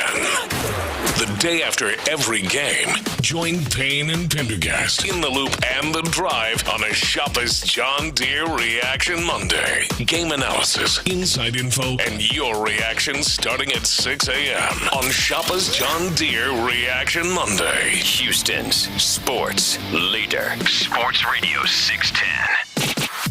It's a Thirsty Thursday with our friends at Bud Light on Sports Radio 610. Live from Buffalo Wild Wings off 290 and Cypress, here's The Drive with Stoerner and Hughley. Ron Hughley is out. Brandon Scott is in. And, by the way, this is a Brandon Scott that eats raccoon on the regular. On the regular? Come on, man. I ate it about 6 times as a child. Well, I mean, okay, not on a weekly basis, but eats it on a regular. I don't know. That shocks me, man. I never would have thought it. Man, it's not like I was like, you know what I want today, guys? Hey, Mom. Hey, Dad. You know what I want to eat for Thanksgiving today? I know we got turkey. I know we got ham. I know y'all made, potato salad and dressing and everything. But you know what I really want? I got a hankering. I want to eat this raccoon. No, man. Y'all think we can get raccoon at this next family gathering? These country bumpkins thought of that themselves. They passed it down, and they were like, yeah, man, eat the raccoon. We busted, we cleaned it, and it's ready to go. And I was like, man, that's a crazy idea. But when I ate it, I was like, hey, this is not much different than anything else that I've eaten. There it is. That's B. Scott, the old raccoon eating B. Scott right there, y'all. That's just going to be part of your intro. Don't knock it till you try it. That's all I'm saying. If you ain't never had it, you don't know how bad. I can't wait till we tell we're on. Look just here. Saying. Well, I'm going to go ahead and stay PG and move this conversation on. We're going little raccoon ain't never hurt nobody. The Texans, they got the Kansas City Chiefs this weekend, and the Kansas City Chiefs.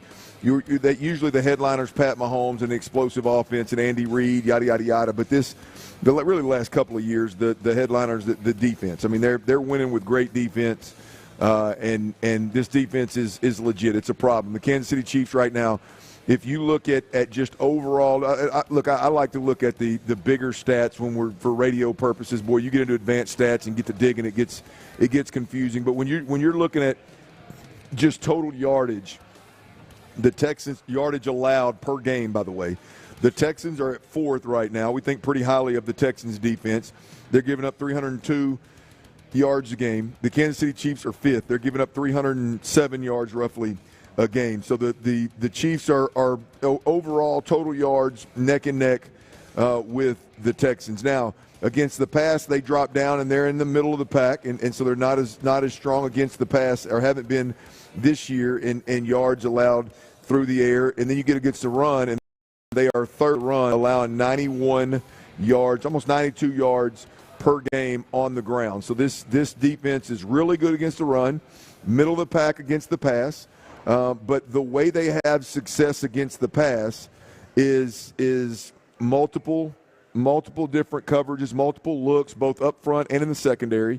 And they've got one monster in the middle that is arguably the best defensive lineman in the game. And I've told people before, I firmly believe this. The number one, there's a reason why there's a handful of interior defensive linemen that are literally the most sought-after guys out there. It's the reason why they don't usually come available.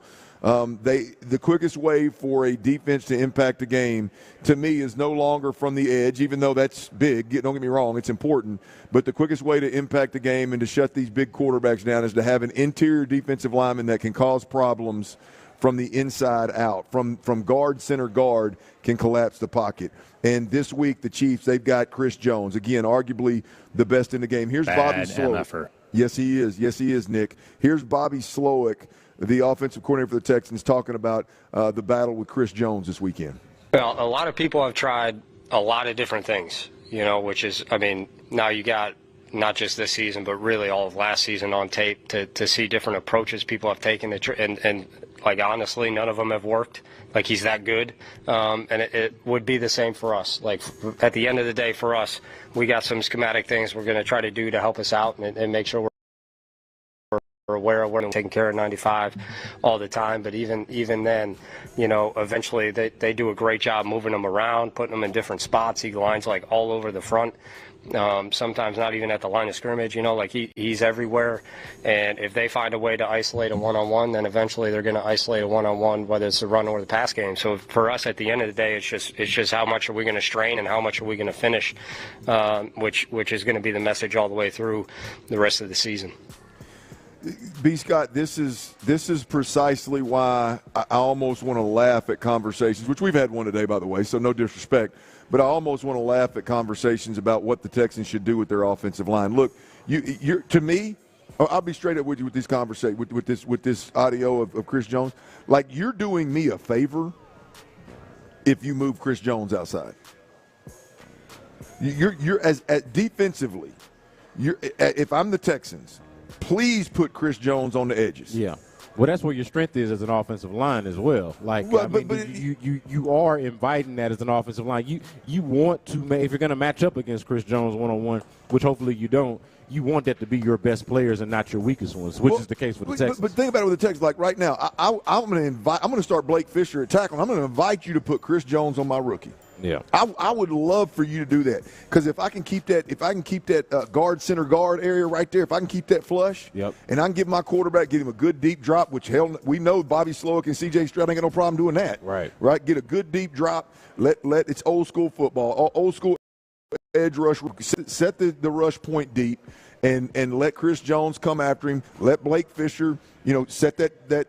The pass rusher set his point, and then let that quarterback just slide right up into the pocket, and Chris Jones is taken care of. If that's not enough, we'll put a tight end over there, and he'll have to work with that. If that's not enough, we'll put a running back over there to work with that. Right. If that's not enough, we'll put two tight ends over there on the edge, and he'll have to work with that. And it's on your strong side, so you can kind of see what's going on that side. Yeah, man. So this is precisely why. Like, I want to invite Chris Jones to be an edge rusher if it's me, and if they choose to leave him inside, which obviously they do a lot of the time, then I've got at least give myself the best chance with Titus Howard inside. Chris Jones is a great player, no doubt about it, but I love the way the Texans, or at least what I think they are going to approach this, with leaving Titus Howard inside at guard and Blake Fisher outside. Yeah, to me it's the best route. Now, look, I'm a little less confident that they're for sure going to do that. They were non-committal when, like we heard Bobby Slowik talk earlier in the day.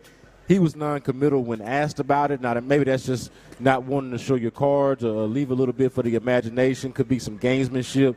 But I don't disagree with you, man. I think you're 100% on it with this. Like, there is not a reason at this point to disrupt what you had going on this offensive line going to Chris Jones's house. Going to go face Chris Jones. This is not the time to disrupt things and to try to bring Kenyon Green back, or to try to figure out if there's another guard that can go in there who you haven't played yet, who can stand in there. Like, there is just really no justification. B. Scott, think about that. It would be criminal if this was the week you decided to put Kenyon Green back in there. Yeah, no, I mean, he was struggling before he had the injury. Okay, now he's post-injury, and his first test is going to be against the game's best. I'm going to tell you, the worst move that I think Bobby Slowik and the worst game plan that I've seen Bobby Slowik in 2 years is the Minnesota game. Oh, yeah. And the fact Cade Stover blocking Jonathan Grenard. First play of the game. Yeah. Yeah, it didn't work. It was really bad. Throughout the game, it didn't work the first play of the game. It didn't work the rest of the game. They never adjusted, never nothing. To me, that was one of those that's criminal. You should have put that kid in that position. Right. You shouldn't have put Dalton Schultz in that position, but you did. Okay, so we'll move on from that. If they start Kenyon Green and that damn Chris Jones over there gets off and disrupts this game, I don't care if it happens for a quarter and they bench him again and they move.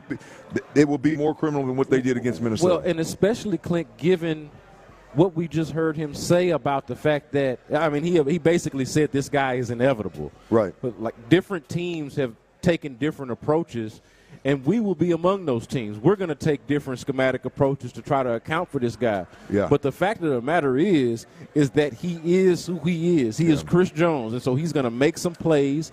If for some reason he does find himself one-on-one, he is going to make some plays. Yeah. Since you know this, you know he's going to make some plays with whoever you put out there, right? Mm-hmm. Why would you put out the weakest link? Yeah, you put somebody out there that just you can't handle them if it's their best day. They can't handle them. All right, the other thing Bobby Slowik said, because the other thing Kansas City's defense, the other problem they pose, that was the personnel side of things. This is more of the scheme side of things. Schematically, on the defense side of the football, they can pose some problems as well. Here's Bobby Slowik talking about just that. Yeah, I think it's really like team and scheme dependent. Spags, you could tell, puts a lot of time into disguise and pre and post snap movement and how they want to handle that, how they want to help confuse the quarterback and mix it up with some of the pressures they have, with some of the coverages they have. I think they're really tied together and in tune with what they're doing. That's one thing that jumps out when you watch them. They're a darn good defense. They're also like extremely well coached. They don't give freebies. They're on their technique, they're on their responsibility, and that includes in what they do shell-wise, how they disguise things. They can show middle field close, rock and roll all the way and invert it and go middle field close. They can play two shells out. They got everything, which is great for us. It's a great challenge. It's great preparation as we keep going through the rest of the season. There's other teams we played where what you see is what you get, and we've kind of had both sides. So it's just another rep for us to go and try to attack. All right, that's Bobby Slowik talking about the disguising aspect of the Kansas City Chiefs defense. Not only do they do it schematically, they are really, really good with it with their personnel, and it's going to cause problems. Jarrett Patterson, a lot of pressure on Jarrett Patterson this week from a communication standpoint. A lot of pressure on C.J. Stroud from identifying who's free and getting the football out, staying out of trouble.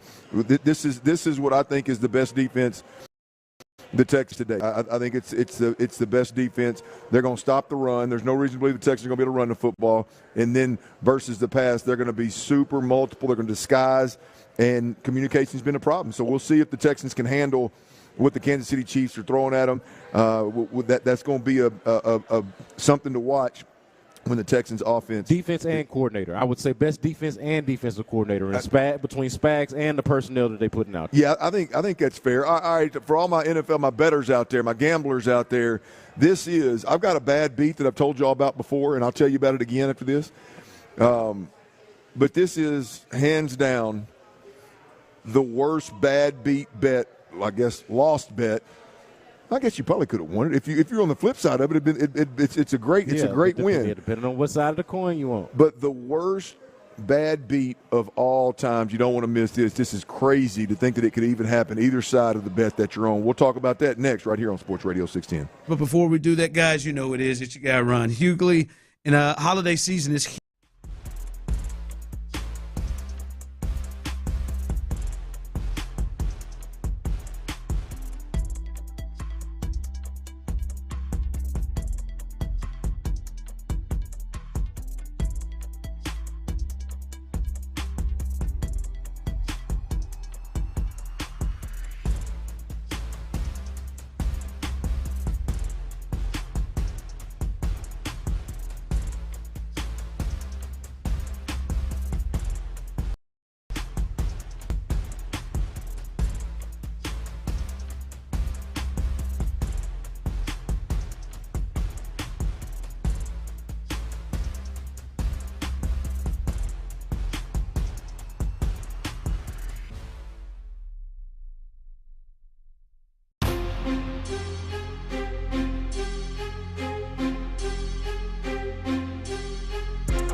Celebrate your holiday the Old Spice way. Ho, ho, ho, ho, ho, ho, ho, ho.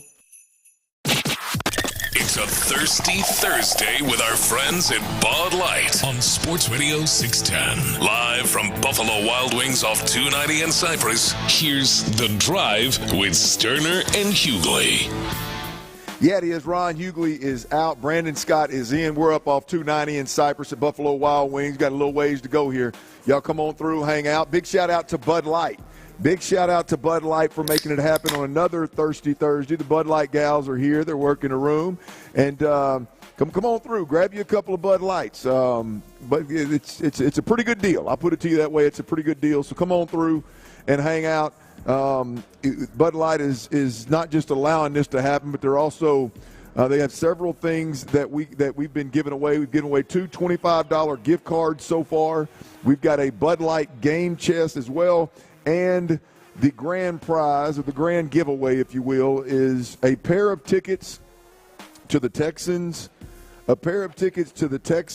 Ravens game on Christmas Day. and it's a big game. Beyonce obviously at halftime. Yeah. And it's a double whammy right there. I think folks out there are these tickets. Is it sold out? I mean, I guess hell yeah, it's sold out, right? I mean, it should be. I couldn't imagine that there are tickets available. Yeah, probably not. If they are, they're probably up there now. C.J. Stroud, Lamar Jackson, and Beyonce. Come on, man. That's going to be let's be jinx.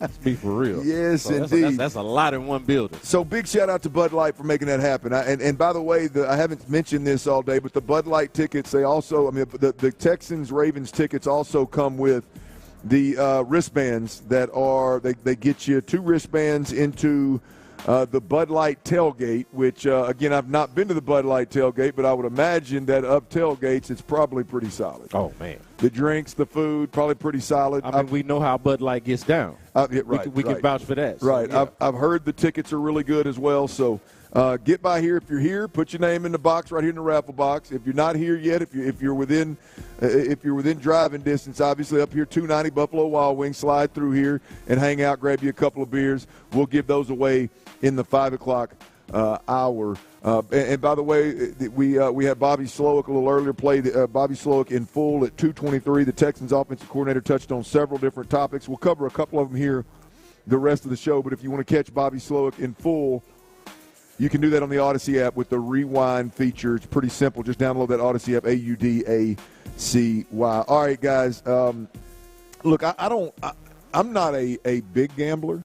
Right. I enjoy gambling, but I kind of know my limits. I'm not a great gambler.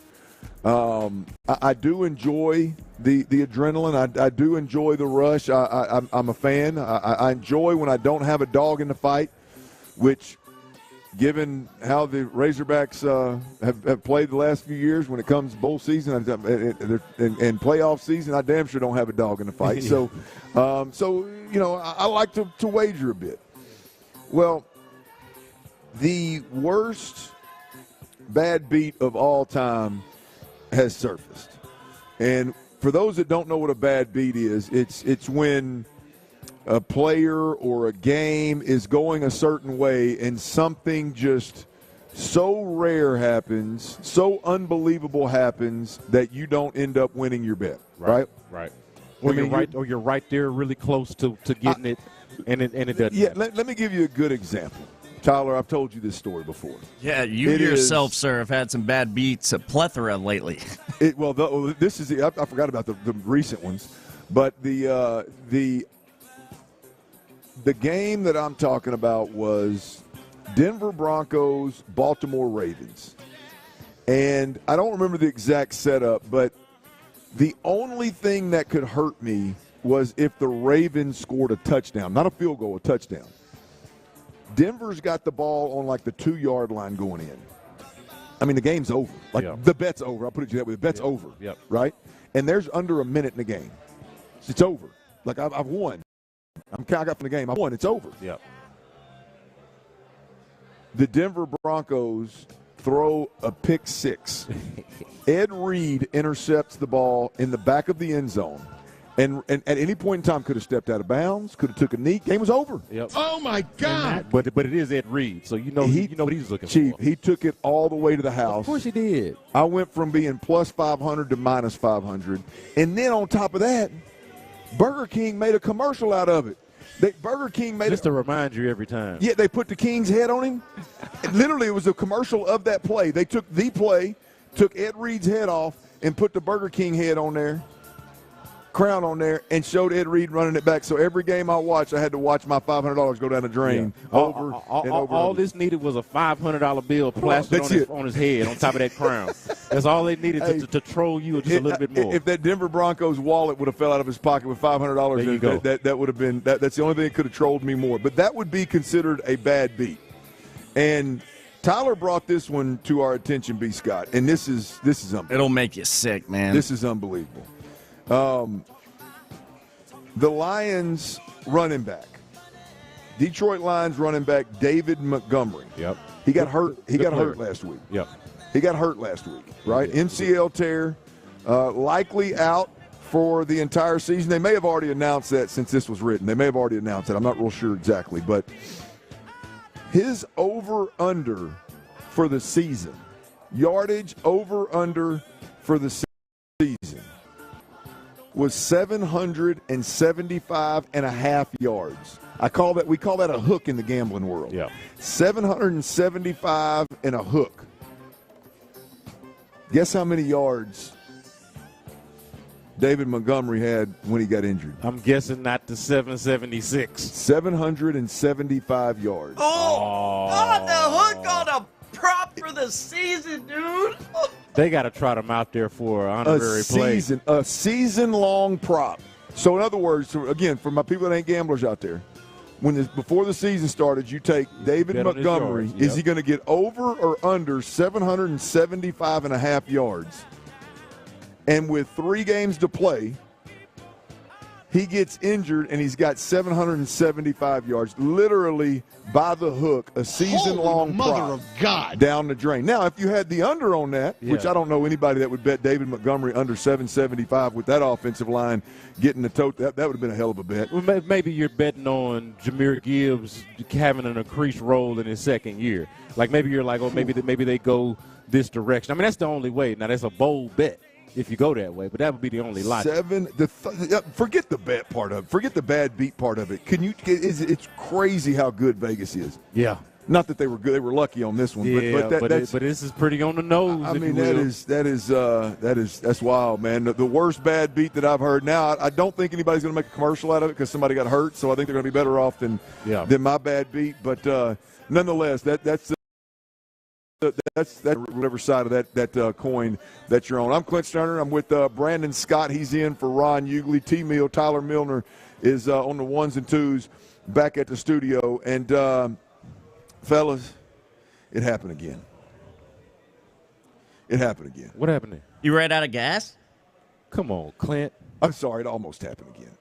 Come on. Is that what it is, really? I did, yes. I was just guessing. You got to check that gauge, man. Like, you want to talk about living life on the edge and taking stuff for granted. Clint just get in the car and say, yeah, it's going to be gas in there, man. I ain't got to put it in there. It's just going to be gas in there when I get in there. I remember the thing dinging, but I had so much stuff on my mind, and I went to Tyler. Hey, everybody out there listening. Y'all have all done it. This one scared the hell out of me. Yeah. This is usually I don't care. Like I don't pull over, whatever. I'll figure it out. I figured it out. This one scared the hell out of me. Check this out. I'm heading east on 225. Okay. I'm rolling, boom. I'm 85, getting it, going home, right? Trying to get home for my babies go to bed. Burning more gas. I'm rolling. And right, when 225 ends and you either got to go north or south. Right. Right? I go north, obviously, to go over the big bridge, go to Baytown. Yeah, I know what you're talking about. Right as that's a big curve. You got to slow down a little bit before you hit the base of that bridge. Right before I got to that curve, it said ding, ding, ding, ding, hit me again. And I looked down just in time, and this wasn't low gas. I didn't know I was in this. I mean, my wife usually drives the vehicle, so I wasn't. That damn gauge said slow down. It told me I had. In other words, you ain't got enough gas. Your ass ain't gonna make it. You got to slow down. Yeah. So I slowed down, and that's when I realized like it was my last. I didn't know there was like a final warning. I had never experienced that. So I come out of that curve, and I'm at the base of the Fred Hartman. I'm at the base. I'm looking at the worst place to be with no gas. I've been over that bridge a million times. I never thought of it, but I'm at the base of it, and I'm thinking, boy, if I run out of gas going up to Fred Hartman, that's going to be that. I'm in that Escalade. It ain't hell. That thing. At this point, you got to worry about oncoming traffic because you got to slow down. Better in the tunnel. I'm saying, but that's not no place to. Well, I mean, the traffic behind you. The what do you call it on the side? The shoulder. The shoulder of the road, man. It ain't wide. It ain't no wider than my car. Right. Well, that's what I'm saying. There's nowhere people for you to go. drive crazy on that damn bridge I'm talking too. about fog, and I'm like, man, you got to be kidding me, guys. I started praying. Yeah. I said, please, Lord, that's please. a tough spot to be in, man. And I got to the top, and then I let off that gas, and I just coasted all the way down. There's an Exxon station. There's a gas station right there at Missouri Street. I got coasted all the way down that joint. You're on thin ice, bub. Hey, all the way down that joint. The shocking part about it is that Clint is a successful person. Like, and this is not a shot at people who struggle financially or anything, but most of the people that run out of gas be people that are like poor or trying to put their nickels and dimes together and just maybe can't afford the gas. Clint can very much fill up his tank whenever he wants to, and for whatever reason finds himself in these predicaments. Hey, that's when I tell myself, man, you got too much on your mind, man. You got. That's true. That's true. Slow down. Hey, like the thing said, slow down. I ain't gonna lie. You need to slow down, sir. It's sad that like runs doesn't bother me and it doesn't scare me. That scared the hell out of me last night. Yeah, man, the Hartman Bridge. Come on now. I mean, on the wrong side of it, you don't walking down it in the fog. No, I know what you're talking about. You don't want that, man. That was ugly. So anyway, maybe next time I'll be better, boys. Maybe next time I'll be. You better. got to. I do not have faith that you will. I think that's fair. All right, y'all. We got the Texans. The Texans' final injury report before Saturday's game is out, and there is one concern on that injury report that popped up today. There must have been a little bit of a slip, a little bit of an accident at practice. We'll tell you who that is, and we'll cuss and discuss next right here on Sports Radio 610. Before we do that, though, I got to tell you about Our Vision Homes. Look, if you are looking to build that dream home, looking to build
$244-5506 or go to JohnAnthonySports.com. Sponsored by JFSR Group. KILT FM HD2 Houston. Insider access, exclusive content. Sports Radio 610. The Texans play here. An Odyssey sports station. I said, oh, Lord Jesus, it's a fire. Ain't nobody got time for that. We have a liftoff. Sports Radio 610 presents The Drive with Stoerner and Hughley. It's the 5 o'clock fire.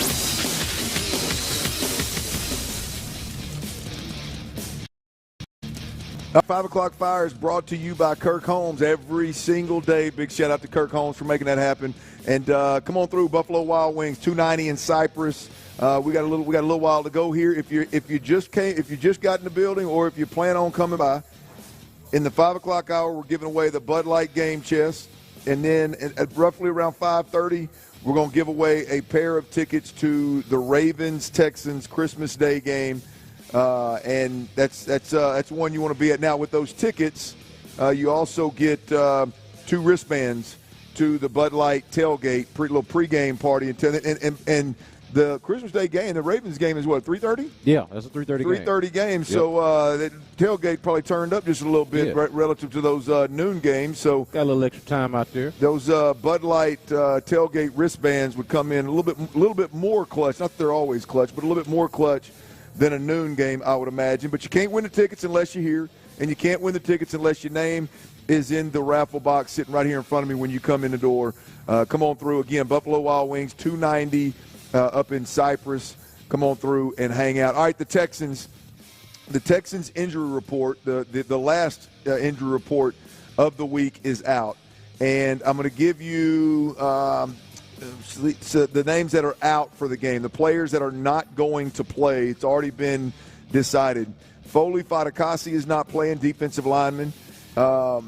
John Mechie, which, B. Scott, this one is – it's a little bit of a surprise. I don't know if it's a surprise he didn't practice. Yeah, he didn't practice.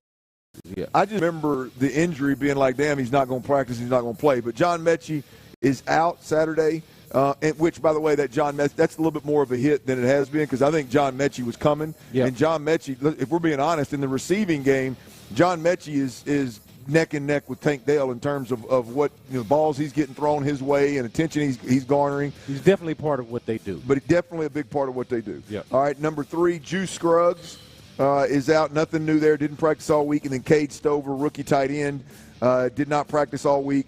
He's out as well. So those 4 guys are out.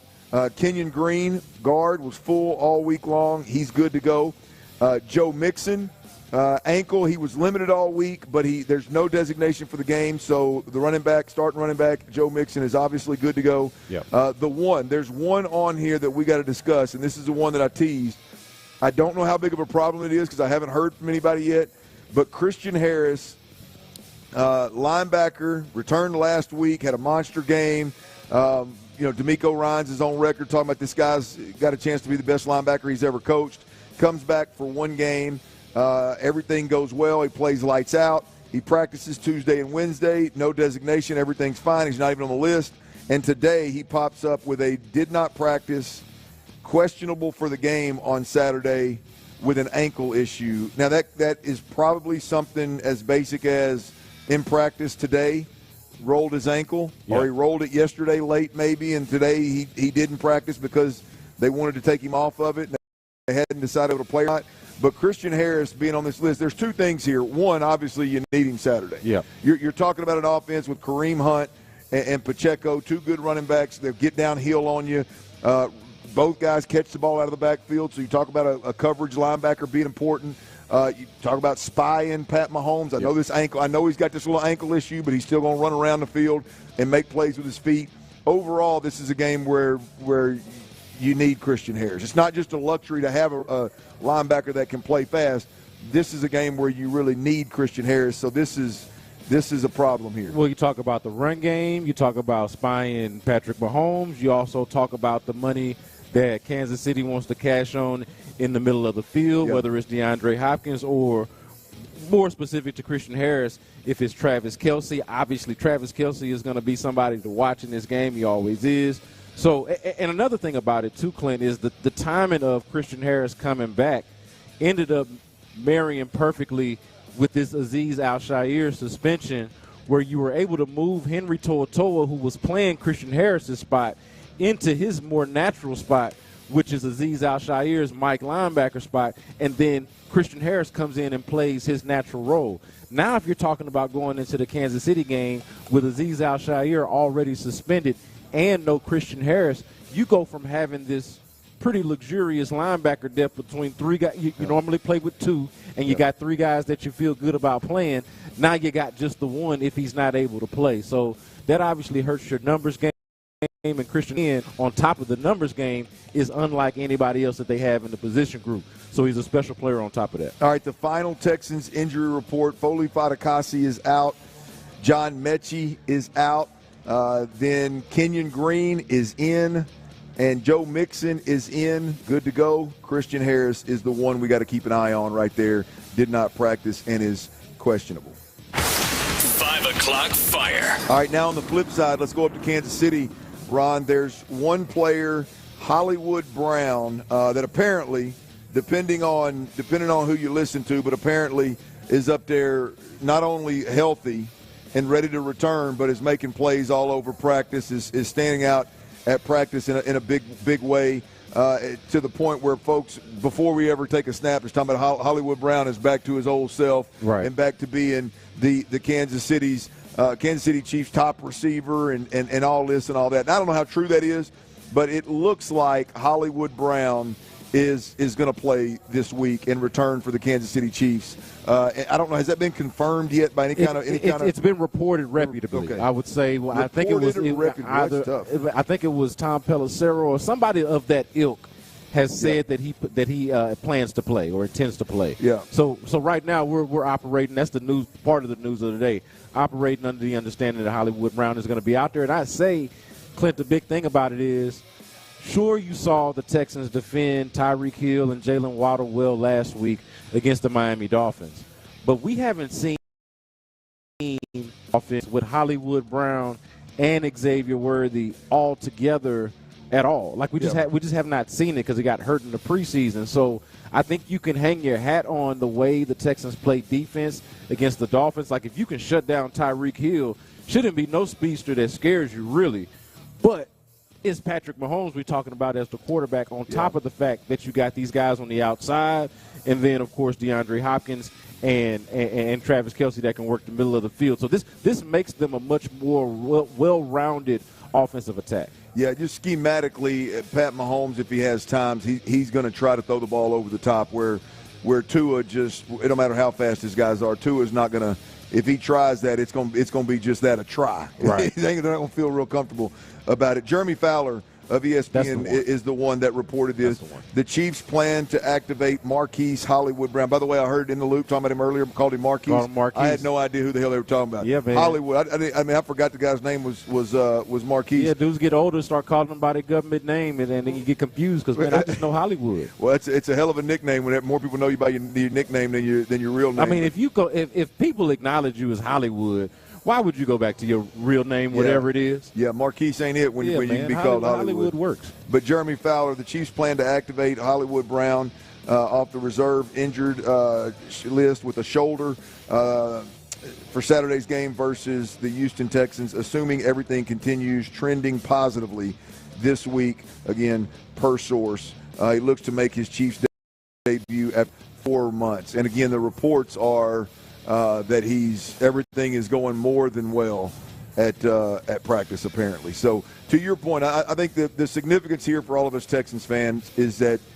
this gives It's not just giving Pat Mahomes a weapon. I don't put a whole lot of stock in a guy that hadn't played football in 4 months. Right. All of a sudden being a huge part of what the hell they do. I may be wrong, but at the end of the day, that's not something that I look for this to be. Now, I do look at it and say, now you can put, at the very least, you can put Hollywood Brown on one side and Xavier Worthy on the other side. You got two dudes that can take the top off of defense. Right. Right? And then you've got two elite possession receivers in DeAndre Hopkins and Travis Kelce underneath. So it's going from the passing game perspective, they're going to be a handful with or without Hollywood Brown, but he definitely brings a little bit of a wrinkle and more speed to the table that the Texans are going to have to deal with. Well, to me, it emphasizes the matchup of the game, which is the Texans pass, at least from a defensive standpoint, going up against the Chiefs offense. It's the Texans pass rush going up against these tackles that are not great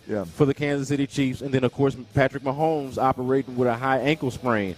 The key here is to not allow these long developing, slow developing plays to let these guys get the – you want to get pressure on Patrick Mahomes and force the issue as much as you can and not allow Hollywood Brown and Xavier Worthy to beat you in ways that you know that they can. Hollywood Brown, Kansas City Chiefs wide receivers trending in the right plays week against the Texans. 5 o'clock fire. Well, boys, this isn't necessarily breaking. Well, I guess it could be breaking news. It did happen within the last 25 minutes, but it pertains to the worst bad beat that we ever discussed. Okay. There's folks out there in the gambling game that are praying right now, right? Wiping their brow. Well, this is Ian Rappaport. He's reporting that it has taken several days and several experts, but Lions running back David Montgomery now has a path forward. And it's one that, if all goes well, could put him on the field for the playoffs. Would they say he got a torn MCL? My man, he went and got not a second opinion. My man went and got a third opinion. He didn't like the first or the second, so he went and got a third. He found somebody that's going to let him get back on the field, if at all possible. Man. But if he gets back on the field in the playoffs and he can get half a yard, folks are going to cash in on that ticket now. Hey, look, and this is one of those bad beats that make you think about whenever they talk about the script. Remember Arian Foster came out with the script? It's like, man, somebody's got to have a script against me in my beat, man, for him to come up a half yard shy of the beat or of the bet. So, yeah, man, if he can get out there and just hobble his way onto a yard, or hell, they got the best offensive line in football, he don't really have to do anything. Just push forward. Just push forward. Let the man cash in on the bet, or let the folks cash in on their bet for David Montgomery. Think about that. 30 minutes ago, we're sitting here talking about it's the worst bad beat in history, and now he's found him a doctor that's going to give all the gamblers out there a shot. If he's got a torn MCL, Clint, I got a tough time believing that. Running back? Hey, I'm no doctor, man. Come on now. I'm no doc. We'll see how it all works out. Like a bad I hope idea. it works out to where all these folks get that did bet, David. All them folks in Detroit, because anybody outside of Detroit making that bet, your ass is a degenerate. You need to call that 1-800 number. Yeah. Bite a kneecap off. 5 o'clock fire. All right, we got action tonight on these Rockets. Oh, man. We got action tonight on these Rockets. Been a while since they played. Pelicans are coming to town. And I just, since we have you on the show, I feel like we can't do a show without hitting the Rockets a couple times here. But Pelicans, Rockets, I'm gonna tell you, me personally, you know where I sit, man. I'm a casual fan with basketball in general, but right. with the Rockets. But when if I had my pick, if I had my choice of like what kind of team I want to root for and what kind of team I want to turn the TV on and watch, the Rockets are it. Yeah. Like I want. They're not quite there offensively. I agree with some of the comments that Barkley had the other night that were newsworthy here in Houston about them not necessarily getting good shots and all this and playing well together and all this.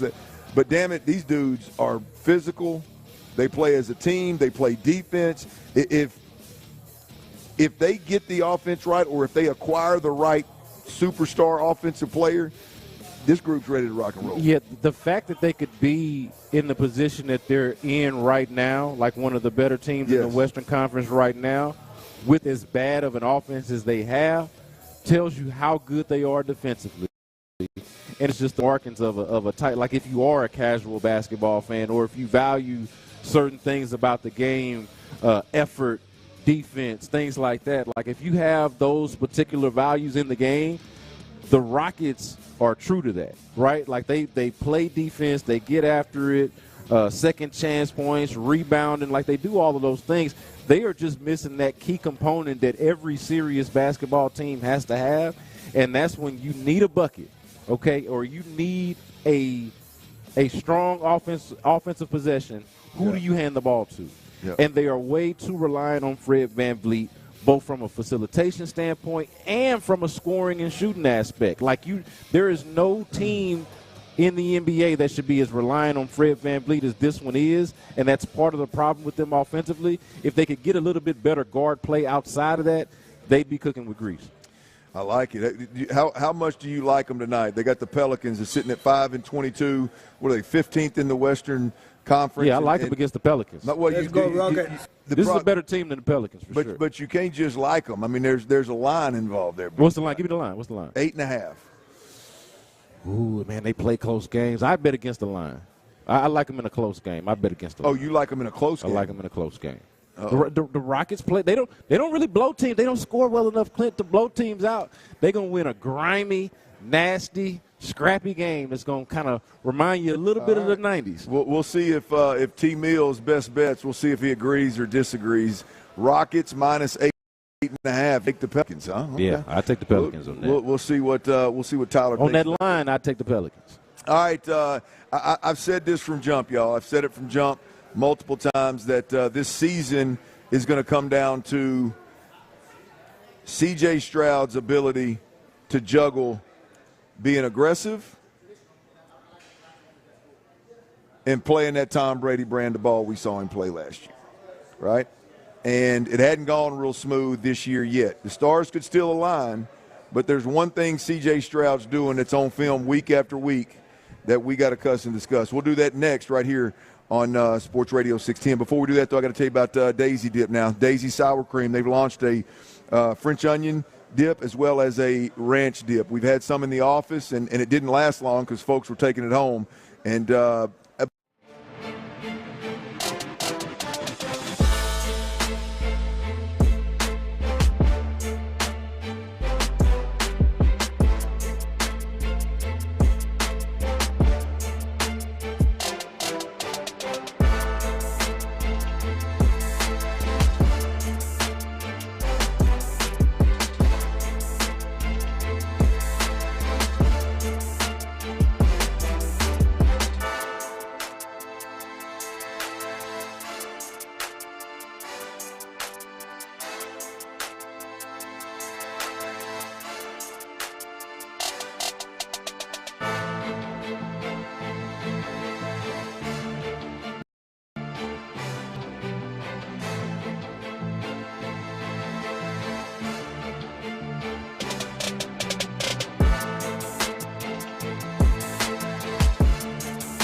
sports leader. Sports Radio 610.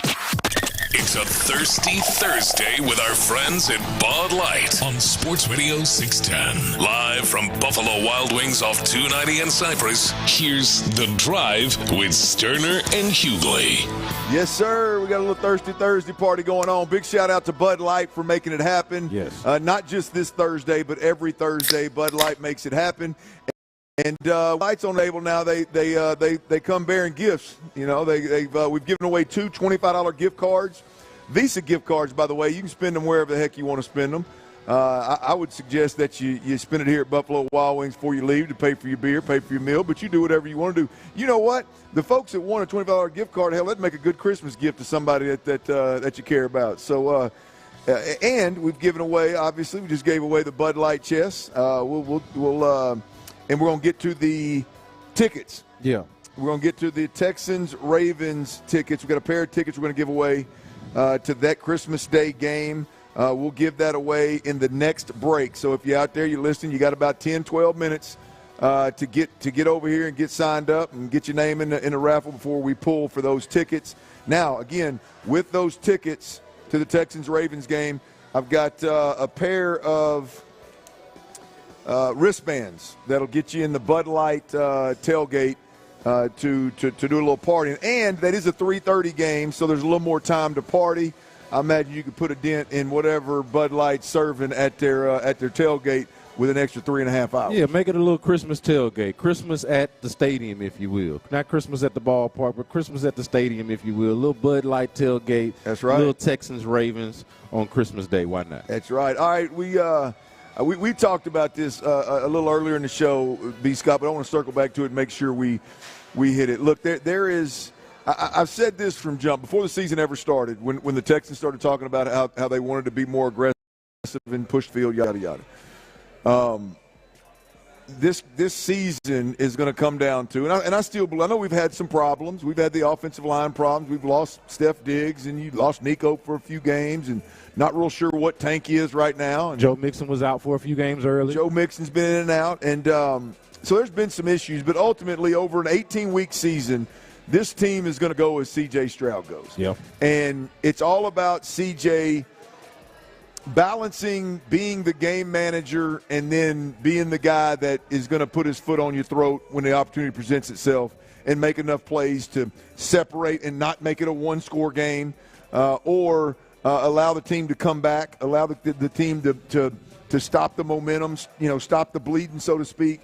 And the truth of the matter is, if you watch the film this year, the all-22 coaches film this year, I'm not saying everybody should watch it. If you don't watch it, hell, it's why you listen. You're right. I'm just here to tell you that C.J. Stroud is leaving plays on the field. And now, to be completely transparent, there's nothing worse than the guy that posts all the film on social media and goes, oh, there's an open guy here. Look, what the hell happened? Oh, look at this play. There's an open guy here. Look, there's things that dictate which side of the field the quarterback works or doesn't work. And there's every quarterback in the league, you can break down their film, and there's guys that are running open that the quarterback didn't hit, right? And there's reasons behind that, okay? But with that said, excluding those, there's no doubt about it that CJ is leaving plays on the field. And a lot of them, as I said earlier, he's working low to high to see the offensive line can hold up. Love it. Ain't no problem with it. Don't care what you miss. There's a method to that madness, right? There's plays where the O-line is breaking down and he's seeing and feeling the pressure and he's not hanging in there and making the throw that he's perfectly capable of making. Did it last week. Left a touchdown to Nico Collins on the table. Yep. On the board. They ended up kicking a field goal. Swat 3 for 4, right? There's plays. The first drive of the game, he throws the wheel route, go route thing to Joe Mixon. When everything in the play, I don't care what Bobby and D'Amico and everybody say, if you're a quarterback, the design of the play, everything takes him back to Dalton Schultz, and he should have threw that football to Dalton Schultz for the first down and kept that drive alive. Ended up kicking 3. Yep. Could have scored a touchdown, right? There's no doubt about it that they're leaving plays on the field.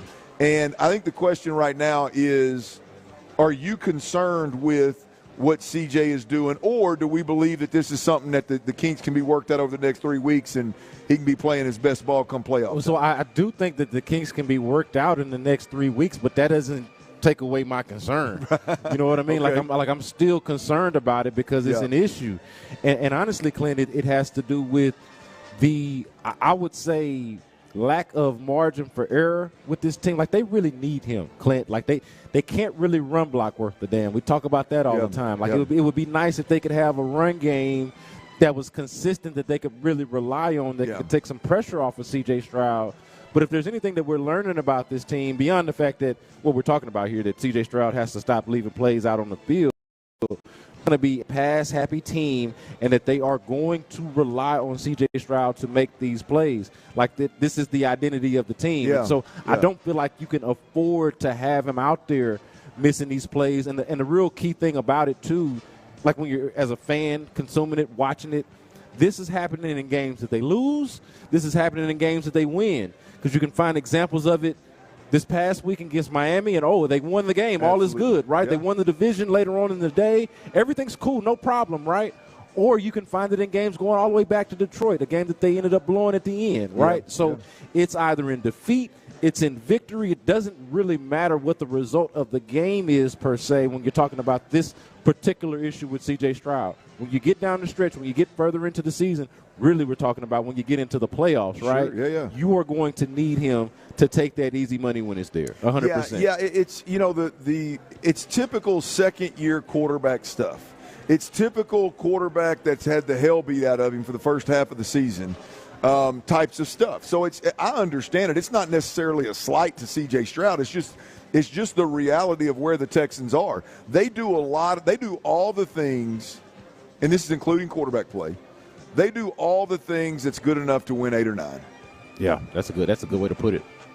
Which you can look at that through a positive lens or a negative lens. Well, right? Because this play, a lot of times, and I've been saying this, is the difference between 3 and 6. You were just hitting on this. Like, hey, the difference between an 8 or 9 win team and a 10, 11, 12 win team, or a wild card divisional team and a conference championship / Super Bowl team is the type of team that leaves points out on the board just like that. Yeah, the thing is that you're getting into a run of games this week, next week, and including the playoffs, where you just can't afford to do that. Let's be honest. I mean, the Tennessee Titans are not a good football team, but they're good enough defensively for this to hold up. They're good enough defensively for if you give up. If you go down there and leave 4 points on the board by kicking field goals instead of scoring touchdowns every damn time, that they can compete with you. I mean, we've already seen that, right? I mean, so at the end of the day, this is it is. You answered it perfect. There is a concern of C.J. Stroud and how many just week after week after week he's leaving points on the field, leaving plays on the field. Yeah, and because there's going to come game time, the opponents coming down the pike are the kind of opponents where you can't afford to do it 4 or 5 times in a game, right? Or it won't even be a game, kind of. You know what I mean? They're gonna choke you out when that kind of stuff happens. It's gonna be deadly instead of just, oh man, we missed it. Nah, you can't waste them kind of opportunities. So hopefully. If there is I would rather be having this conversation right now, by the way. I would rather be having this conversation than continuing to have the offensive line can't protect conversation. Right. You know what I mean? So it's – Well, it's a good conversation, too, and positive, because the confounding and frustrating part about it is it's not like an ability thing or like, hey, I don't think C.J. Stroud can do this. It's, hey, I know he can do this. Why won't he? Why ain't he? Yeah. That is the question. No, I agree wholeheartedly. There's no we're beyond whether CJ can't to a point of what do we need to do? What do they need to do to make sure that in those moments that he picks and chooses in those moments, how does he at least throw the football in that direction? Right. You know what I mean? Or look at it. There's that Dalton Schultz play. Look at the man. You know the Mechie catch on the sideline, short of the goal line, right at the end of the first half. Yep. The play before that, he gets flushed to his right, and he gets pressured pretty quickly up front. But if he just retreats just a little bit and literally throws an alley-oop to Nico Collins in this left corner over here, it's a walk-in 6. Right. You know what I mean? Then that's a play that we've seen him make before. But it just didn't get done. So those are the kind of things that he's just got to, whether it's a trust issue, a confidence issue, they got to figure that out. And this team's got a real chance to make a run deep in the playoffs. If you don't, then it's probably going to be a similar season to last year, and you're going to have to hope in year 3 my man matures. We'll see exactly how that how that works itself out. All right, now if you're in the building, put your name in the raffle box right here. We're fixing to pull for 2 Texans-Ravens tickets. And if you're out there and you're hearing this, unless you're parking in the parking lot right now, your ass is too late. You should have came to Thirsty Thursday with us at Buffalo Wild Wings, dang it. Damn. They ain't coachable, man. Hey, man, look. They ain't coachable. Closed mouths don't get fed. That's law. I hear you. All right, another one of the bigger topics in Houston around these Texans is the starting offensive line. And I'm going to be honest with you, it's almost laughable for me. Bobby Slowik, the offensive coordinator on the offensive line. How did Titus Howard and Blake Fisher play last week, and are they going to make any changes to the offensive line this week? I think if they make changes, it's criminal. We'll discuss that and more right here on Sports Radio 610 next. According to C.J. Stroud, winning the division was great, but the Texans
844-300-LEAF. It's a Thirsty Thursday with our friends at Bud Light on Sports Radio 610. Live from Buffalo Wild Wings off 290 and Cypress, here's The Drive with Stoerner and Hughley. All right, it's a Thirsty Thursday. We're up in Cypress, 290. Buffalo Wild Wings, 290 in Cypress. Come through, hang out with us. Big shout out to Daryl. Daryl won the tickets. I'm not going to give you his last name. I want him to get to his car safe here. He's got a couple of tickets, and he's got a couple of wristbands to get him in the Bud Light tailgate before the 3:30 kickoff. Yeah, that's precious cargo right there. Come on now. Beyonce at halftime, by the way, which I don't think many people need a reminder. But it's going to be a hell of a game, hell of a halftime performance, and great way to spend Christmas Day. I'll be there. You be there, B. Scott. Yeah, man, I'll be in the building. Wouldn't miss it at all. That's right. But as I mentioned, we're up at Buffalo Wild Wings right now, 290 in Cypress. And real quick announcement, tomorrow, Football Friday, we will be at Twin Peaks, right up here, 290 actually, the Twin Peaks location on Football Friday. So if you couldn't make it today, come on through there tomorrow and hang out with us. We'll have some more giveaways, and we'll have us another good time. Now, Bobby Slowik, the offensive coordinator, spoke today, and look, I think there's several. We could have done it, which we damn near did. We could have done a whole show on the topics that Bobby Slowik talked about today in his presser. I thought he did a hell of a job of hitting the topics that I give a rip about anyway, which I think most fans at least care about. They probably disagree with me, but they at least care about the topic.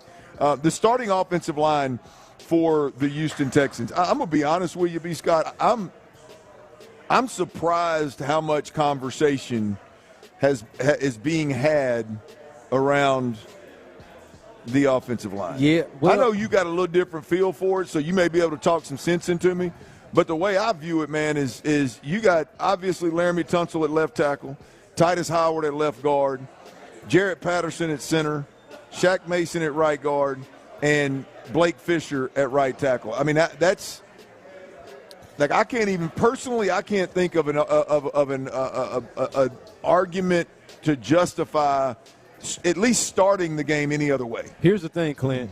All of us remember how Kenyon Green was playing, and so because of that, all of us can understand that he was playing the level of play that he was putting out there was bench worthy, like worthy of being benched. We all can remember that. Yeah. But the issue is, I don't think that they ever actually he ended up getting hurt right around the time when it would have been to make the decision to bench him, right? So they never actually did that. And so now we're looking at a situation where the offense they benched him for Kendrick Green. What he ended up getting in that earlier game. Yeah, but he didn't get benched, but he ended up coming back though. Once Kendrick Green, remember, he came back once Jarrett Patterson got hurt. And so back, right? So, they benched him, but it only lasted but for so long. He comes back. And so, like, it wasn't like a full-on-out benching. The last time that he played was a game that he started and ended up getting hurt in, even though at the time we all would have said, hey, it's time to bench this guy. Like, nobody would have argued with it. Well, he was just clearly overwhelmed. Well, he's one of the worst. Look, I'm not trying to be rude about it. But the guy was one of the worst guards in the league at the time. Like, it's just no way around it. And so we all understand, like, the sentiment that I think you and I agree on. Like, this is the best way to go. There's no reason to put Kenyon Green back out there. But I could see how they're looking at it like, hey, if Kenyon is healthy now, then our offensive line is closer to whole. Because one thing we don't talk as much about is Juice actually kind of getting benched too, when they moved him over to guard and replaced him with Patterson. Stock down guy. Yeah. I mean, that's also factoring into the musical chairs on the offensive line.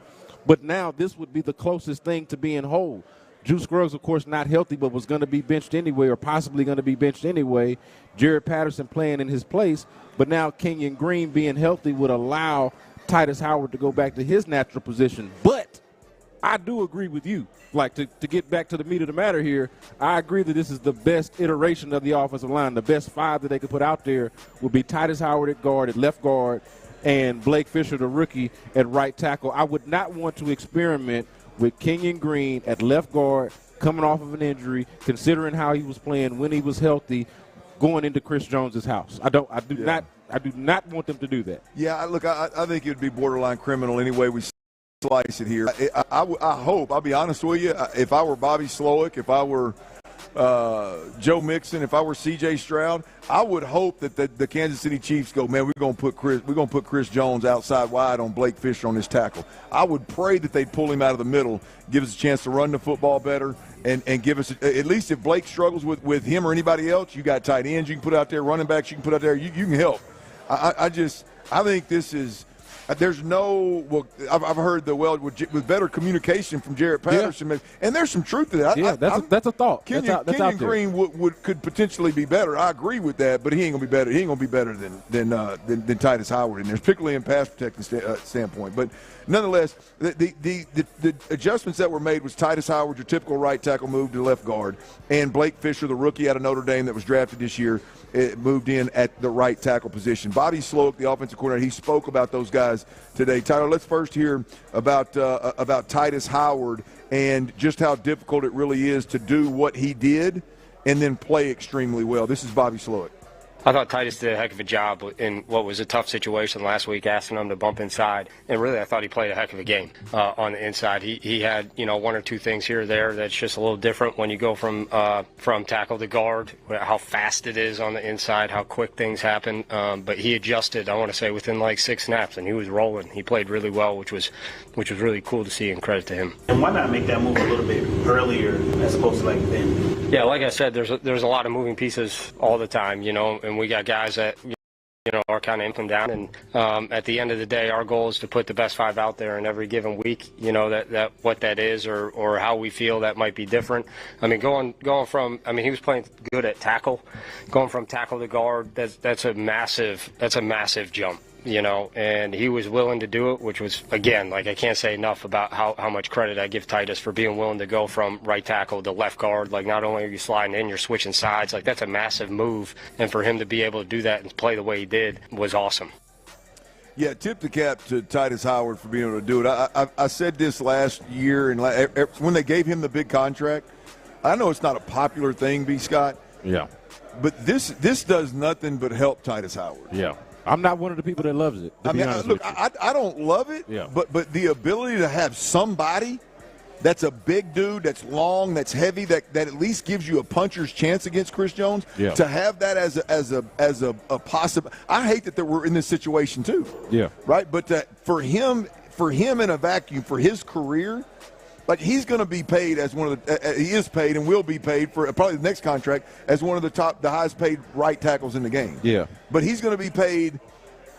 Whether you think he's worth that or not, it's going to be justified by the fact that he can slide down and play an average to above average guard in the NFL. That's a value. I don't like that we're there either, but it's real. Yeah. When the offensive coordinator says you jump down there and it took you about 6 snaps to settle in and play a good guard against some really good D tackles that Miami has. Yeah. That's impressive. All right, let's hear Bobby Slowik real quick on basically the report card of Blake Fisher. Now, here's the deal. The question posed here, just so you know when he starts the answer, the question posed is more or less about, is he concerned about Blake Fisher being a rookie more so than did he play well? But that's the question that was posed to him. Here's Bobby Slowik on Blake Fisher. Yeah, I'd say it's the same with or without him there at this point in the year. Probably would feel differently with a rookie early on in the season.